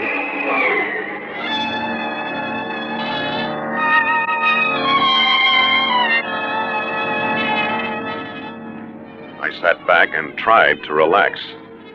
Things weren't quite as Eric had pictured them. I was born with a silver spoon in my mouth, as they say. Eric had come up the hard way. I was average and soft. He was brilliant and hard. We'd known each other a long time, going to school together, being in love with the same girl, Karen. When I married her, he was my best man, and yet I didn't pretend to understand him. He was still pretty much of a stranger to me. I glanced over his way. He actually seemed to be enjoying himself. It crossed my mind that he was rather enjoying seeing me in a bit of a lather, too. Well, it's not far now, just around the next bend. Well, thank the Lord. Well, am I amusing you again? No. I was just thinking what a perfect spot this would be for a murder. A murder? Honestly, Eric, I believe that's all you think about. It is almost. When I buy a newspaper, I read about murder the way you study the stock quotations. Murder is fascinating to me. I spend most of my time figuring out ways and means to commit murder. Now you're trying to sound like a mental case. Who knows? Perhaps I am. I have a mind. Well, here we are, old man. Oh. You see, I've delivered you safe and sound, all in one piece.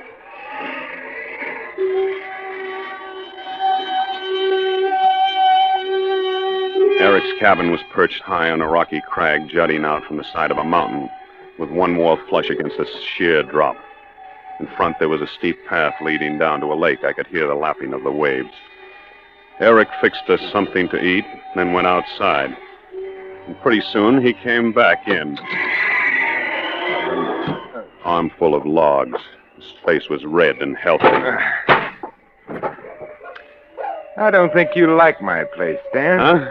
Oh, yes, I do, honestly. I'm just tired, I guess. Well, we'll turn in directly. Oh, thanks. Cigarette? Yes, thanks. I believe I will. I like it here. All the privacy in the world. Mm-hmm. Say, Eric. Yes? Why do you read about murder? Why do you read about stocks and bonds? Well, because they interest me. It's my business. My business doesn't interest me. I read about murder because I'm interested in people. Murder is emotional. And when people are being emotional, you get to see more of them. Why are you so interested in people? Oh, I think I'm more curious than interested. Well, all right. Why so curious? Well, it amuses me. I find out about people. I write down what I find out, and I write my impressions of how those people will react to a series of circumstances. It's a good way to get rid of one's inhibitions. Sort of a frightening hobby. I think stamp collecting is frightening. You're too darn clever, Eric. Why too clever? Well, I mean you see through people. Well, what's wrong with that, unless, of course, they have something they want to hide? Oh, I suppose it's all right, if your friends don't mind. Do you? Mind? No, heavens no. Why should I? That's right. Why should you? Well, how about hitting the hay? We have to be up early. We'll only get a few hours' sleep as it is. That suits me. You sleep in my study, Stan. The bed's in there is a bit more comfortable. I'll bunk out here on the couch.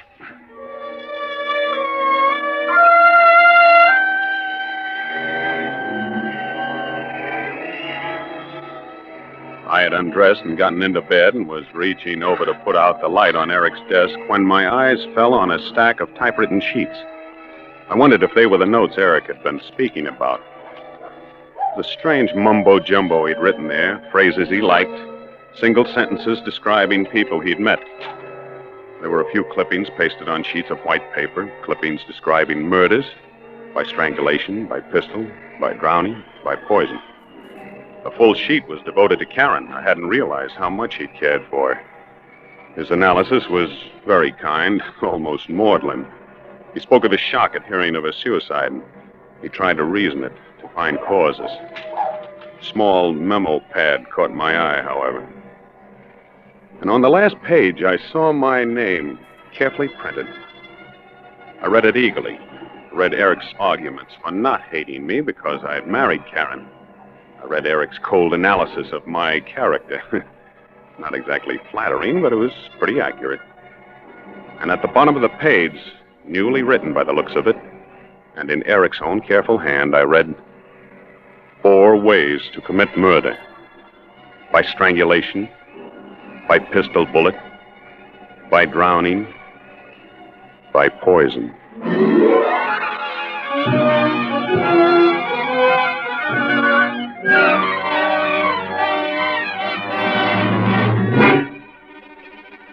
For Suspense, Roma Wines are bringing you Vincent Price and Lloyd Nolan in Hunting Trip by Paul Bernard and Lee Horton. Roma Wines' presentation tonight in radio's outstanding theater of thrills, Suspense.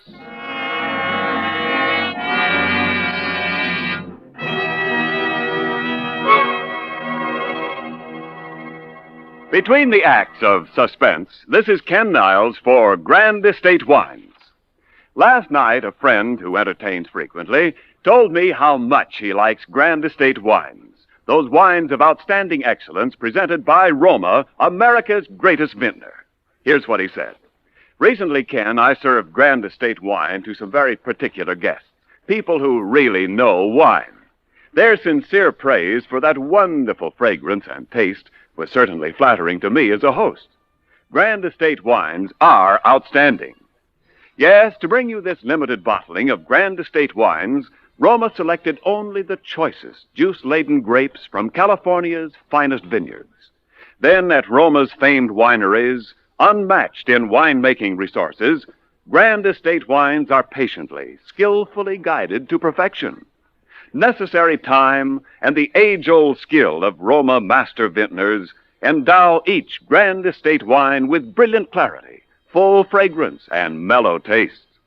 So, whatever the occasion, you're sure to please all tastes with Grand Estate California wines.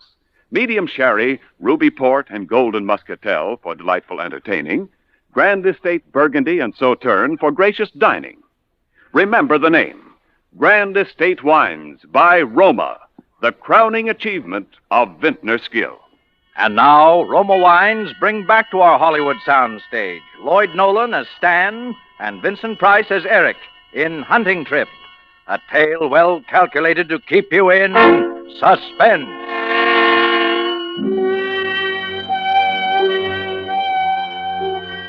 I suppose I slept that night, but it seemed as though I had only just dozed off when I heard the door open quietly. I opened one eye cautiously. It was still gray in the room, so I know I hadn't slept long. I was about to open both eyes to save Eric the trouble of waking me when I thought, He hasn't come to wake me. My mind threw 2 words at me. By strangulation. Before I had the chance to move, I felt his hands carefully on my throat. Donovan! Why, Stan, what's the matter? I thought for a minute that... Yes?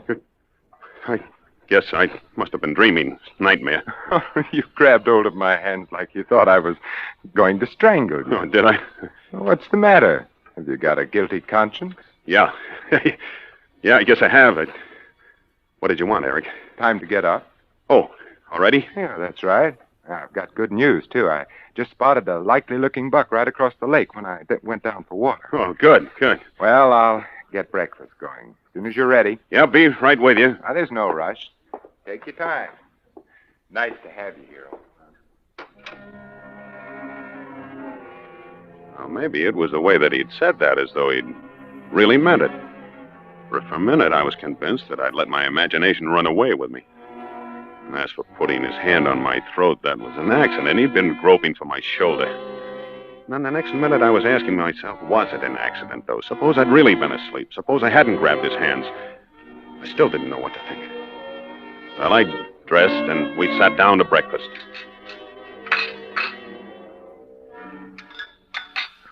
Pass me your cup, will you, Stan? I'll give you some coffee. There you are. Thanks. Sugar coming up. No sugar for me, thanks. Well, Stan, when are you going to confess? What do you mean, confess? Or shall I drag it out of you? What are you driving at? Oh, come now. You're not going to play the adolescent schoolboy with me. I swear, I don't know. I'm referring to the lovely young woman you've been seen dining with and taking to the theater. Oh, you mean Marcia? Is that her name? Yes. Well, go on. Where did you meet her? How? When? Is she wealthy? Is she as beautiful as they say she is? Come on. Let's have the sordid details. No, Eric, you're barking up the wrong tree. Am I? Oh, I'll admit I've taken her out occasionally, but it's nothing like that. Marcia. Do I know her? No, I don't believe you do. Isn't her last name Jenkins?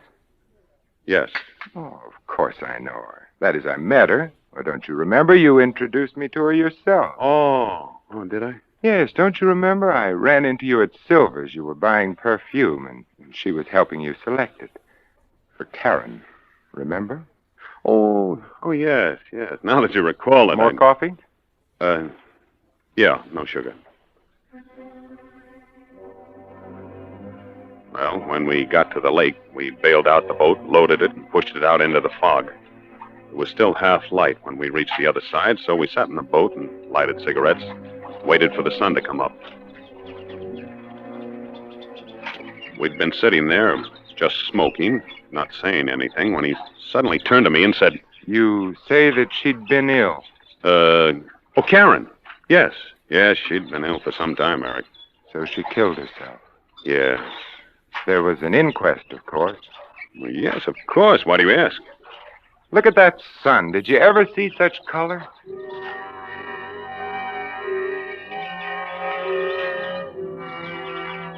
Four ways to commit murder. I'd almost forgotten about Eric's hands on my throat. Now the incident jumped vividly back to my mind because now I knew that Eric had a reason. He looked away after he asked me about the inquest. He didn't answer me when I asked him why he wanted to know. Somewhere in that strange, dark corner of his mind, he was still obsessed by love for Karen, even though she was dead and gone. He thought that she'd still be alive and happy if she hadn't married me. My legs were weak when he motioned me out of the boat. A deer blew somewhere near us. We stopped. Hey, did you hear that? Yeah. Listen. It's moving west. Yeah. Stan, you work west, just about half a mile or so ahead of us. You'll come to a clearing. Mm-hmm. Take your stand there. Right. I'll strike north and west and then work toward the clearing. Good hunting. This is it, then, I thought. He'll hide somewhere along the way to the clearing and shoot me in the back. Now that I knew what to expect, I felt somewhat relieved. At least I'd be ready for him.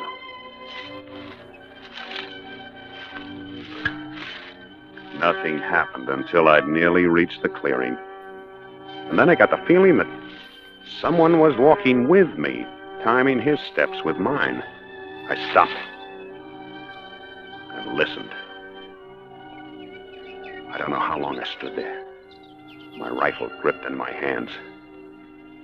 But suddenly, instinctively, I wheeled around. A shot whistled over my head. Then I saw a buck running across the clearing.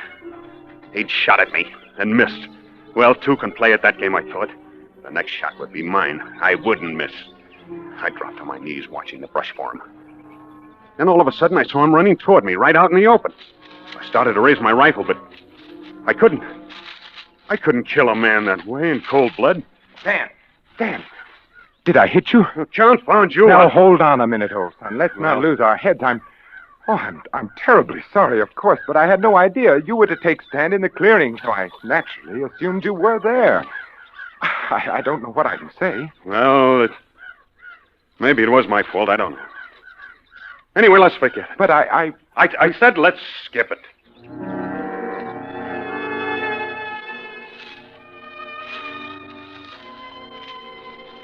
I stuck close to Eric after that. I gave no more opportunity for a shooting accident. It was dusk when we headed back toward the cabin. We didn't get our buck, not that I cared, and I'm sure Eric didn't. He was after different game. Then I saw a boat on the beach. By drowning.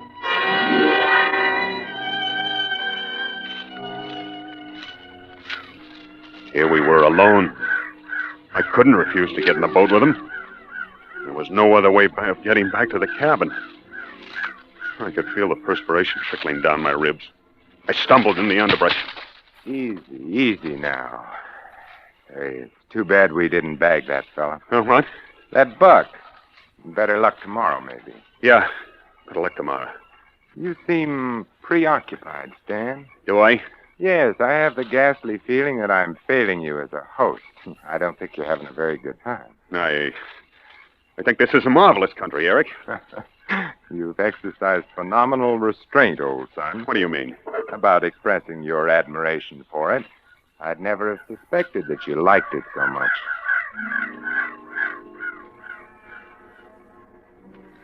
That remark called for some sort of an answer, but I wasn't equal to it. Fortunately, I was spared the necessity. We reached the lake in the boat. Then we tossed our guns into it. Eric started to push out from the shore. Hop in, Stan. Easy does it now. Hang on to the oars, will you, while I climb in? All set? All set. Splendid. Here, now, you better let me row. I know this lake. There's some treacherous spots in it. What do you mean? Oh, some nasty boulders sticking up. Some of them that aren't easy to spot. Come too close to the surface for comfort. I see. If we were to hit one of them, we'd turn over in a hurry. You don't swim, do you, Stan? You know darn well I don't. Oh, that's a shame. It's a mistake not to learn to swim, don't you think?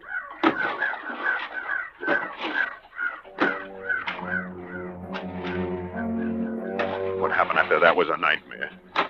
He rowed. I sat there, paralyzed. I couldn't move. I couldn't think. I knew I should do something, but what? I stared at the water till I was blind, looking for rocks. Eric's face was a blur. He just smiled, rowed and talked. His voice sounded hollow and unreal. You're shaking, Stan. Is something wrong? This lake's plenty deep. Lots of fish in it, too. Maybe we can do a little fishing.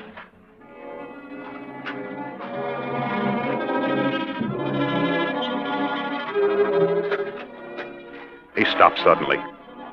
He'd seen something in the water. He turned around, pulled hard on the oars. We'd reached the spot, he knew it.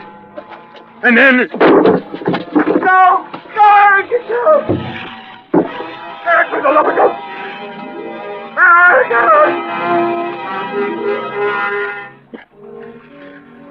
When I came up, Eric was there in the water near me. He didn't speak. He just grinned. And then I saw his face above mine, grinning. Saw him raise his face, strike me, and that's the last I remember.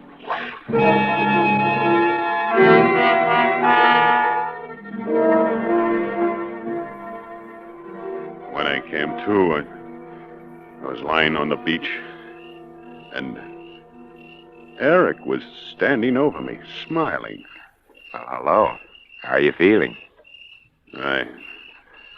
Okay, I guess. Say, you're a tough customer to rescue, old son. You put up quite a fight. I'm sorry. I thought that maybe... don't try to talk now. You've had a pretty bad time. Take it easy. Well, it was all clear to me then. Eric had saved my life. It had been accidental, the shot, the boat turning over. He didn't want to kill me. A man doesn't save you from drowning when he wants you dead. But it had all been my imagination, a nightmare. Oh, the relief that flowed through my body was almost too much for me. Well, there aren't words to express how I felt.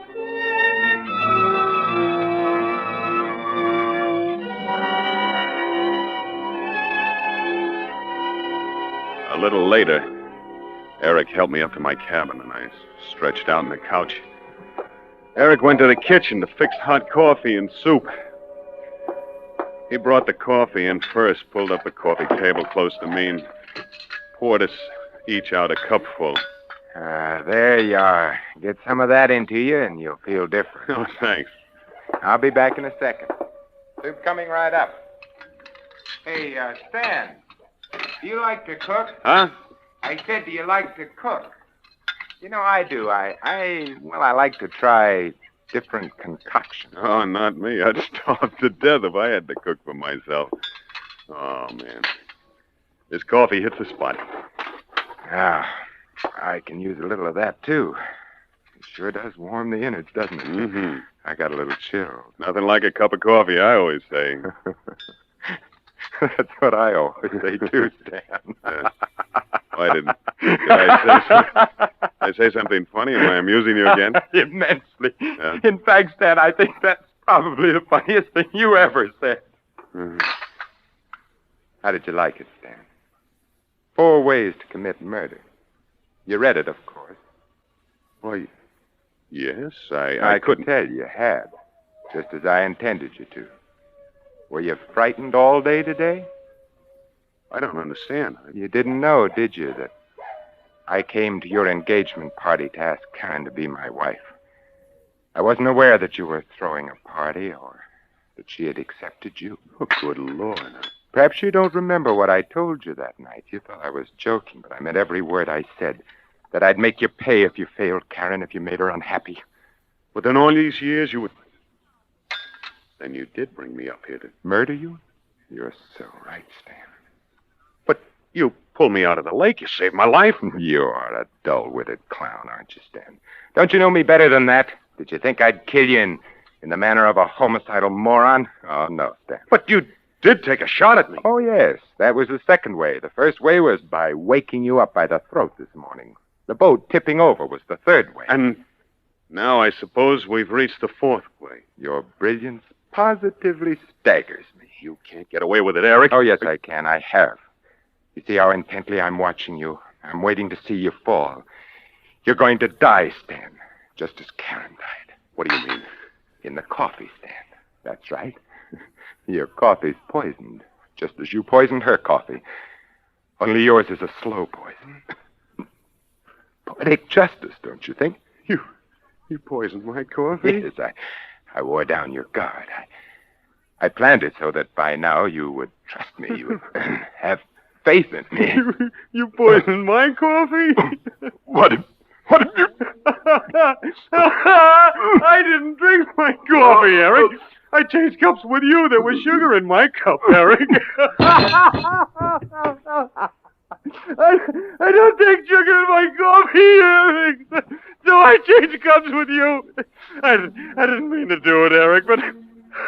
I don't like sugar in my coffee.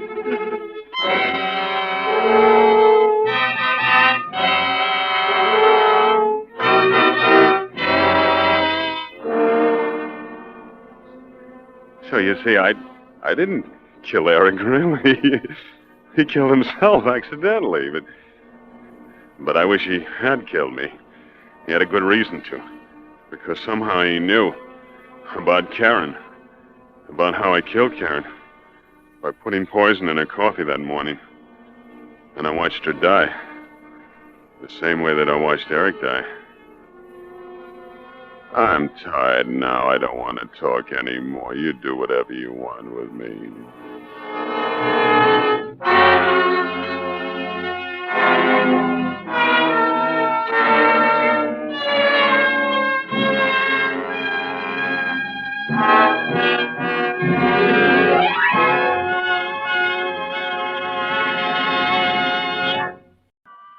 And now, with A Watery Grave and the performance of Mr. Joseph Cotton, Autolite hopes once again to keep you in suspense.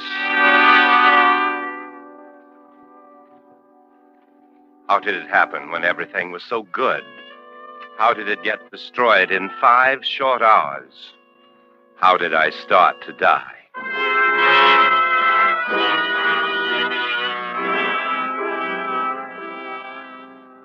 In our city, a district attorney is an important man. Our city is an important city in the nation. Therefore, I am important as its district attorney. The logic of law, the deductive reasoning that leads to everything. It was only reasonable that such powerful interests should have come to me. I had a case against McNeely which could have destroyed him.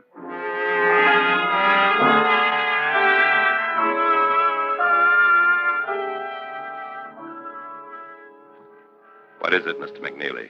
I'm not in the habit of making these calls myself, Mr. Callan. It's obvious, but then you're not in this position very often either. It's a daring thing you've done. Only a question of getting a sufficiently strong case against you. I've broken other district attorneys for attempting it. Well, they never had the evidence I do. I don't think you'd want to try breaking me. I can send you to prison for life. You're right.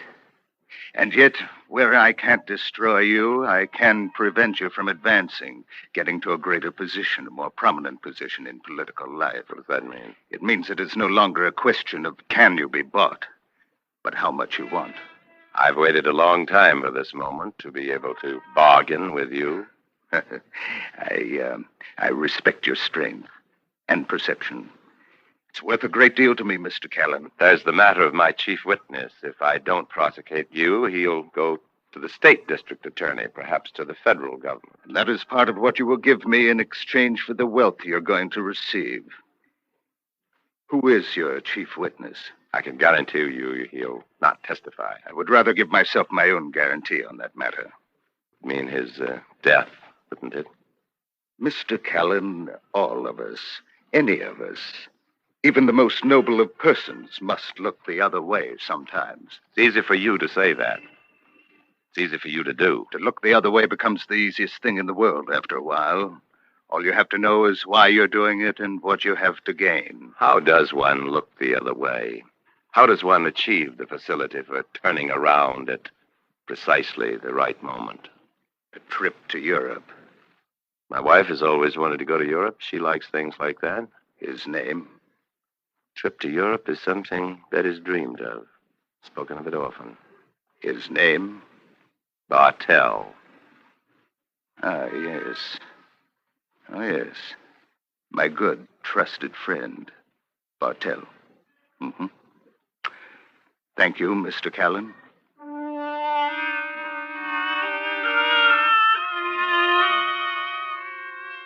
Who was Bartell, a man from the streets who had muscled his way into life? Who was Bartell? Circumstance had made him a witness to McNeely's worst plans. Destiny had placed him in a position of value to the district attorney's office.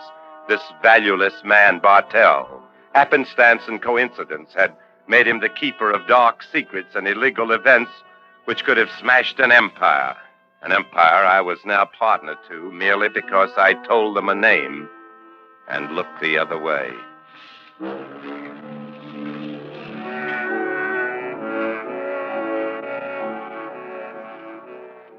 The first night out, I waited on deck after dinner, waited for Betty to come out, and we would go to the main saloon. Oh, it felt good to know your way in the world, to know when to look the other way. Sometimes you only have to do it once if you plan right. And Betty could have everything, a bigger house, another servant in the house, up, moving up. so secure, I didn't even hear his footsteps approaching. So positive all was going well, I didn't even think of caution. So certain of success, everything for Betty. I was so pleased. You're the only man I ever trusted. Bartell. The only man, and a DA besides. And you can still trust me. Even after you said my name? I'm getting rid of McNeely for you. Are you? You turned state's evidence. If you didn't believe I could get rid of McNeely, you wouldn't have dared turn state's evidence. I believed you. I trusted you. Let's stop the game. Why did I ever think I could trust you? Now tell me, you're a smart man. You went to college. Because it was to your advantage. Because if the law could get rid of McNeely for you, that was better. And safer. So don't have any illusions about trusting me. You never did. You needed me. That's different. And you needed me. We needed each other. We still do. Nothing's different. You're under bond, Bartell. You're leaving the country without permission. McNeely gave me permission. He had me shot at, and I was wounded. See my shoulder?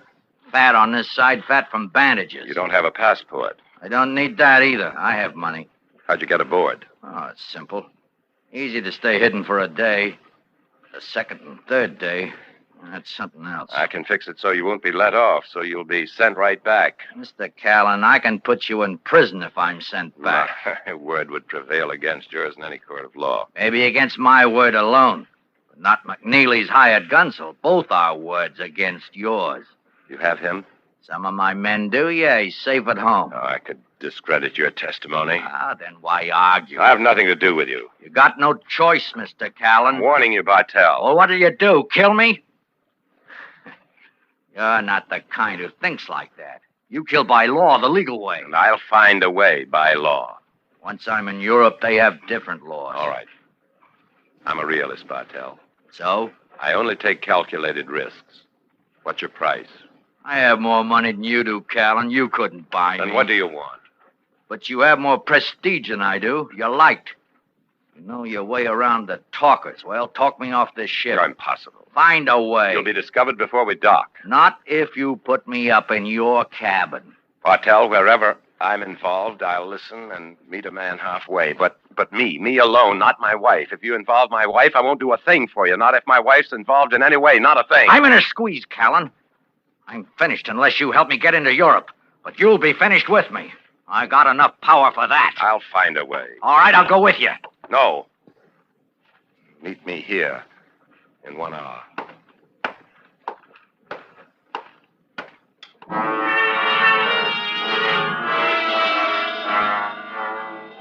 I walked away calm. I made a point of walking away confident, but my stomach felt sick. Maybe I'd thought of trying to kill him then and didn't know it. I'd been raised to respect human life. I'd been educated to be decent, to forgive. But Bartell wasn't human. He was a beast. And is there anything in the ethic which says we cannot protect our lives when attacked? Bartell was destroying me, pulling me carefully built world down about me. A world Betty must know nothing about. A world I had built to protect Betty. From law school to ward politics to assistant district attorney. It's a long way up. The hardest minds to fight. The most realistic men to please. Only the toughest stay with it. Only the toughest and shrewdest get to my position because my position leads to the highest offices if you're smart, if you look the other way. Maybe I knew I wanted to kill him then. The sea was calm. The ship wasn't pitching. Yet my stomach was sick.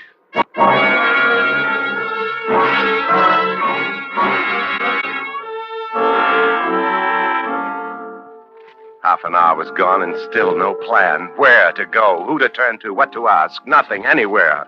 My mind posed questions for which there were no answers. Would I lose all I owned in the world?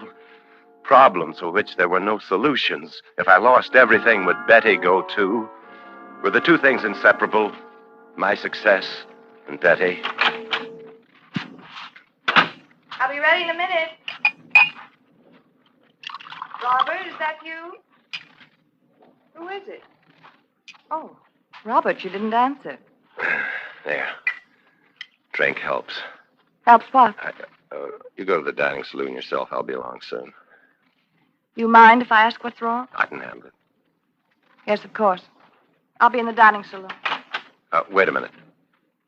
Come back. All right. What is it? You were going to leave, weren't you? I don't understand. You'd have left me. You saw I was troubled, very troubled, and I wanted to talk to you, but you made me ask you. Oh, please, don't get angry, Robert. Please don't You argue. always make me ask you for your attention, always, ever since we've been married. Not always, Robert. Not ever since we were married. Most of the time. You changed. You got quiet. You never wanted to talk about things I was doing. You never accepted my suggestions. You didn't understand the legal profession, the workings of law. That's why I stopped giving suggestions. It wasn't suggestions I wanted. It was encouragement to have you believe in me. But you never did. The more I gave you, the more I tried to give you, the less you seemed to care. Oh, please. You think stop. all these things come out of the sky? Do you think they were given to me? I had to fight for them. To fight to get things for you. I never asked for them. Oh, but you took them. You never refused them. You never said, no, I don't want a lot of clothes. No, I don't want a fur coat. You never said no. Stop shouting. Stop. Shout. Everything. For you. But you give nothing in return. No love or affection or like, not even liking. Oh, stop. Why didn't you ask for a divorce? I'll give you a divorce. Easy. Simple. Is that what you want? Oh, I can't stand any more. Dear. Oh, You're not going to leave now. my arm. You know why you want to divorce me? You know why you won't? Because of these comforts. That's all you want. You'd lose them. You'd lose them overnight. Why do you do this to me? I've paid for everything in my life, for everything. Everything you have. Only now it's time for you to pay, too.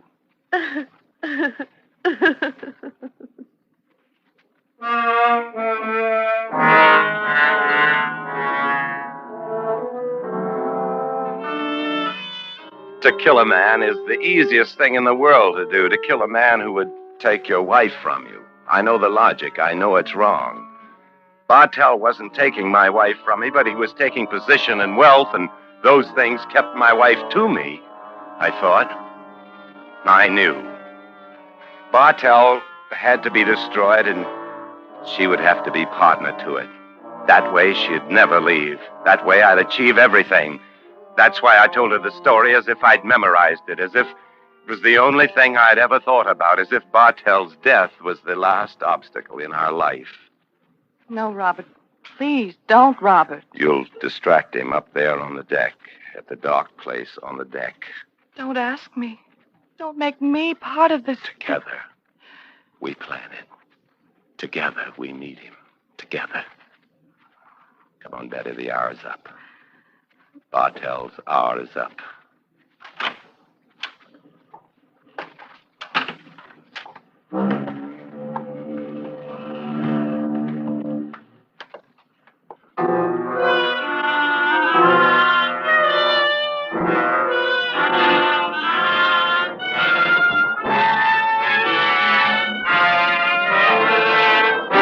Autolite is bringing you Mr. Joseph Cotton in A Watery Grave, tonight's production in radio's outstanding theater of thrills, Suspense.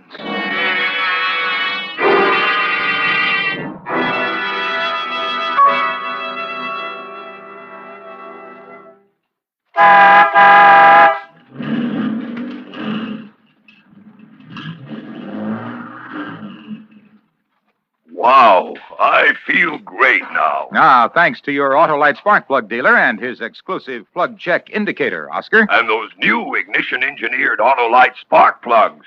They're right at home in my ignition system. That's because Autolite spark plugs are designed by the same Autolite engineers who design the coil, distributor, and all the other important parts of complete ignition systems used as original equipment on many leading makes of our finest cars, trucks, and tractors. What type Autolite spark plugs did I get, Mr. Wilcox? The new Autolite resistor type, Oscar. They give double life, greater gas savings, and quicker starts as compared to spark plugs without a built-in resistor.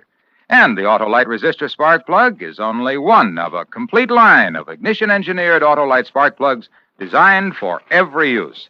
So, friends, take a tip from me and see your Autolite spark plug dealer. Have him check your spark plugs. And remember, from bumper to tail light, you're always right with Autolite. And now, Autolite brings back to our Hollywood soundstage Mr. Joseph Cotton in Elliott Lewis's production of A Watery Grave, a tale well calculated to keep you in suspense.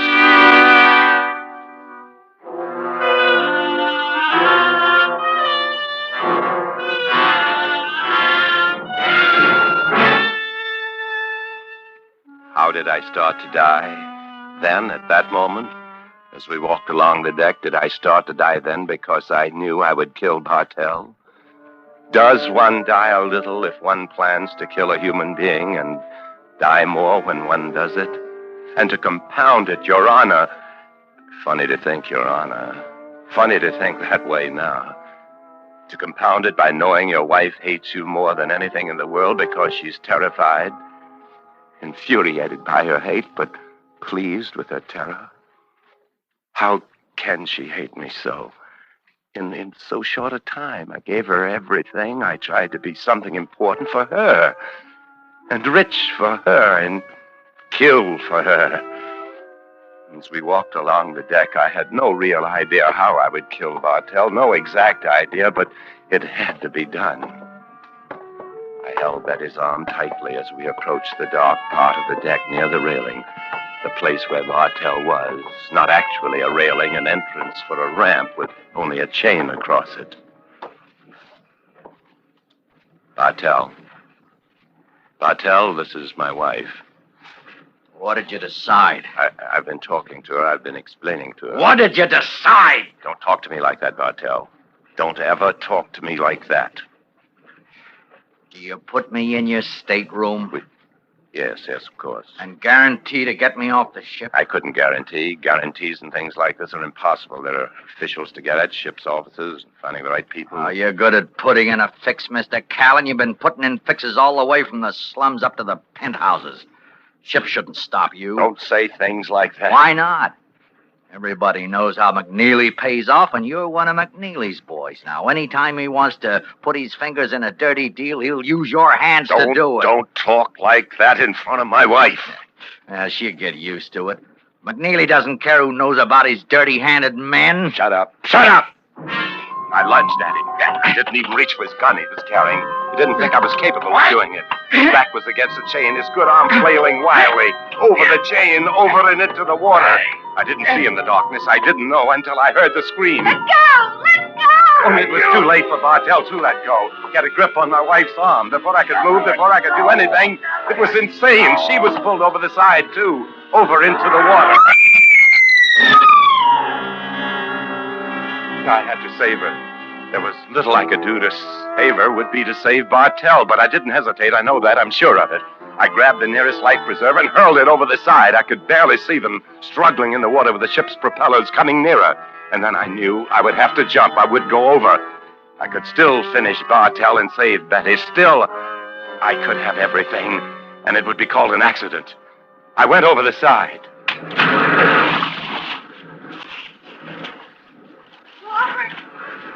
Get the light! Lie flat!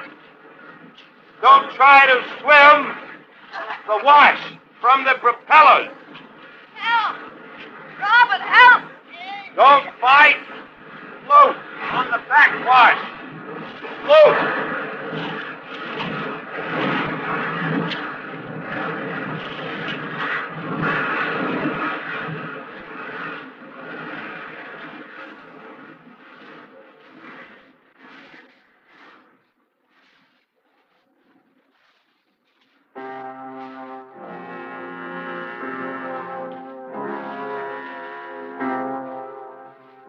Suddenly it was quiet. Suddenly the terror was gone, and I could see Betty staying afloat near the life preserver, and beyond that, Bartell struggling with one good arm, struggling to get to the life preserver first. I forgot about Betty. I forgot everything except that I had to get him before he took the life preserver. You'll never get it. Keep back! A gun! I have a gun! Nothing now. Robert! Robert, don't! Keep away from me! Now. Keep away! Now, Bartell. Now try to talk. Hands and shoulders! Now, tell your story. Underwater. No! Tell it. Oh, no! From the sea. Tell your story.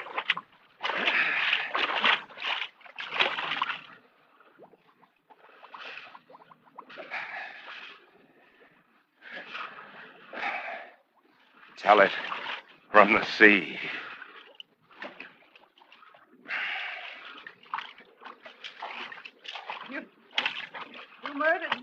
was Bartell or us. Take the preserver and hold on to it. Don't you understand? It was Bartell or us. I never knew you. Well, the ship will turn around and pick us up soon. You must understand. I never really knew you. It takes something to kill a man. Bartell was the killer. A ruthless man. I know. I was the one who forced him to turn state's evidence. Something horrible in you. Maybe that's why we've been growing apart. Maybe I saw it but didn't recognize it. I'd never seen it before. You see it every day in the eyes of the people. That's a lie. Look at the murders. Look at war. Can't make people kill each other if they don't want to. Could you? How could you? I'll never forget the look on his face when he knew he was going to be drowned. But you were going to do it. The terror. Crying. Crying for him. Crying for a hoodlum, a killer. Crying for a gangster. Yes. Tears for him. Oh, I don't deserve it. Why should he be cried over? Why him? You never wept for me. I weep for you, too. I don't need pity. I don't need your pity. I'm not giving you pity. Trying to find a way to forgive you. Here. Hold on to the life preserver. Don't. You'll drown if you let go. Get away from me. You clawed me. Don't come near me. You only want the life preserver. All right, you want to believe it. It's true. And I'll get it. I'll claw you. I'll claw your eyes. You'll never have a chance. The water carried me faster. You'll never catch up to me. I'll catch up. Oh, Betty. Don't be a fool. Come back. Betty. Come back. The ship will turn around. The ship will save us. Die, Robert. Die like you'd let anyone die for you. Die for yourself. I don't need a life preserver. I can hold out until the ship turns around. They're still going for the horizon. Ship. They'll turn around. I'm the biggest suite on the ship. They'll miss us and turn around in a few minutes. What makes you think you're so important? What makes you think you'd be missed? I am important. What makes you want to be so big? So much? Oh. It was for you. What I've struggled so hard to get. Oh. For you. For yourself. Getting rich to please yourself, but you never enjoyed it either. You would have left me if I'd stopped. Stopped making so much. I only wanted love. Only wanted a family. Your love, your children. Only yours. Oh, you mean that. You do mean that. Too late. Too late. Oh, we can. Oh, in time, we can forget. How? How can I forget? How can you? Oh, you're right. It was for me, and it wasn't for the money, for the wealth. It was for power. Not even that. Oh, darling, my darling Betty. Oh, my wonderful Betty. Robert, the ship is turning. Hold on, Robert. I can't. And I'll come to you. The life preserver, it can support both of them. When did I start to die, Betty? I'm dying now. When did I start to die? Don't talk. Hold up, Robert. Hold up. When I knew I would kill Bartell. Oh. It was sooner. When I said I will look the other way. Yes, Mr. McNeely. You can kill Bartell. I will look the other way. Hold up, John. Yes, Mr. McNeely. Only I started to die long before, years before. Maybe I've been killing myself all my life. A slow way. A subtle way. Darling, please hold on a minute longer. Only a minute. I can't. My darling, I love you. Robert!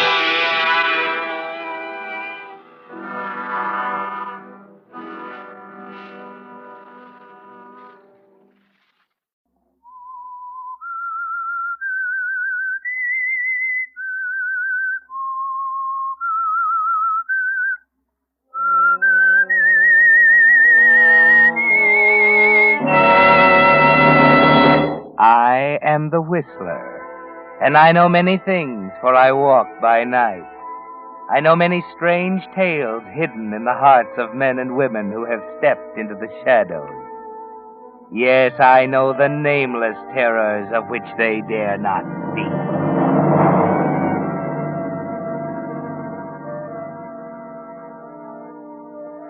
Kathy was beautiful. There was no denying it. A redhead, one of the all-too-rare variety, with pale white skin and big, luminous brown eyes. Delicate, fragile as a Dresden doll. Her beauty was always there for her to depend on when she got into a tight spot. That is, until she met an artist named Alan Blair and fell in love with him. Until then, men were nothing more to Kathy than a source of amusement, an endless parade of suckers, ready to jump when she crooked her finger. But Alan didn't jump. He didn't melt when she flashed her irresistible smile. He didn't come running to comfort her when she pouted. Maybe that's why she fell in love with him. And maybe that's why one day she told him about it. What? What did you say? I love you, Alan. Oh, no, not that. Alan! Alan, stop it! After all, Kathy, did you think I'd fall for that? But it's the truth. You never loved anyone in your life, darling. Except yourself. You don't know what it feels like. You're wrong, Alan. I mean... Sit over there. Please, Alan. No, that won't work either. There you are. Yeah. Okay, Miss Booby Trap. You can relax until the next sucker comes along. I'm checking out. You can't. You hear me? You can't just walk out Shut on up. me. That's exactly what I'm doing. I won't shut up. You're going to be sorry about this, Alan Blair. You're going to come crawling to me on your knees. Now, listen, baby, don't tell me what I'm going to do. I could have just walked out, taken the easy way. But somebody had to tell you off, and I wouldn't let George do it. You better practice in front of the mirror, sweetheart. Your act's getting rusty. So long. You're not going to get away with it. I'll kill you, that's what I'll do. No. Let George do it, you said. Huh? Let George do it.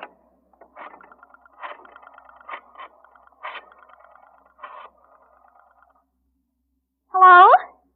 Hello, George? George, this is Kathy.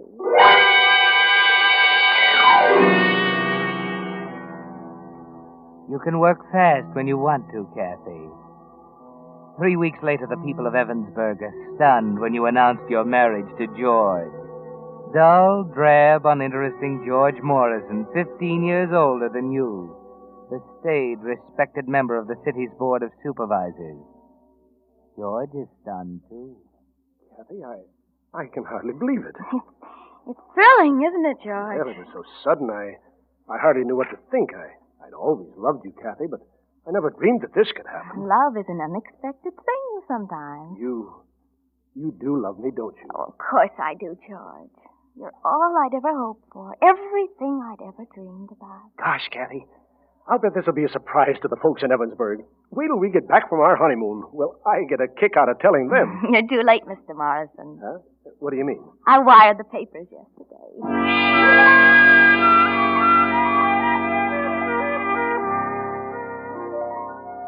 Yes, Kathy, you're interested in getting the news around, aren't you? But why? You know you still love Alan, yes, and hate him at the same time. And he won't care a rap whether you marry George Morrison. You can't hurt him this way. Or can you?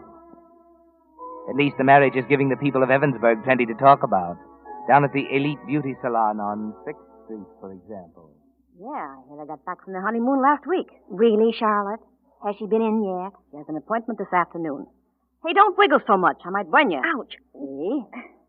Say, Louise, why don't you try a cold wave next time, huh? Oh, never mind that. Tell me more about Kathy. I don't know anymore. She was playing the field, and all of a sudden she takes off with old George Morrison. You suppose she really loves him? I don't know how any woman in her right mind could tie up with that clam. Why, he ought to be in a museum with the rest of the specimens. Well, there must be some reason. Yeah? Well, you tell me then.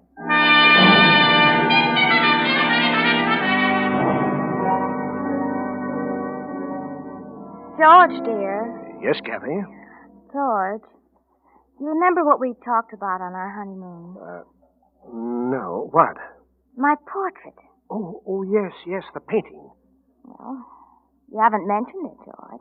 Frankly, my dear, I'd forgotten it. I've been so busy. Yes, I know you've been so busy. Well, what about it? Well, go ahead, dear. Go right ahead. Find yourself an artist. I've found one, George. Yes?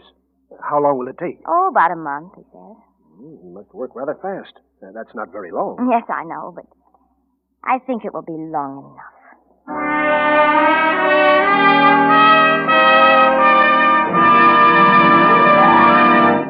On these hot summer days, you Whistler fans know how much peppier and full of life you feel right after a shower when you're fresh and clean.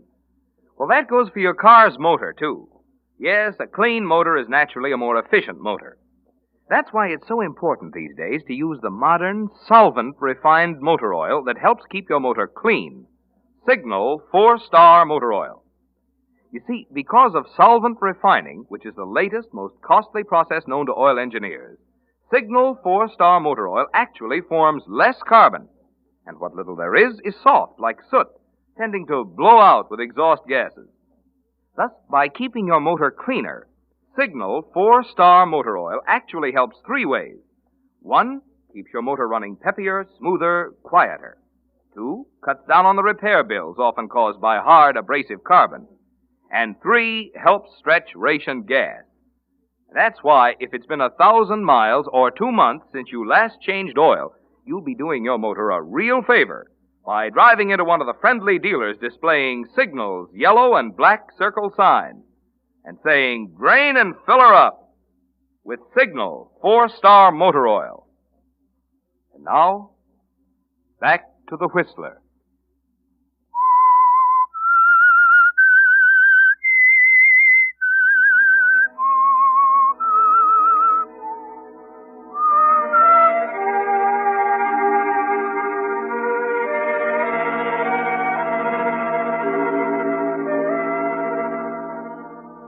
No, Kathy didn't marry George Morrison for money or social position. And the unofficial investigating committees at the elite beauty salon and in the city hall corridors are puzzled, groping for a reason. On the afternoon after her discussion with George about the picture, she makes a call at the Garden Court apartment, 328 at the end of the corridor on the 3rd floor.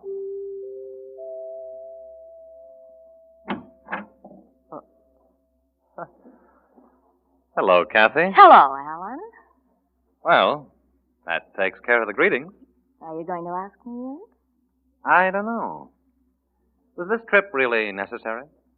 Please, Alan. All right. Come in. Thank you. Oh, you have a nice apartment. These are your murals, aren't they? Mm-hmm. How long have you been here? A month. Sit down. Thanks. I heard you'd moved into town while we were on our honeymoon. Things get around in Evansburg, don't they? Cigarette?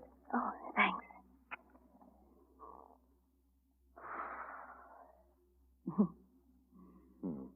Good to see you again. Comfy? Yes. Okay. Okay, what? Spill it. What do you want? Don't be like that, Alan. I'm not fond of quiz programs, sweetheart. Suppose you come to the point. You're making it very difficult. And you're not here to play games. I told you once it was all over. Finished. Something I don't even want to be reminded of. Maybe I didn't make myself clear enough. Oh, Alan, I didn't understand then. I do now. I want us to be friends. Why? Well, I've got you there, haven't I? You're a very pretty girl, Kathy. You look swell on magazine covers. But I don't want you in my apartment. Now, suppose you run along. I'll see you in a few years. You don't understand, Alan. George, that's... I know, your husband. Well, he wants me to have a portrait done. Oh, this is strictly a business deal. No other artists in town, of course. Oh, it isn't that, Alan. He's seen your work and he won't hear of anyone else. I told him you'd be difficult. Oh, you missed it. Impossible was the word. You won't believe me, will you? You still think there's a catch in it somewhere. Right? Well, there isn't. I'm trying to do something for you for once. What can you do for me? Well, I thought if you did a good job on my portrait, George would give you a chance at the commission for the murals in the new City Hall annex. No. Wait a minute. What's he got to do with that? He's a supervisor, and they're going to select the artist in August. Kathy, now look at me. Now, I want this straight. Is that why you came here? Yes. I didn't know you'd sell out your brother for 2 bits. Please, Alan. I mean it this time. All right. I'll do your portrait.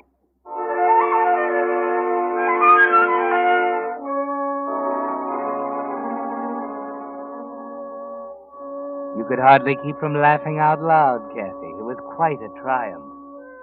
You're thinking now how important that portrait's going to be to you, how necessary it will be for Alan to finish it on time. You tell him George must have it in a hurry, how you and he will have to work late at night. And you can imagine what a conversation piece that's giving them down at the Elite Beauty Salon. And she was there till almost midnight? That's what Jessie said. She lives on the same floor, you know. His studio's in the penthouse on the roof, and she heard him up there till 10 minutes to 12. I wonder what old man Morrison thinks of that. Well, Henry sees him every day down at the City Hall. Seems happy as a lark. Well, maybe he doesn't know. Of course, we could be wrong. They haven't been seen out together. Yes.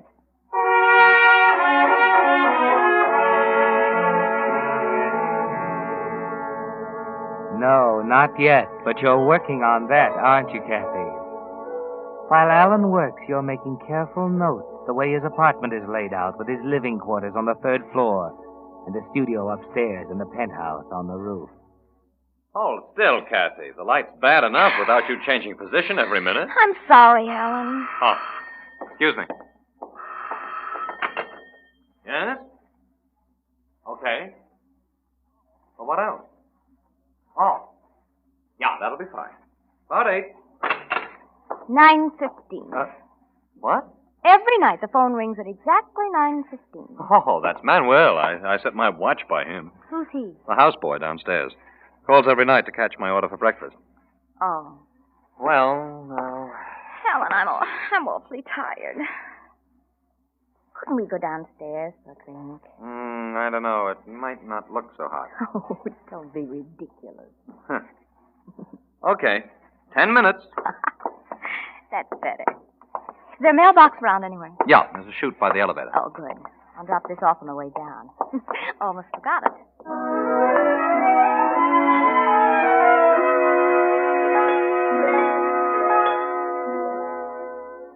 An important letter, wasn't it, Kathy? And after you mail it, you and Alan go into the bar downstairs. There's a faint smile of satisfaction on your face as you note a raised eyebrow here and there, a pair of heads coming together in the corner. 10 minutes should be long enough. The next evening at home, George seems to be worried about something. George, is something bothering you? Why? You seem strange tonight. Oh, I'm sorry, Kathy. I guess I've been working too hard. That's all that's worrying you? Well, What is it, George? It's so stupid I shouldn't even tell you. You haven't lived in Evansburg as long as I have, Kathy. You don't know how mean and vicious this town can be. What are you talking about? It's about Alan Blair. What do you mean? Kathy, did you ever know him before you came to Evansburg? Oh, yes, slightly. I meant to tell you, darling. You see, he's painting here under the name of Stanley Simmons. And when Charlotte told me about him, I didn't realize that he was... I see. What's the matter? I received an anonymous letter at the office today, and... Here. Oh. Mr. Morrison, because I respect and admire you, I feel it is my duty to tell you that your wife is... Signed, Friend. I wonder who... Sure, I don't know. Why, of all the horrible contempt... I just wanted you to see it. You're accusing me. No, I'm not. You have no right. There was nothing. I didn't accuse you, Kathy. You believe them, don't you? You swallowed their dirty little tails, hook, line, and sinker. Kathy, I only wanted you You don't have to tell me. You're part of this, aren't you? I'm trying to tell you I didn't. Give me that letter. There. That's where it belongs, in the wastebasket. Oh, George. Why did you have to show me that? Oh, Kathy, please. Believe me, honey, I wouldn't have shown it to you had I thought that it would... Oh, Kathy. Oh, please. Leave me alone. Just for a while. Okay. I'm sorry, honey. Please go. Okay, dear. I'll be in the den if you want me. Now. There. Good. He didn't tear it.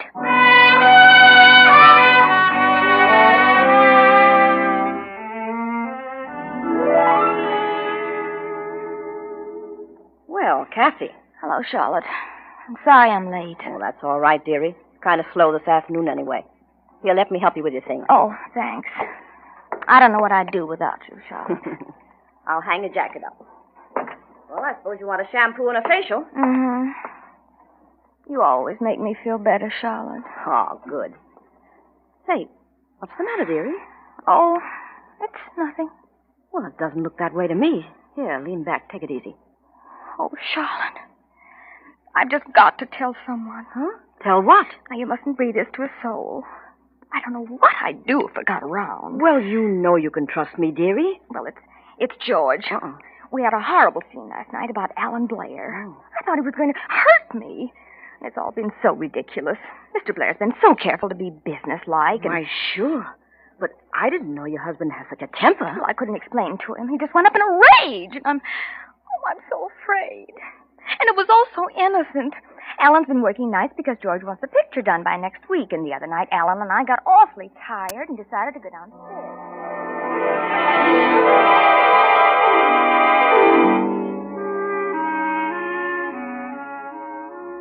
Devoted, gullible George. He was just the man for your plans, wasn't he, Kathy? And he's coming through nobly, just as you'd suspected. Kathy, I've half a mind to go down and see this fellow Blair. Why? Well, it's time we cleared this thing up before it goes too far. It's getting around City Hall, and I'm not going to sit here and do nothing. There must be some way to stop it. Kathy, let's forget that darn portrait. I won't. I like it, and he's going to finish it. He has nothing to do with it anyway. Charlotte started it. Charlotte? The beauty operator. Why? I don't know. She has it in for me for some strange reason. Then why do you continue to go there? Well, I didn't know about it until yesterday. I started to say something to her, and then I realized it would only make things worse. I see. Well, you'd better go back tomorrow. Why? Well, you can tell her that if she isn't careful, she'll have a slander suit on her hands. George, I'm not going to see that woman again. Very well. I'll go.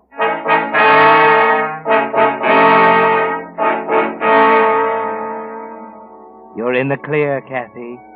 You've been very careful not to depend on outright lies. Half-truths are more effective and safer. Charlotte will irritate him. He'll accuse her. There'll be an ugly scene, and then... Now, wait a minute, Mr. Morrison. You can't talk like that to me. I? Well, now, you just listen to me. This ugly talk about my wife and Mr. Blair is going to stop. Understand? I had nothing to do with it. Don't tell me you had nothing to do with it. You jealous old fool. Jealous? Yes, jealous. All right, listen. One more peep from you and your gang of gossip mongers about Alan Blair, and I'll have the lot of you in court.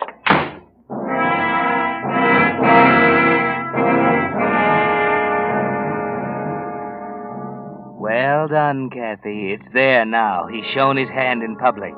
And nothing he does from now on can change it.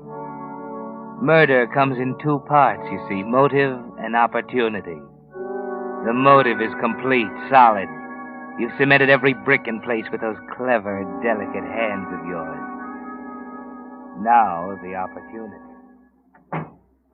Hello, dear. George! Oh, George, I'm glad you're home. Why, what's the matter? Oh, I've been terrified all evening. What? There's been a man out there. He was looking in the window. Did you call the police? Well, the phone's dead. I couldn't. Well, this is serious. I'm going to call the police. No, don't leave me here. Well, you can come along. George, the police can't be here all the time while you're away at all those meetings. Well, we'll see about that. Oh, George, I'd feel a lot better if there was a gun in the house. A gun? Yes. At least I'd have something to rely on. I don't know. You're asking for trouble with a gun in the house. You give the other guy a good reason for shooting first. So you don't care? You'd just as soon I were alone here at night with a prowler in the house. Oh, it's not that, Kathy. I just don't... I do. If I meant anything to you, you wouldn't even discuss it. All right, Kathy. I'll buy a gun tomorrow. Now let's go and see the police.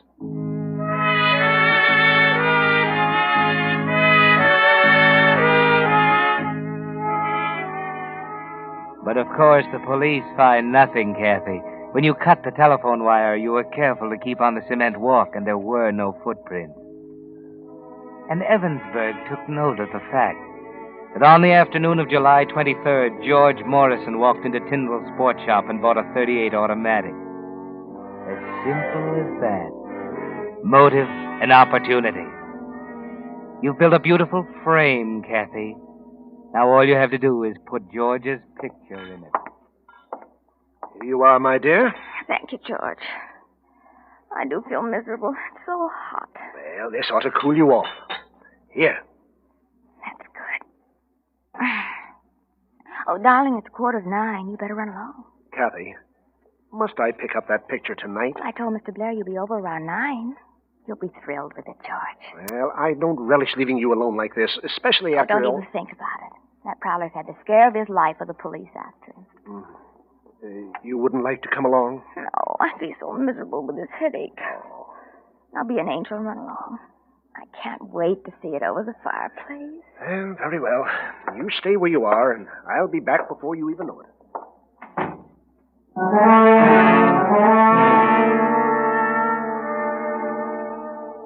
He's gone. You act quickly, Kathy. The other car parked around the corner. He was being greased, you told him. Quickly. You know the Garden Court apartments like a book. The trade entrance at the rear, deserted at 9 o'clock. The back stairway to the roof, and Alan's studio in the penthouse. The east window is always open. You noted that, too. You crouch behind the chair next to the window. 12 minutes past 9. George's new gun. Gloves, no fingerprints. Pitch black outside. You're lucky. No one will see you leave.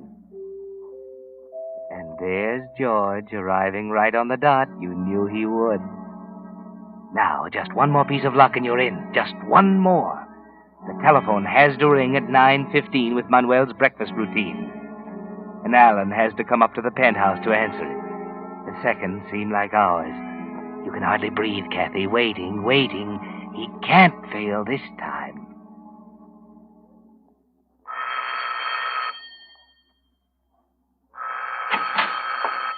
Be right with you, Mr. Morrison. That's my houseboy.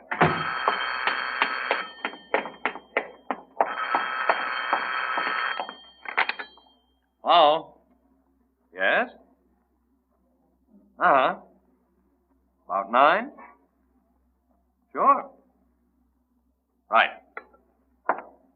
All right, Alan. Kathy, Surprised? put away that gun. No, Alan. Not now. Not after all my careful plans. Kathy, I don't understand. What have I ever done? Kathy, don't.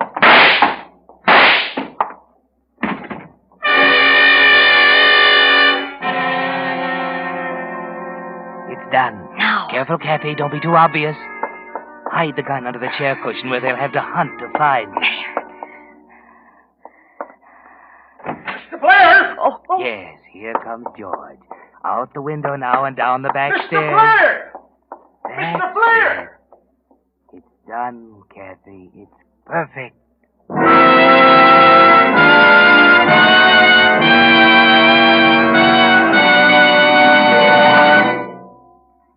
The Whistler will return in just a moment with a strange ending of tonight's story. Meantime, a question for you drivers. Are you getting as many miles per gallon from the gasoline you're now using as you did before the war? Well, the answer is yes if you're using Signal Go Farther gasoline. For it's true, you still go as far as before the war with Signal. And I'll tell you why. You see, in every gallon of gasoline, there are some ingredients which give pep and anti-knock, and other ingredients which give mileage. Well, those anti-knock ingredients are the ones reserved for war. That's why Signal Oil Company frankly admits no gasoline today can give you all the pep and anti-knock you found in pre-war gasoline, and which you'll be enjoying again in even further improved Signal post-war gasoline. But those mileage ingredients, which made pre-war Signal famous as the Go Farther gasoline, they're still in today's Signal formula. And in addition, new mileage-giving hydrocarbons have been added. That's why, if you're interested in stretching your gas stamps, and who isn't, you'll find it's as true today as before the war. You do go farther with Signal gasoline. And now, back to the Whistler.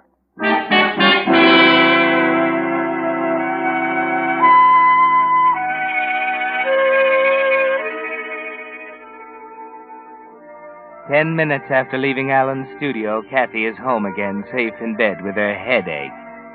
There wasn't a hitch. No one saw her leave. The car is back in its place around the corner. Even the gloves are disposed of in the kitchen incinerator. George is late, naturally, unavoidably detained. And of course, Kathy isn't surprised when a police car drives up about 10 o'clock, and she admits Captain Murchison of the homicide squad. I don't quite know what to say, Mrs. Morrison. What is it, Captain? Oh, it's my husband, isn't it? He visited Alan Blair's apartment tonight. I sent him over for the portrait. What happened? Mr. Blair was murdered. Murdered? Oh, no, he wouldn't. George was jealous, but he wouldn't. He didn't. What? He asked one of the patrols to drop over here while he was gone to sort of keep an eye on you after that prowler business. Boys were kind of worried when they found you'd gone, Mrs. Morrison. But, when did they come here? Around 9:15. They figured they'd better tell your husband, so they phoned him at Blair's apartment. They were kind of surprised at what they heard. Why didn't you broadcast it? What do you mean? Mrs. Morrison, Blair didn't hang up that phone. He just thought he did. Otherwise, I can't see why. Can't see why you gave the officer a play-by-play report when you shot Blair. Well, you ready to go?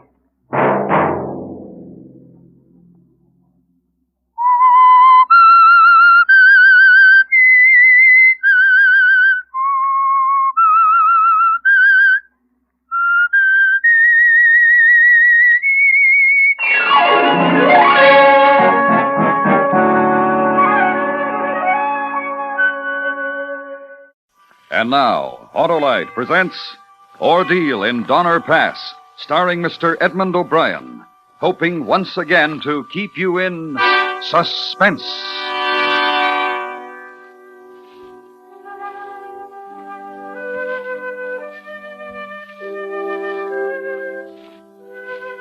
My name is Patrick Breen, and I am a God-fearing man who loves his family and tries to do right by his fellow man. If in the months that followed after we started to take the Hastings shortcut to California, if in those months from November of 1846 to March of 1847, I was selfish, there were men guilty of worse. I'd done what I was able. I'd done what was the most any man could.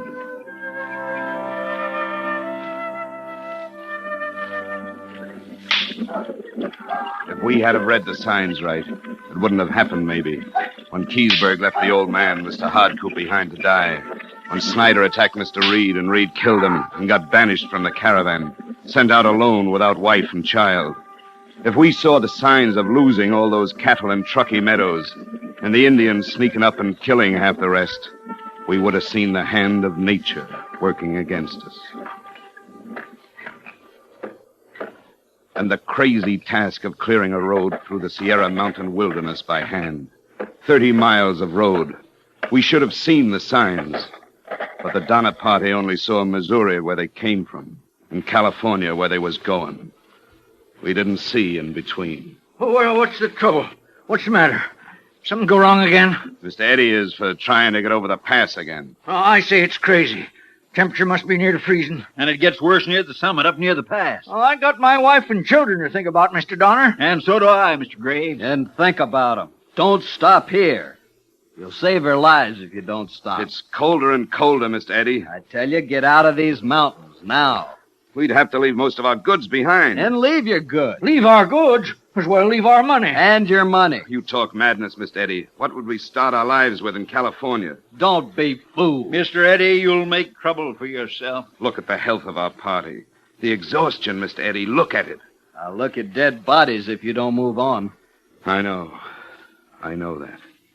But it's always been what could happen. Only some of my children, they complain. They need rest and a regular camp. Mine, too. And my wife. The last bluff we lowered our wagons over, we didn't have the energy to keep them right. Someone crashing down, supplies and all. The men just don't have the heart for it. You'll die. There's no going back to the Salt Lake. Some died there already. Try. At least try going over the pass again. Hastings' route was a pack of lies. We'll take another route. Look up, Mr. Eddie. Look up to the face of the summit. Snow. Solid snow. No marks or signs. It's snowing again. And if we stay, it'll swallow us up. And look at the faces. Human bodies can only work so much, Mr. Graves. And no more. Only so much. It calls for a vote. No, not yet. Why a vote? No more argument. It wastes time. No, you gotta listen. We gotta talk some more. You gotta understand. Take your hands off Come me. on, stop it. Stop it. All right. All right, call your vote. Call the vote, Mr. Breen. Listen. The question is, do we go on for another try over the pass or stay? There's no going back. Mr. Donner? To stay. Mr. Graves? To stay. Mrs. Reed, with your husband gone, you have a man's vote. To stay, I suppose. I don't know. I cast no vote, Mr. Breen. Mr. Murphy? Mr. Keysburg?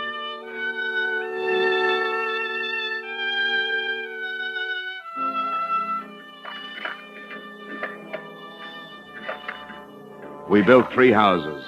One was already standing. The Graves family next to the Reeds. Our family in Keysburg's next door. The Eddie and Murphy families in adjoining cabins. And 5 miles down, the Donners. No windows and 1 door to each cabin. And like sentinels from October 31st, half our slaughtered oxen, dressed and ready, split in half, stood frozen next to our cabins.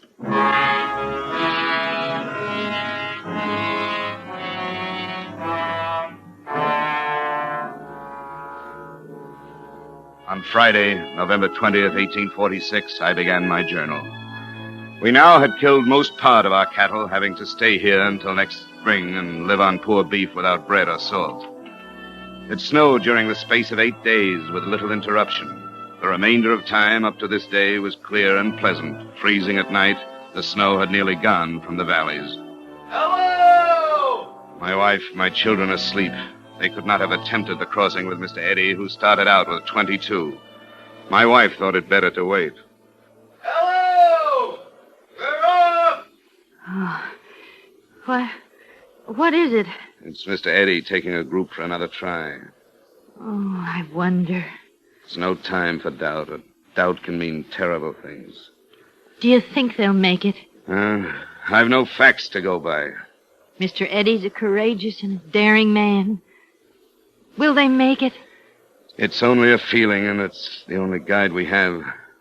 Will they make it? I say no.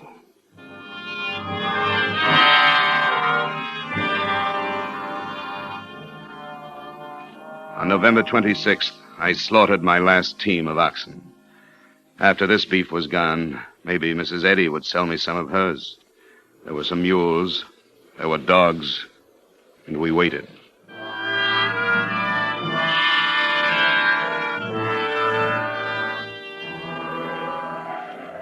Monday, December 1st, snowing fast, wind west, snow about 4 or 5 feet deep, no drifts. Looks as likely to continue as when it commenced. No living thing without wings can get about.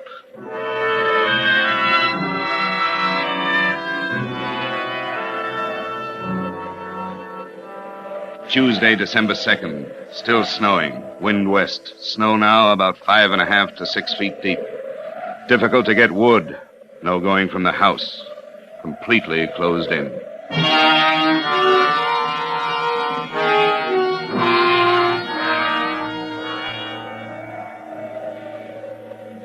8 days of storm and not seeing or hearing a word of life or death.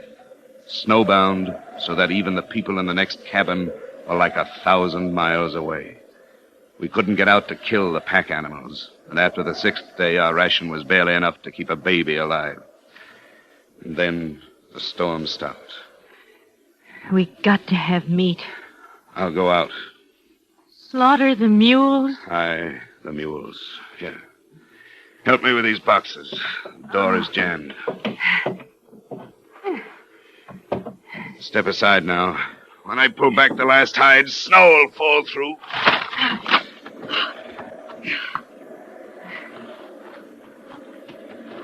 Mr. Graves? They're gone. They're gone. What are you talking about? We didn't tie the stock. They ran off the stock. Oh, no. They couldn't have gone far, not in this storm. They gotta be here. Look for the tracks. Tracks would be gone, covered up. We should have tied them. Yeah, we should have tied them up. I can't dig anymore. Mr. Breen, Mr. Graves, Bayless Williams is dead. Will someone help take him from our cabin? Graves, will you help? I cannot. I gotta save my strength. I cannot. Come, Mrs. Reed. We'll give Bayless Williams the final rest, poor man.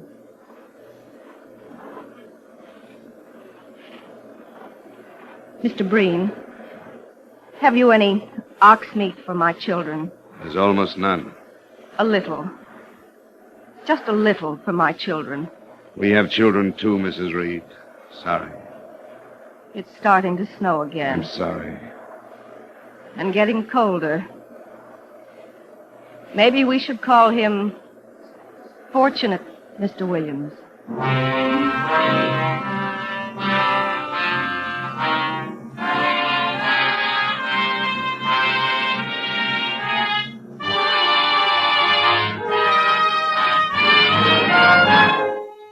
Autolite is bringing you Mr. Edmund O'Brien in Ordeal in Donner Pass. Tonight's presentation in radio's outstanding theater of thrills, Suspense.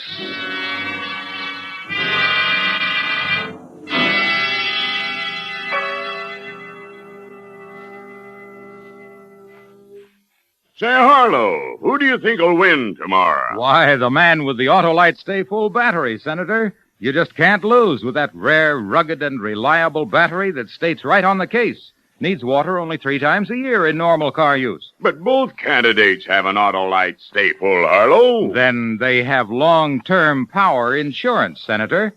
Fiberglass retaining mats protect every positive plate to reduce shedding and flaking and give that Autolite Stay Full longer life, as proved by tests conducted according to accepted life cycle standards. Yes, but who are you voting for, Harlow? Why, for my Autolite battery dealer. He's the expert on all makes of batteries. And if a replacement is needed, he'll recommend an Autolite Stay Full, the battery that needs water only 3 times a year in normal car use. To quickly locate him, phone Western Union by number and ask for Operator 25. That's right. Call me Western Union Operator 25. And remember, from bumper to tail light, you're always right with Autolite. And now, Autolite brings back to our Hollywood soundstage Mr. Edmund O'Brien in Elliot Lewis's production of Ordeal in Donner Pass. A true report, well calculated to keep you in suspense.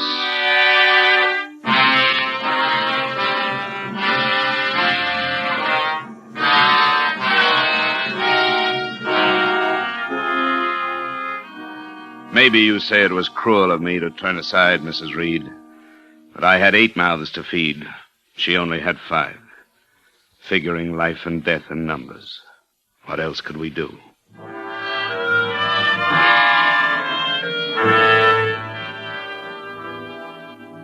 December 31st, 1846. Last of the year. With God's help, we spend the coming year better than the past, which we propose to do. Berger died. Reinhardt also. If only Almighty God will deliver us from our terrible situation, which is our prayer. Amen. Morning. Cloudy again. Wind east by south for 3 days, past freezing hard every night.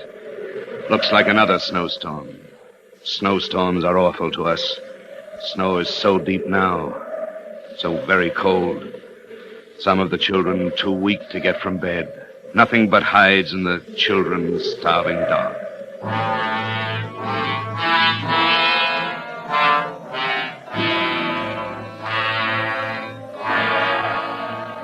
Sunday, January 3rd, 1847. Freezing at night.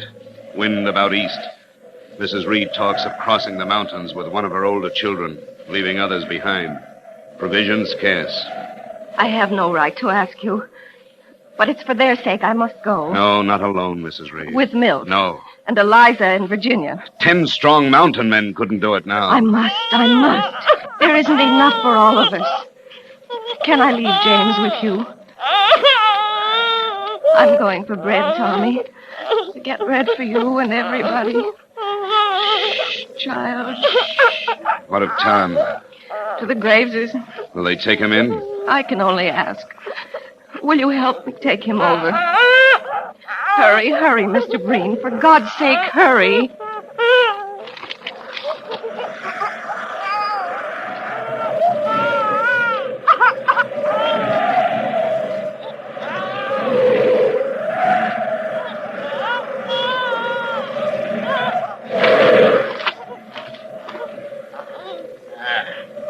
You come seeking help, Mrs. Reed? The fine and dandy Mrs. Reed? I only ask you, with some charity, take in my baby, Tom. We got nothing to share with the son of your husband. Cut out your tongue, Mr. Graves. This isn't your concern, Mr. Breen, none of it. I've taken in James. And it's your bad luck. How can you talk so selfish? We're all of us one problem, all to help each other. We're more alone than ever, alone. When the man who fights the hardest wins his life and life for his family. You ask a price? There's still some animal hides on the roof of your hut. I thought to share them for all the children. And let the others care for your precious baby. Mr. Breen? He can have some of them you give me. And there's silverware you brought. A foul mind and a foul body. No fouler than the stink of your own cabin and living like animals. But you become one. And then there's a golden bracelet my wife saw you wear. You can have it. And fine linen cloth. Any of them. Enough! Shut up! You ask for another thing and I turn my hand against you. I'll kill you if you ask for another thing. Please, Mr. Breen. I got all I want. I got all I need.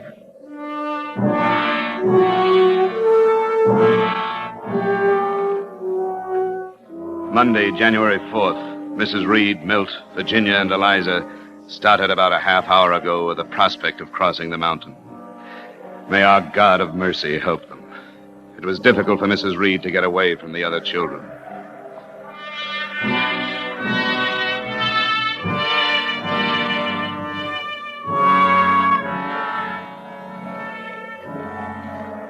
Friday, January 8th. Wind east. Froze hard last night. Very cold this morning.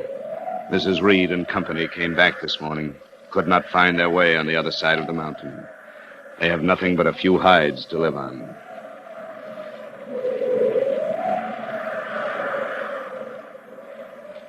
From January 10th to the 14th, it snowed without stop. Difficult to get wood even after the storm broke. There is little energy for much but sitting.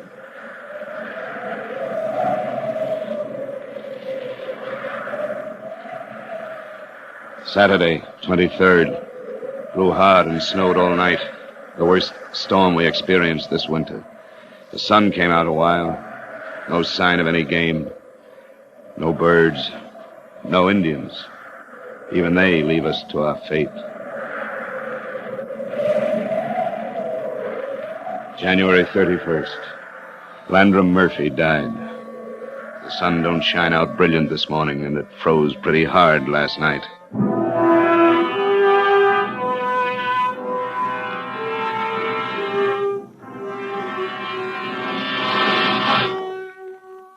February 21st, 1847. We sat in our cabin. The hides was rotting from the heat inside and snow on top of them. But even those we boil and eat. We hear from the Donnas up the trail. Old Jacob Donna is dying. Many were dying. Patrick, how long can we last? Not long if all we talk of is death. Relief is here. What was that? Relief. Something's happened. Gone mad? Have some gone mad? No, I think it's more. Who are they? Who? Are we saved? Oh, God, dear God, are we saved? Hello there. Are you an angel or are you real? We're real. My name is Rhodes. Who sent you? How have you come to us? Reed told us. He got us to come. Reed? The man we banished, God forgive us. The man we cast out. You brought food. Some flour, some salt. We had to leave a lot behind. Enough to get us over the mountain? How many are there? Maybe 40, including children. Well, don't you know for sure? Every night there's less. We hardly see each other for days at a time. Keep that man away from the pack. Flour, I'm gonna have food. You'll kill yourself if you eat too much. Put a guard on the food. We'll give out what we can. Not all of it. There's got to be enough left to go back. For how many? Maybe 20 of us. Not all of us? Well, all of us go. None of us will make it.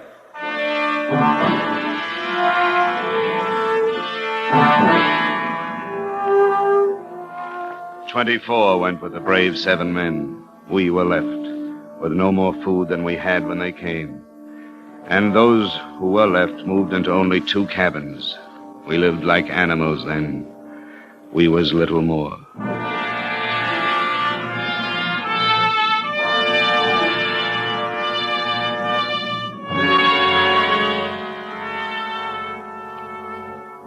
March 13th. Now I remember the day by counting it out, but I hardly knew then. I can't stand the filth, the smell. We'll freeze if we go outside. Build a fire on the snow. If the others help, we can. At least not to live in a room with the dead.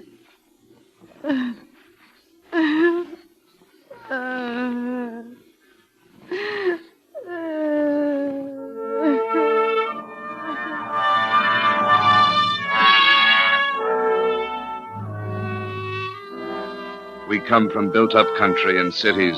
We didn't know that to build a fire on snow, you got to cross tree trunks and put the fire on them. We built it on snow, and it cut a well into the snow. We all moved down to it, like a cave. We was too weak to move from the wet ground, too sick to care. At least it protected us from the wind. 14 of us was all that was left alive. My wife, Peggy, Mrs. Graves, and her baby. What do you have there? No, nothing. Nothing. You hid something under your shawl. I didn't hide anything. You put something to your mouth. No. No. You got some food. You've been holding out some food. Go back, Peggy. Leave her be. I won't. Under her shawl. No, stop now. Give it back. Give it. Give it. My baby. It's only a bleached out bone, Peggy. She ate all that was on it. She ate. Don't, Mrs. Graves, don't. She held out. It was only an empty bone. Been boiled over and over. Held out. An empty bone. Held out. Empty.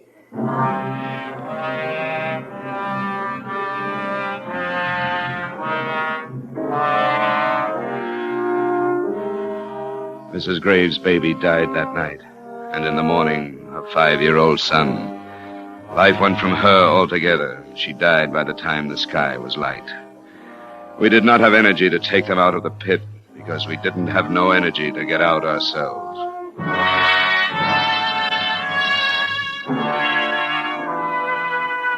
There was 11 left. Close to 90 started.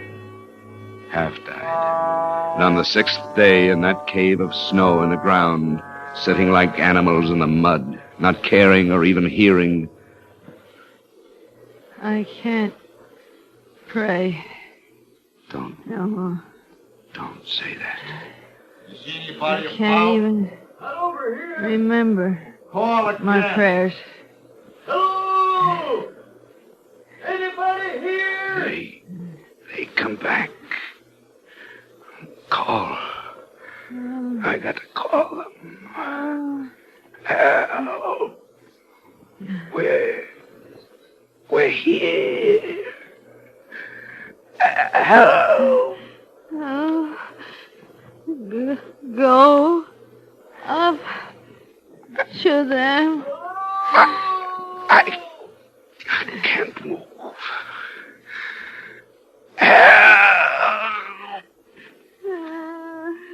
They'll go and not hear us. They'll go. We'll die down here. Maybe if we all try to shout to them. Come on. Help!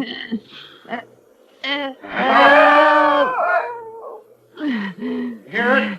It's from over there. Come on. Here. Down here in this hole. Oh, no.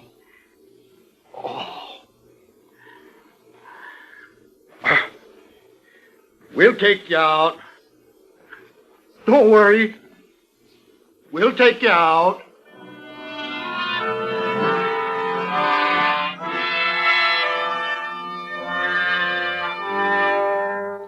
We lived in that place 5 months. We left the camp. We will never forget. Some of us was selfish. We will never forget that no matter what we done that was wrong, a lot of us tried to be decent. I done what I was able. I done what was the most any man could. April 1847.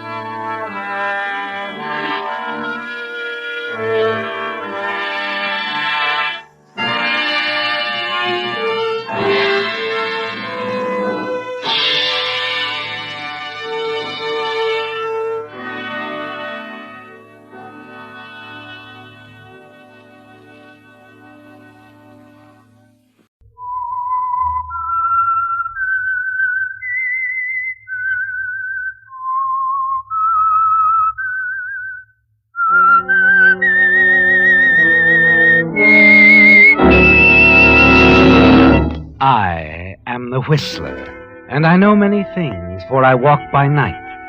I know many strange tales hidden in the hearts of men and women who have stepped into the shadows.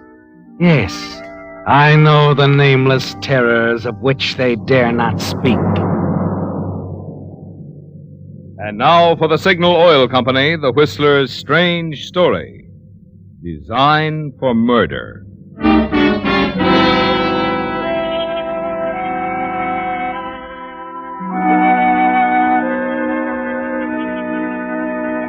The trio in the big car, weaving its way through the evening traffic, seemed typical of almost any group on the way to a railroad station.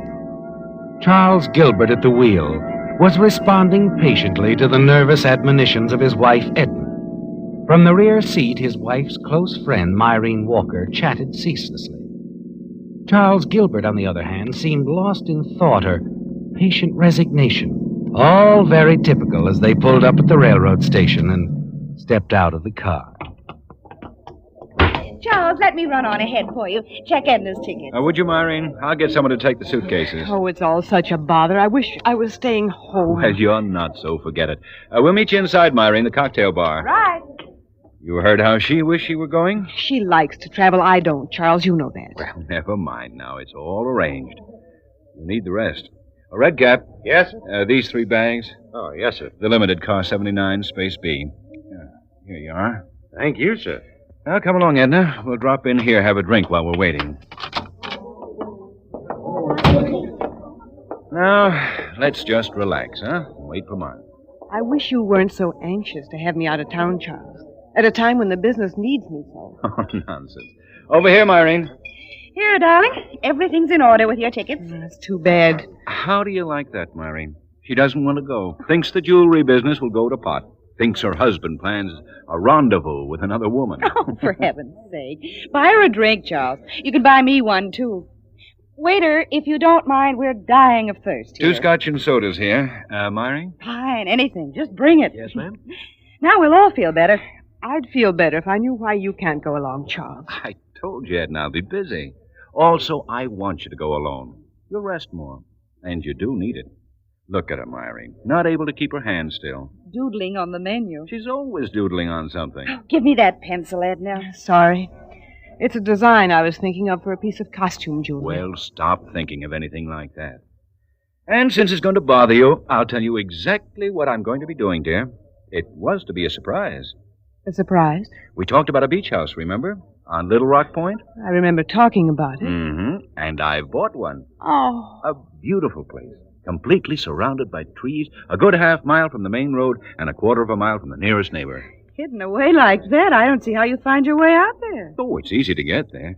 Here, I'll draw you a diagram to show you exactly where it is. Mm-hmm. Once you know where it is, you can find it blindfolded, if you follow these directions. Yes, you can, can't you? I'm having it remodeled inside, just for Edna. Oh, Charles, you aren't. I am. Well, don't be too grateful. It's mostly your money. Oh, I don't care. It's the thought. Oh, Charles, I feel much better about the trip now. You do? Then give me a handkerchief. Look at it, Myrene. Torn to shreds. Edna. When she's not doodling, she's tearing up a handkerchief. She's got to be doing something every minute. And she wonders why I want her to rest. A drink, sir. Oh, good. And get working on 3 more, please. My dear, you're going to relax, or I'll know the reason why. I'll try. Now we'd better get to the train.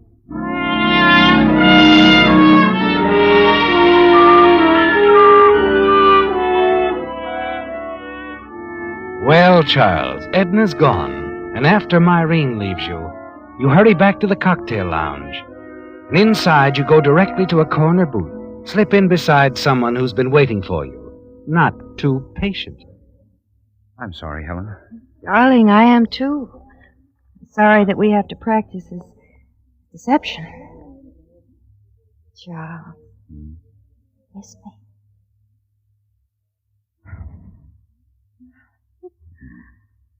That was nice, dear. But we ought to be more careful in public. We really shouldn't be here, you know. Oh, stop worrying. Here, I ordered you a drink. Oh, and I can use it. Well, at least we'll have some time together, uninterrupted. You're sure Edna will be staying away for a while? She's gone for a month. It wasn't fun watching you kiss her goodbye. I know. Someday. Oh, I hope it's soon, Charles. Look, I want you to see the new place I bought at Little Rock Point. I'll pick you up and drive you down there tomorrow. Or, maybe it would be better if you came in your car and met me there. Little Rock Point. That sounds wonderful. Oh, it is. You'll love it. I've been using quite a few of your ideas in redecorating the place. Can you make it by 2? Yes, dear. I'll tell you exactly how to get there.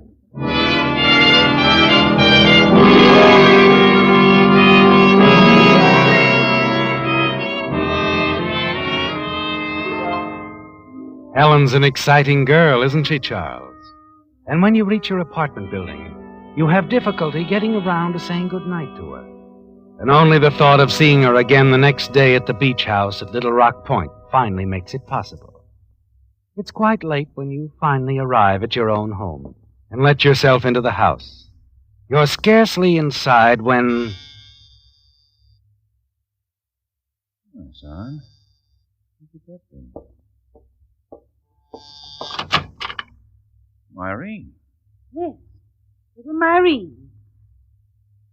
Like to come in, Charles? I want to talk to you. Well, of course. We'll come straight to the point. About what? About you and Edna. And that little number you met in the cocktail lounge. It wasn't a very pretty sight, Charles. Seeing you kiss her right after bidding Edna goodbye. Oh, why, Go on. Make it good. that girl, Helen, An old friend. That's right. Someone you knew before you ever met Edna. Why, that's it exactly. Uh-huh. She just won't leave you alone. Irene, you're positively... I'm not psychic. You're not nearly as slick as you think you are, Charles. No wonder Edna's a bundle of nerves. You're not going to say anything to Edna about this? Depends on you. I don't suppose you made any dates for the future with this, Helen. Oh, certainly not. You know, Charles, you weren't kidding when you made that remark about Edna's money. You've had it pretty easy since becoming her business manager and now her husband. Well, it's been a pleasant arrangement, if that's what you mean. Well, naturally, I love Edna. I hope you mean that. Oh, Irene, this girl means nothing, I swear it. I'll not see her again. Look, in a few days, you and Arthur drop down to the place at Little Rock Point. You'll see all that I'm doing for Edna. I'll take you around the place. We can relax, go for a swim. I don't swim, Charles. And when my best friend's husband starts two-timing her, I don't feel like relaxing either. Irene, I've told you... I heard you, and I've told you, Charles. Stay away from that girl.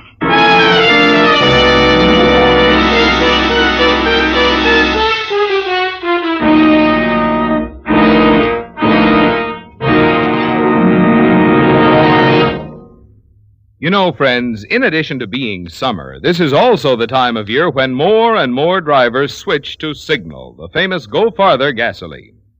Vacation-minded folks just naturally go for Signal's good mileage. But mileage, mind you, is only half of Signal's story. Just you talk with a few Signal customers, and you'll find they're equally enthusiastic about Signal's performance. After all, in order to give you such good mileage, today's Signal gasoline has to help your motor run more efficiently. And when your motor runs more efficiently, naturally you also enjoy quick starting, proud pickup, and smooth purring power, the things that make driving a real pleasure. So to get the most out of your vacation travel dollars, make the friendly Signal stations you'll find throughout the Pacific Coast states your headquarters for happy mileage. And even if you're not planning a vacation trip, well, any time is a good time to power your car with Signal, the famous Go Farther gasoline.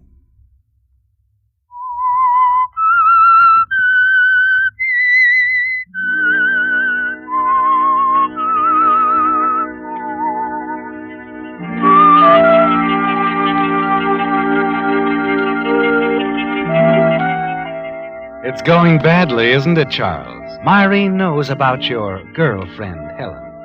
Knows that it was more than husbandly concern that prompted you to encourage your wife, Edna, to leave town on a vacation, a rest cure for her nervousness.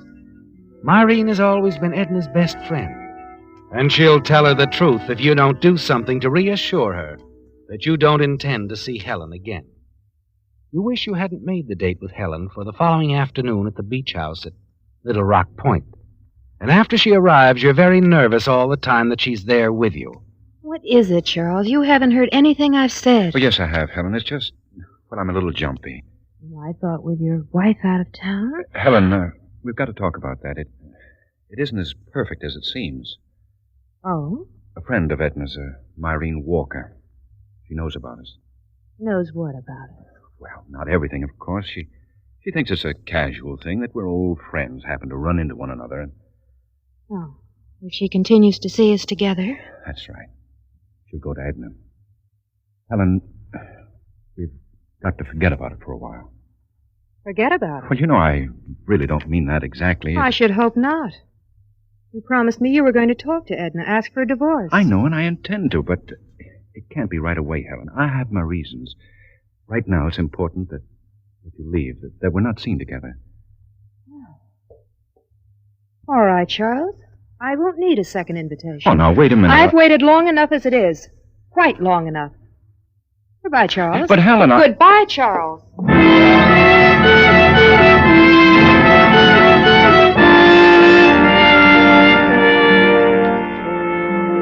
She's gone, isn't she, Charles? And only a few moments later, you hear her car start up, roar away, and you're alone. Alone in the house that you were supposed to be remodeling for your wife, Edna. And as the rest of the afternoon drags by, you find yourself hating the place. And you'll always hate it, unless somehow soon the house can be yours and Helen's. Just how you're going to bring that about isn't quite clear to you yet, is it? How you'll get rid of your wife, Edna. That evening, as you're sitting alone, wishing you returned to town, you're still thinking about it when suddenly you're aware of a noise outside. Maureen. Well, this is a surprise. Hello, Charles. Snooping around, were you? All right. Call it that if you want. You're wasting your time, really. I'm quite alone. Are you? Of course. Come on in, Maureen. I'd like to show you around the place. Like a child caught at the cookie jar, Maureen follows you inside. She's nervous, ill at ease, avoids your gaze as you show her about the house. And then finally, the two of you end up at the boat landing. Well, what do you think of it? It's nice, Charles. Think I do like it? No, I don't. This isn't the sort of house Edna would like at all. It just doesn't suit her personality, let's say. Really? I'm sure there isn't a thing here that would interest her. Outside of that unusual painting in the living room. Rather nice, isn't it? Impressionistic, I believe they call that sort of thing. To me, it looked like a dragon about to devour something. Well, it is a painting of a dragon. But Edna likes offbeat things like dragons. I bought it especially for her. A surprise. Oh, really, Charles? Just what does that mean? May I be blunt? Feel free. You didn't buy this house for Edna. When does Helen move in? Now, see here, Maureen. You see here. It's a glamorous place, Charles. Exciting. Should just match her baby blue eyes. Maureen, You're not fooling me for 1 minute. And you won't fool Edna either. She's going to know all about this. You're not going to tell her about Helen. Edna's my best friend. Maureen, I think I've had just about enough of your meddling. Charles, wait. Just about enough. Stay away from me. I ought to wring your neck, you little snoop. Charles! Charles! You reached out to grab Maureen as she tripped, but you're too late, and she plunged off the end of the boat landing. Charles! Help me! Help me! I can't swim! Charles! You stand there, staring down at her, struggling in the water. She can't swim, Charles. She'll drown if you don't help her. And you don't help her, do you, Charles?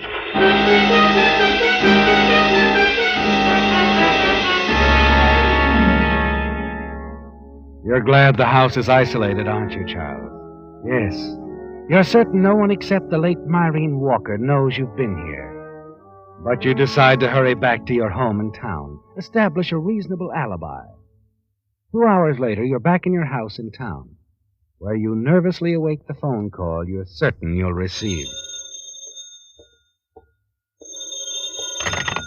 Hello? Mr. Gilbert? Yes? This is Frank Stanley over on the East Shore. One of your neighbors at Little Rock Point. Oh, yes.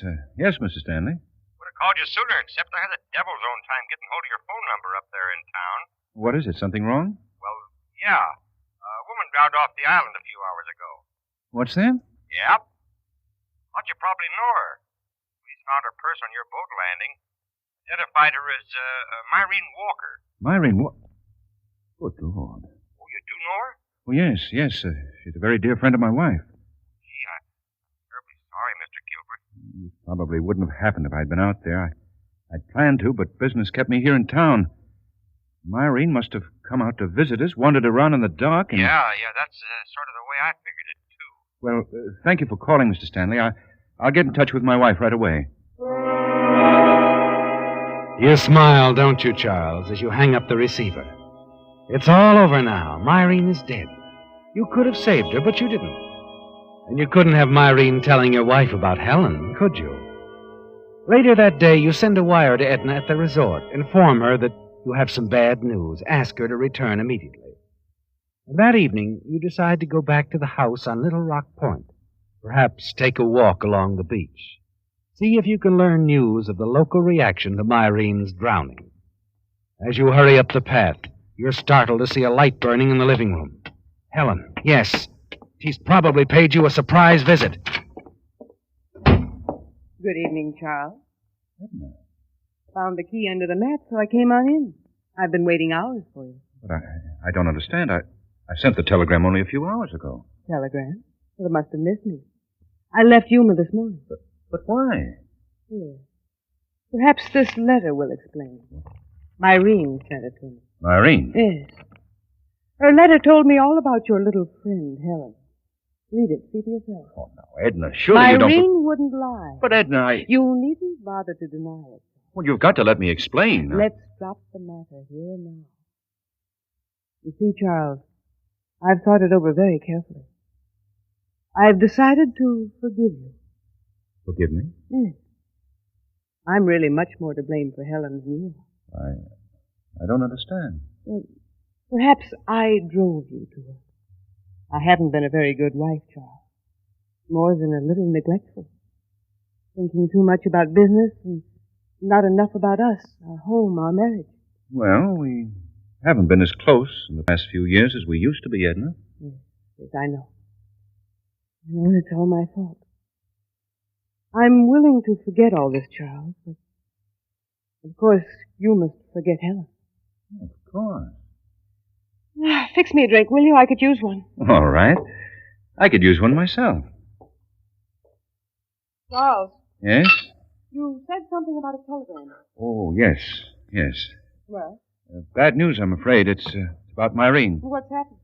Well, apparently she came out here last night while I was in town, and while she was wandering around outside in the dark, she fell off the boat landing. She what? Yes, she drowned, Edna.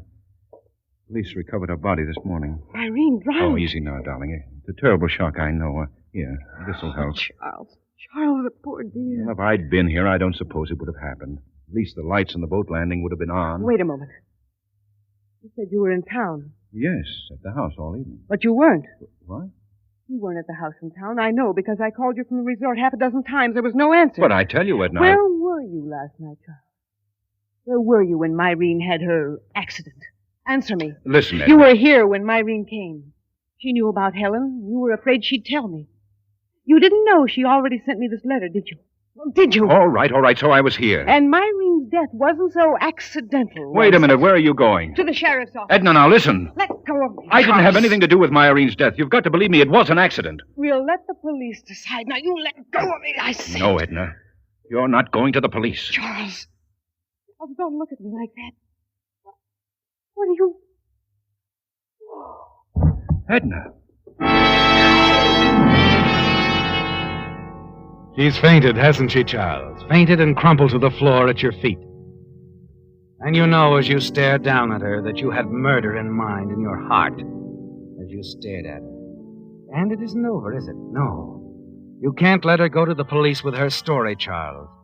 And looking down at Edna lying unconscious before you, a thought suddenly occurs to you. It's a way out, isn't it? A way out for you and Helen. Quickly, you pick up the folded sheet of paper, the letter Myrene wrote to Edna, stuff it into your pocket. Then you carry Edna outside, place her in the car she drove down, and drive it into the garage, and close the garage doors, leaving the motor running. You wait.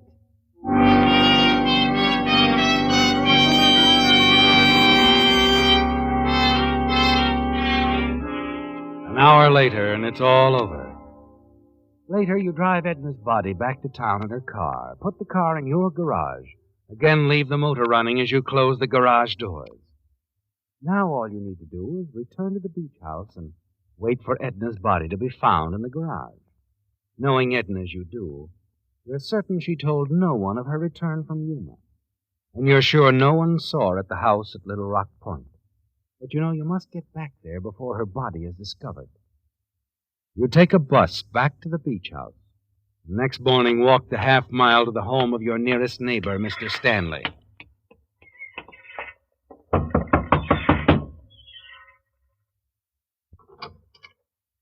Oh, good morning, Mr. Gilbert. Good morning, Mr. Stanley. I wonder if I might use your phone. Sure. Ours hasn't been installed yet. Well, come on in.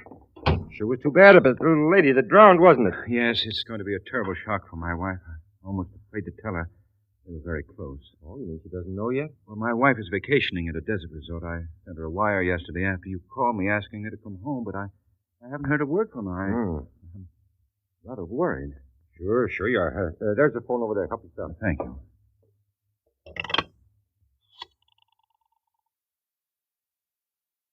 Hello, operator. I'm calling the Shadow Hills Ranch, Yuma, Arizona. Yes, that's right. Thank you. I'm terribly sorry to barge in on you like this, Mr. Stanley. Oh, it's all right. It's quite all right. It's just that I'm so concerned about my wife, Edna. I can't understand why she hasn't arrived or even answered my wire. It isn't like it. Hello? Yes? Oh, The number is 929. Oh, I'm calling from Harbor 929, operator. Yes. Hello? The Shadow Hills Ranch? Is Mrs. Charles Gilbert there? This is Mr. Gilbert. What? Oh. Yeah, yes, I see. Thank you. Is something wrong, Mr. Gilbert? They said she left the ranch yesterday morning. She was on her way back to town. I understand it. Where is she? No, Mr. Gilbert. No need to get all worried. She'll turn up. Well, something is wrong. I know it. I'd better call the police. Well, sure, if it makes you feel any better. Anything's happened to my wife, Mr. Stanley. I don't know what I'd do. I just don't know.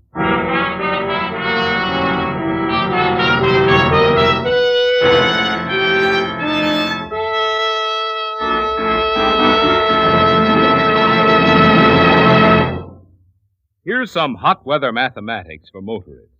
Take the temperature of the day, add 2,800 degrees, the temperature inside the cylinder head of the average motor. That adds up to a lot of heat. Good reason why your motor needs the protection of Signal's wonderful new heavy-duty type oil that's engineered to stand up under heat. New Signal Premium Motor Oil.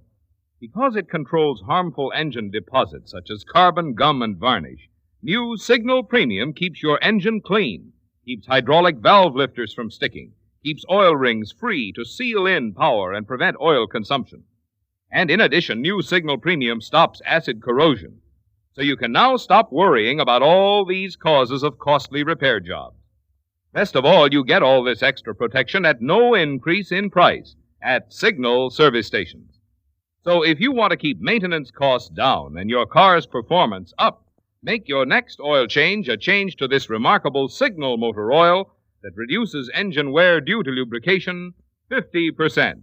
Change to new Signal Premium Motor Oil.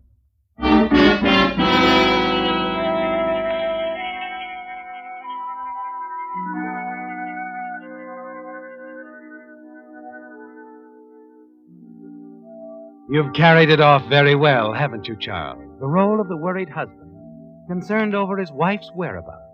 And your phone call to the police brings quick results. An hour later, the sheriff calls on you at the house on Little Rock Point, quietly informs you of your wife's death, carbon monoxide, in the garage of your home in town. You continue to play the part now of the grief-stricken husband. And inwardly you're pleased, certain your performance has more than convinced the sheriff. Then, as he's about to leave you... Oh, Mr. Gilbert, you said you were alone here last night? Yes, that's right. I waited all night for my wife to show up. You sure she didn't? Of course not. She'd never set foot in this house. I bought it only a few days ago, shortly before she went on a vacation. Oh, I see. Why? Why do you ask? I was just looking at the painting of that dragon. Impressionistic stuff, isn't it? Yes, that's right. I understand your wife was always drawing. Quite a doodler. Yes, she doodled constantly. That's just a nervous habit, though. I was sort of wondering about that dragon picture. Looks very familiar. It's an original. I had it sent out from New York. Yeah? That sure is different. It was a present from my wife. Never got to see it. She wasn't with you when you bought it? No. She didn't even know it existed. Maybe you'd better look at this. Letter? An empty envelope. Addressed to your wife at Yuma. From Myrene Walker. Found it in your wife's purse. From the postmark, she must have gotten it the same day she left Yuma. Well, what about it? Turn it over. All right, but... Say your wife didn't even know of the existence of that dragon painting, Mr. Gilbert. Yes, You also said she wasn't here at Little Rock Point yesterday. Yes, I did. And you've got a lot of explaining to do, Mr. Gilbert. The doodling on this envelope your wife had is an excellent copy of that dragon painting. I think we can prove it's your wife's doodling, Mr. Gilbert.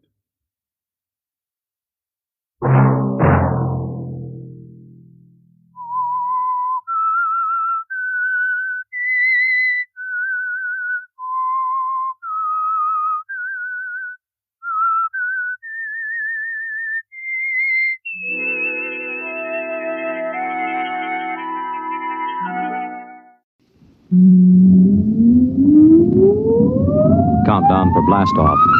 X minus 5, 4, 3, 2, X minus 1, fire.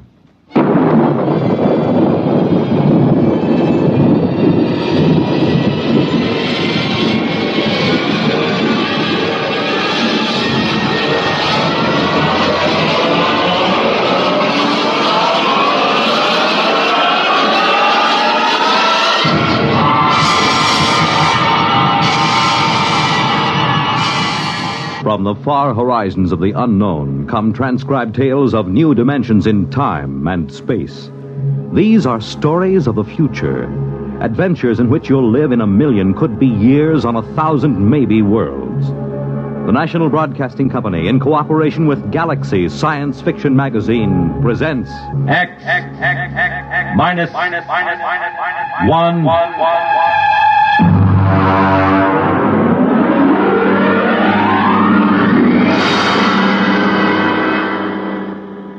Tonight, Project Trojan by Ernest Kenoy.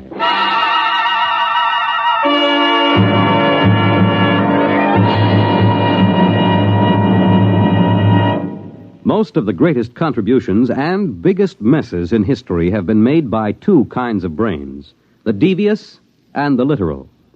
We quote from the monthly column written for Galaxy by its editor, H.L. Gold. For our story tonight has been inspired by one of his recent columns, discussing the exceedingly thin line that sometimes lies between science fiction and science fact, and of the strange use that both Allied and German intelligence made of science fiction during the recent World War II. Our report, of course, is entirely fictional, but similar schemes are known to have been attempted by both sides. And now, here is Project Trojan.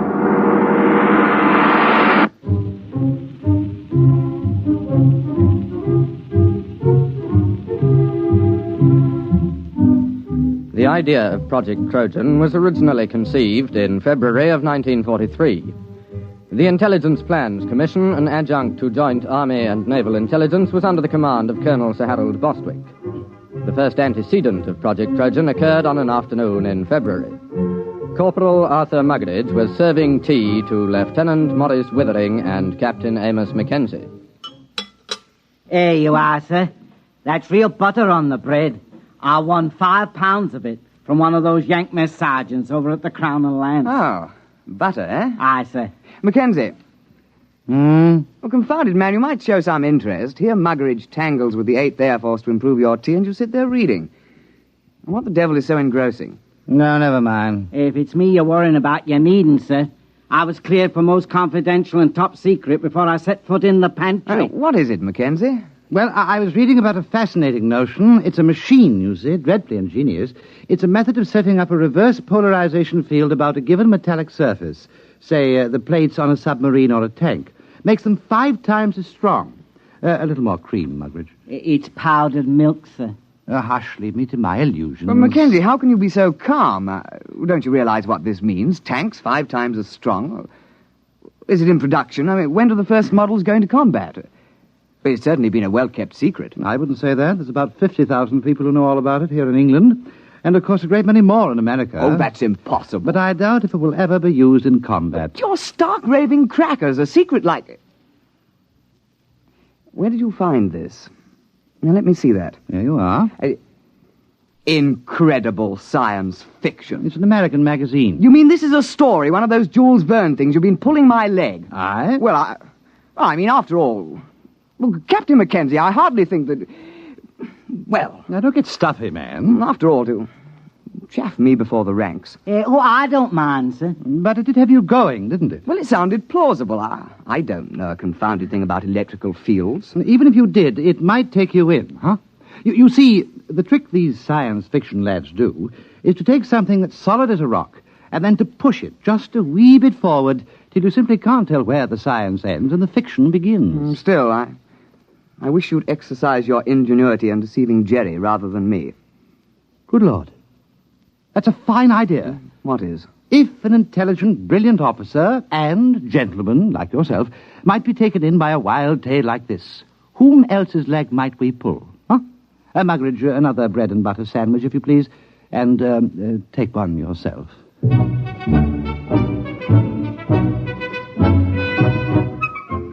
Lieutenant Withering and Captain Mackenzie worked out preliminary plans for Project Trojan and presented them at an appropriate time to Colonel Sir Harold Bostwick. Well, sit down, Withering, Mackenzie. Oh, thank you, sir. We had breakfast. I understand Corporal Muggeridge has been playing darts with the Yanks again. There are fresh eggs for breakfast. We've had breakfast, sir. Oh, well, then. We have a plan, sir. Oh, capital. You remember, sir, our intelligence reports indicated a concentration of German research scientists working near Hanau. Certainly, I recall. They've got the whole lot of them inside a mountain. We tried bombing. I doubt if they even noticed. They're supplying the basic research for the German guided missile program. Yes, we know that. The reaction motor for the V1s came out of the Hanau lab. Oh, Muggeridge! You see, sir, if a considerable number of those research scientists were diverted to another project, the rocket program would be crippled. Yes, well, of course it would. What are you going to do? Advertise in the Times and offer them high wages? Aye, sir. Oh, Muggeridge, this coffee. No, sir. Next time you go to the Crown and Lance, keep coffee in mind, will you? Aye, sir. Only the Yanks are getting fair dives at darts. It was touch and go with the Yanks. Oh, we can only expect you to do your best. I'll try, sir. Well, now, come to the point, gentlemen. Suppose the Germans got hold of one of our top new development weapons. Something so completely overwhelming that they'd have to pull almost every man off rockets to work on it. Now, look here, Mackenzie. Those Jerry scientists are not exactly playing about with small boys' chemistry sets. They're a cut above our own chaps in several fields. What makes you think you could plant something on them? Science fiction, sir. I beg your pardon? Do you see this magazine? Yes, incredible science fiction.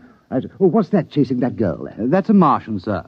You can tell by his tentacles. Mackenzie, are you stringing this along preliminary to applying for compassionate leave on the grounds that you're overworked? No, sir. It's a good plan. We invent a weapon that might exist but doesn't. And we leave it lying about where the Germans can snaffle it. And then they take most of the scientist fellows off the rocket program to work on our weapon. And that's the most preposterous nonsense I've ever heard. But, sir... I don't want to hear anything more about it. Yes, sir. I suppose she was right. Who was right? This Wren. I met her going up to London. Rather proper little type till you got to know her. But then she's rather a firebrand. Captain Mackenzie, please spare us the sordid details of your off-duty peculations. Sorry, sir. You see, she's the secretary to Admiral Sir Alan Grummins. They're talking of dropping this unit. They feel that other intelligence groups are quite competent to handle the routine, unimaginative work that we've been doing. Oh, I see. Of course, they'd reassign personnel. Would you say this science fiction scheme of yours was imaginative? Oh, it's practically visionary. Well, suppose you do some preliminary work. Thank you, sir. Routine, eh? Unimaginative, eh? Bah!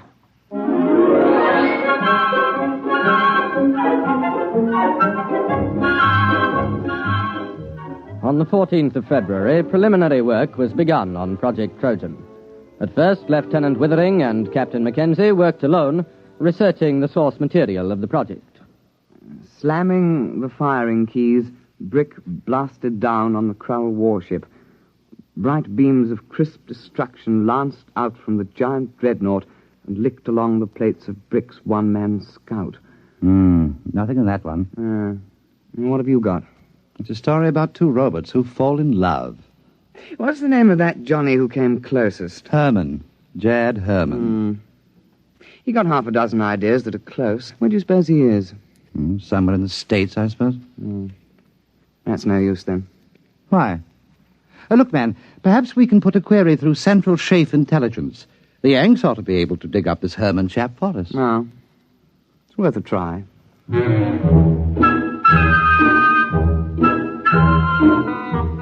It It took 7 days for a report to reach IPC that one Jacob David Herman, a private first class in the American Air Force, was based on a field north of Cheltenham in the Gloucestershire area.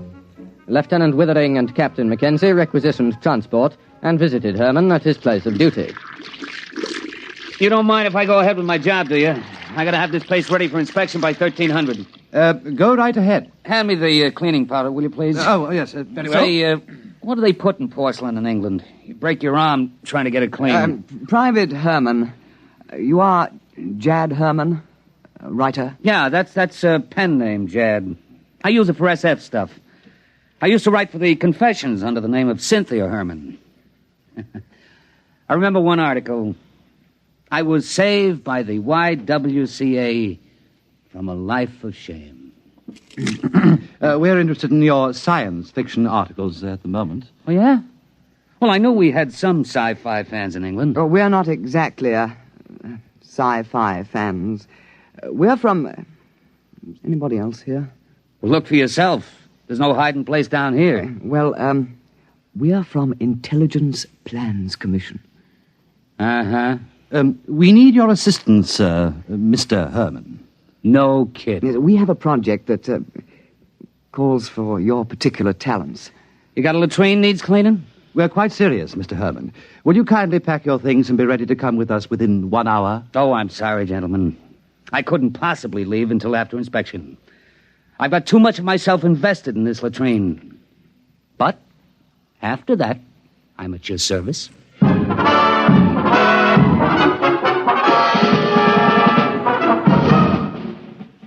Private First Class Jacob D. Herman, 329-62126, was transferred on special detached duty to Project Trojan, and after briefing was set to work on basic plans. Oh, look, Mac, here's the way I see it. If you want to con a scientist, you got to be pretty straight all the way.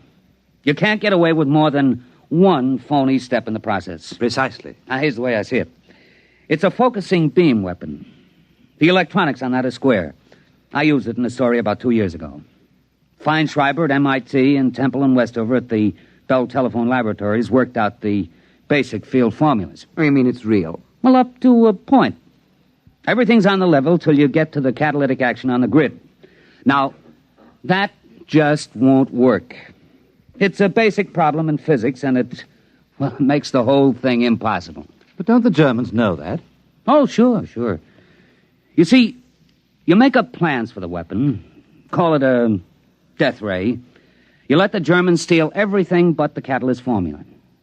They'll think we've got it licked, and they'll break their necks trying to duplicate it before we put the weapon in production. I see. But we can't call it a death ray. Well, how about projector, electronic grid deflecting, type 3? That has a broad ring to it, my lad. I've got the basic idea of the thing, but you'll have to get some of your science boys to work it out. Oh, we'll put a requisition into the Manpower Commission in the morning.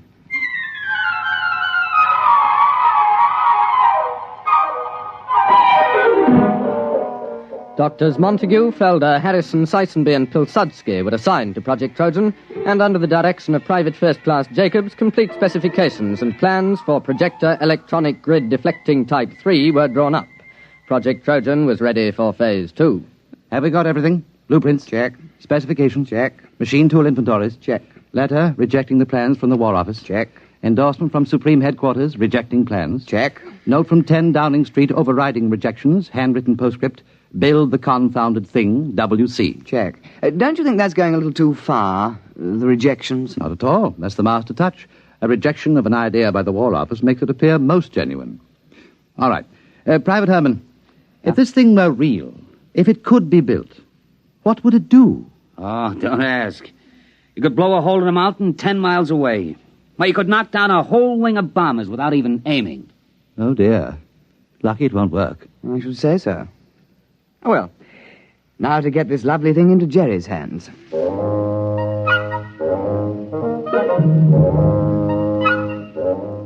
Phase 3 of Project Trojan was commenced on the 15th of March, 1943. Central Counterintelligence Agency had discovered the infiltration of a German agent, a Belfast Irishman named Gogarty, into the blueprint division of Clark and Porchester, a printing firm doing some subcontract work for the Air Ministry. Gogarty, the German agent, presumably microfilmed the plans because shortly thereafter he received word that his sister, living in the Irish Free State, was to be married to a bus conductor. British agents attending the wedding disguised as farm labourers lost track of Gogarty for several hours due to circumstances beyond their control. Then we have no way of knowing whether Gogarty delivered her Project Trojan plans. Well, sir, there was a submarine sighted a day before off the coast. It's likely he made contact. Well, keep me informed. That's all we need now, another disaster. Did something else go wrong? You're jolly well right. Muggeridge has been playing darts with the Yanks again. Oh? What have we got this time? Butter or beefsteak? Nothing. The blight has lost my whole month's whiskey ration.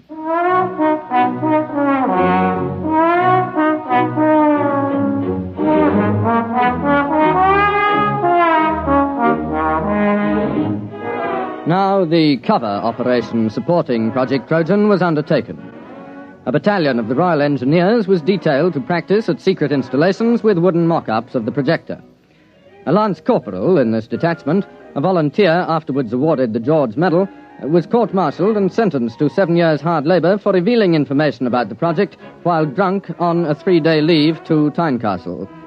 This particular aspect of Project Trojan has been in the news recently, inasmuch as several backbench Labour members of Parliament have asked questions in the House, as it came out that the corporal served the full 7 years and wasn't released until 1951.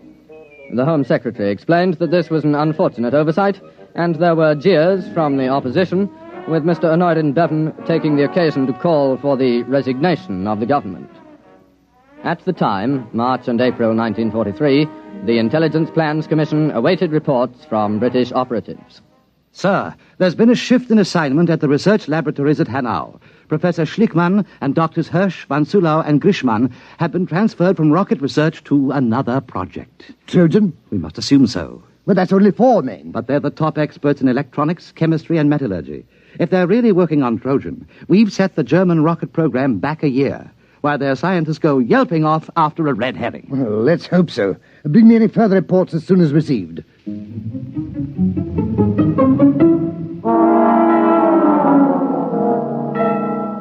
British intelligence reports, filtering back through occupied Norway and neutral Sweden, continued to indicate the success of Project Trojan.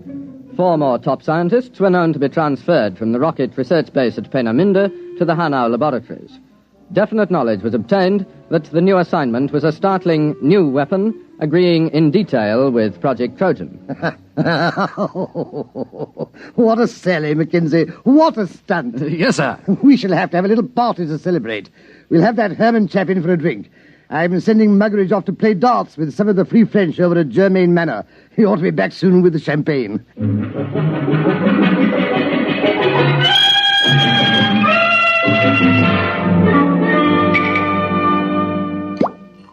Pour all round. Private Herman? Thank you. All right now, to the projector, electronic grid deflecting type 3. The biggest fraud since the South Sea bubble. Colonel Bostwick. Oh, Withering, take a glass. We're just drinking to Trojan. Well, I think I'd rather not, sir. Well, what do you mean? There's a dispatch from Germany. What about it? A section of the mountain overlooking Hanau has disappeared. What? It's true. It was on the reconnaissance maps yesterday, and it was gone this morning. A 10-mile slice of mountain. That's impossible. Oh, it isn't. It works. Trojan works. But it can't. There's no catalyst. It's impossible. All our scientists said so. Well, I guess they were wrong. It works. They must have found the catalyst. I suppose we should have foreseen that. All those scientists working on it. They must have built the model and tried it out. It won't take them more than 3 months to put it into production. Well, there goes the war. Muggeridge. Aye, sir. Fill the glasses up again.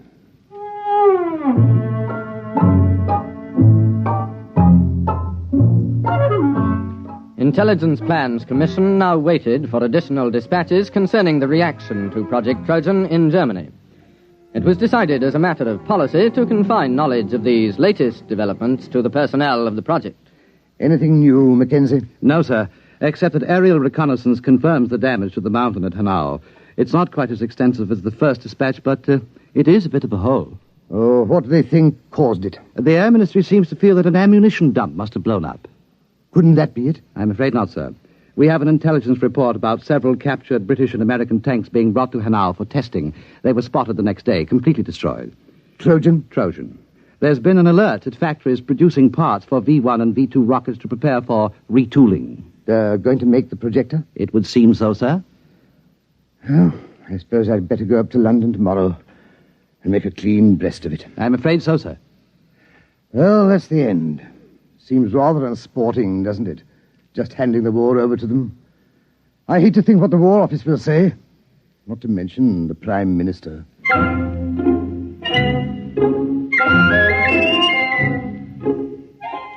Project Trojan was nearing its closing phase. At precisely 0600 the next morning, Colonel Sir Harold Bostwick ordered his staff car and, taking a thermos of tea, proceeded to leave his office. Just before the staff car got underway, Lieutenant Withering appeared with another dispatch, accompanied by Captain Mackenzie and Private Herman. Colonel Bostwick, sir. Wait. So what is it, Withering? Another dispatch. No, don't, please. It's bad enough. There's been another disaster at Hanau. They knocked another mountain with our little present to them? No, sir. They've knocked themselves out. What? The laboratory under the mountain. It's exploded. It has? Went up like a Roman candle. We've got pictures. There was a flight of mosquito bombers over at the time. What happened? The projector. It backfired. How do you know? It had to. That's why the catalyst is impossible. You see, the metal fatigue on the grid is a function of... Never mind. Are you sure? Yes, sir. We have a reliable agent's report. The Germans are completely confused. They were operating the projector under a top-secret designation. Nobody knew any of the details except the dozen scientists working on it. And they were inside the laboratory when it blew. Our man was in the rescue squad. There isn't a thing left, sir. Plans, models, or scientists. Sir, do you realize that Project Trojan was a success? We've diverted a dozen top scientists from the rocket program permanently. Well, do you think we'll be decorated? Lieutenant Withering, inasmuch as we came particularly close to handing the whole war to the Germans on a silver platter, I suggest we forget Project Trojan. Oh, yes. Yes, I see, of course. You're very canny, sir. I think we had all better return to precisely what we were doing before the whole nasty mess started.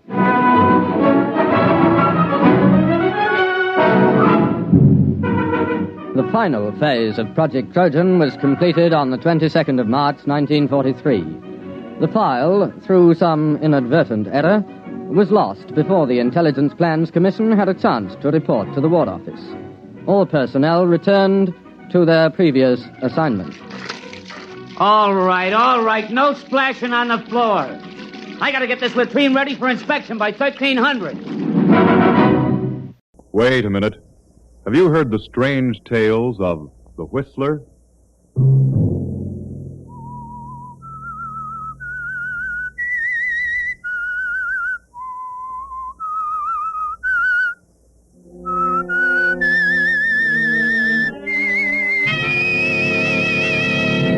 I'm the Whistler.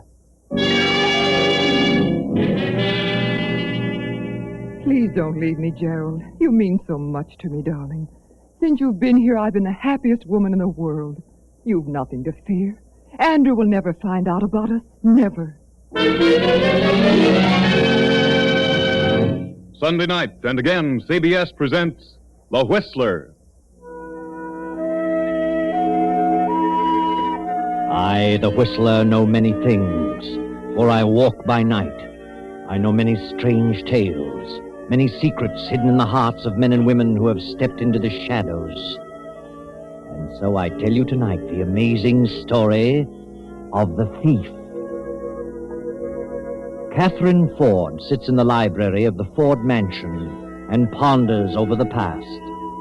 For 12 years now, she has been the wife of Andrew Ford, wealthy manufacturer. Andrew Ford is now retired and spending his time and money collecting gems.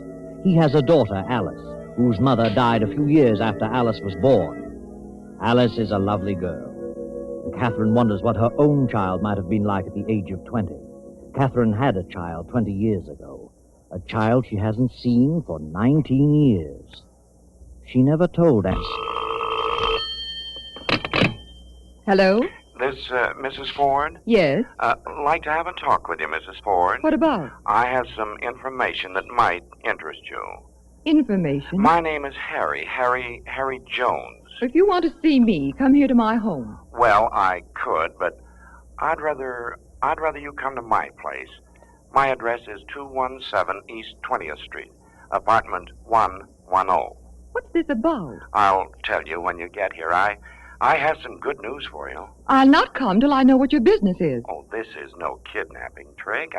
I've really got some news for you. Interesting news. What about? About George Watson. George? Very well. I'll come right now. The address again?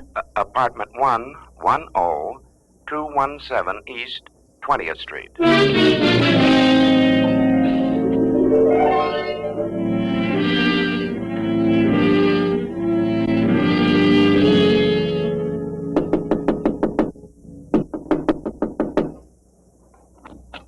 Oh, hello, Mrs. Ford. Come in. Well, what do you want, Mr. Jones? Recognize me, Mrs. Ford? Well, your face is certainly familiar, but I... Well, don't I look a little like George Watson? Yes, you do. You do resemble George Watson. Well, I ought to. I'm his brother. His brother Harry. What? His brother? Yes. Don't you believe me? Where is George? Don't you know where he is, Mrs. Ford? Well, I imagined he was dead. Dead? Of course, after 7 years, You imagined it, but you weren't sure. No. Do you know where he is? I've got a pretty good idea, but he isn't dead. I was only 17 when I married George. I didn't know he was a safecracker till after the baby was born, and he took the baby and disappeared. Then I learned he'd killed an officer in a robbery in Kansas City. I tried to locate him, but he'd gotten away. Yes, well, Mrs. Ford, this doesn't really concern George. What about the baby? What do you know of him? You're married again, aren't you? To a millionaire? Yes, I've been married 12 years. Oh, by the way, did you ever get a divorce from George? No, I hadn't heard of him, and after 7 years, the man is supposed to be dead. Did you get a court decision on that? No. I didn't know it was necessary. Oh, I'm sure it is necessary. Unless you got a court decision, you're still married to George. You better look into the matter. How long since you've seen George? Well, it's been a long time. But I'm sure he's alive. After he left you, he came to my place with the baby. He stayed with us for a while, and then he pulled this bank job and had to disappear. I heard from him a few times, but I haven't seen him. Where's my son? About a year ago, I found out who you were. Now, well, things have been kind of tough for me lately, so I thought I'd get in touch with you and see if you couldn't do something for me. I've not been able to work for some time. I had an accident over a year ago. Where is my son? Oh, he's here, Mrs. Ford. Oh, may I see him? Oh, yes. That's why I asked you to come here. Do you call him Gerald? Yes, call him Jerry for short. Oh, he knows I'm his uncle. I've told him that his father is dead and that someday I'll find his mother, but now I've spent considerable money on Jerry, and, well, now that I've found you, I thought you might like to take him over and sort of reimburse me a bit. Oh, of course, I'd be glad to. How much do you want? Well, George sent us very little, so I'd say 18 years at $400 a year would be to $7,200. Would that be all right? $7,200? Well, I don't think I could get that sum all in a lump. I could certainly use it. I'm way in debt, doctors and so forth. But I could pay you as time goes on. All right. By the way, does your husband know about your marriage and your son? No, I've never told him. I can give you $1,000 now. Oh, all right. Of course, I'll expect you to take him off my hands now. I've told him all about this. I understand. But if I do take him to my place, how will I explain to my husband? Oh, I've got that all figured out, and I've told Jerry about it. He understands. You tell your husband that your nephew is arriving in town, and he's going to live with you, and later on you can make your own plans. Very well. Oh, may I use this pen? I'll write a check. Oh, yes. You should be grateful for this. You can give your son the things that he deserves. Very well. He'll be my nephew, George Watson. I'll pick him up here tomorrow.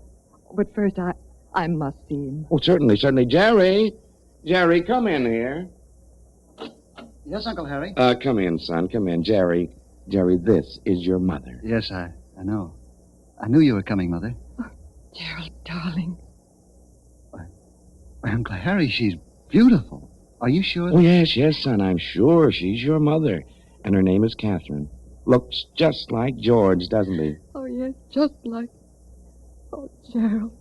Gerald, my darling. I just can't believe it. You're so lovely. You're not at all like I imagined. I thought that... Oh, darling, this is the happiest moment of my life. You don't know what it means, Gerald. For 19 long years. No. I understand, Mother. Oh, I'm sorry, darling. Well, now what do we do? You understand my situation, Gerald. Yeah, I'm sort of a ghost out of the past. So I guess I'll have to be your cousin or your nephew or something. Then tomorrow I'll pick you up bag and baggage and take you to my place. You're my nephew from, well, we'll say Kansas City. Well, that's good. Kansas City. Oh, and darling, I'll try to make up for all those long years. I'll try so hard. I'll call for you at 3 and we'll get some new clothes and everything. Oh, thanks. I could sure use some. Oh, it's late. I must run along now. Could I see you a moment outside, Harry? Oh, I'll leave. Good night, Mother. Good night, darling. Here's your check for 1,000. Okay. I'll give you more as soon as I can. Oh, believe me, I'm so grateful. He's a lovely boy. 20 years. Doesn't seem possible. No. I'll see you now and again, Mrs. Ford. I'll expect a little as often as possible. Oh, yes, of course. I'll do my best. Yes, you wouldn't want your husband to know. Why do you keep saying that? I don't like that. It sounds almost like blackmail. Oh, Mrs. Ford. Well, I'm sorry. I didn't mean it that way. Good night. I'll see you tomorrow.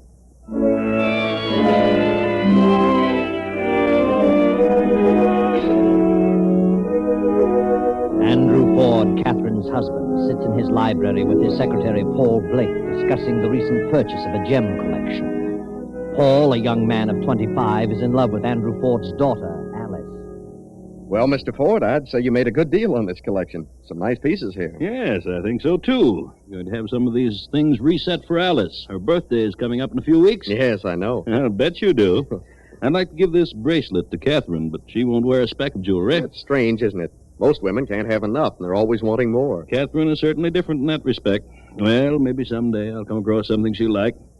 Well, better put these in the safe, Paul. Yes, sir. Oh, by the way, this is the first of the month. Did you have the combination of the safe changed? No, they phoned that they'd have to postpone it for a few days, and maybe wouldn't get around till next month. And what's the reason for that? Short of help, they said. Well, I suppose it'll have to be all right. It was changed just 30 days ago, and you and I are the only ones who have it. Yes, and I'd suggest, if I may, that you keep your copy of the numbers on your person. Oh, what do you mean? Well, do you know where your copy is? Why, yes, of course. Well, what did I do with that? Here it is. I found it in the corner of the desk blotter. It's obviously a combination. Anyone would know that. Well, that is stupid of me. Why don't you memorize it and destroy it? Oh, I've tried, but we change them so often I get all mixed up. I'll try to hang on to it. There are too many servants about, and too many new ones coming and going. That's true. Well, I'll just be more careful in the future. I don't suppose anyone saw this card. I hope not. I wish we could get it changed at once. Well, I've done my best, but I'll keep after them. Yes, do that, Paul. I'd feel better about it.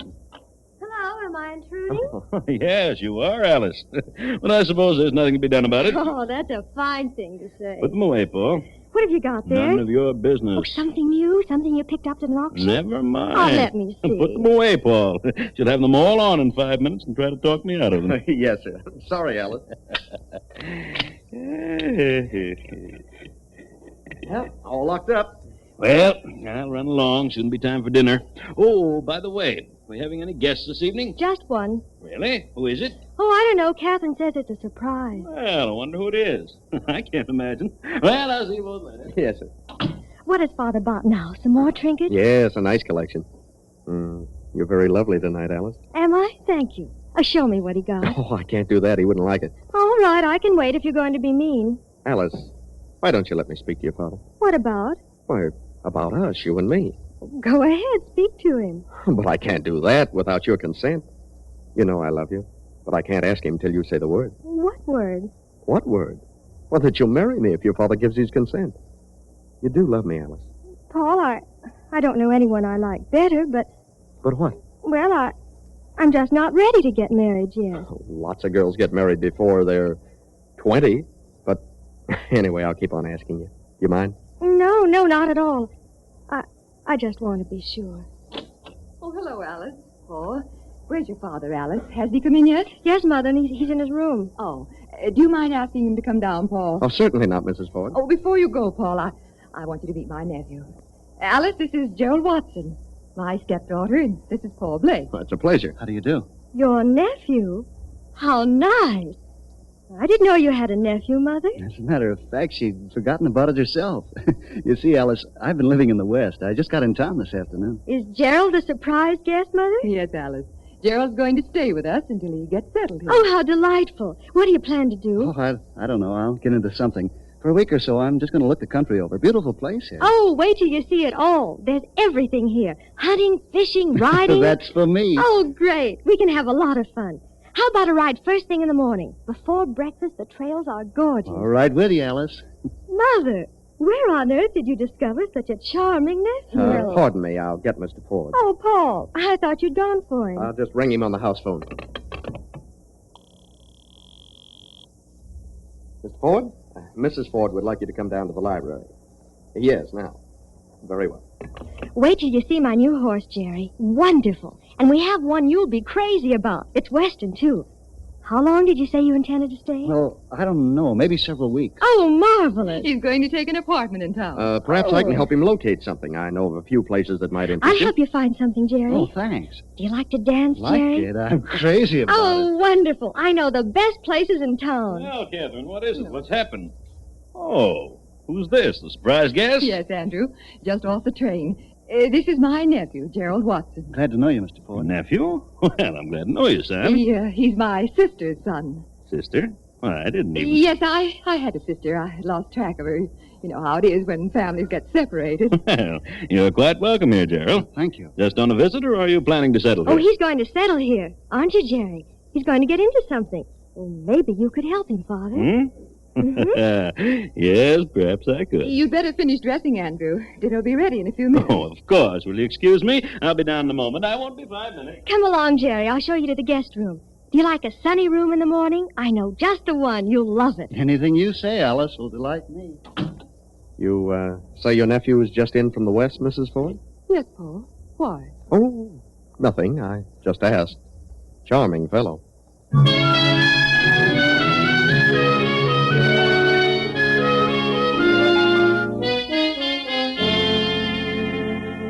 2 days pass, 3, 4, then 2 weeks go by. Alice has helped Jerry find an apartment, but he still continues to spend most of his time at the Ford estate. Now, toward the end of the 3rd week. He's been here almost 3 weeks, Alice. You've helped him find an apartment. You've gone riding, fishing, and swimming. I know that, Paul. You're gone early in the morning, and you're out with him every evening. Jerry is a lot of fun. He's great company. Yes, undoubtedly. But I don't have a chance. He has no work to do, no responsibilities, and I have to attend to a number of things during the day. I understand, Paul. You're quite busy. It's all right. I don't mind. I do. You have to spend every evening out with him? Oh, why, Paul, are you jealous? No. That is, well, you could give me a little time. What about this evening? We could go to... Oh, sorry, Paul. Jerry and I are going to the 17 Club. The 17 Club? Yes, there's quite an affair there tonight, a charity to do. I know. I bought tickets. I was sure you'd go with me. Oh, I'm terribly sorry, Paul. I'd love to, but I've already promised Jerry. Alice, just what is it about Jerry that's so attractive? Well, I don't know. I like you very much, too, Paul. I mean that. But with Jerry, I don't know. It's different, is that it? Oh, Paul, you're always absorbed in your work. You and Father are forever poring over those collections. You never ride, never play golf, no swimming. You're such a serious sort of person. It makes me sad. Well, I have certain responsibilities. What can I do? Run out on your father? Well, that's up to you, Paul. Oh, is it? I can take my choice, huh? Yes, Paul. You know, you're an awful stick in the mud. Very well, Alice. I'll take my choice. But I thought I meant more to you than this. You understand my position. There's nothing I can do about it. I'm sorry I brought the matter up. Good night. Good night, Paul. I hope you have a pleasant evening.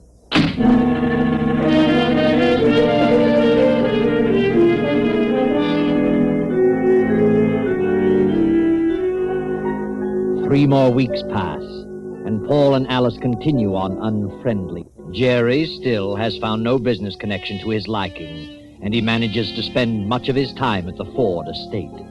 The richness of his environment seems to have gone to his head. He's been spending money as though it were water. Catherine finds her allowance taxed to the limit. What is it, Gerald, darling? What's wrong? Come in and close the door. Gotta have a talk with you, Mother. Of course. Are you ill? No, not exactly. Well, Gerald, what is it? Tell me. I've got to have some money. Right away. Money? But, darling, I've given you every cent I can for the present. And I've had to give your Uncle Harry quite a sum. I've got to have some money. But please be reasonable, Gerald. I'll let you have some as soon as I get it. When? In a week or so. The 15th. I've overdrawn my account now. You've just got to cut down, Gerald. I know. And that's the trouble. I tried to make things easier for you. I tried to make some quick money. What? You've been gambling, is that it? Yes, I was sure I could make enough to meet my own expenses, but, well, the breaks were all against me. Jerry, why did you do it? Why? I told you why. It's a place Uncle Harry knew about. When was this? Over a week ago. It's a tough outfit, and now they're making it hot for me. Threatening me if I don't pay by tomorrow noon. Threatening you? Did you write a check? No, I'm not that crazy. Well, then how can they threaten you? Jerry, you mean they threatened your life? Yes. This gambler that I owe it to knows who I am. You mean he knows you're my son? No, I mean he thinks I'm your nephew. Oh. So he figures I can get the money if I really have to. Oh, he's bluffing you. Tell him you'll have the money in 2 weeks. How much is it? $4,000. $4,000? Are you out of your mind? Oh, I know it sounds crazy, Mother, but, well, I just got in deeper and deeper. $4,000? Oh, good heavens, I couldn't give you that much in less than 2 months. You've got to. He'll have me taken for a ride. I know him. $4,000. Well, how could I explain it to Andrew? Do you want me to be killed? How much time have you? He said tomorrow noon. But I can't possibly do that. Maybe he'll take some jewels as security. I have no jewels. I never wear jewels. The safe is filled with jewels. Filled with them. Doing nobody any good. That's ridiculous. Besides, I don't know the combination. Oh, Gerald, I don't know what to do. Well, I guess I'll just have to take the consequences. I'm stuck. Well, try to stall him. At least you can try.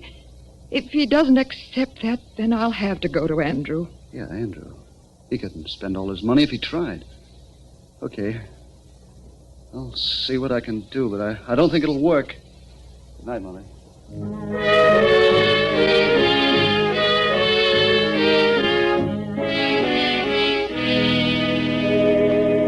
The next day, Andrew Ford steps to the safe, and after a few twists of the dial, the door swings open. He takes a long velvet-covered case from the safe and places it on the desk, opens the lid. Great Scott. Bracelet, emerald ring. Paul! Paul, come here. What is it, Mr. Ford? What's wrong? Look in that case. The diamond bracelet is gone. Yes, and the emerald. And several other smaller pieces. Well, how do you like that? 5 pieces gone.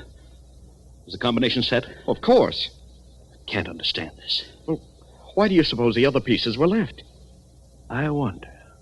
Oh, only you and I know the combination. That's right, Paul. And you certainly wouldn't steal your own jewels. No. Well, that sort of puts me in a very embarrassing position. Unless... Unless what?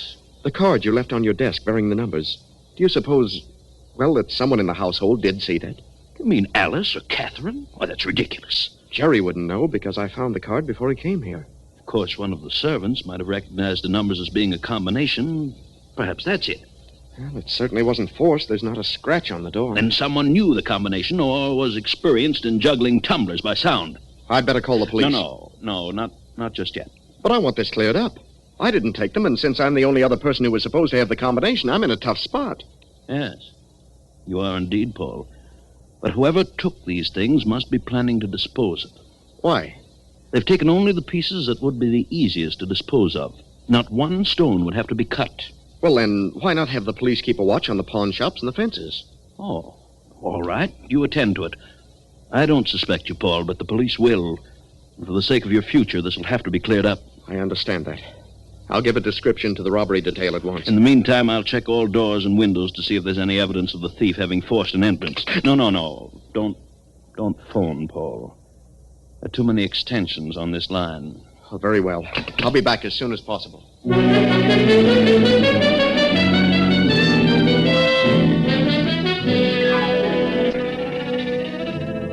Paul hurries into town to make his report to police headquarters. Meantime, Andrew is inspecting every window and door of the mansion. Finding no clue of a forced entrance after 2 hours, Andrew decides to give up and return to the library. The library door is slightly ajar, and as he stops, he hears voices coming from within. Darling, I don't understand. Why must you leave me? I can't stay here forever. Why not? Oh, suppose Andrew finds out about us. Oh, can he? He never know. Yeah, but he might. The thought of it gives me the jitters. Oh, Gerald, please don't go. You mean so much to me, darling. Since you've been here, I've been the happiest woman in the world. Oh, we can meet now and then, out of town. Now and then, now and then. How can you say such a thing? I couldn't stand it. Oh, darling, don't go. I love you so much. If I stayed here and Andrew did find out, no telling what he might do. Why take a chance on losing all this wealth? I don't care about it. All I want is to have you near me always. I'd better go. I've got to. I'll come back in a month or so. Goodbye. Goodbye, darling. Aren't you even going to kiss me? Of course. Well, what's the meaning of all this? Andrew! So, this is an example of the embrace of a nephew and aunt. Heard every word you've said in the past minute or so. Nephew. You expect me to believe that now? But, Andrew, he's You're not... lying. I know what he means to you. I know what he is. I never mentioned a sister or a brother until he popped up. You're wrong, Andrew. You don't understand. In my own house under my very nose. I ought to kill the both of you. Get out. Get out, both of you. Andrew! Get out before I do something I'll be sorry for. Now, wait a minute. Get out, you sneaking little rat. Mr. Ford. Mr. Ford, we got them. This is Captain Ellison. They caught this man here trying to sell the bracelet. Who is this man, Captain? Name is Harry Watson. Where did you get this bracelet? Why, a fellow gave it to me for a gambling debt. Gave it to you? I don't believe that. You were in with one of the servants here. Someone let you in and gave you the combination of that safe. That's crazy. Oh? Then you must have juggled the tumblers. There wasn't a mark on the door, not a scratch. I tell you, a fellow gave me this bracelet. If you want to save your neck, you better start talking. Who was this fellow? That bracelet is stolen property. That means 10 years unless you talk. I didn't know it was stolen. Where's the rest of it? Ask him. He gave it to me. Gerald, oh, good heavens. He's lying. Where would I get it? He gave it to me to pay off a debt. I don't know where he got it from. Maybe somebody gave it to him. So you're a thief as well, Gerald. Where did you get that combination? Now, wait. Gerald didn't have the combination. He didn't have the jewels. I took them. What? Why? This man, Watson, is lying. I gave the jewels to Watson myself. For what reason? To keep his mouth shut. That's a lie. He was blackmailing me. He knew something about me that I didn't care to have known. He called me to his home. I've been paying him ever since. I ran out of money, so when I learned the combination, I gave him some of the smaller jewels. That's where he got him. Gerald had nothing to do with it. I didn't blackmail him. I can prove it by a canceled check. What did he know about you, Catherine? Well, Did he really know something? Or are you just trying to protect this man, Gerald? I took them. I tell you, what else matters? Catherine, I don't believe you. I paid Harry Watson because he found out that Gerald was my son. What? Your son? Yes. When I was a kid, I married George Watson, Harry's brother. Shortly after Gerald was born, I found out that George was a crook. He almost got caught in a vault robbery. He ran out of town and took the baby with him, left Gerald with his brother Harry, and I never heard about either of them again. I knew nothing of Harry until he called me. He says George is still around, but I thought that after 7 years, a man is legally dead. He said, I'm not really married to you unless the court gave that decision. I didn't know that. Well, Watson, she has the check. You're stuck with blackmail. She's lying. I never mentioned blackmail. I never threatened her. And what's more, I didn't even say Jerry was her son. You did. I told her Jerry was her nephew. I asked her to help the kid out, give him a chance to do something.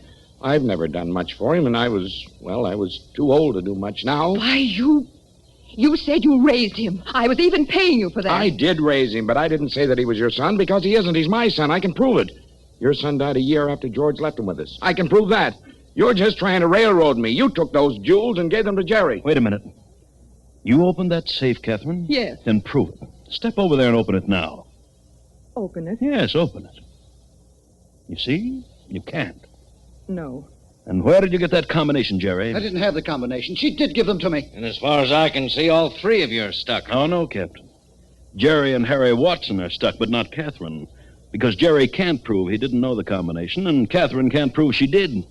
If Catherine thinks this boy is her son and she's trying to protect him, the only way she can prove she opened the safe is to open it now. And she'd do that if she possibly could. Hand over the rest of those jewels, Jerry. All right. Here they are. I'm telling the truth about Jerry. Yes? Maybe you are now. But if Catherine was willing to sacrifice herself for this boy, then you must have convinced her that he was her son. You can take them away, Captain. I'll prefer charges in the morning. Yes, sir. Come on. Oh, by the way, Watson, I'd like to talk with your brother George. Well, George was killed by the police in Kansas City 3 weeks after his baby died. Oh? You see, Catherine, you've just been the victim of a couple of clever schemers.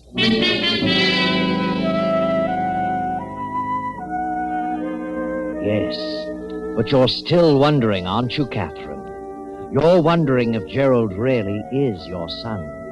Wondering if Harry wasn't lying just now to save himself from charges of blackmail. But don't worry anymore. Harry is telling the truth. Jerry isn't your son. Your son and his father were both dead many long years ago. But there's one thing you'd all like to know. How did Jerry get that combination? Well, Jerry had an eye on that safe, and he worked with it several times. Now, Paul knew this, and deliberately left it unlocked one night, knowing that Jerry would keep trying to open it. And he did. Then Paul put the police on Jerry's trail, and they followed through till Harry Watson tried to peddle the bracelet. Paul didn't do a thing, just forgot to lock the safe. Very simple.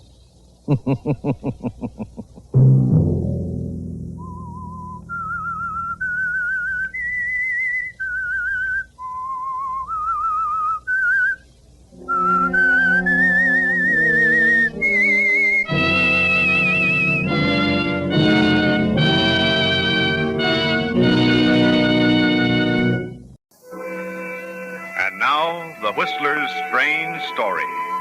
The Brass Ring.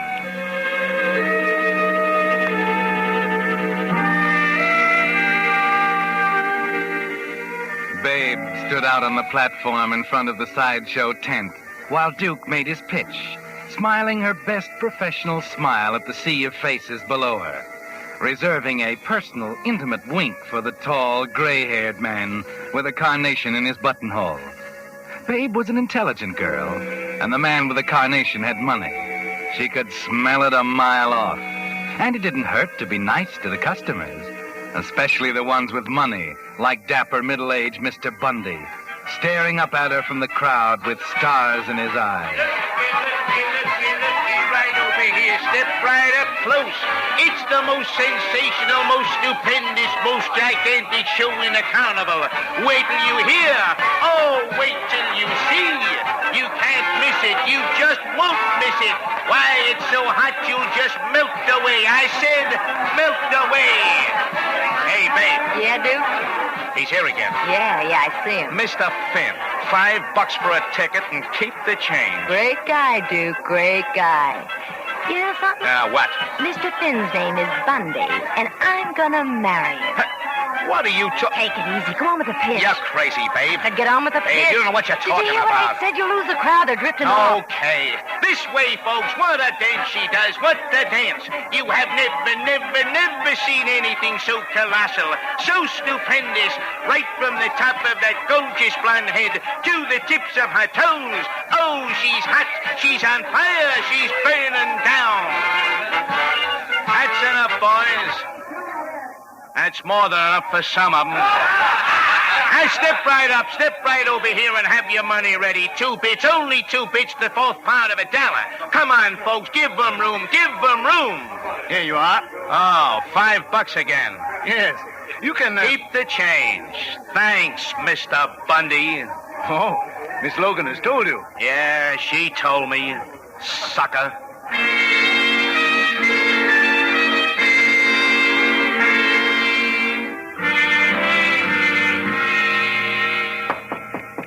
Who is it? Mr. Bundy. Oh, just a minute. There we are. Nice and respectable. Oh, hello, Mr. Bundy. Good evening, Georgette.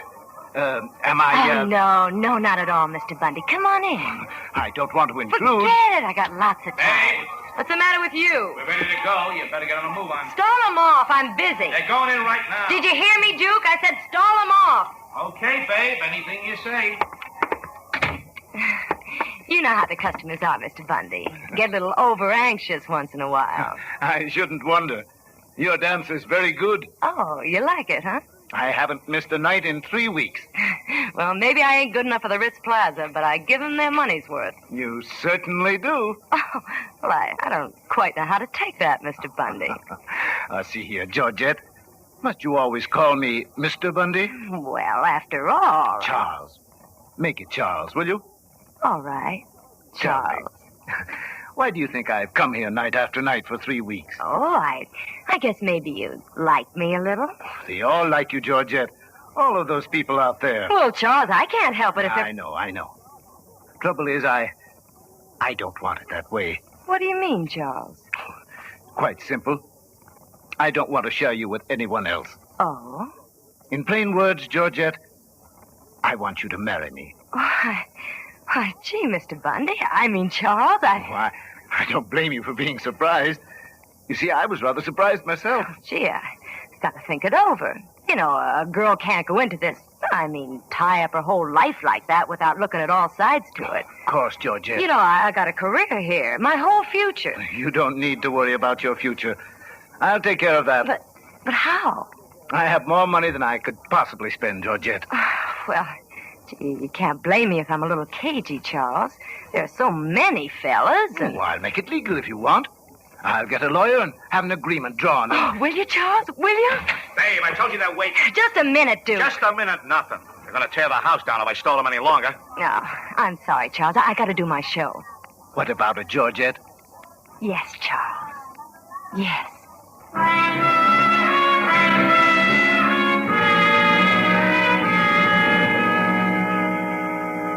Marriage? With that old goat? Never heard anything so crazy in my life. Like I told you, Duke, it's none of your business. It's a sellout, that's what it is. Money's important, sure. I stand out there in the Midway 7 nights a week, blustering my lungs out. I hustled props, sold peanuts when I didn't have it. But I wouldn't... What wouldn't you do, Duke? I wouldn't sell out, babe. You got money on your mind right now, haven't you? What do you mean? You're through without me. That's all washed up. That's what's on your mind, ain't it? Not the sellout. It's what am I going to sell when the babe's gone? Shut up. I'll say what I want. The brass ring, ain't it? You've been on the merry-go-round for 6 or 8 years, and you finally grab hold of the brass ring. A sucker. At last, you got yourself a sucker. Why, you're mad, ain't you, dear? I've never seen you look like that. Why, sure. That's it, ain't it? You're in love with me, and you're jealous. Past tense, baby. Not now. Not anymore. Too bad, Duke. My heart belongs to Bundy. If you're ever in a shipwreck, give me a buzz, will you, babe? I'll toss you an anchor.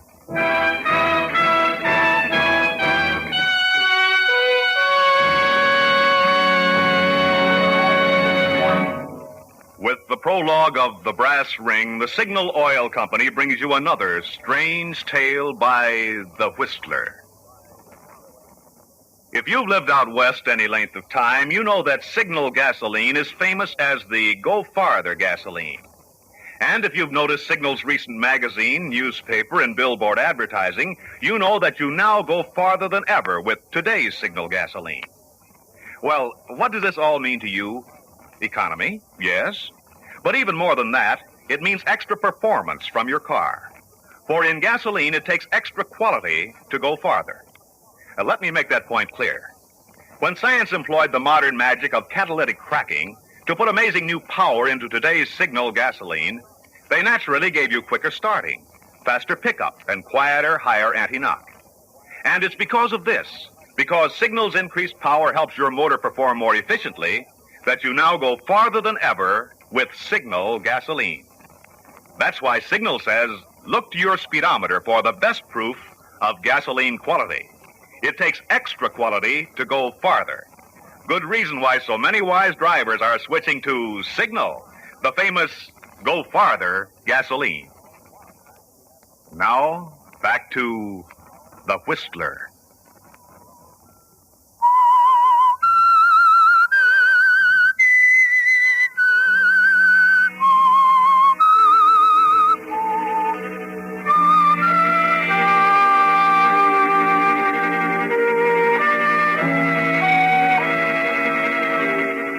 So you grabbed the brass ring, didn't you, babe? And Mr. Bundy came through nobly with the legal arrangements. Something about the marriage of 6 months in Connecticut as Mrs. Bundy to demonstrate good faith. Of your freedom to do what you please after that. With a solid feeling that the money set up for you in trust by Mr. Bundy will be all yours in the event of his death. That's all, babe. 6 tedious months with Mr. Bundy. Of course, it seemed like 6 years, but it had to come to an end sometime. I can give you Georgia? Don't bother me. I'm busy packing. What do you mean, packing? We're going to the Williamsons, darling. Just for the day. There's no packing to be done. You're going to the Williamsons, Charles, not me. Now go away, run. I'm busy. Where are you going? You didn't really think it would work, did you, Charles? What wouldn't work? I came through with my end of the bargain. 6 months. I don't want any more. Why kid yourself? I'm not Mrs. Charles Bundy. It just ain't there. I'm Babe Logan, remember? You haven't given it a try. Oh, what do you think I've been doing for 6 months? Twiddling my thumbs? Oh, now you've got to be reasonable, Georgette. It takes time. The trouble, time. It's precious. You got to be careful with it. If you're not, you wake up some morning and find yourself pushing 40 and out of a job. That's why I'm going back. Where are you going? Tell me. Back to the drafty tents, the smell of damp sawdust, cat calls, wolf whistles. You're not serious. Just try and stop me, Charles. Try. I won't let you. They'll laugh at me. They'll all laugh at me. With your dough, let them. Listen, Charles, I don't want to hurt you, honest. I want to let you down easy.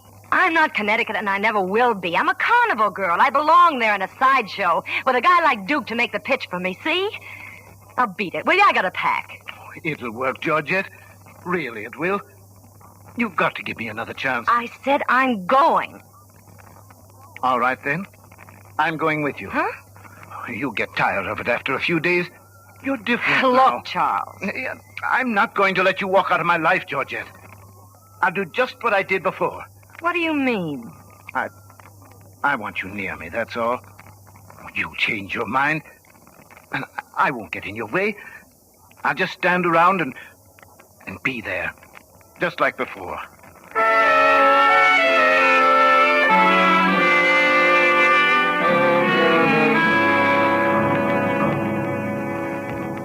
Can you tie that, Duke? The guy just won't listen to me. I tell him over and over again. And he's still out there, night after night, looking up at you with that earnest face of his. The poor sucker. I don't know that I like that crack. Don't hand me that, baby. You took him for a ride. Now that you got that paper in your safe deposit box, you're... What, Duke? You don't care what happens to him. Well, you don't have to make it worse. You don't have to keep letting him into the show. Why not? Pays his dough. $5, and keep the change. It gives me the creeps. Every show, there he is in the first row, waiting for me at the door when I go home. I guess you'll have to figure that one out for yourself. Maybe I will.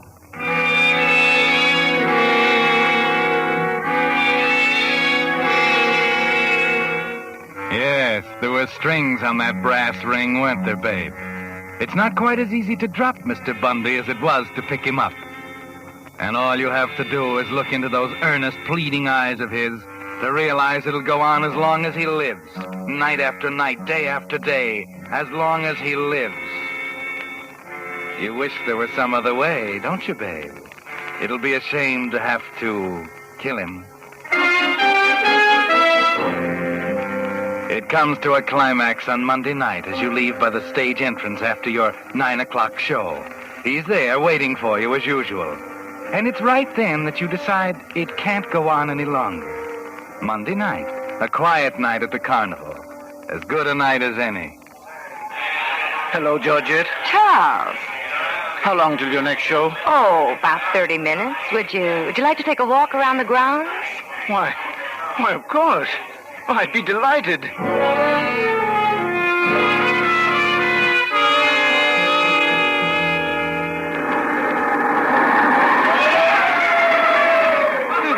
Roller coaster. I used to love them. Haven't been on one for years. You know, this might be hard for you to believe, but I haven't either. That is odd. Sky ride, the tunnel of love, used to scare me to death. Let's try it, Dave. What do you say? You gotta watch your blood pressure. Oh, so that's what you're thinking.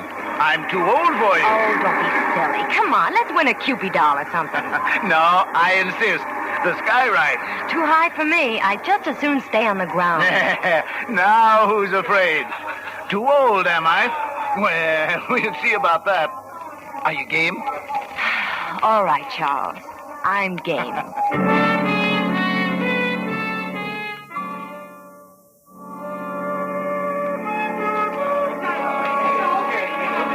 Here we are. No, let's take the last seat, huh? I feel better if I can see people ahead of me.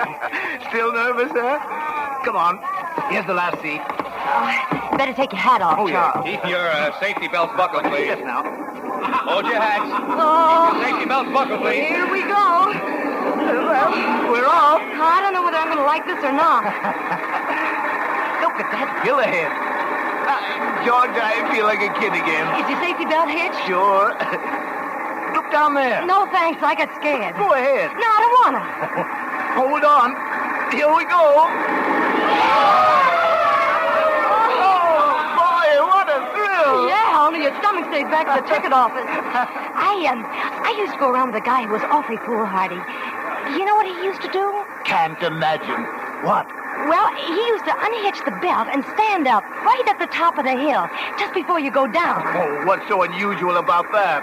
Well, awful dangerous, don't you think? See what I mean? I don't think it's so dangerous. What? Oh, don't be a fool, Charles. He was young. Well, he could do anything. I still think I'm an old fogey, huh? Well, watch this.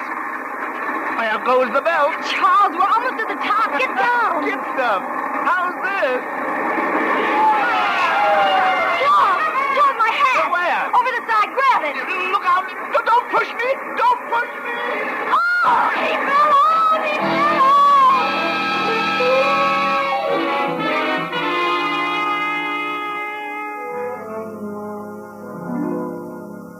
All right, Mrs. Bundy, all right. So it was an accident.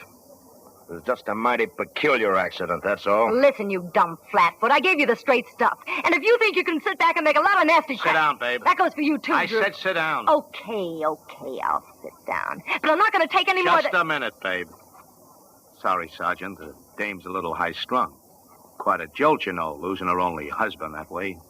Yeah, I guess it was. You can skip all that stuff about peculiar accidents. I'm sorry, Mrs. Bundy. That's the way it's going on the record. Peculiar that the money goes to you on your husband's death. Peculiar that he decided to take you on the roller coaster the first time he'd been on one in 20 years. Peculiar you picked the last seat. Peculiar his safety belt happened to be unbuckled. All right. So what? So we leave it there. No proof. Nothing else we can do. By the way, the passenger 3 seats ahead of you happened to turn around just as you hit the top of the hill. What do you mean? He saw your husband a second after he fell. Oh. Too bad he didn't turn around a second sooner. That's all, Mrs. Bundy. You can go.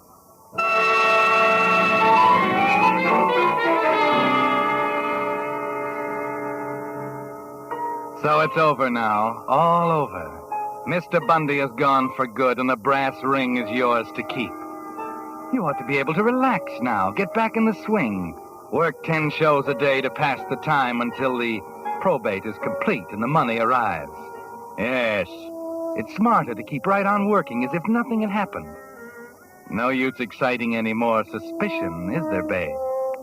You can't decide whether or not it's imagination, but it seems as if they all suspect you. Your friends along the Midway are noticeably cooler, more distant since the accident. But it doesn't matter now. The brass ring is yours.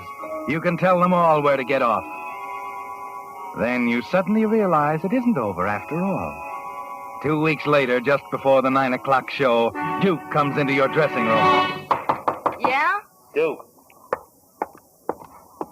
Well, I ought to be flattered, I guess. What's the matter? We pals again? Take it off, babe. Take what off? The chip on your shoulder. I ain't looking for a fight. You're smart. Ain't easy for a broken-down vaudeville ham to find a job these days. And in a couple of weeks, you might be working for me. Wonderful. What's so funny? Don't look now, baby, but your conscience is showing. Why, you... Listen, sweetheart, don't blow up on me. I'm the only friend you got left. You're just like all the rest of them, you and your smart. Forget it, will you? Maybe it was an accident, maybe it wasn't. I'm still working the show, ain't I? What do you want? What you come here for? I got something that might interest you, kid. There was a guy out there the last show. Looks like he's going to take up where Mr. Bundy left off. What do you mean? Can't figure it out. Pays $5 for a ticket and tells me to keep the change. Sat in the same seat Bundy had. What is it? What's he want? I don't know. Thought maybe you might. Oh, by the way, the guy's out there now waiting for the next show. That's all, babe. Just thought I'd drop by and give you something to think about.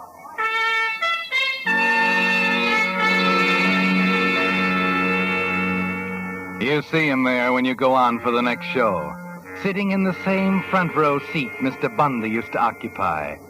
And you wish Duke hadn't said anything about it. You might not have noticed him for a while, anyway. He's much younger and almost good-looking, but he never smiles. Just sits there as you go through your dance, never applauding or whistling like the others. Just sitting there, watching.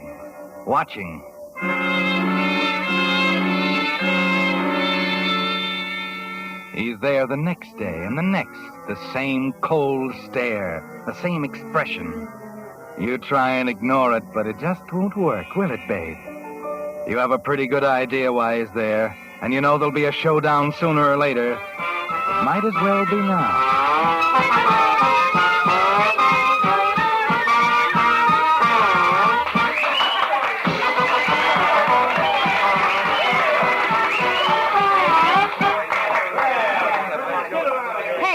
Hey, you down there. Me? Yeah, you. Come here a minute. Okay. This way.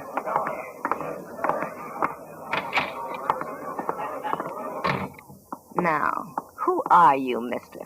My name's Woody. You're a cop, ain't you? What makes you think I'm a cop? You've been in that same seat 6 days in a row now. 5 shows a day. That makes 30 times you've seen the show, right? I like the act. Nobody likes it that much, mister. I'm satisfied. I'm not. Get it? No. It's easy. I don't want to look down at that seat and see the great stone face anymore. I know a good way to get rid of me. Yeah? Go for a ride on the roller coaster? What? That's a pretty stupid approach, even for a flatfoot. Didn't you see the report, officer? Did you look it up in the files? Accident, it says. Big black letters, accident. Now get out of here, you... Wait a minute, babe. Hey, keep it down, will you? Everybody outside. Oh, it's you. Get him out of here, Duke. What's the matter, pal? Lady wants to get rid of me. Told her I'd be happy to leave forever if she'd do me a little favor. Yeah? What's that? Take a ride with me on the roller coaster? Oh? That what made you blow up, babe? Get rid of him. I don't want to see him anymore, understand? Why don't you want to take a ride on the roller coaster, babe? You think so, too, don't you? You think I killed him. What are you blowing up for if you didn't? What's there about the roller coaster get you down? So. All right, Mr. Detective. I'll show you. Come by after the last show tonight, and we'll take your ride.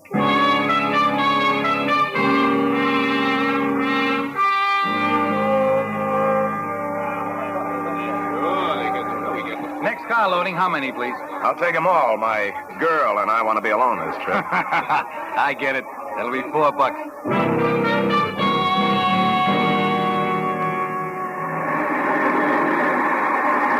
Well, is that a big enough drop for you? Oh, so. That's a big one up ahead. Yeah. That means along about here is where you unhitched his safety belt. Skip it, will you? That won't get you anywhere. Right about here, wasn't it, babe? Right here? He did it himself. I tell you, he was showing off. You killed him. I didn't kill him. He stood up and he tripped. He didn't trip. You pushed him. Oh, you stupid dope. You thought this would make me talk. I thought there was more brains in the police force than... Oh, wait a minute. You can't slap me. The police have nothing to do with this, babe. Charles Bundy was my father. He never said anything about... It doesn't matter if you talk or not, babe. I'm not depending on the law anymore. You see, I'm going to kill you. Take your hands off me. Safety belt. There. No, you can't. Sometimes the law doesn't work, babe. Sometimes a man has to take things in his own hands. I said let go of me. You cheap, chiseling tramp. You wanted his money, didn't you? You had that in the back of your mind right from the first. Listen to me, Woody, please. You're going over, babe. Just the way he did. Oh, no. You're through, babe. No.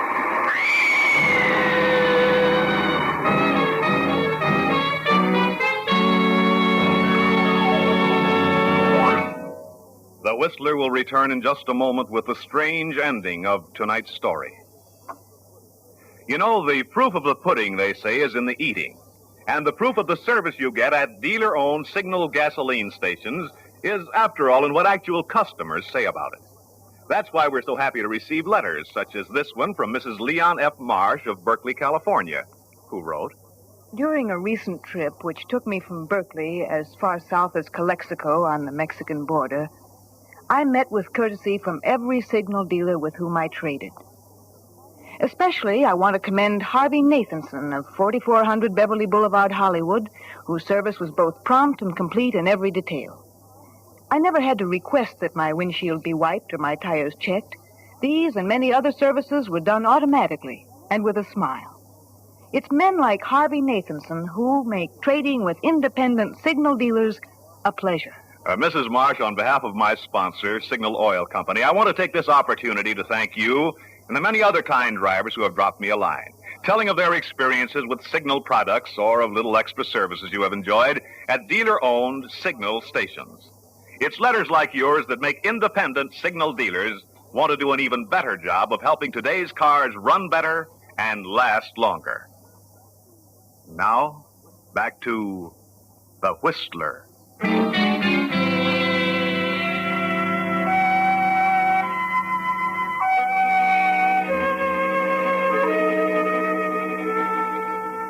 So the career of Babe Logan, carnival dancer, came to an end. It was a sensational ending, of course. Barkers, pitchmen, performers, all of her colleagues gathered around the broken body lying among the timber supports, all talking at once, not in guarded whispers anymore, but openly, of the suspicion, the terrible doubt that hung over the Midway like a cloud after the first accident a few weeks before. And after the second accident, Duke had to change his pitch a little. Not much, just a little. Until you've seen her do that dance. What a dance, folks, what a dance. Just like the one with the 7 veils. Only this little lady throws away 6 of them before she starts. Yes, she starts right in with number 7. You gotta see Millie, folks. Millie, the girl with 1,000,000 thrills. Step right up, folks, right.